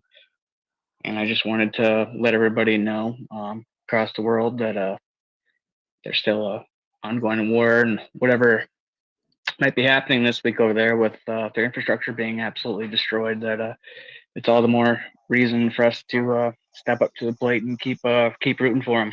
So I'll drop out with that. Thank you guys. Appreciate it. Didn't mean to interrupt your conversation. No worries, Murphy. Thanks for that. Go ahead, Daryl. Oh no, I was just saying no worries. You beat me to it. Yeah, maybe an observation. I was talking to a colleague of mine about this topic, and it kind of goes into what Smurfy was just talking about here. But we talk in Europe about the and actually all over, we've had a lot of guests and a lot of people in the space over the last couple of weeks who have repeatedly said, take the restrictions off, give them absolutely everything. Colonel Spencer, give them absolutely all the missiles that they need. No more hesitation. This is strategically a great investment. You can run through all of the lessons, and genocide and all of this. And I just want to, for me, what's interesting to highlight is, what I saw early on in the conflict was, at least here in Germany, I saw still a lot of hesitation, that holdover of pacifism. And it was still, I was having conversations here where people were saying things like, war is always bad. We need to stop the killing, and we need to we need to bring peace at all costs, because and essentially it came down to a lot of these people hadn't realized or hadn't switched their minds that some things are worth fighting for, whether those be values, principles, human lives, whatever they may be. That they were still in such a pacifist mode that they couldn't make that leap to say that this is a just war, and just wars are necessary. It's necessary to use violence to stop certain violence. And I just wanted to highlight that a lot of that discussion over the last couple of months has really fallen away, and I think that that's a positive case, at least in public sentiment. I hear those voices, see those editorials, hear them on the street much less. So there is progress there, not only in the steeling of the character of the people, but that trickles up towards hardening approaches to politicians. That it's now okay for politicians to take harder and harder steps, and to say here is a line, and to make hard public statements. I know it is very, very frustrating for me and for everyone, the political hesitation. But I am happy that mentality of pacifism and this idea of just war has been largely overcome. I just wanted to highlight that, and that's what I mean. Dr. Seuss it's a children's book, and that's kind of what he's saying. I was very frustrated at the beginning, living here, hearing these statements of, the war is always bad and we have to stop the killing. And I thought that you don't get it. This is a just war, and these people need to be defended, and some things are worth fighting for.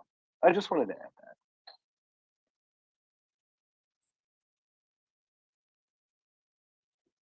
Ray?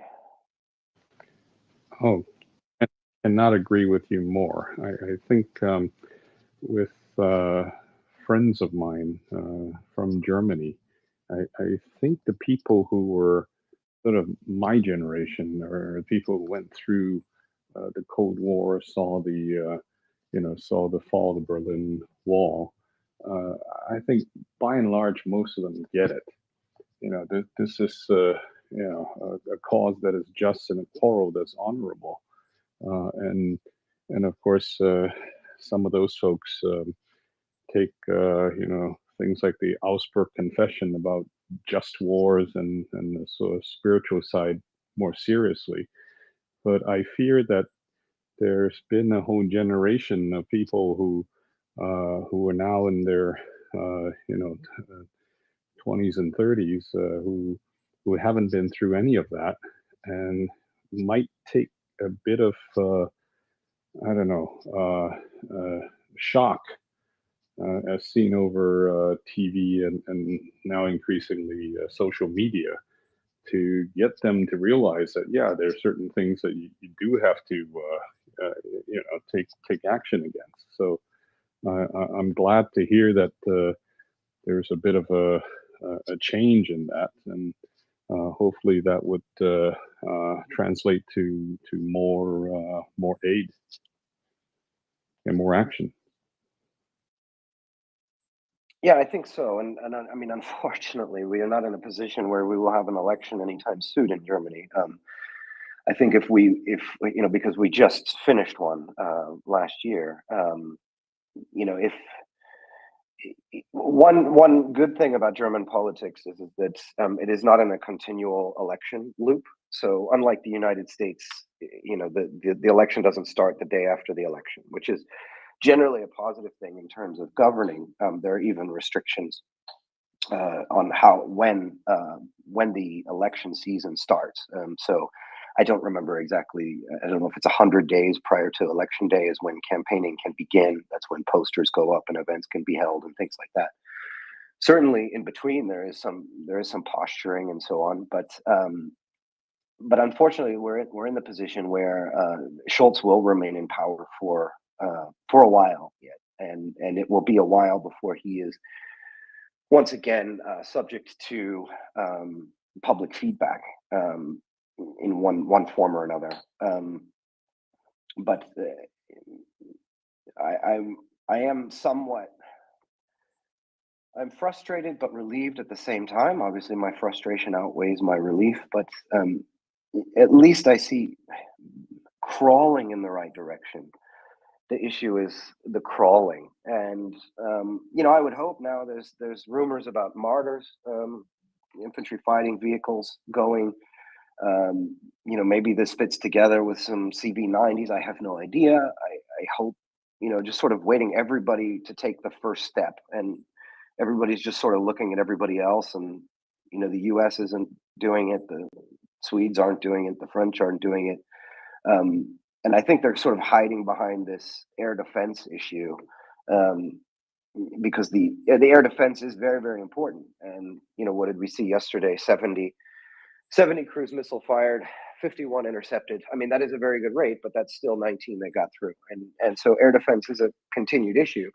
But I think that I sometimes I get frustrated that I think the leopards discussion in Germany was kind of frozen once the civilian infrastructure attacks started in Ukraine, because then all of a sudden the politicians in Berlin could say, well, that's not the priority. The priority is air defense, and they were hiding behind that, not realizing that the fastest way or the long-term way to end the attacks on civilians and civilian infrastructure is to defeat the armies on the ground.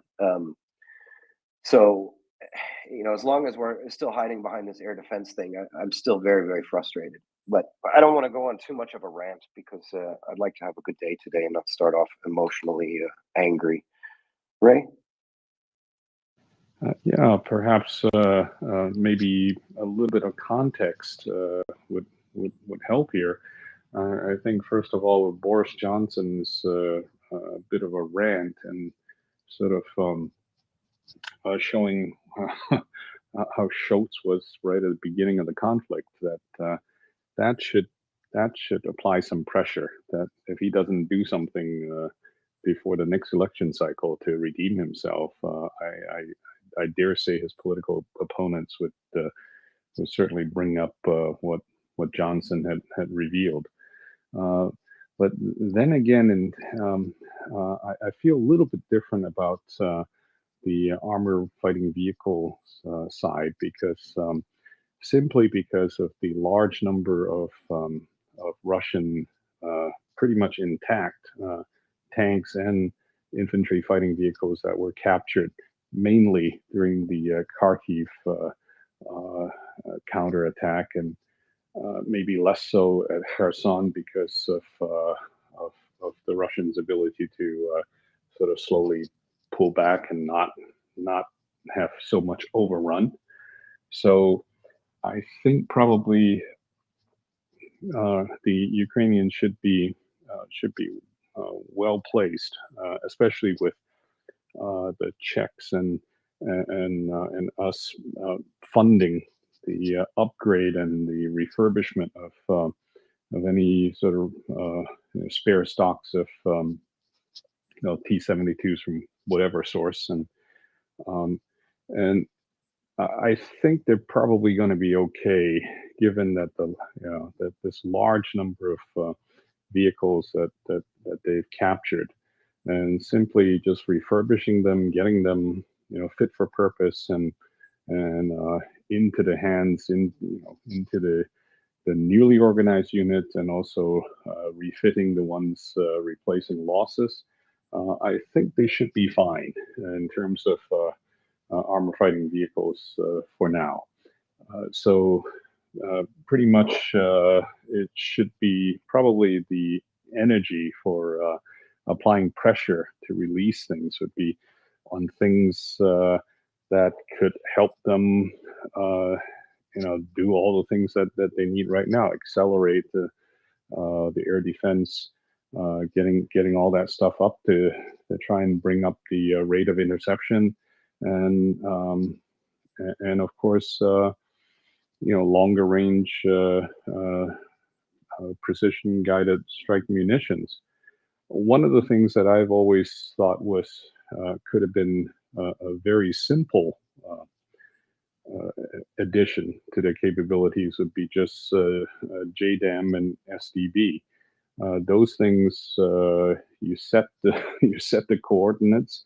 You just put in the right bomb racks, and you could be dropping them or tossing them from a tactical aircraft. Always wondered why they didn't do that, but now that there is this Turkish 150-kilometer missile, I guess maybe getting more of those.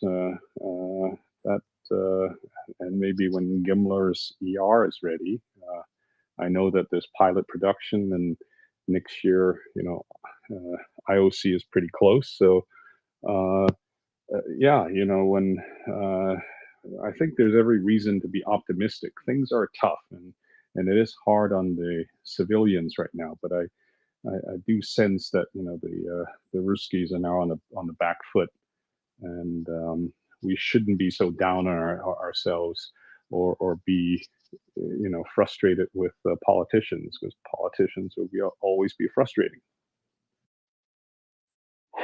Thanks for the pep talk, Ray. That helps a lot. Let's go to Anda. Hello, Anda. Good morning. How are you today? Doing good on my end, Anda. Yeah, great to see you this morning, Anda. Great to be here. I was listening to Ray, and I was wondering. I read a piece of news. The first gist of it started 2 days ago, and I see it reiterated in our news regarding Poland.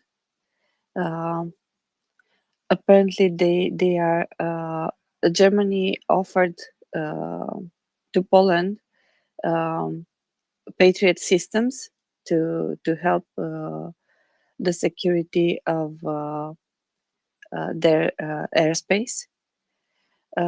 This was after the rocket which landed on their territory. And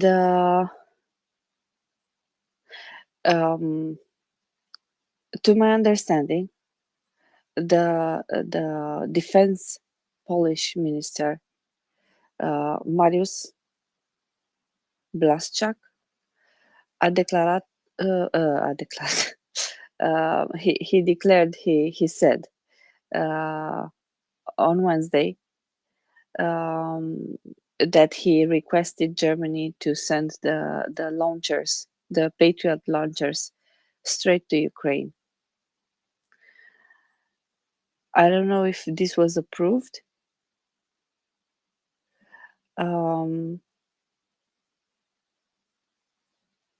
And I will search for the info on Twitter, because apparently he posted this on Twitter also, and it was taken by other news agencies.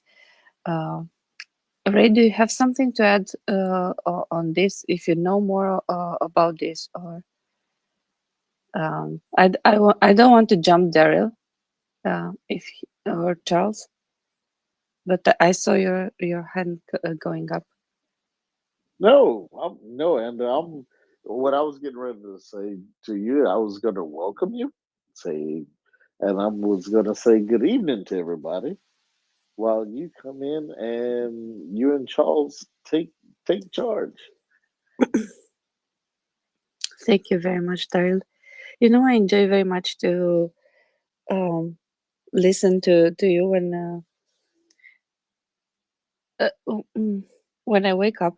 Usually your blog are here, and I listen to the space as I prepare my coffee and try to tune in, and it's really a pleasure. Now we have also Alan, usually before in the shift before me. So and it's great learning from you. It's Thank you for what you're doing. Oh, I thank everybody here because all of you, there's a wealth of information that everybody has. Everybody has specialties, and um, I'm just glad. I'm just glad to be here. I'm out of my depth in a lot of cases, so I'm just glad to be part of it and have you guys, aid the camp. So um, sometimes I lose my words. Yeah, I will say this. Everybody hears it. Yeah, I'll get my tongue tied and forget my thought. But I just want to say, I'm just appreciative of everybody that's here and everybody on our team because you guys serve a function, and I know I'm part of that. But you guys serve a function for the Ukrainian people that has never been done by anybody before um, in the history of wars. Yes, there have been news reporters, there have been people that report on wars and things like that, but to bring the war, to bring the situation, to bring the lives of the Ukrainian people to everyone's phone, radio, computer. Um, it's never been done by just regular people volunteering before. So I'm just glad to be a part of the group, and just want to say good evening to everyone, and Slava Ukraine. Heroyam Slava. And we want to thank you, Daryl, for all that you do for this group, moderating, and good luck with the duck, and have a happy Thanksgiving. Thanks, Ray. All right, peace out, everyone.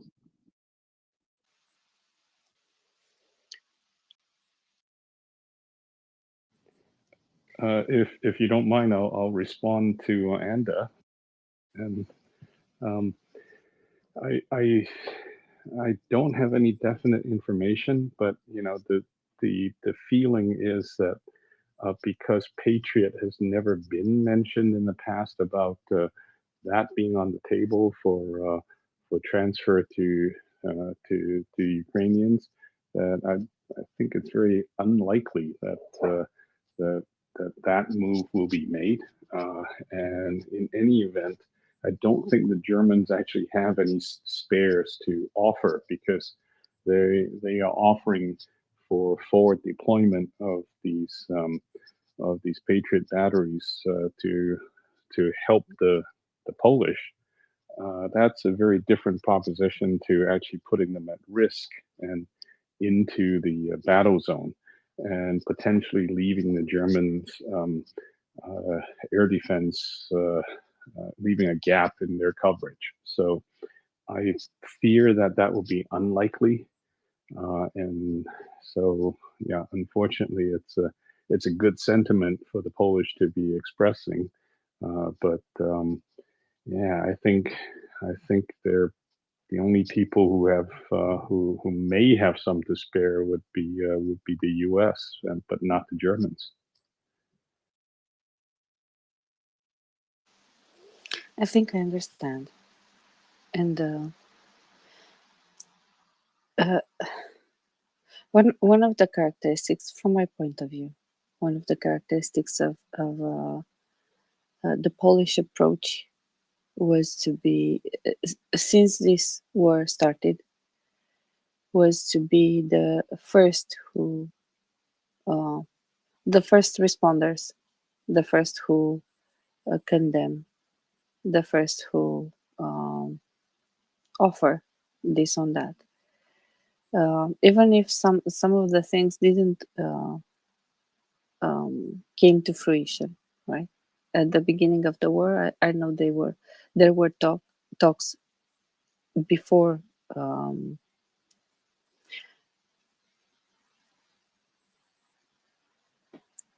about the MiG-29s.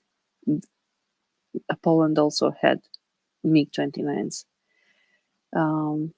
to send them to Ukraine, and in a way, I admire their willingness to help and to put themselves out there, because usually the first one who puts himself out there is the first one who gets bashed, right? But they are willing to do that and to discuss that, and I think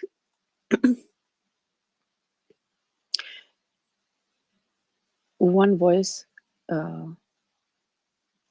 can spark change, can spark the support in others, and yeah. Thank you. I have a question. I suppose you're not surprised by that. Um, I heard a lot about the Patriots. How are they? How are they different? We have so just to be perfectly clear and coherent, I suppose, I hope. The proposition of the Polish, I see he's also the deputy prime minister, is to have the Patriots deployed at the western border of Ukraine. So basically to cover both sides. I think we discussed here in the space at some point. I don't know who came with the idea. I think it was Gani. That one option would be for Poland to request to extend their patrolling space, I don't know, airspace into a Ukrainian one by 50 kilometers or so, in order to prevent, for them to basically to defend further their own border and to protect their country, kind of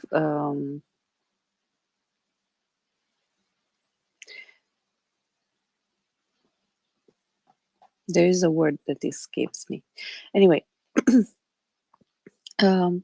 Ray, if you, I think you want to respond to my question about the Patriots, and then I have another. And please always tell me if I'm if you get bored with my questions, right? We can turn to Charles. Not at all. I think you asked some very, very good questions, and so if there's any way I can help and add to the discussion, I'd be happy to. I think in terms of the Patriot, it's actually there are different versions, and the very interesting thing is the original version used a track via missile guidance, which is very unique.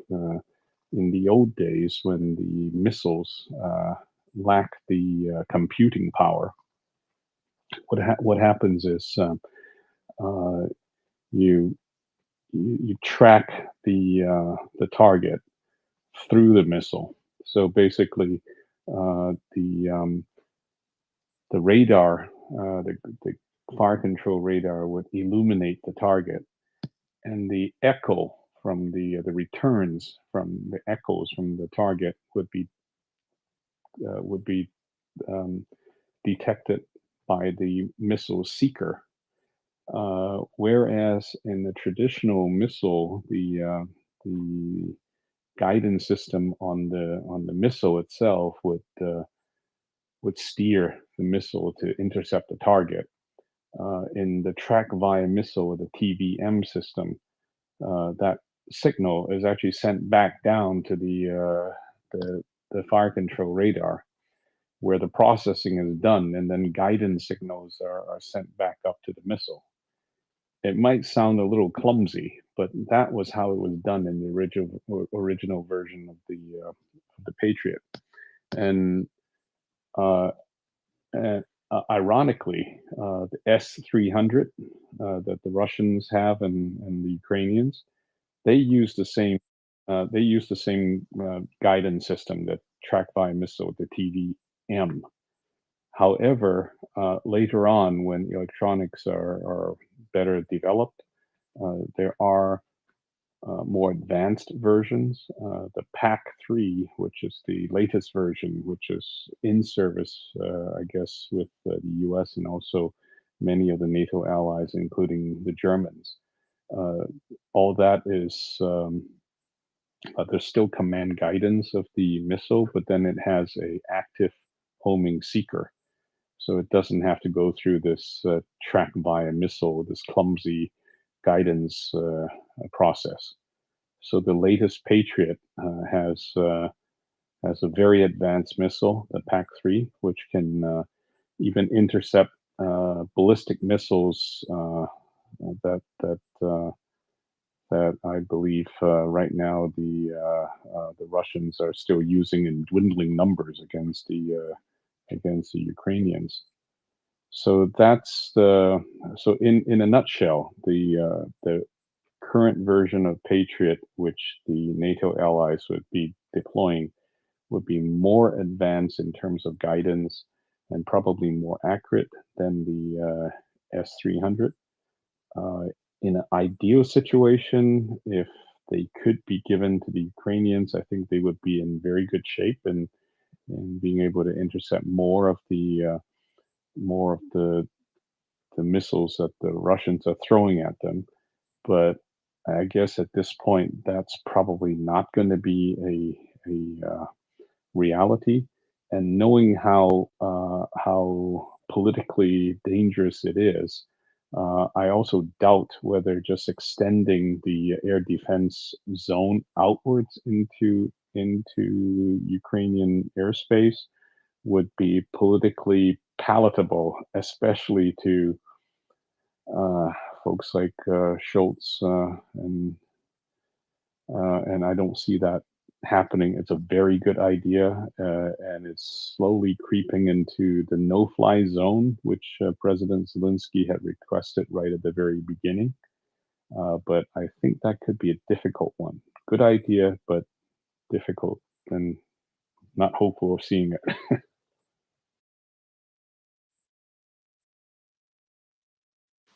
Yeah, maybe just to. Oh, go ahead, Anders. I have more questions, so if you have a comment, please.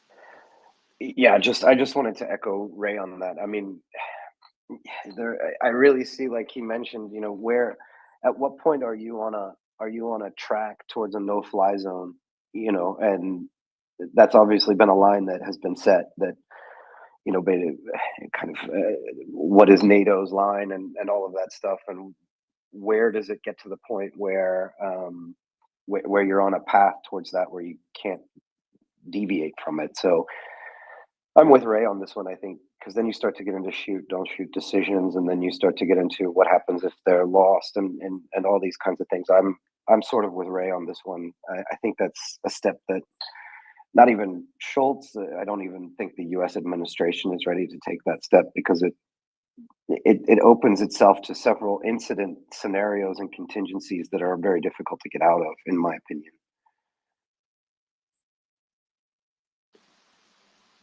John? Thank you, Anda. Ray, while we have you, I wanted to ask you on the subject of Patriot, as a hypothetical, if just as a thought experiment, if Patriot systems were to be sent, do you have any thoughts on which specific interceptor we'd end up providing? Are you thinking it would be PAC-3 or PAC-3 MSC, or are we potentially looking at PAC-2 here? Actually, from the way things have been released, not ARGM, but AGM-88B harms. I get the sense that we're just using up the war reserve stocks of things that could expire at some point, and getting them expended, or albeit in a good cause. So so I don't know. As a thought exercise, based on the pattern, I would imagine that some of the war reserve, Pack 2, Gem 2, if they still have those, they probably would be the first ones to go, if current patterns are followed.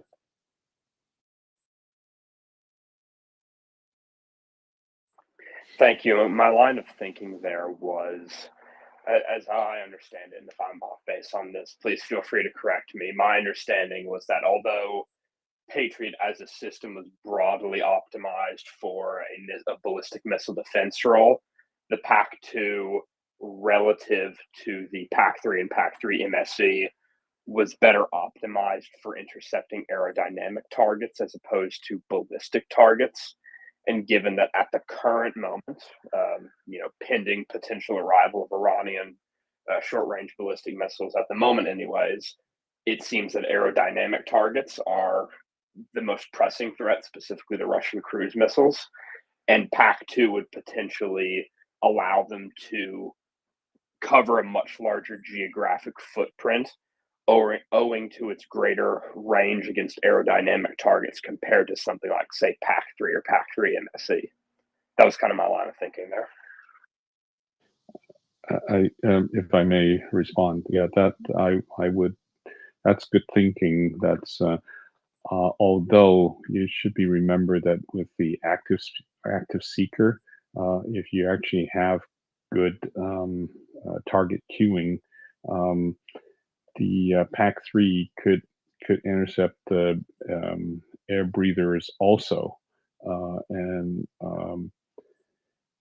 mainly because of the active seeker, and so yes, I think it's a good way to use up old missiles that are for the Pack 2. It would be a good way to use them up in a worthwhile cause. But first, it's got to be released and approved, and I don't know. It seems like there's been reluctance, and of course, it would take time for the Ukrainians to be trained up on the system.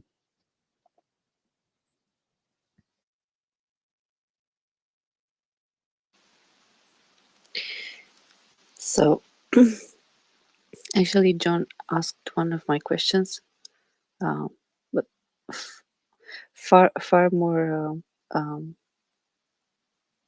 detailed, as he has the names of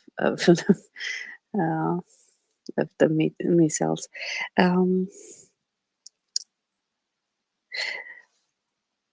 For going forward, right? You are talking about training.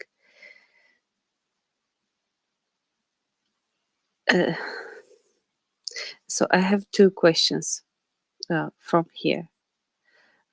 From this point forward, my mind works a little bit like I don't know, like a logic scheme. You get to a point, and from there you get A, B, C, yes, no, and what do you do after that? So, if, for example, the second version would be an option to be sent to Ukraine at some point, how long would it take to be trained on them? So, is it feasible?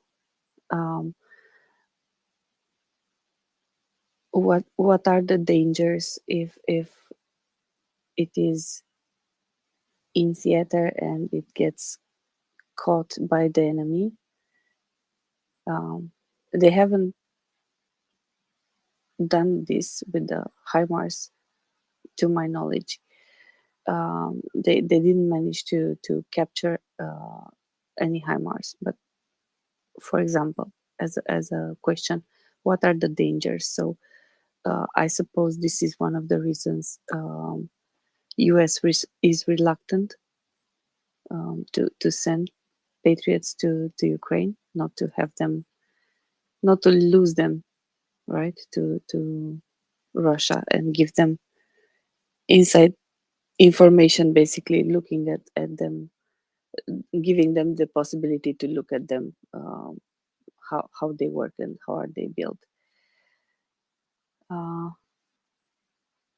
And I think I have a third question, but I will stop now because there will be too many at once.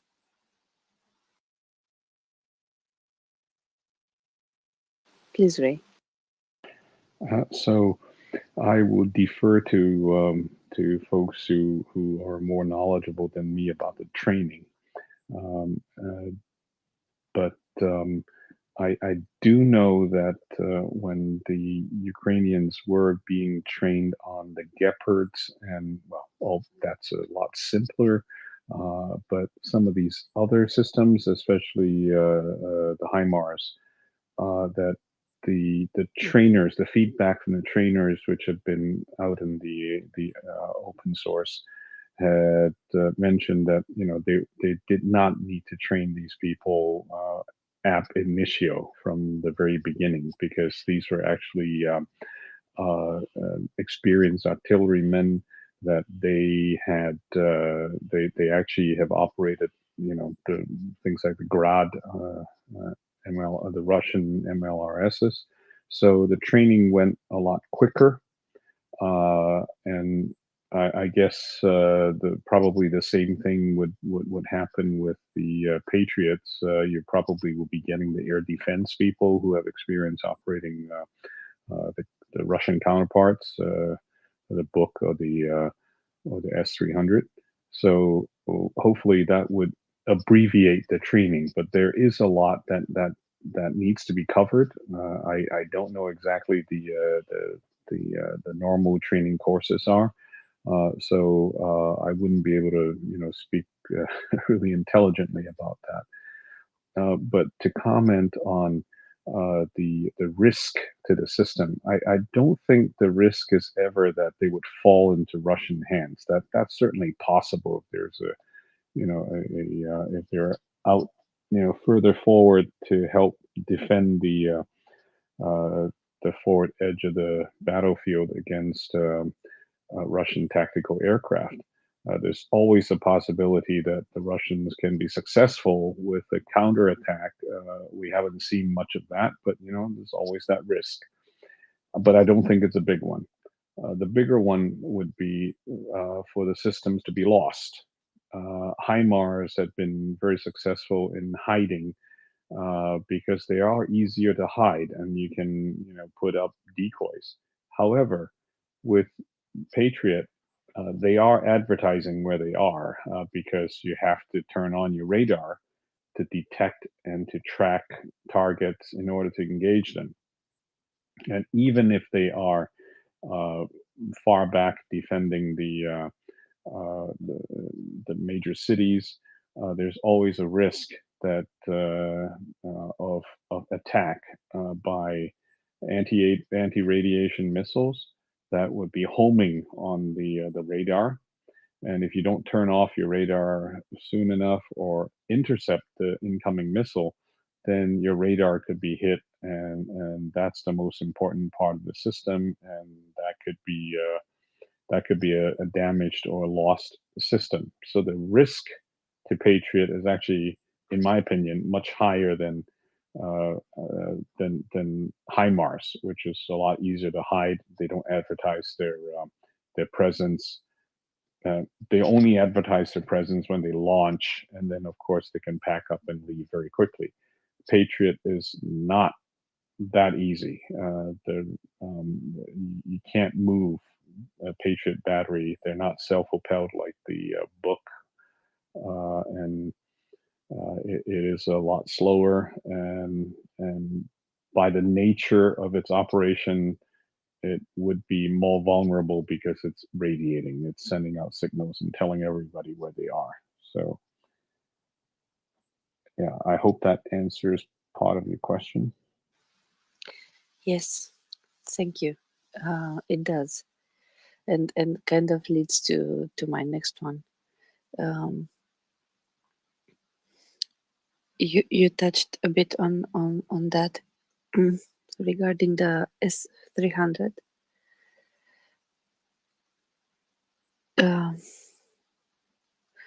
To my understanding, as they were built, S300 are anti-air, so air defense, right? And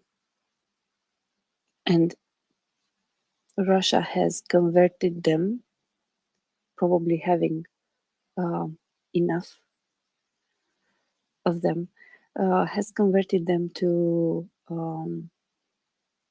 land, surface to surface, right? This is the correct way of naming them.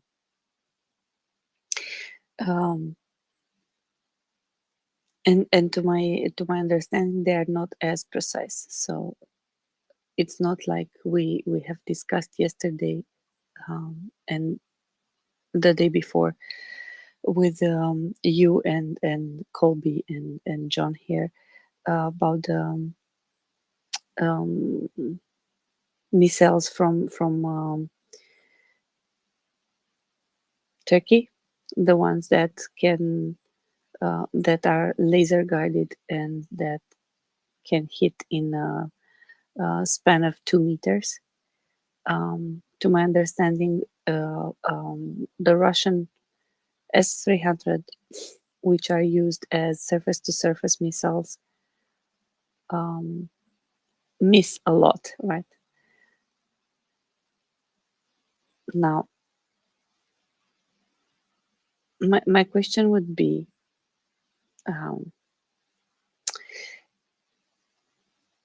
if Poland is denied to give the Patriots to Ukraine, but chooses to place them very near to the border, would they be able to help Ukraine with the information from that system? Would they be able to, because the radar, it's not bound by borders, right? It doesn't care. There is a border some meters or kilometers away. So the question would be, would they be helpful, and can they be integrated so to get the information in time, basically using their radar, not their anti-air defense system per se? Does it make sense? What Yes, it does. If I may, and please chime in, John and Charles. Technically, it's certainly feasible and actually doable. I believe with the NASAMS and the Sentinel associated Sentinel radars that are actually in service right now, and probably the IRIS-T as well. They are linked together. They are integrated, at least with their own search radars. And if that is the case, with the standard communication, the C2 part, there should be no reason why other sources of information cannot be sent to whichever battery coordination centers maybe so equipped with the sort of NATO standard C2 links, and if there is that political will to forward deploy these systems, and if they can look into the Ukrainian side, technically there is no reason why that cannot be done. It probably will need to be set up. I don't know exactly how somebody might do that. You do need to coordinate the communication links, etc. I know that in NATO probably they would be also using perhaps a standard data link like link 16, but politically that may be a little bit different because as Charles had alluded to, there's a sort of slippery slope of mission creep, and um, we are sharing intelligence. I don't see any reason why this sharing of intelligence cannot be done, but it is a political decision. John, Charles, anything you'd like to add? No, I think you've said everything I completely agree with. Yeah, I think with this Patriot discussion, and what will happen. Yeah, I would be interested in seeing. I mean, I know it was a commitment by the Germans, but yeah, it seems to be just for NATO itself and the realization that the NATO line needs to be reinforced, and air defense, as I think General Ben Hodges pointed out, initial strategic estimates of air defense prior to this war seem to have been off, and that it was really focused on point defense, critical infrastructure, and so on. Now, looking at it, you have to defend the entire population.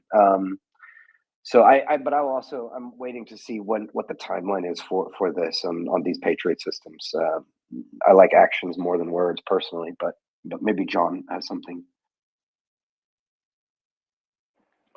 Oh, one thing that I was going to add from kind of from a technical standpoint is one of the advantages that Patriot will potentially provide once it's hopefully in theater at some point, especially if the PAC-3 or PAC-3 MSC interceptors are provided, is that will open up the possibility of creating direct data links between Ukrainian Patriot systems and US and NATO operated sensor systems. So what I mean by that is systems like SBIRS, the US's space-based infrared system, which is our primary infrared-based early warning system for detecting ballistic missile launches. It also provides target tracking for basically the entire duration of flight.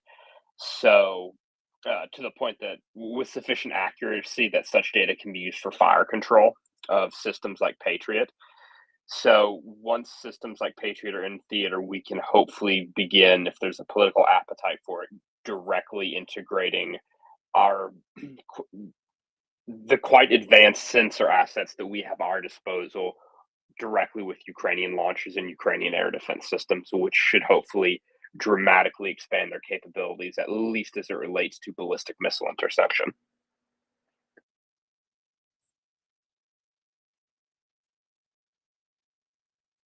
Yeah, thank you very much. Anda, do you have more questions or topics to this, or should I?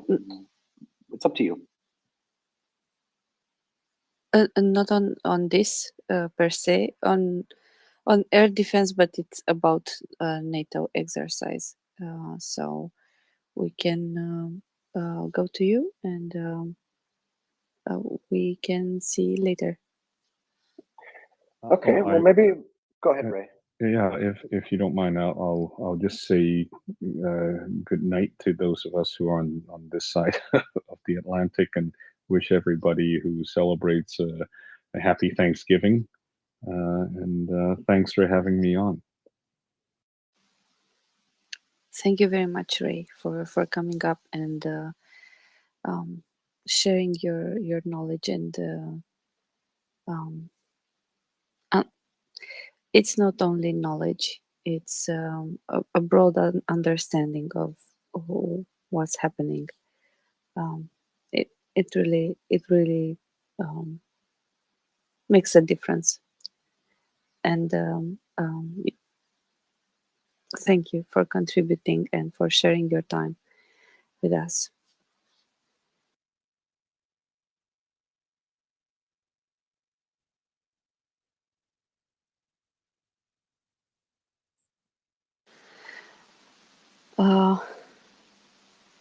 So, Charles. Okay. Yeah, maybe just a short run through here. So just to remind everybody, like usual, you're listening to the Maria Report. Been here 24/7 since the start of the war. Obviously, check out our website at MriyaReport.org. There you'll find links and profiles of some of our guest speakers, some of our experts who are commonly on the panel to discuss and to inform about the ongoing war in Ukraine and the genocide against the Ukrainian people. Also, check out MriyaAid.org. We had Ferlaine on the space yesterday evening here, European time, giving an update on the initiative for the Rapid Reaction Brigade, the recon element there.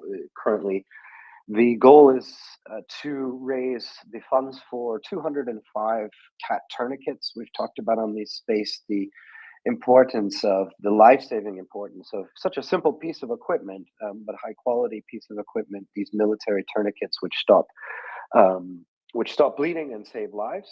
She highlighted also that many of the tourniquets that these guys have been using have actually been used on Russian POWs, which of course shows the humanity and the understanding of Ukrainian forces and how one side is working within the laws of warfare. We had a couple of guests on yesterday, so let me just check here.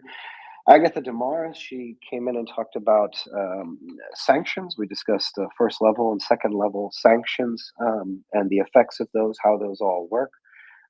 Ben interviewed her, a great interview around the economic side of this war. We had Ben Hodges on.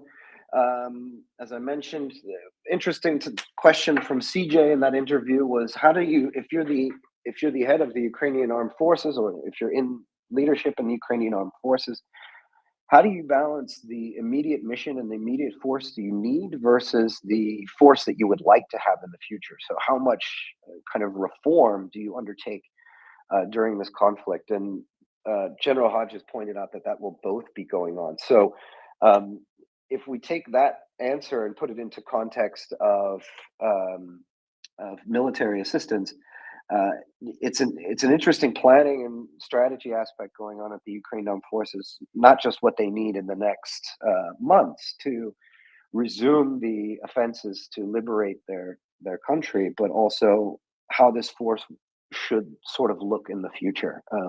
Obviously, air defense is a wake up call. Well, I think they already knew it, but that's going to be a topic that's important for the Ukrainian military moving on into the future. Yesterday, again, attacks on Ukrainian infrastructure. There were 70 cruise missiles, 5 drones that were fired at Ukrainian civilian infrastructure and sites. 51 were intercepted. The most atrocious attack was on the maternity hospital at Zaporizhia, where a 2-year-old infant was killed. I cannot imagine how attacking a maternity hospital serves any military function whatsoever. There was also an announcement yesterday from the Eurocities initiative. This is 200 cities which work together as part of the EU, 200 of the largest cities in Europe. And in light of the fact that 30% of power stations in Ukraine have been damaged or destroyed, these cities will be working together to donate generators to Ukraine to try to keep something running. Winter has certainly set in. We heard from Ryan yesterday, and also from Ferlaine yesterday from Ukraine. Ryan was on his way to Poland to pick up more supplies and more vehicles. We also had UK for Ukraine on the space, who's also in Ukraine, talking about freezing rain, very difficult conditions, and that winter has really set in. All of them sort of under the weather and having difficulty moving around. So definitely a very difficult time. Just to highlight on the weather, also though, there is increasing evidence. It goes by each day we see more and more indications of how the Russian army is struggling to cope with the drop in temperatures. It rarely gets above freezing now in the Kharkiv region. It's still about 9 degrees during the day in Kherson. But in the north, we are seeing snow and freezing conditions. Looking at videos of Russian soldiers, they are obviously suffering extremely. They can barely move.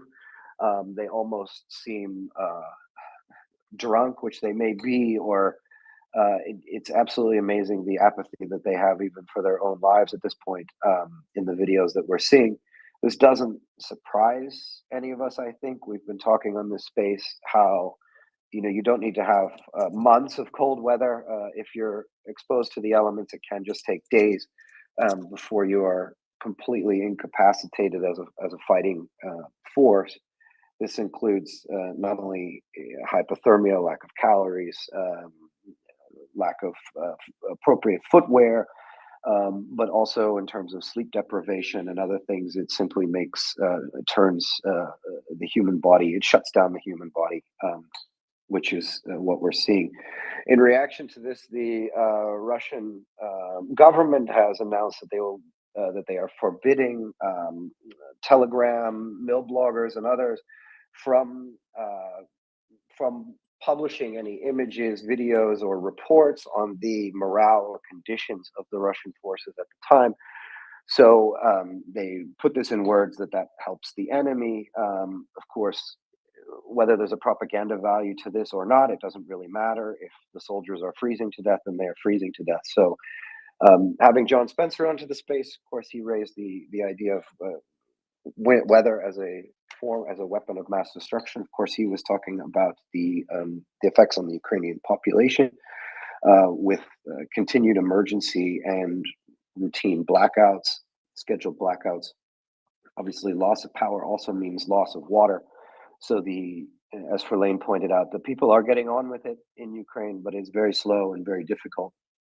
Based on statements by the Ministry of Infrastructure and Kyiv city, they're already looking at, not even if the attack stopped today, we wouldn't be looking at any kind of real big repairs until spring of next year in some of these large transformers and so on. So obviously this has lead times, and despite the fact the United States and the EU have two of the largest economic zones in the world, certain things have lead times and need to be made.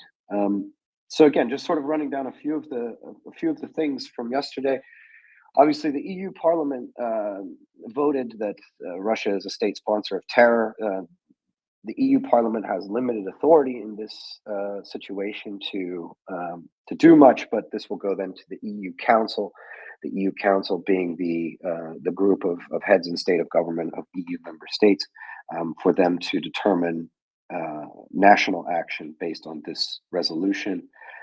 President Zelensky also appealed to the EU, or excuse me, to the United Nations for a condemnation of energy strikes. In terms of military aid, we got the list yesterday of the 400, a little bit more detail on the 400 million aid package from the United States. Included a lot of ammunition, 155s, HIMARS, included some Humvees, some heavy machine gun with IR optics. Another point I picked up was the allocation from the UK of 3 helicopters.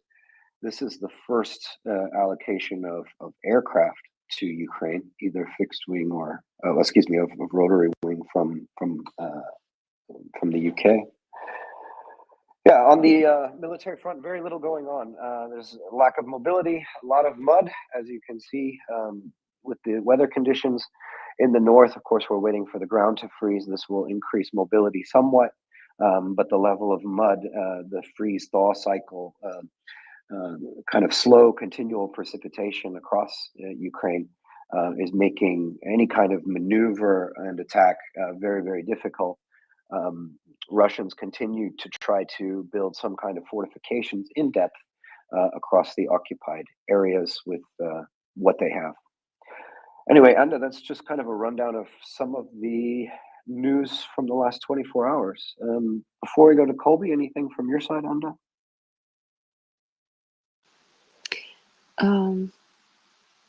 Oh, I have like three points, and they will transform into questions. There have been some exercises in Romania as NATO exercises. Looking forward on what's happening in Ukraine. There has been a really bad blackout in Moldavia as a result of the hits on the power grid in Ukraine, and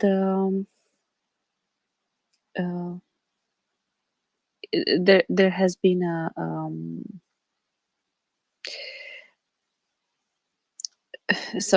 Japan, which has a similar system with the Romanian one, has also have had a test, an exercise. So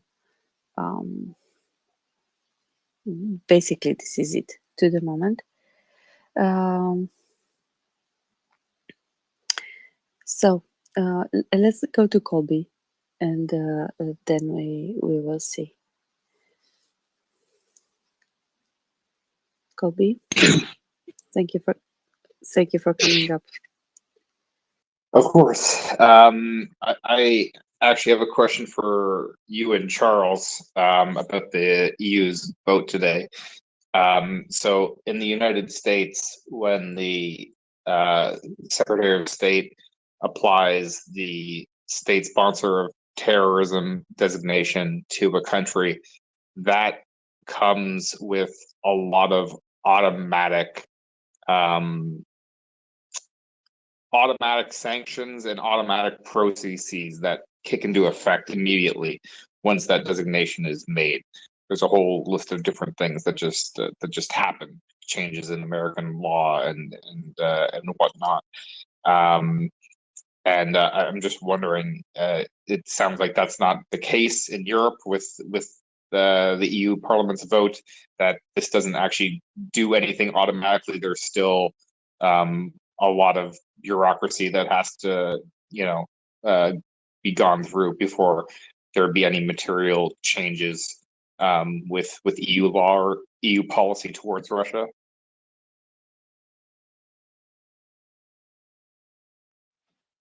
Yeah. Can you hear me okay? Yep.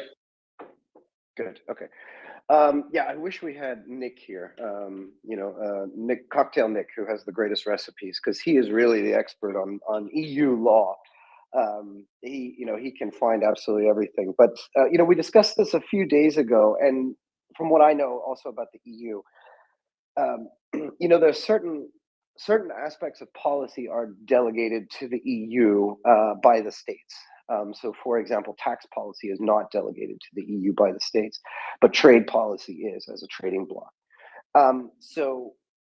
Then you have the various branches. So you have the Parliament, you have the EU Commission, which is basically the organization that implements EU laws and runs all of the ministries. And then you have the EU Council, which is essentially the executive of the EU, but is made up of the heads of government and state of the members of the EU. So this is a large group of people. My understanding of this is that I do not want to call it simply symbolic, but there is a limited amount of actual enforcement that can be done by the European Commission at this point. Now, by stating this, there may be some bureaucratic hurdles that are easier to get over if the EU Commission, so for example, if the Trade Commission wants to implement something different, but it is really kind of a referral to the European Council and the heads of state and of government to say, we as the parliament call them a state sponsor of terror, but there isn't a lot of teeth in it. As Nick has mentioned, it's very interesting, the debate that often happens around the EU. Most people either assign the EU too much authority, more authority than they actually have, or believe that they have more authority than they actually have, while at the same time asking them to do more. But in this area, foreign relations is still largely up to the individual member states. Trade policy, however, is centralized. So I can't really answer too much of your question, but it certainly doesn't have the same weight as it would coming from the US Congress. So, what I can add to that is that there exists the Council of the European Union has a list of people and entities which are subject to a common position. This is how it is called. A common position of specific measures to combat terrorism. I will need to look up the latest decision, because what I found as I was searching right now,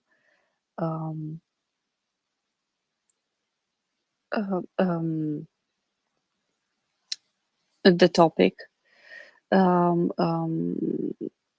it was a decision which is old, right? It's 7 years old, so for sure it has been updated many times, but I will try to find and bring to you the common position and how it applies as it is stated. So not to it's not a familiar topic to me. I've never considered this prior, and I will have to basically research it a bit. But what Charles said is true. Up until now, I don't recall exactly what were the actions, the measures taken to implement the former resolutions, but because there were other states on their on this list, or not necessarily states. For example, in 2015, there were 10 individual persons, and there were 23rd organizations. There was no state per se, at least back then. So I will look this up because I think it's a very interesting question and topic. Thank you.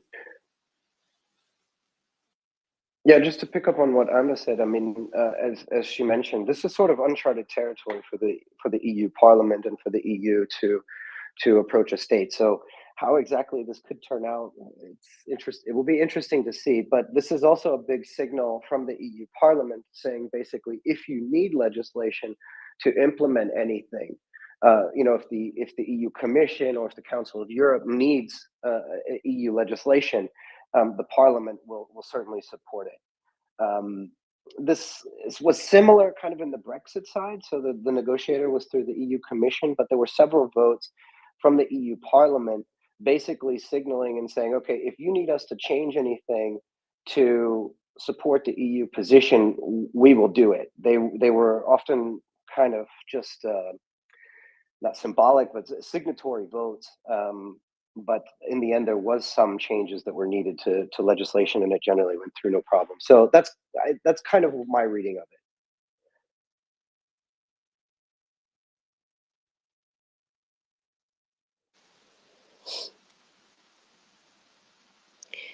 So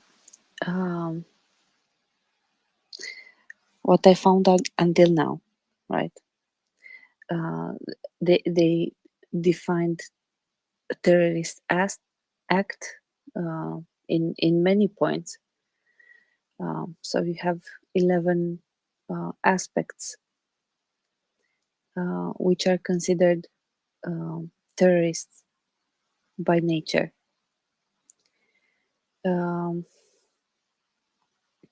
Or by context.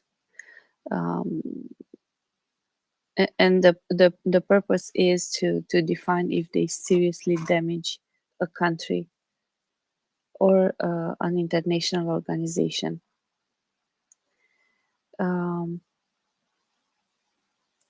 Going forward, what you said, it's true.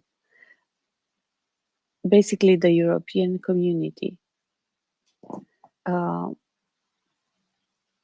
is defined by a treaty, right? We are not a country. I think this is where the differences lie. We are not a country as a whole. We are several countries which came together by a treaty, which have the rights to vote. We do have our representatives in a council, in a commission.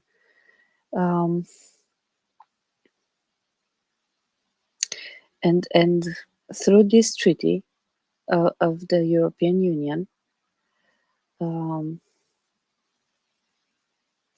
there is an article, Article 6, which states that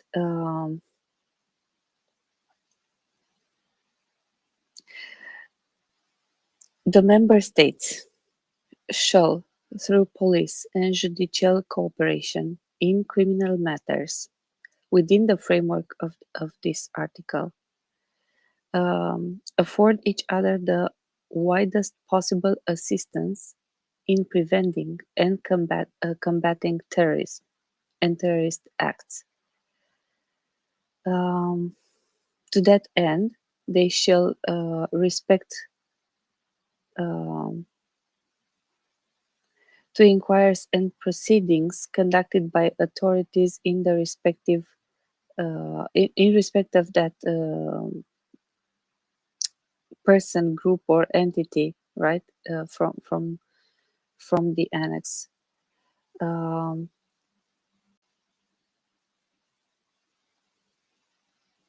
And they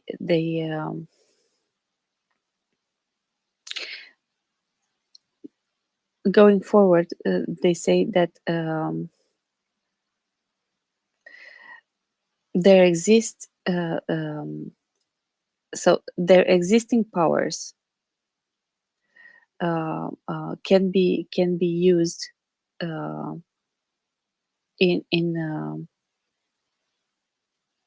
can be exploited in this endeavor.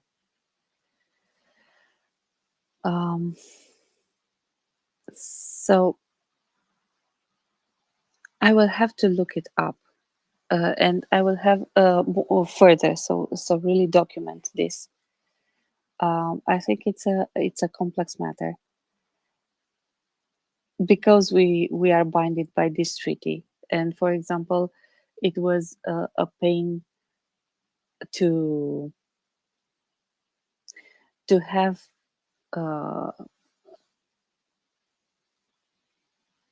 until Interpol, for example, it was a pain to track and to transmit information from one country to another, including for this kind of issues, right?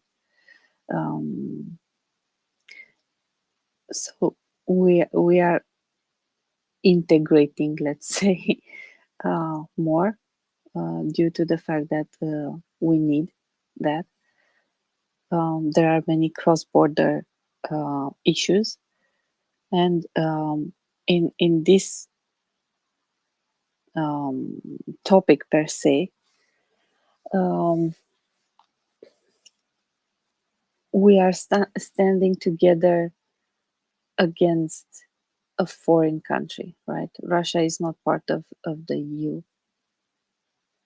The Russian Federation is not part of the EU. They are a country as a whole, right? They are not individual countries binded by a treaty. They are a country, and therefore we need to. I need to see if we, as a union, if we did this previously, in which cases I will try to document this. Basically, I'm sorry, I'm babbling. Coffee is streaming. I promise you that. I was able to search, but I'm sorry, I'm babbling. So, having John up in the panel, thank you, John, for coming up. I have a question, a two-part question, probably three-part question, but I think you got used with my complicated questions.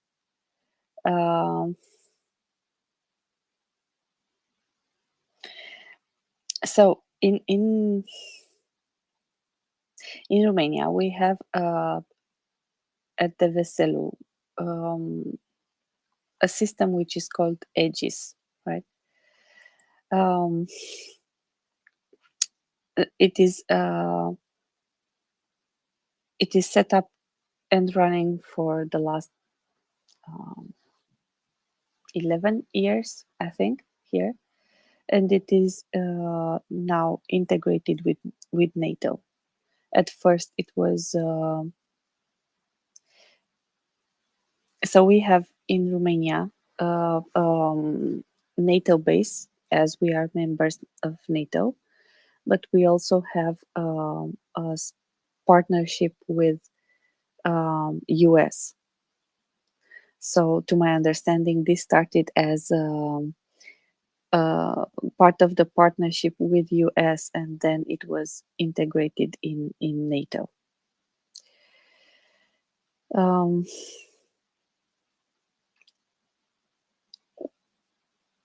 There are three things that appear in our news, like almost simultaneously. One of the things was that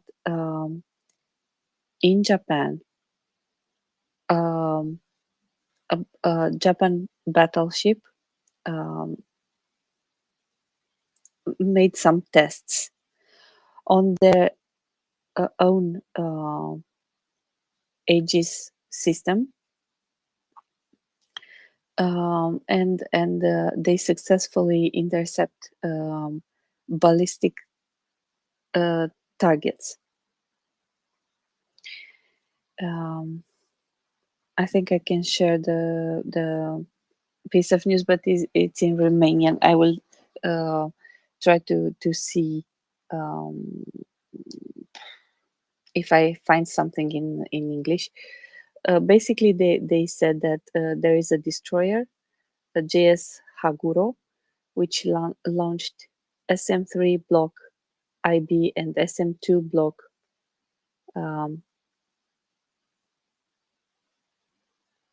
missiles, counter missiles, to hit ballistic missiles with a short range and a drone. And I was reading this. First of all, it's way above my. I can understand as a process, the testing process and why it's done. I don't have a problem with that. But the details of the level of details and what these missiles do, how are they different from what's happening in Ukraine. If, for example, our Aegis system, our NATO system, which is in Romania, can intercept, for example, if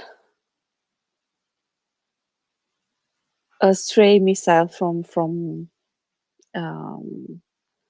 Ukraine launched by Russia, right? But they are not exactly precise.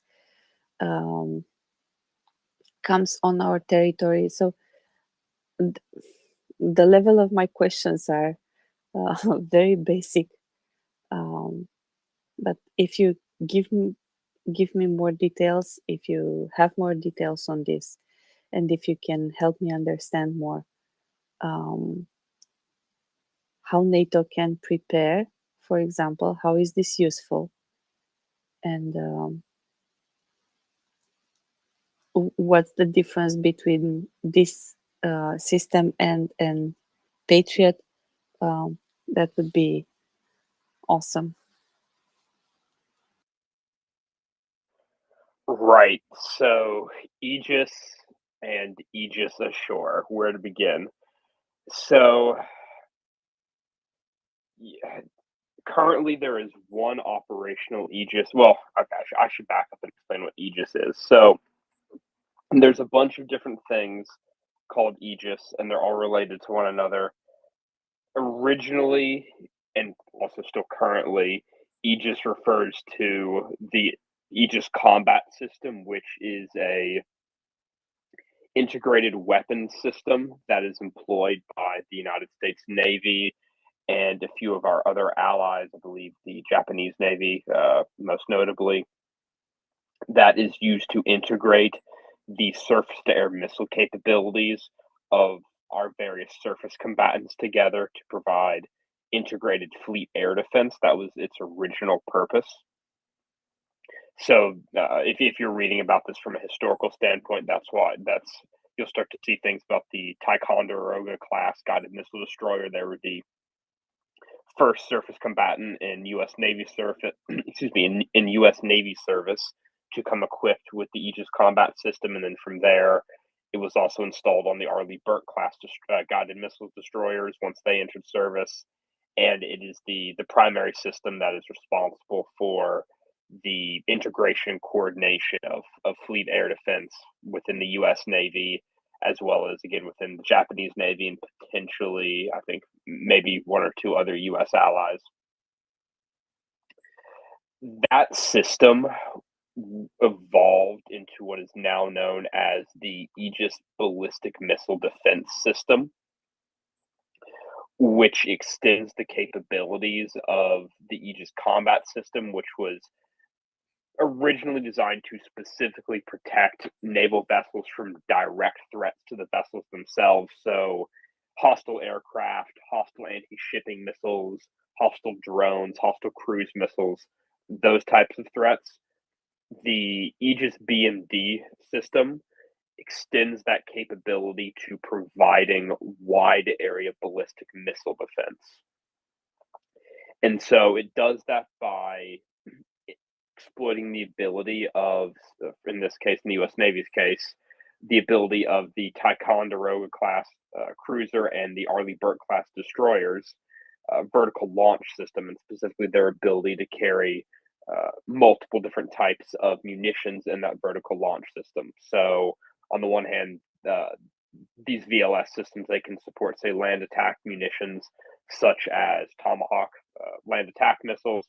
They can support surface-to-air missiles like the Standard Series, and there's a whole bunch of Standard Series missiles that I'm going to try and avoid getting too deeply into because it gets very, very confusing.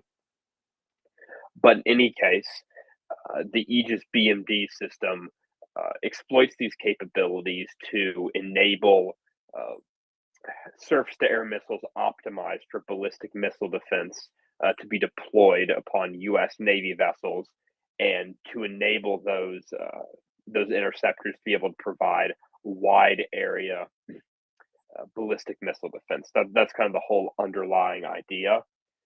That was evolved. That program has steadily evolved over time, and a current component of that is known as Aegis Ashore, which more or less takes the SPY-1 radar that is used aboard the Ticonderoga and the Arleigh Burke and mounts it in a land-based installation alongside some Mark 41 VLS cells, the same ones that are used on the Arleigh Burke and the Ticonderoga, and it uses those to essentially provide a stationary ground-based version of the capability that would usually be provided by the Ticonderoga or the Arleigh Burke. That's kind of the idea.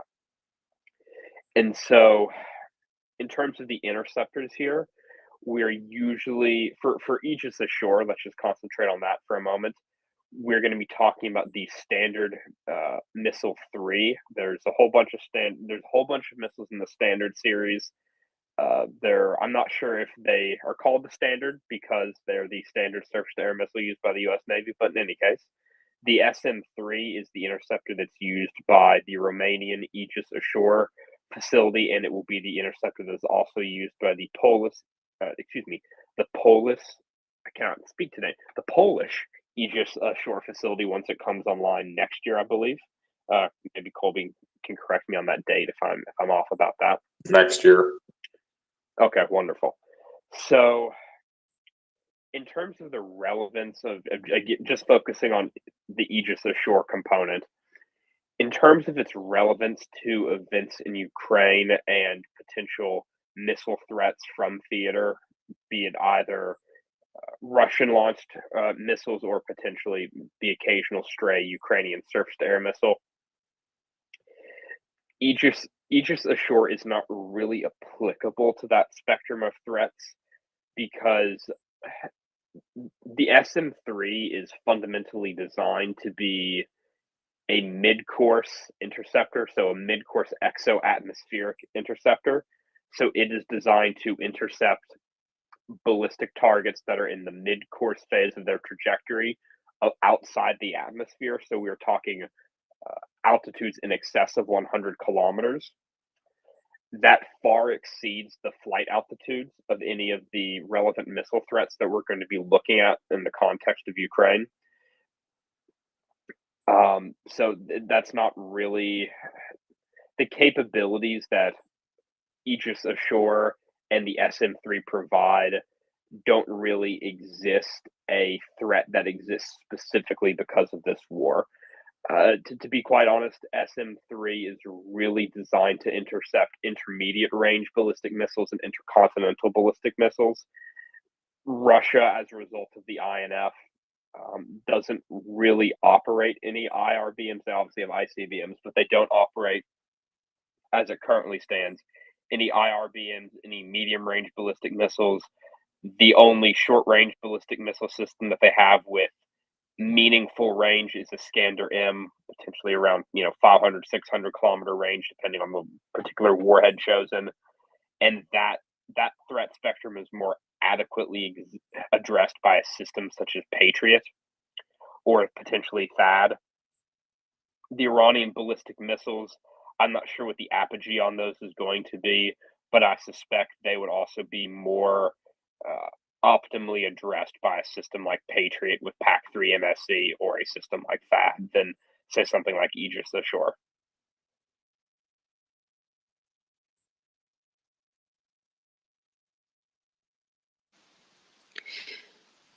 Thank you, John. I see Daniel coming up. Do you have a question for John, Daniel? Good morning.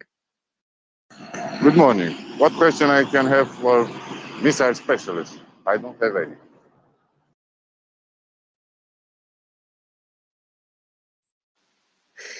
All right. So, Charles. Yeah, I just wanted to come back. Go ahead. Okay, I just No. wanted to come back to the EU topic. So I was just reading the actual declaration, Colby. So I mean, was referring to the bit. There's for people in North America, this can be really confusing. There's something called the European Council, which is an official part of the EU structure, and there's also the Council of Europe, which is a completely different organization, and it has many, many more members. Even Russia was a member until March when it was kicked out. The Council of Europe is an old organization which basically focuses on human rights. They also have a parliamentary assembly in the Council of Europe, which is not directly elected. It is made up of representatives from the various countries. So, and they made the declaration of Russia being a state sponsor of terror a while back. I can't remember exactly how long, a couple months maybe. But they kind of, we'll just sort of take them out. The only thing the Council of Europe really does is it's a human rights. They run a court for human rights and so on, but they're not part of the real EU structure. So we just have to be careful with terms. We have the European Council, which is the heads of state and government. So I was just reading the declaration, exactly what the parliament is asking for. So one thing to note is, unlike American or British parliamentary systems, within the EU, the European Commission is the one who initiates legislation. So the European Parliament cannot just kind of cannot write bills themselves. It has to come from the European Commission. So what the Parliament is asking for is, they're sending this declaration to two executive bodies. One is the national leaders, for them to implement in their own countries, and one to the European Commission to ask for European Union action. So what they're asking for is, they're asking for one, a legal framework at EU level, because they do not have one. As I mentioned, the state item, and as Anda said before, it had just been terrorist groups and kind of individuals fit under basically law enforcement information sharing on counterterrorism. Now, this is, being kind of a step into the unknown. They don't have the proper legal framework. So they're asking basically the European Commission to give them legislation or draft legislation for them to set up a legal framework. And I'm assuming this would mostly be in trade policy, because that's one of the competencies of Brussels. They are asking for a reduction of, they're asking to further isolate Russia internationally. So, for example, membership in international organizations, that would have to go then to the heads of state and government and their other organizations, or the EU Commissioner, Ursula von der Leyen, who may have voting rights in some other international organizations. They want diplomatic ties to be reduced with Russia. As I mentioned, there is a foreign policy commissioner with the EU, but foreign policy is still with the individual member states. So they're asking for a reduction in diplomatic ties with Russia. That would be in the European Council for the heads and state of government to take action there. They're also asking the EU countries, so again, the European Council, heads of state and government, to accelerate the implementation of sanctions, or ensure that sanctions and circumvention of sanctions is prevented, investigated, and prosecuted. So this could have some EU level items, such as information sharing, which already exists within the counterterrorism thing, but that kind of gives you an overview of what it is. So it doesn't actually implement anything right now, but they're sending a message to two different European bodies. One is the countries, so the heads of state of government, please do more to isolate Russia, and also to the European Commission, give us legislation to pass for a legal framework so we can do more at EU level. I hope that clarifies a bit how the EU structure works together. Thank you. That's very comprehensive.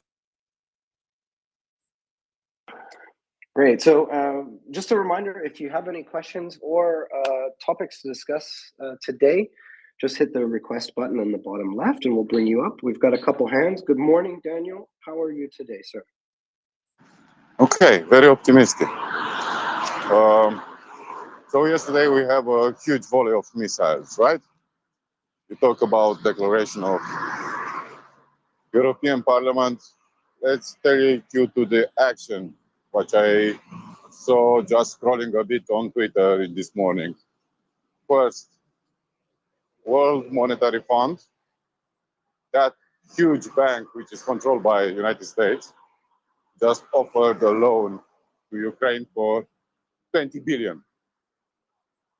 European Bank for Reconstruction and Development, they jump for 4 billion.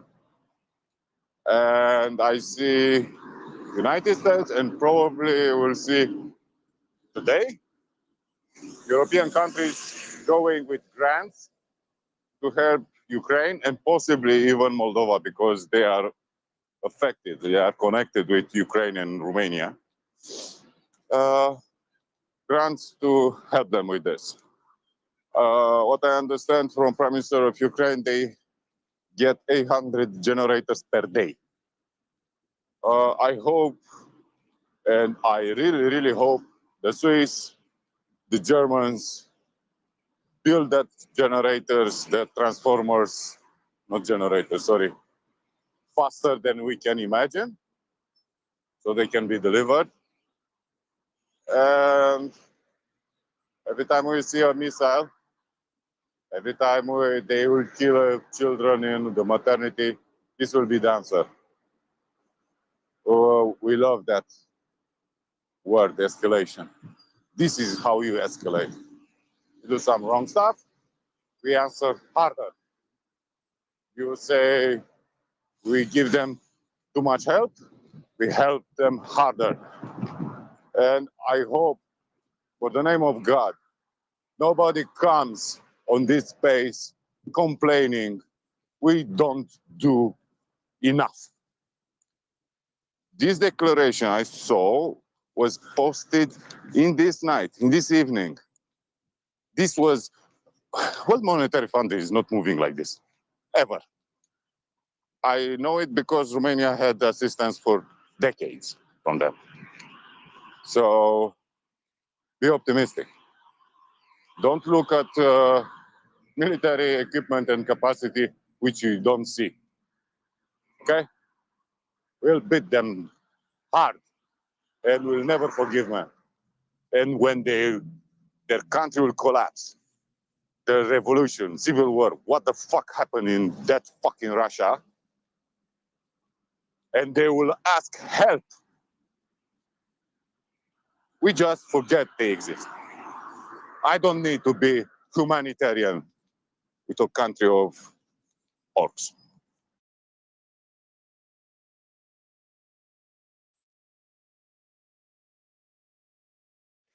Thank you, Daniel.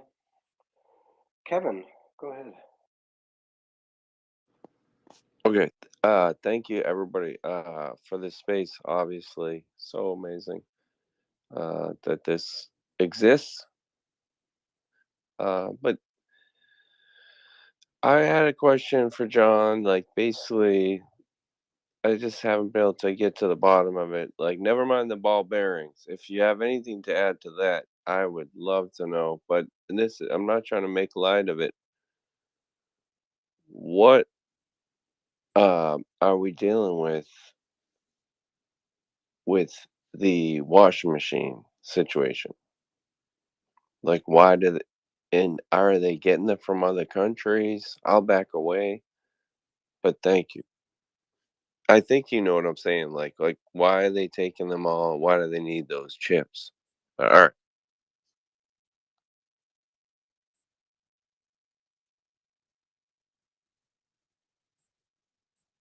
I think that was for you, John.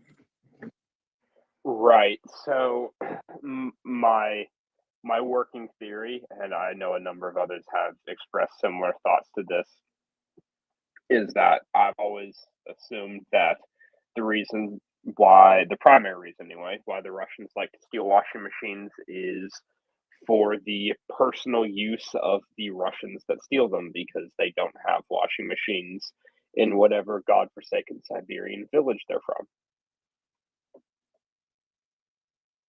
Yeah, as far as we can tell, I mean, that seems to be what happens to the washing machines. Like, they go to Russian FedEx in occupied Ukraine, and they're like, "Hey, send this washing machine," and they send them. There's like, I don't. We have intercepted calls, John, of Russian, moms or wives telling their kids like what to loot. Sometimes they say get a washing machine. So yeah, I think that's kind of it's pretty much as simple as that. Would you say, John?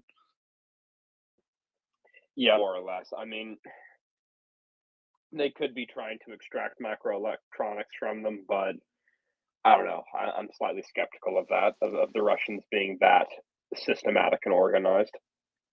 The one that kind of blew my mind is one time we saw a washing machine on a helicopter, John. That kind of like, that still sits with me as like, what, like, how, why, what?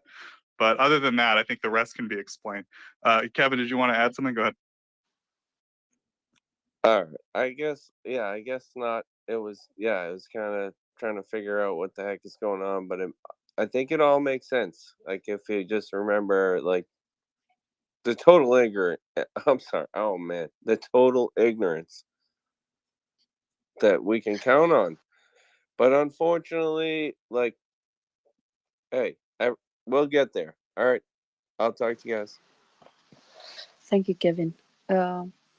It was I don't know, a piece of news, a tweet at some point regarding this kind of repurposing the chips, right? But we have had in the space someone who actually knows something about chips, and they said they will be useful. They will be useless, right? They are so low level that basically they cannot be used properly to repurpose them for cheap drones or something like that. So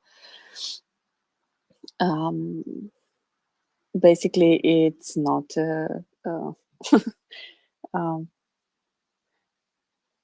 that's not the reason, right? They are actually, we don't know why they are doing this, because some of them wanted a washing machine, and there were reports on the internet that they realized after they got the washing machine they need running water for it. Without running water, it doesn't run. Imagine that. So yeah, uh, Daniel, please. In communism, my mother had a washing machine, or a semi-automatic one. Was ugly, stupid, and made in Romania. Alba Lux is called.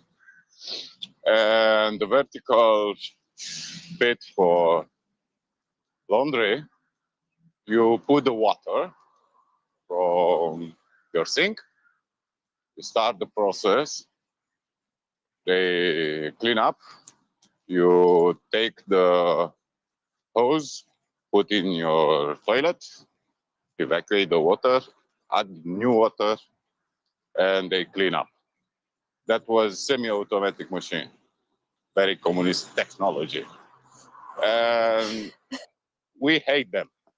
So when the first automatic machines come, maybe 20 years, 25 years ago, everybody buy one. Because when you exit communism and enter in the new culture, new civilization, we buy some things. One is cars. Our streets never was built for so many cars we have now. Second was colored TV stations, which we never saw, or if they were, probably was a party member. And the third was, of course, a washing machine, automatic one, probably Korean. And the Russian in Stuva, probably they wash their clothes once a week, once a month, on hand. Because, let me explain something like this. I married for 20 years. In first year when I was married, I was not poor. I was crappy poor. I don't have a washing machine. I wash on hand. And to wash, I don't know, all the clothes, all the things you have in your home on hand is not funny. Not at all. So when I got some money, I buy via loan washing machine and use it. And believe me, it's extraordinarily well. For you Americans who live in the well-developed country, these things are weird. But if you are Russian and you see for the first time an automatic washing machine is about status, more than utility. It's something like Italians buying the best shirts, the best shoes. It's about status.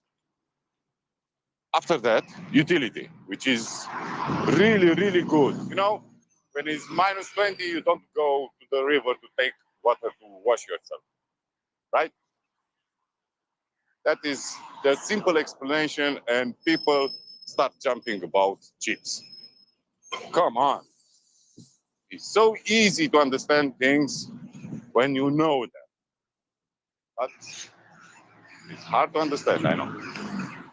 So I hope I enlightened you today.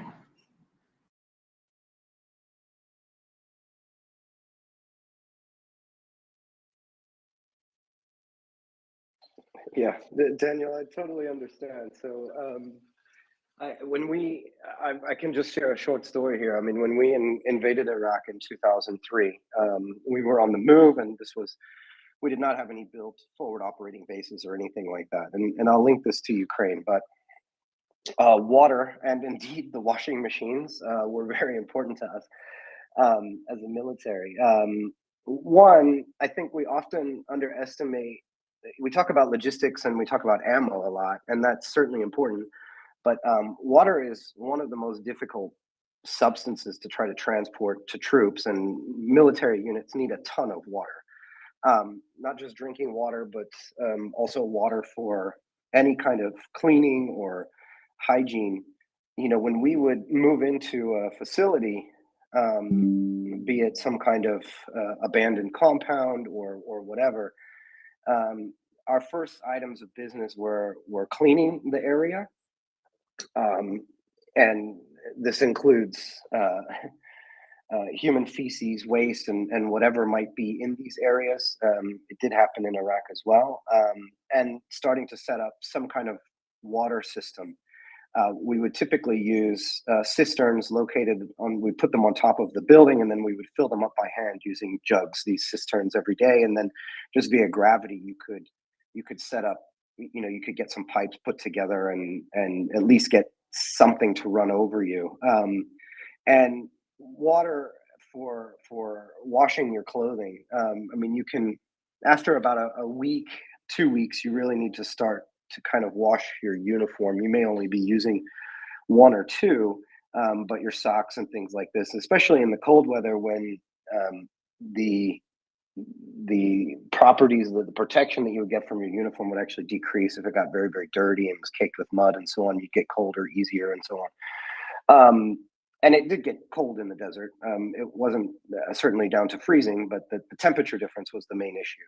You know, when it's 35 degrees in the day and then it's 10 degrees at night, that would feel very, very cold. And we would wash a lot with ammunition cans, take 40 millimeter ammunition cans, and that was our primary way of washing clothing.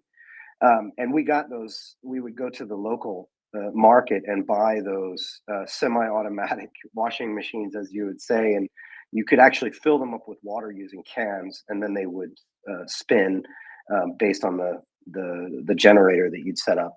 But this was always a big point, and would happen very quickly when we would move into a new place. Within about 48 hours, we would have electricity, we would have some level of water supply, maybe even some kind of running water for a shower or to do some kind of laundry. And this was something that everybody would just start doing. It was just a normal way of working in the U.S. military, that as soon as you go someplace, you start improving, and you start taking care of hygiene early. And you know, we see the kind of the fun videos from Ukraine, you know, building a sauna in their foxhole or building some kind of bunks, and that totally, I can completely understand all of that. We would get out the saws and the hammers and the nails and start building some kind of whatever it might be, even if it was just curtains around an area to try to make quality of life just a little bit better. And we would buy those washing machines from the local markets. And just in comparison, of course, we see what the Russian conscripts and what the Russian military is doing. It's simply unfathomable to me, just the level of hygiene and the level of care for their living areas. And I've talked on this space a bit about the impact of disease. I really think that that's going to really start affecting the Russian military if it hasn't already. We've heard reports of various outbreaks of disease, but it's not only the cold, as I mentioned earlier, which we already see the impact of the cold on Russian soldiers, but also the impact of disease, bacteria, food hygiene, clean drinking water. Clean drinking water is very, very difficult to get to the front, especially if you're in an area where the entire civilian infrastructure is destroyed. You cannot just go to a tap and fill up a water bottle. That stuff needs to be trucked in for many, many kilometers and miles to get to the soldiers. But Daniel, go ahead.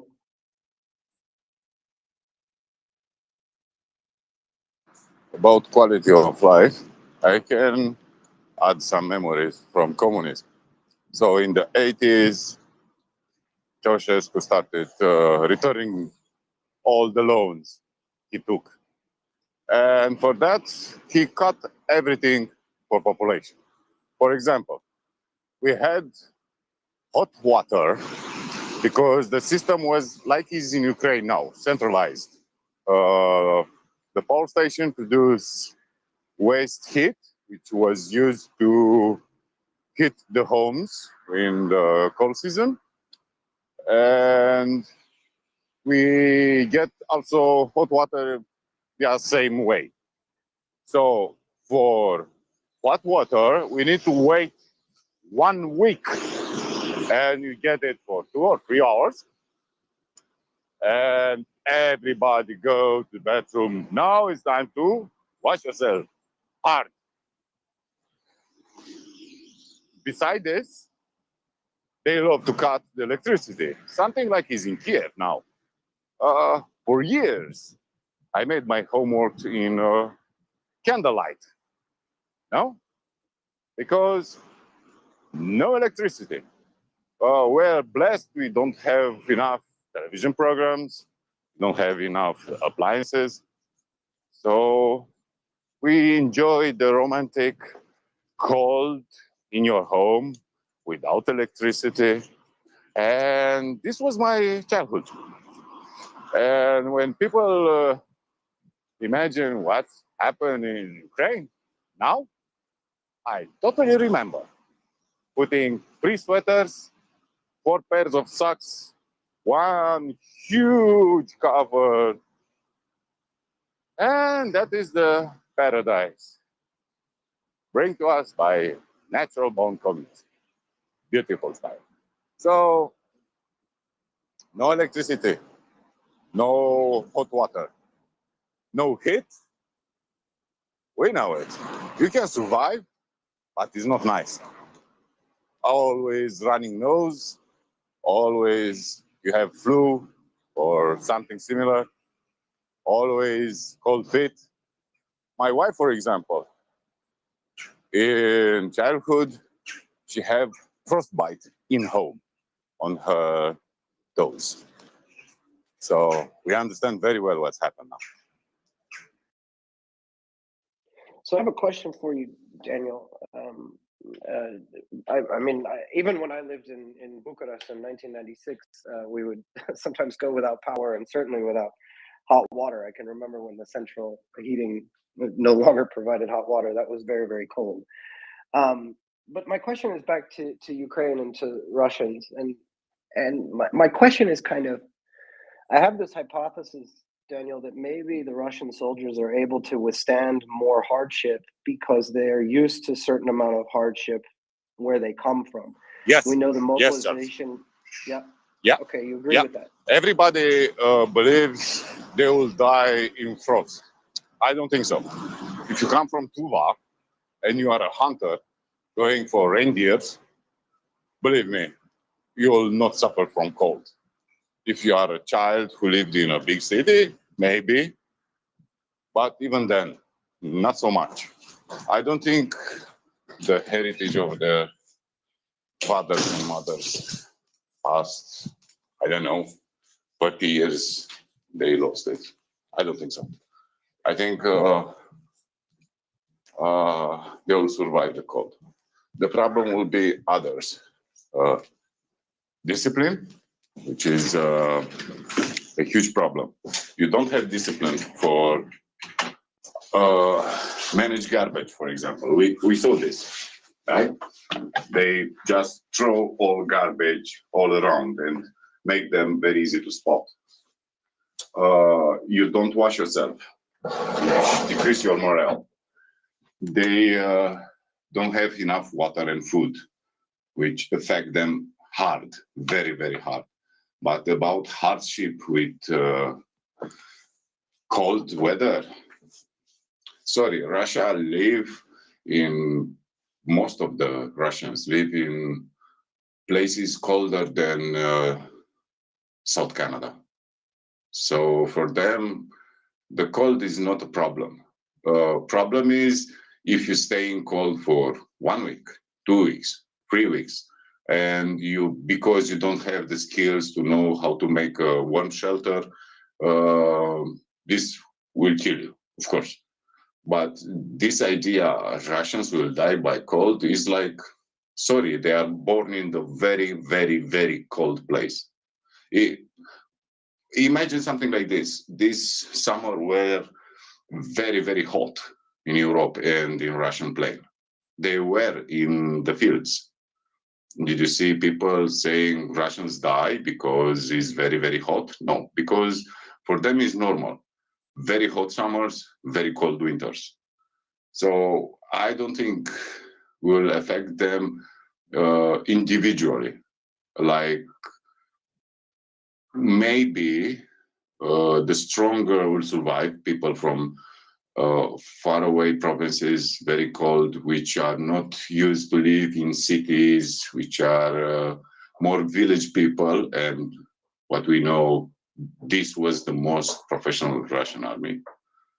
And the conscripts, possible they have a problem if they are recruited from big cities, they are enjoying the luxuries of good life, and they don't have the skill of survival. But general issue, in my opinion, idea all the Russians will freeze to death is not so plausible for me. I don't think so. For me, I live in a good small flat, and even if I don't have heating, electricity, running water, probably I'll survive. For them, will be much easier. So never imagine Russians are just fragile. They are not fragile. They have health issues, they have mental issues, they have problem with drugs and alcohol, they have problem with discipline and hygiene, but not surviving the cold temperature. I don't think so. Yeah, no, I understand, and that's why I have this kind of hypothesis that the ability of the Russian forces to withstand hardship may be higher because they come from that. But I disagree a little bit because where they come from, even if it is low standards of living, they still have structures established over centuries to survive. And when I see reports of Russian commanders complaining that guys are making fires in their foxholes to stay warm, I mean, yes, that is a method of survival, but it's not a method of survival on the battlefield. They, even if they come from a small village, they've most likely never had to dig a good fighting position and with overhead cover and the ability to have warmth. And so I agree that there's a certain level of survivability that they would have increased over, what we might have coming from a comfortable home or apartment in the West. But I still don't think it's enough for them to really survive. So I still think a bunch of them are going to die in the winter, even if fewer would die than if it were a privileged army. I don't know. I agree with your point.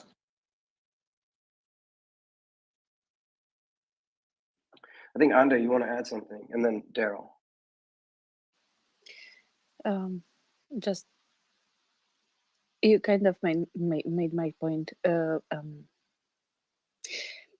Most of the villages, so most of the villages in which they live, right?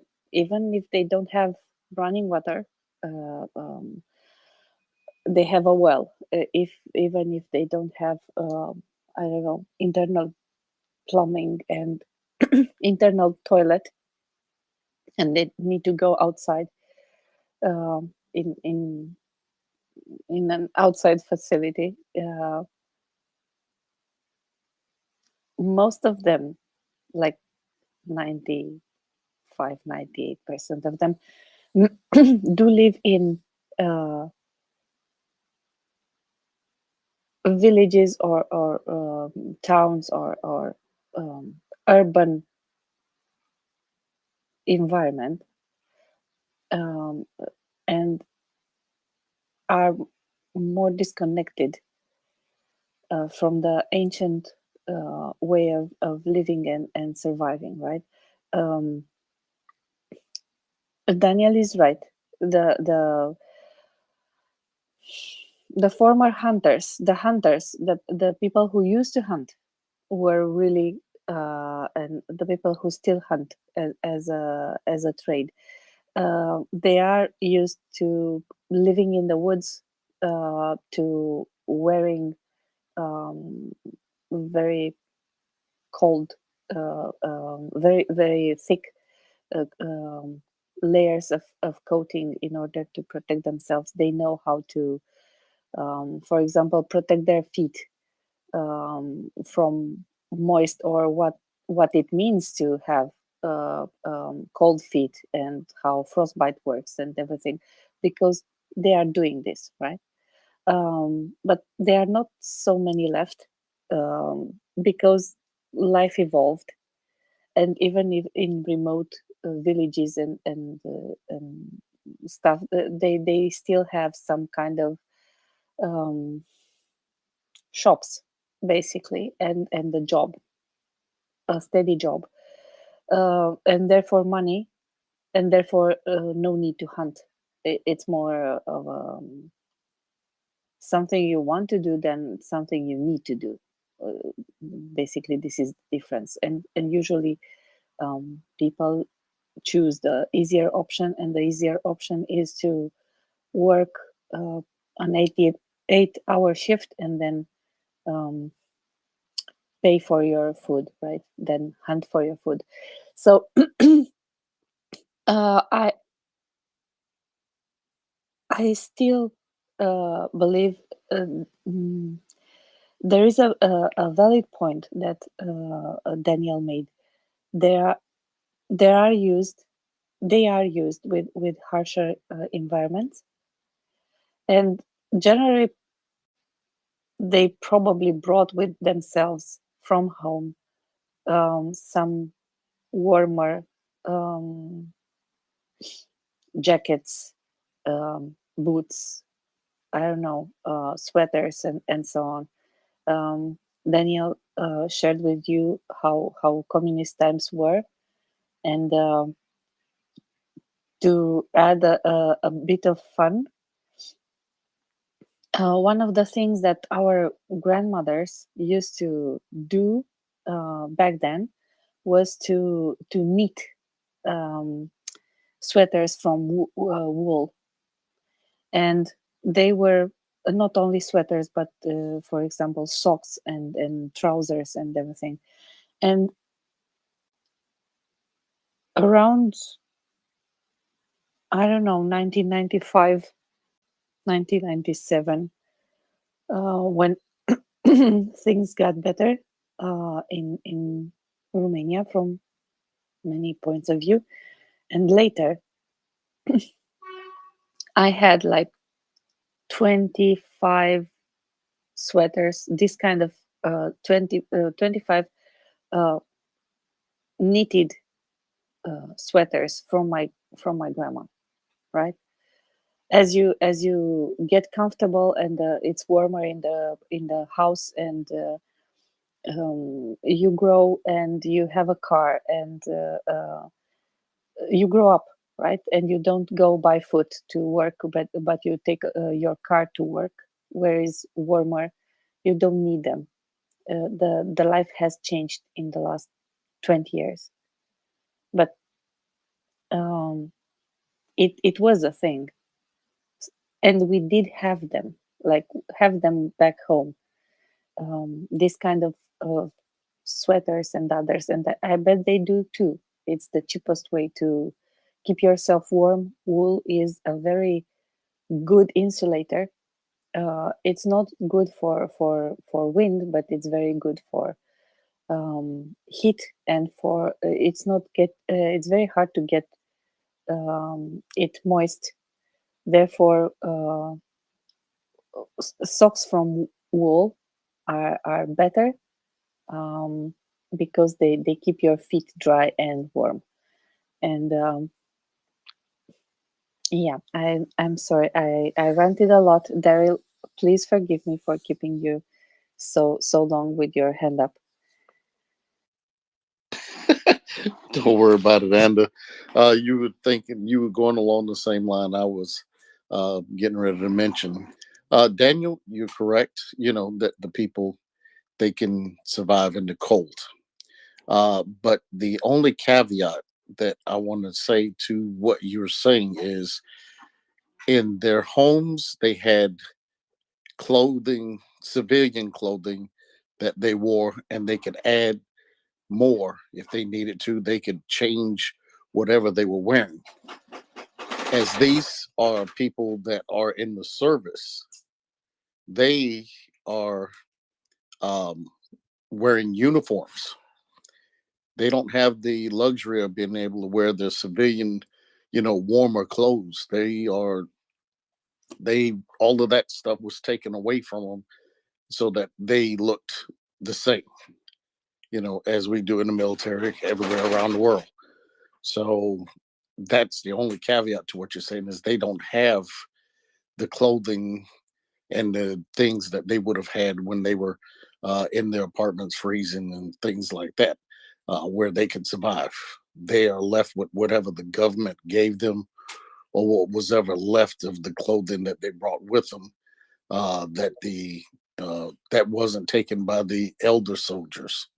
So that's the only point I want to make. They don't have a choice in the clothing that they're wearing right now. Danielle, do you wish to respond, or I can? And I have a question, or maybe for Danielle and Daryl.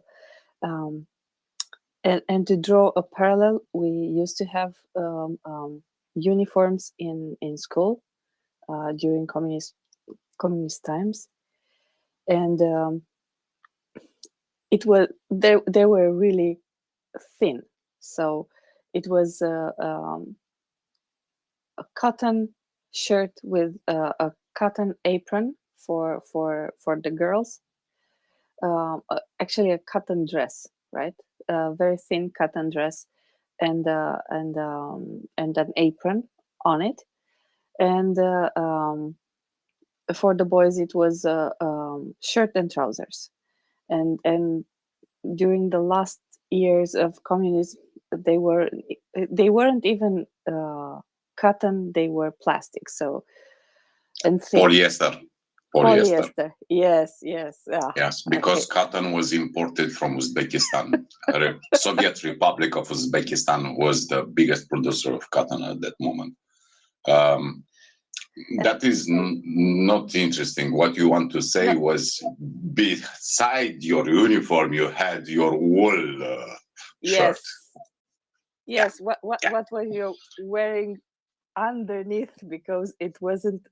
What I was getting at is, you couldn't sustain the cold in the classroom with that. So imagine something like this. In 1996, 6 years after communism, in my high school, art high school, my pen doesn't work because it was so cold in the classroom. So I know very well what does it mean. Probably you imagine why we just push our memories to explain to you, which you don't live in communism.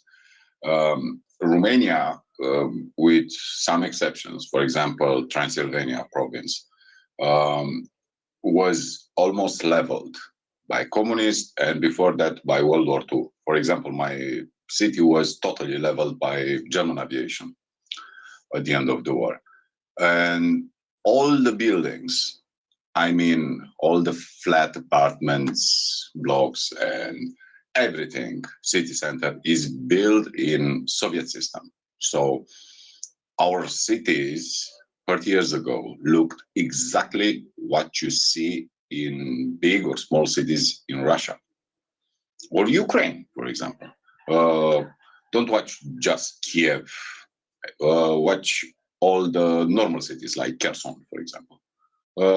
That city for me is very familiar. Is exactly built like in my country. Same for Poland, for example, or Baltics. Of course, we rehearse this. We try to change, but even in Bucharest, if you go in the city blocks, you'll see very Soviet buildings. So we know the system. We know what does it mean hardship. What does it mean to don't have enough food? You don't have heat. You don't have hot water. You don't have electricity. You live in the huge blocks with apartments. We know all this thing because they exported that wonderful life of Homo Sovieticus. For me, I have some lessons from that, and what I can say, even is very tragic. It is not normal children to start learn via internet what Ukrainian kids are doing now. Most of them. It's not normal to use generators in operations room in hospitals, but I think probably most of the hospitals must be pushed on the bunkers now because probably will be the second target. But Ukrainians, because their mothers, their grandmothers live, they know how to resist this. They remember very well all the hardships. What does it mean to don't have food, don't have diapers, don't have running water? They know, they can remember, and they will adapt. Yesterday, when everybody was very, very, very pissed, and everybody wanted probably to beat the shit any Russian if they were in their face, doesn't understand what will happen with the Ukrainian people after this war. Every time is another room of torture in occupied territory. Every time maternity will be hit. Every time the children will be tortured, killed, raped. All the gruesome things we saw will make part of the people, part of Ukrainians, not just traumatized, but they will seek revenge. And I want to understand this. Maybe Putin don't care. Maybe the elite don't care. But Ukrainians will seek revenge next 10, 20 years. If you are a captain in artillery systems, or maybe pilot of a bomber, or maybe you supervise some S-300 launchers, the chance to see someone approaching you with a small blade to cut your throat next 20 years will be huge. And Ukrainians can infiltrate very easy Russia. And for Russians, they build probably a generation of assassins seeking revenge. We saw this with Israel. We saw this with Arabs in the countries who proliferate what we call now terrorists. And I bet Ukrainians will seek revenge. It's not something like national policy. It's just trauma, hate, and time for payback. Because if they don't see a huge number of Russian personnel, Russian politicians, Russian military going on trial in Russia, in Europe, in Ukraine, they will want revenge and they will get it. Russians will probably not understand this. Now they are preoccupied with the price of cabbage and potatoes. But it will be a time of reckoning, and I am not sorry for them. I'm sorry just for Ukrainians.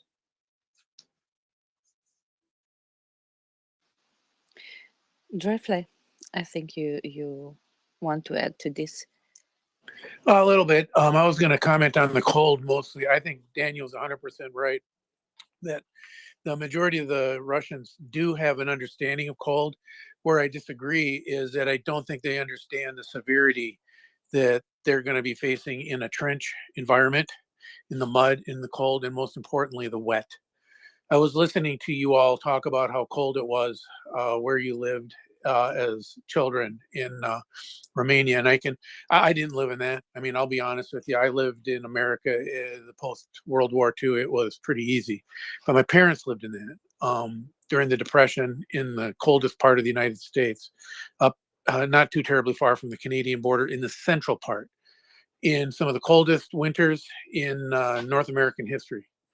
And my father lived in a 600 square foot house because the Depression pushed him out of the house that the family had lived in. There were 7 of them. Actually, there were 9 of them in that house because there were my grandparents, my father's kids, and then 2 of their uncles and aunts who lost their homes, all moved into this tiny little house, had one central heat, no forced air, no nothing in the central part of the house. My dad actually lived on a porch, an extension that was added on.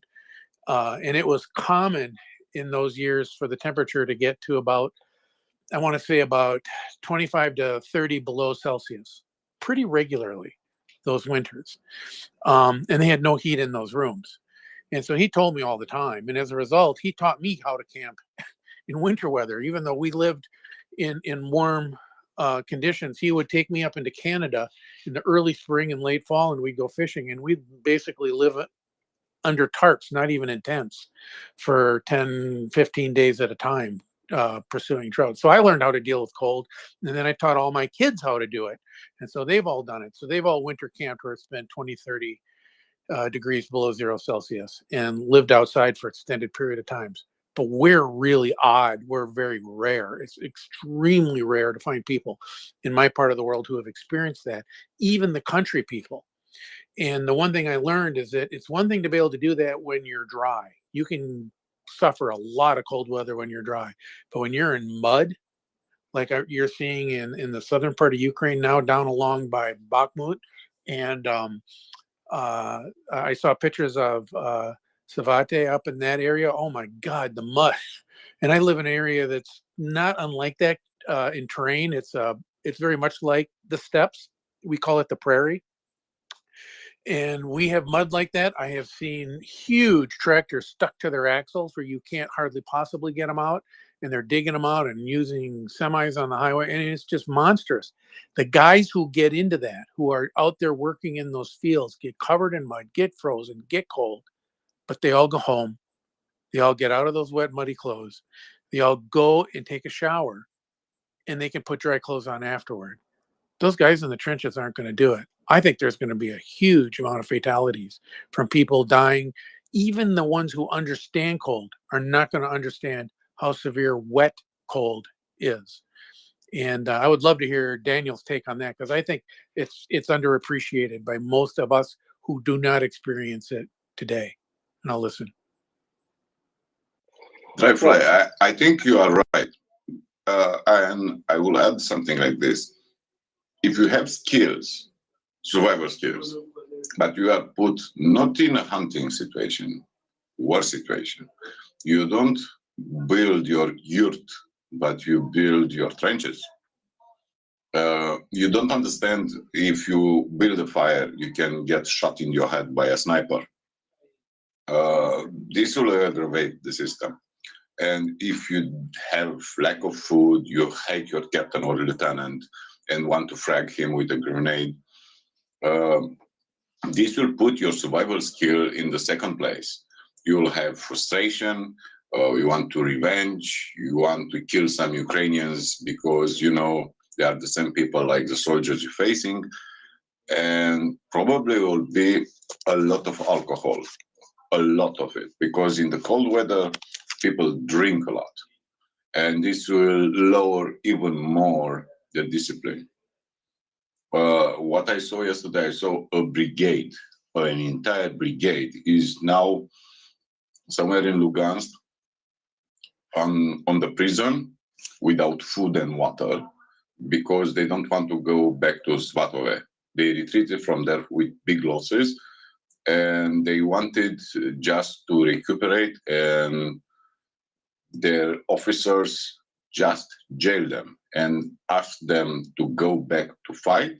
If not, they don't get water and food, and things like that probably will exacerbate. But also, this will go to mutiny. I know it's very, very hard to make a Russian to be rebellious, organized, like unit size. But if you keep them without water and food and add to that the hardship of the cold weather, probably it will be a disaster like you described. What I wanted to explain is never imagine Russians are not experience cold or they don't know what type of weather they expect or they don't know how to survive. In my opinion, is like judging someone taken from Egypt or I don't know Kenya and put in Arctic weather. It is not the case. They know the weather. Problems will be because the situation, not because they are not very hard people and resistant to the cold weather. Sorry, because I go to you, Charles. I'll listen. Yeah, no problem, Daniel. Thanks for all that you said. And dry fly, I mean, for me, what has been interesting is, you know, I watch a lot of these drone videos of Russian soldiers, and I get a pretty good idea of, you know, what they're doing. I've been in situations where I've been in fighting positions in the wet and the cold, and I can tell a lot from those videos. Now, certainly this is some bias, and this is just anecdotal evidence, but over the past several days, especially as the temperature has changed around Bakhmut and on the northern front around Svatove, Kremina, you know, the Russian soldiers laying in those dugouts, they're not even fighting positions. They've just sort of dug a hole in the ground, and they're huddled in there, and they're just laying there, kind of half asleep and not really moving. And I mean, they are in real trouble. And what's interesting is you know, they're not even. I don't know whether they're drunk. I don't know whether they're sleep deprived. But I mean, there's all these things that go into winter operations, you know, to stay warm. One is to stay busy. So, you know, they're not even improving their fighting positions. They're not digging down further. They're not digging any drainage. They're just laying there in these puddles, huddled together in whatever clothing they have and just dying. And they're not even trying to really stay alive. I mean, this shows the helplessness that they're in. You know, another thing that we do a lot in winter operations is you need to rotate guys off of the line and out of that cold more frequently. So whereas you may have somebody out in a foxhole for 8 hours during summer and nice weather, you need to rotate them out about every 2 or 3 hours to try to get some warmth back into their body, whether it's soup or a heater or whatever it might be. I'm pretty sure that's just not happening. The Russians, what's amazing, you know, I know that the Russians have no value for Ukrainian lives. I mean, they say that in their national media.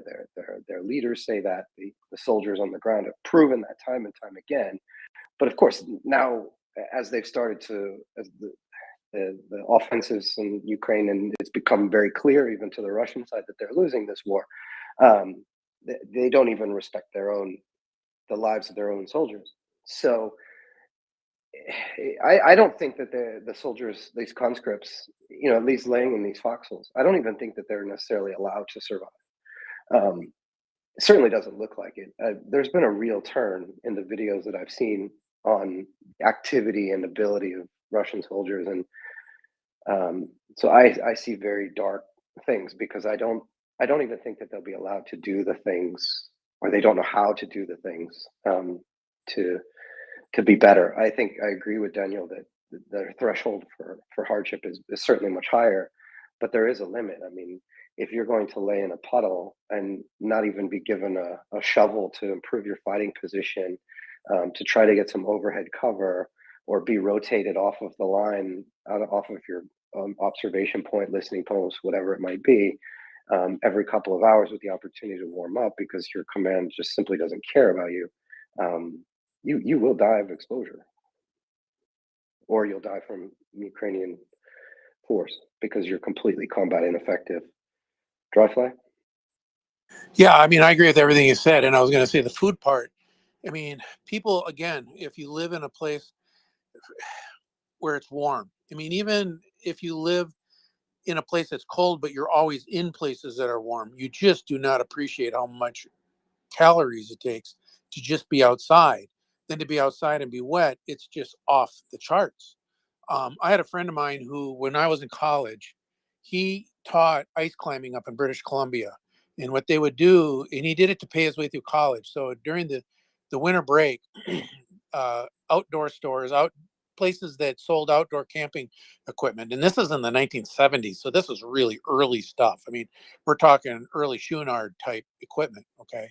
But they would get people together. They would fly them all from all over the U.S., Toronto, New York, Chicago. They would meet up in somewhere up in British Columbia, and then he would go and take these guys ice climbing. And one of the things he had to do is prepare food for these guys when they're starting their climbs. And so we actually made, this is before granola bars were common, and there really wasn't good survival food. You could get military food, but there really wasn't a lot out there.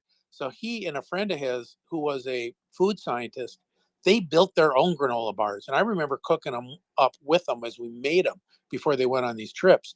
And they would calculate a block of this stuff. And it was like granola, but it was in a bar, so it didn't break apart when you were hanging from a rope.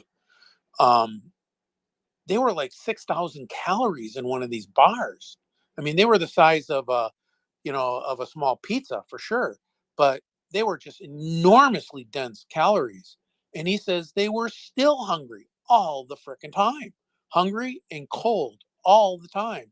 Now, Daniel is throwing in alcohol. Alcohol makes you feel warmer, but the reason it makes you feel warmer is it brings your blood to the surface. So it robs the heat from the center of your core, and it actually pushes you toward hypothermia faster.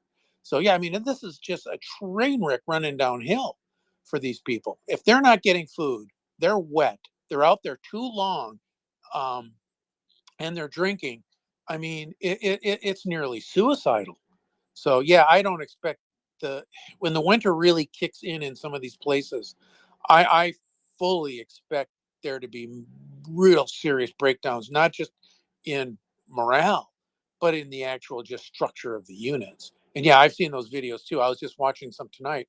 I was at a hockey game with my family, and in between periods, I was sitting there just kind of checking in on you guys and some of the other stuff. And oh my God, some of the videos out there of what's going on in some of these frontline situations. Yeah, it's not going to be good. And you compare that with the discipline that the Ukrainians have, they're not in good shape. I mean, they're suffering, but they're suffering from a position where they may survive. The Russians, I don't see. The Russians, the Mobniks, I don't see them making it. I just don't. Yeah, thanks a lot. Yeah, I mean, my only experience with that is from Sapper Leader course, which is like a light version of the Ranger course. But they build in a lot of sleep deprivation and lack of food, to show you what happens in those situations, and they add up very, very quickly. The first thing that goes is your ability to process information and to make decisions. So even though someone is actually functioning physically, they are moving, they are doing things. It's not like they're drunk, but they're simply unable to process information. And you brought up the military meals. I mean, you can, at least U.S. meals ready to eat, you can get very fat eating those because they include so many calories. I mean, I can't even remember how many calories just the peanut butter has alone, but it's hugely fortified to do that. I know on the Ukrainian side, I mean, we've had reports from guys who are there. They are tending to eat military meals that MREs of some sort or another, which I'm guessing have some level of calorie fortification. And then there's a lot of kind of prepackaged meals that people are kind of making and vacuum sealing and stuff like that. When I look at videos from Russian sources, I see a lot of. I mean, I did see a lot of the Russian MREs. This green box with the star in most of their garbage dumps. But over the past, I don't know, a couple months or so, looking at these, I'm starting to see more and more cans, like just canned food, and bags, like a bag of sugar or flour or something like that. You're starting to get into the area of just making some kind of fat slurry with flour and beans and whatever they might have, which is certainly not going to be enough. But I want Yeah, it won't be close to enough. I mean, people just don't. I mean, the density you have to get it in your stomach and process it, and then you have to have all that water. And you guys mentioned the water. It's so easy to get food poisoning. Everyone I know, and we all did hardcore wilderness backpacking and canoeing and stuff like that. All my friends did. I mean, it's virtually all of us got sick at one time or another. To do it then, when we weren't drinking out of puddles in a trench, where people might have died 20 feet away. It's just, I mean, the stuff that's going to compound because they're not prepared and going into winter is going to be, I mean, it's going to be epic. I was just thinking that today while I was going through some of the videos. It's just going to be horrific. I mean, good for them because we got to get them out of the country, but it's still going to be ugly. It's going to be ugly to watch. Yeah, thanks a lot, Dryfly. I want to go to Marissa. So I don't see your hand up, but we brought you up. Do you have anything to add to this? Okay, hi. Yeah, I have been listening.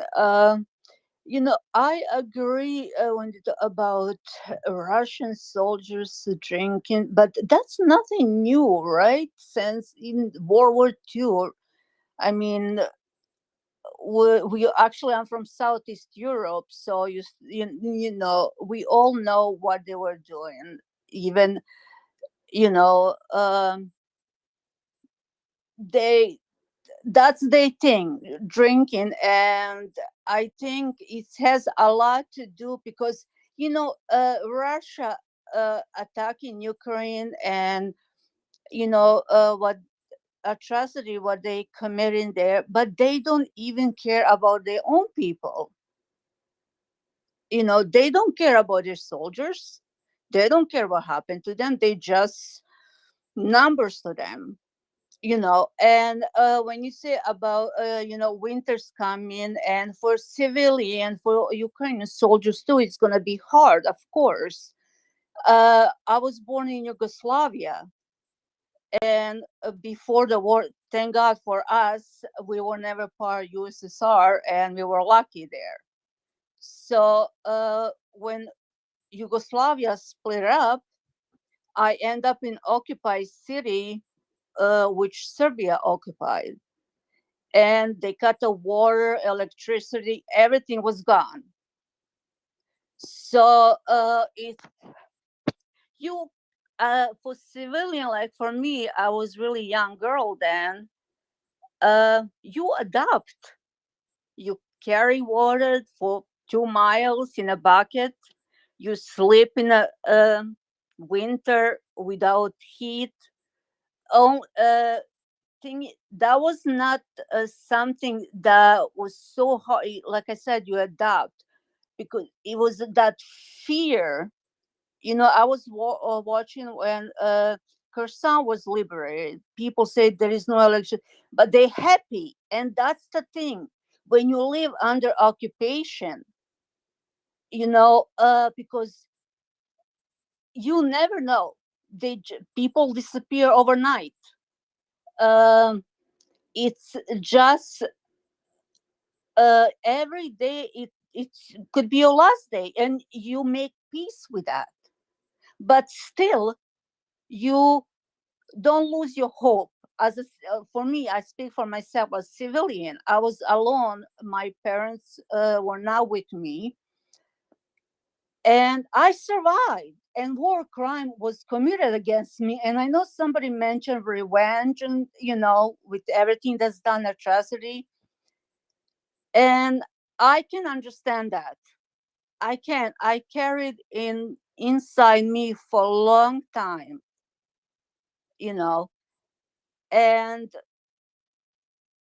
but it actually affect my life. So for me, I find not forgive for my peace of mind. With Pete, I live in America now, and I've been dealing with PTSD from the war forever now. I understand. But people survive, and they know what they're fighting for.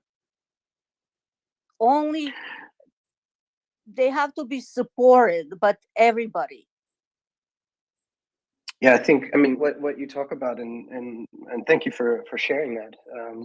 We had a long conversation yesterday with Verlaine, who's in Ukraine, obviously, distributing aid that's provided through MriyaAid.org. And I just want to highlight, of course, her initiative, her project to support the 4th Rapid Response Brigade, especially the recon element. Currently, I'm very, very happy that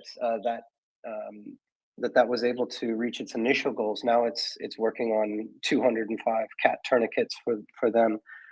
But she was talking about the same thing. We were talking a lot about daily life in Kiev and daily life in Ukrainians, not just in the cities but in the countryside. And she said, we're getting on with it, despite the lack of infrastructure, but despite the attacks on infrastructure. She fills up, when she has water, she fills up buckets with water so that she has a supply, because she's not sure when the water might go out. Yeah. The Ukrainians are luckily in this case they're doing, with technology. I think is very nice. It's very interesting to see how, of course, they're scheduling these scheduled blackouts. Of course, they have emergency blackouts, which are come on top of that.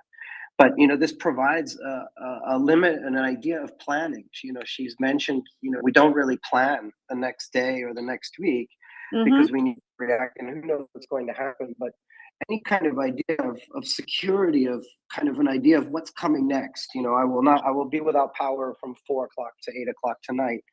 Then this helps people get on with it, and using candles and taking care of resources and working together. Obviously, I think, with more and more announcements coming out of the EU, and to try to provide infrastructure support, generators, of course, being the main thing. I hope that right now it's a very fragile situation, but I hope. Excuse me. I hope that together we can mitigate the worst effects of this. There's hopeful news. Precision guided munition supplies seem to be dwindling.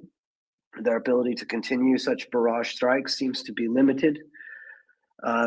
Western nations are providing more and more anti-aircraft, anti-drone defense, anti-missile defense. So interception rates are still high.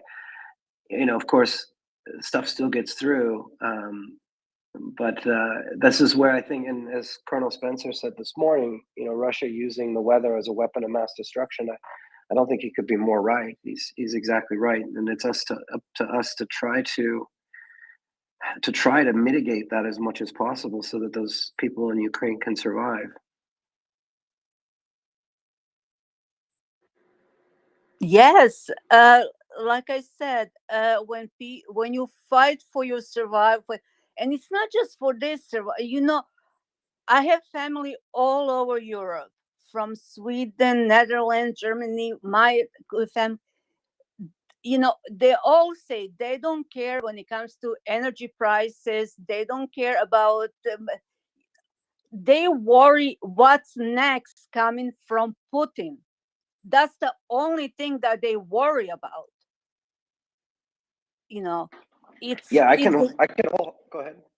No, it's we will find, like, in my family in Bosnia and Herzegovina, they have homes. It's a different situation. I have brother with little baby.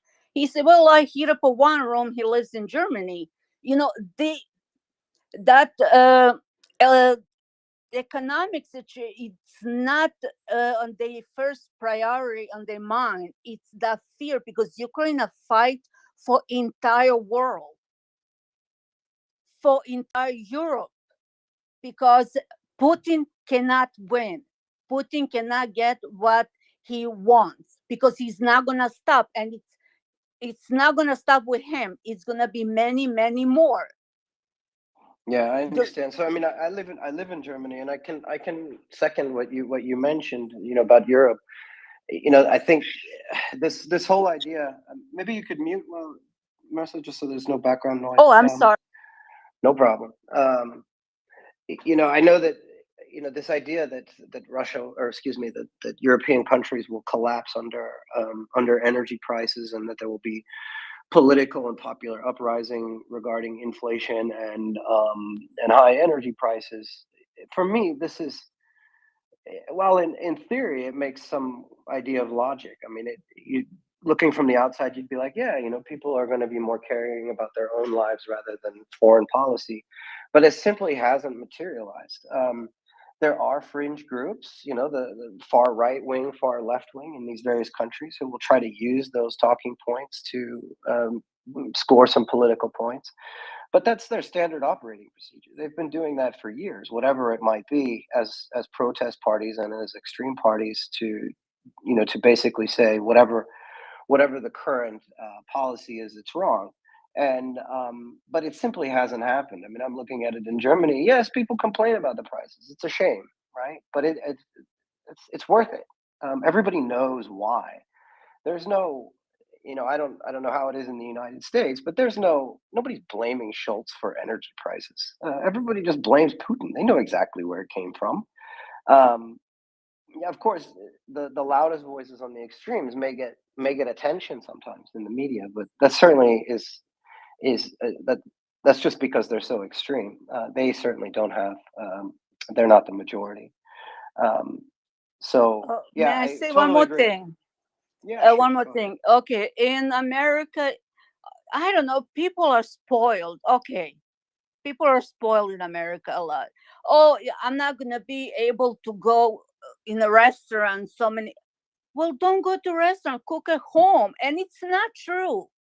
It's not like we're gonna freeze or starve, or we have a bomb dropped on us. It's a good life. There is. I didn't feel many changes in my life, you know, and I'm a single mother. My husband passed away 6 years ago, and if anybody will say, okay, it's hard, no, it's not, because I know that it's globally, from pandemic and now with the war with Russia did. I understand, but there is a lot of Russia propaganda all over, Exactly. and people are So listening, and it's from an extremists, and that's the problem. I don't know. I mean, I think I want to kind of close this topic. We're going to make Yeah, a I'm little bit of a sorry. co-host switch. Yeah. No worries. But I think, and we've talked about on this space, the effect of Russian information warfare. We've had some key guests who made their whole career out of this, talking about how, especially in the last 9 months, how Russian information warfare campaigns have largely failed, and have failed spectacularly, and that they really are have done it. So, but thank you for sharing and bringing that up. I just want to hand it over to Enda, because I believe you're going to step down for today, and we'll bring Joseph up, right, Enda? Yes. today's it's a shorter day here and a longer day at work. So I will switch with Joseph. Thank you everybody for a very interesting discussion, and I also because already I know the Eastern time past midnight, and probably Texas too right now. So we're waiting for Joseph to get to tomorrow. But until then, and for tomorrow, for people who are already on Tuesday, and it is Thanksgiving. May we recognize and cherish the good parts in our life, the people we have in our life. May it be a good celebration for everyone and a good moment to reflect on what we have and what we had and who we have beside us. I think it's a wonderful celebration, and yeah, thank you everybody, and be kind with each other today. Have a nice day. Thank you. Thank you, Anda. You too.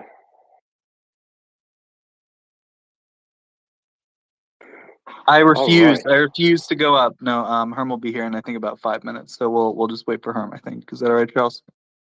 Yeah, sure, no problem. Definitely. Yeah, so it's just a little check today, a little news from around, maybe a couple topics. Just a reminder, if you would like to bring up a topic or ask any questions about the war in Ukraine or the ongoing genocide, go ahead and click the request button on the bottom left. We'll bring you up and discuss your topics. So it's 8:15 in the morning now, Kyiv time. Sun is up, or coming up. Obviously, we hope that we do not have a repeat of yesterday where 70 cruise missiles, precision munitions were fired at civilian infrastructure. 51 were intercepted, but obviously some got through. The most atrocious being the attack on the Zaporizhia maternity hospital, where up to now we know that a 2-year-old infant was killed. Other news coming out of Ukraine in the last 24 hours or so: 36 Azovstal defenders were turned over by the Russians in a prisoner exchange. So prisoner exchanges continue. Just want to come back to what we discussed yesterday with Verlaine regarding the cat tourniquets. She mentioned that in these units, Ukrainian soldiers are indeed even saving Russian lives if they're wounded, with things like cat tourniquets and hemostatic bandages, which are provided by MriyaReport.org. And this is not only the humanitarian thing to do and following the laws of land warfare, by treating POWs with respect and treating them as non-combatants, medical care and so on. But it also, of course, prisoners of war are used to get some of the Ukrainian prisoners of war back. So, this is all of this works together. We've spoken a bit about the winter today, of course. We've talked the phrase "winter is coming." Winter is coming for several weeks. I think it's safe to say now winter is here, at least in northeastern Ukraine. We heard from Ryan yesterday. Ryan, co-host of the space, who made the big step to actually go to Ukraine and support the aid efforts to deliver supplies and vehicles to the soldiers.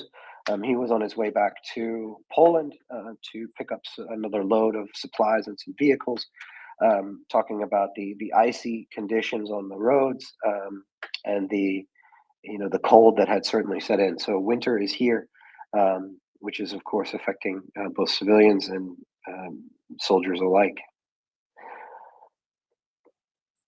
Other other topics we've been discussing: the EU Parliament declaring Russia as a state sponsor of terror. That was big news yesterday. We had a few guests yesterday. Agatha Demarai talking about her book regarding sanctions, first level, second level sanctions. We've talked about the economic warfare side of this conflict several times on the space, and of course, I'm be very interested to see more and more indications. Ben is often contributing to the economic analysis and finance and so on, talking about GDP numbers, inflation numbers, the collapse of the real estate market in Russia, monetary policy impacts, monitoring the stock market, all of these kinds of things, as the Russian economy collapses. Obviously, a lot of these sanctions take some time to really bite, as supply chains shut down and stocks are used up on different things, or capital movements occur. On December 5th will come into effect the price caps, the European price caps on oil. This will just be another blow to the Russian economy, especially on the energy sector, of course. There were a couple of weeks ago, there was discussion of additional sanctions. Janet Yellen from the U.S. Came out and said that at this time they're not proposing any additional sanctions. The EU said something similar to that. It seemed to be the analysis was, let's see the effect of the price cap. Clearly, the question would be, okay, if there's a price cap, but EU states are no longer buying oil and gas from Russia anyway, what difference does it make? Well, the point here is that it provides leverage for the large purchasers of Russian oil and gas, namely China and India, which many things are already being sold at a major discount, but this provides kind of a baseline price that they might use in purchase negotiations to add. How do I say, to break through another floor on the Russian economy so that it can enter free fall. Yeah, a couple other topics. Just picking up the three helicopters from the UK. I don't know, Joseph. Did you see this?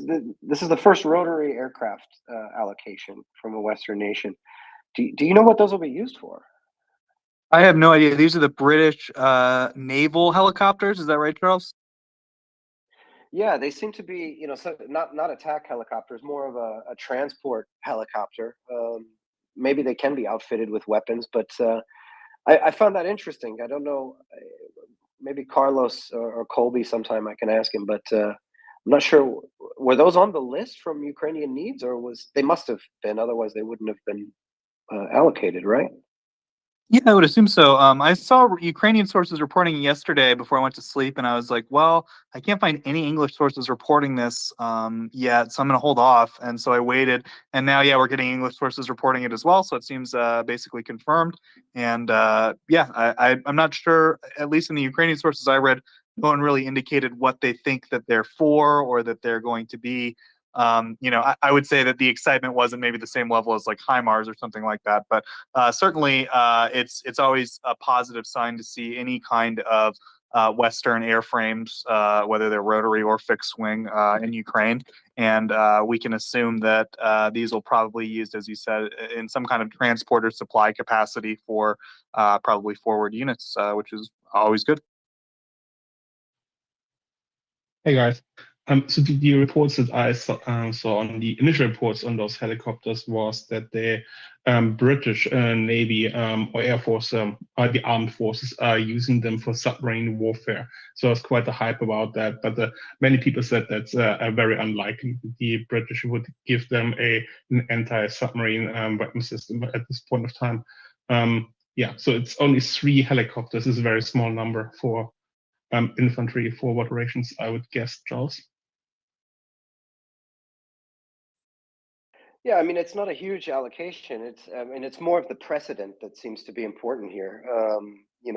Okay, well, we've talked about where the lines of military support, and now we've sort of got a new system here, rotary winged aircraft, which is great. But yeah, like I said, I'm not exactly sure what the Ukrainians would like to use them for, but maybe we will see.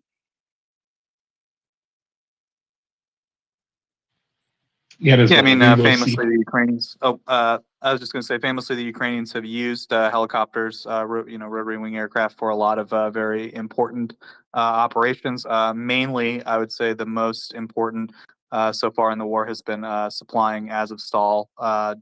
Under extreme conditions, they were able to get quite a few resupply missions through. We've also seen, I would say, earlier in the war, maybe April, June time. We did see some footage of guys being moved around the front lines on helicopters. We don't see that as much now, I assume, for operational security reasons, but it's certainly happening. So they're very actively used by Ukrainian forces. These are certainly not going to be sitting around, I have to imagine. Herm? Yeah, absolutely. Well, maybe I just thought, Charles. yeah, no, I just, speak of the devil, of course, in MriyaReport. You start talking about a topic and then you get an expert. So, Herm, maybe if you want to add something, we'll go to Waypoint, who seems to have experience in helicopters. We all want to listen to Waypoint's take here. Good morning, everybody Wait, from Northern Germany. go ahead, teach us, Waypoint. Thank you very much. As far as I can gather, they're going to be used for medevac. And they're rather large. I think they're bigger. Well, they're bigger than a Black Hawk, and they can transport quite a few injured back further down for the back to be sorted out, to be helped. Yes, they have got anti-submarine capability. They're from the Navy and the British Navy, and they've been taken off out of service now. As far as I gather, these are literally going to be the last ones. However, they are supposedly up to standard. They've been upgraded over the years. Very old system. I've been in one myself. It was a long, long time ago. It was like 30 years ago. I was in one, and it's a big beast. It's not a small aircraft, and for medivac, absolutely perfect, because they're going to have a lot of injuries. They can transport a lot of boys back further back south and or back east, west, and get them sorted out, and relatively quickly instead of with ambulance, air ambulance at the end of the day. But that's what they're going to be used for. Fantastic. Thank you for that. Yeah, that makes a ton of sense. Yeah, that's something we haven't really seen in the conflict so far, at least concrete proof of air medical evacuation. That makes excellent sense, and especially as with the air superiority topic that we have discussed at length here. It doesn't seem impossible that the Ukrainians could actually use rotary wing aircraft fairly close to the front lines to do casualty or medical evacuation. As far as I've heard as well, the Ukrainians have had pilots already trained on the aircraft. They will literally be transported and ready to go. They will be using them straight away. It's not going to be time will not be wasted. It's a really good start, I think, to be using aircraft like that. The old aircraft that I used to be working with, the Lynx, which is a transporter of about 6 guys. I think injured you can mostly transport about 4 when they're stretchered. They've been taken out of service, the old Wessex Lynx. Theoretically, if they've still got any of them that are flying, they could use them. They would be very, very useful as well for medevac, but obviously smaller amount of casualties, yeah.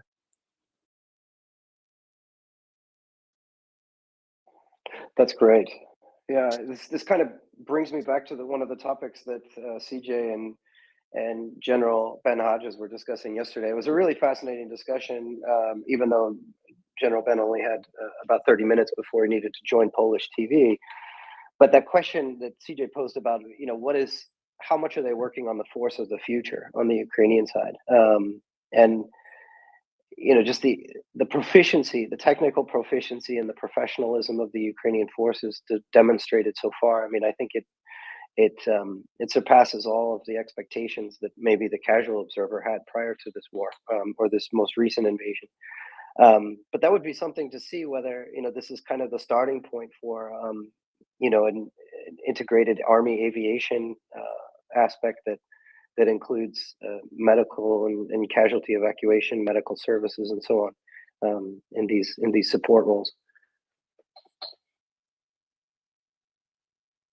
Oh, definitely. One thing I was listening whilst I was driving to work in the car, and we were talking about winter warfare and everything was going on. Now, I was actually stationed in Canada in Bathurst, British Terriers Training Unit Suffield, in Alberta, and I mean, obviously, I was just one winter there in the cold, and I had the Canadian uniform. We didn't get the British one for when we actually went into the cold. I think the coldest day was -35, and had to actually just go under the rotor. So you can imagine how cold that is. Then you're talking about -80 or something like that. It was extremely cold. You know, no flesh is allowed to be showing because otherwise it's gone. But the coldest day I ever actually worked when I was on exercise was about -20 here in Germany, and I was in a farmer's barn with a concrete floor. And I remember I was on guard. I went out for about 2 hours on guard, and I came back in. It was -20, and I got into my rucksack, took my boots off, put them underneath, cuddled them onto my chest. My socks as well. I put them, I put my socks down my trousers to try to dry them from just the normal sweat. And that night, I absolutely froze. I think it was mostly on the danger point because this concrete flooring where the tractors and everything were and the combine harvesters was extremely cold. I think the thing is we were dry, yeah, and everybody's saying about the wet, and that's going to be the big difference. But one thing that people haven't really spoken about, which is a killer, and that is fear. Because when you start to get afraid, and your body temperature lowers, your heartbeat starts going sometimes up, sometimes down, it depends. Fear is a killer as well, because your body temperature can be lowered, and you start burning up your fuel, far quicker. Obviously, need more to drink. Not going to get it. So the fear is going to be a killer as well, I think, and it would be the start of the spiral, really. I just want to say that. Yeah, no, thanks for that. That's an interesting point, huh? Yeah, that's right. So when you're in fear, your heart rate goes up, and then you have more blood pumping through the periphery, and the periphery means heat loss when all your extremities, fingers, limbs, feet, so on, and get more blood flow. Then also more heat is going to be exchanged with the environment. That's a really great point that you're having there. I had a question back to the helicopters. So that almost coincided with the notification that we got that Ukraine is receiving Brimstone 2 missiles. Did anybody verify that? Was an official announcement that one is correct? That's correct too, and they can actually put the Brimstone on Wessex helicopters as well. I can't see it being used for that purpose. As a personally, I can see it more for a medifac reason. But Brimstone 2, the newest generation, supposedly we're going to be getting. The Brits are going to be getting I believe from Norway, they're going to be getting a new system that's going to be coming out. Whether that's true, I'm not. I think it was Norway anyway. I'm not sure it's true. But yeah, the Brimstone will be slowly but surely. I think they'll be getting rid of Brimstone, and what a great time to decide to do it and give everything we've got to Ukraine. And I think the Russians have a bit of a nasty day when even more weapons like that enter service. Yeah, so if you cannot see Ukraine using those Brimstone 2 missiles on the Wessex helicopters, then just watch and learn. Come on, that's what we're doing all the time. We're watching them using all this stuff and giving them to a really great effect. And I mean, who thought that you can put a HARM missile on the MiG-29? Come on. Yeah, that was. I mean, they've shown us that they can do that, and with the extended range of those, that they would be ultimate tank stoppers out there in the Donbass. From what I understand, those Brimstones, they're excellent for taking out moving vehicles and so on. Yeah, I'm looking forward to that. And maybe on the way back, you can pick up a few casualties, wounded personnel, if the Brimstone are mounted outside. What do you think? The thing is, that the Wessex is a very big, very old, very noisy aircraft, and you will. I think when you're talking about Brimstone, I think they're going to have to be getting to the point where it's going to be dangerous for them actually to fly, and it's something they're definitely not doing. They're doing everything tactically, and they're using every bit of knowledge that they have on the battlefield. And I can't personally see. That's why I can't personally see them using something like. Now, if they were to be given links, that would be completely something different, because Lynx had tow missiles on them for anti-tank, and that's a completely different thing altogether. Because then they tow the Wessex helicopters are far they're more modern, they're quieter, that they can actually go up towards the front line in a completely different situation. The Wessex is a really big, smoky, old, steam engine, if you see it that way here.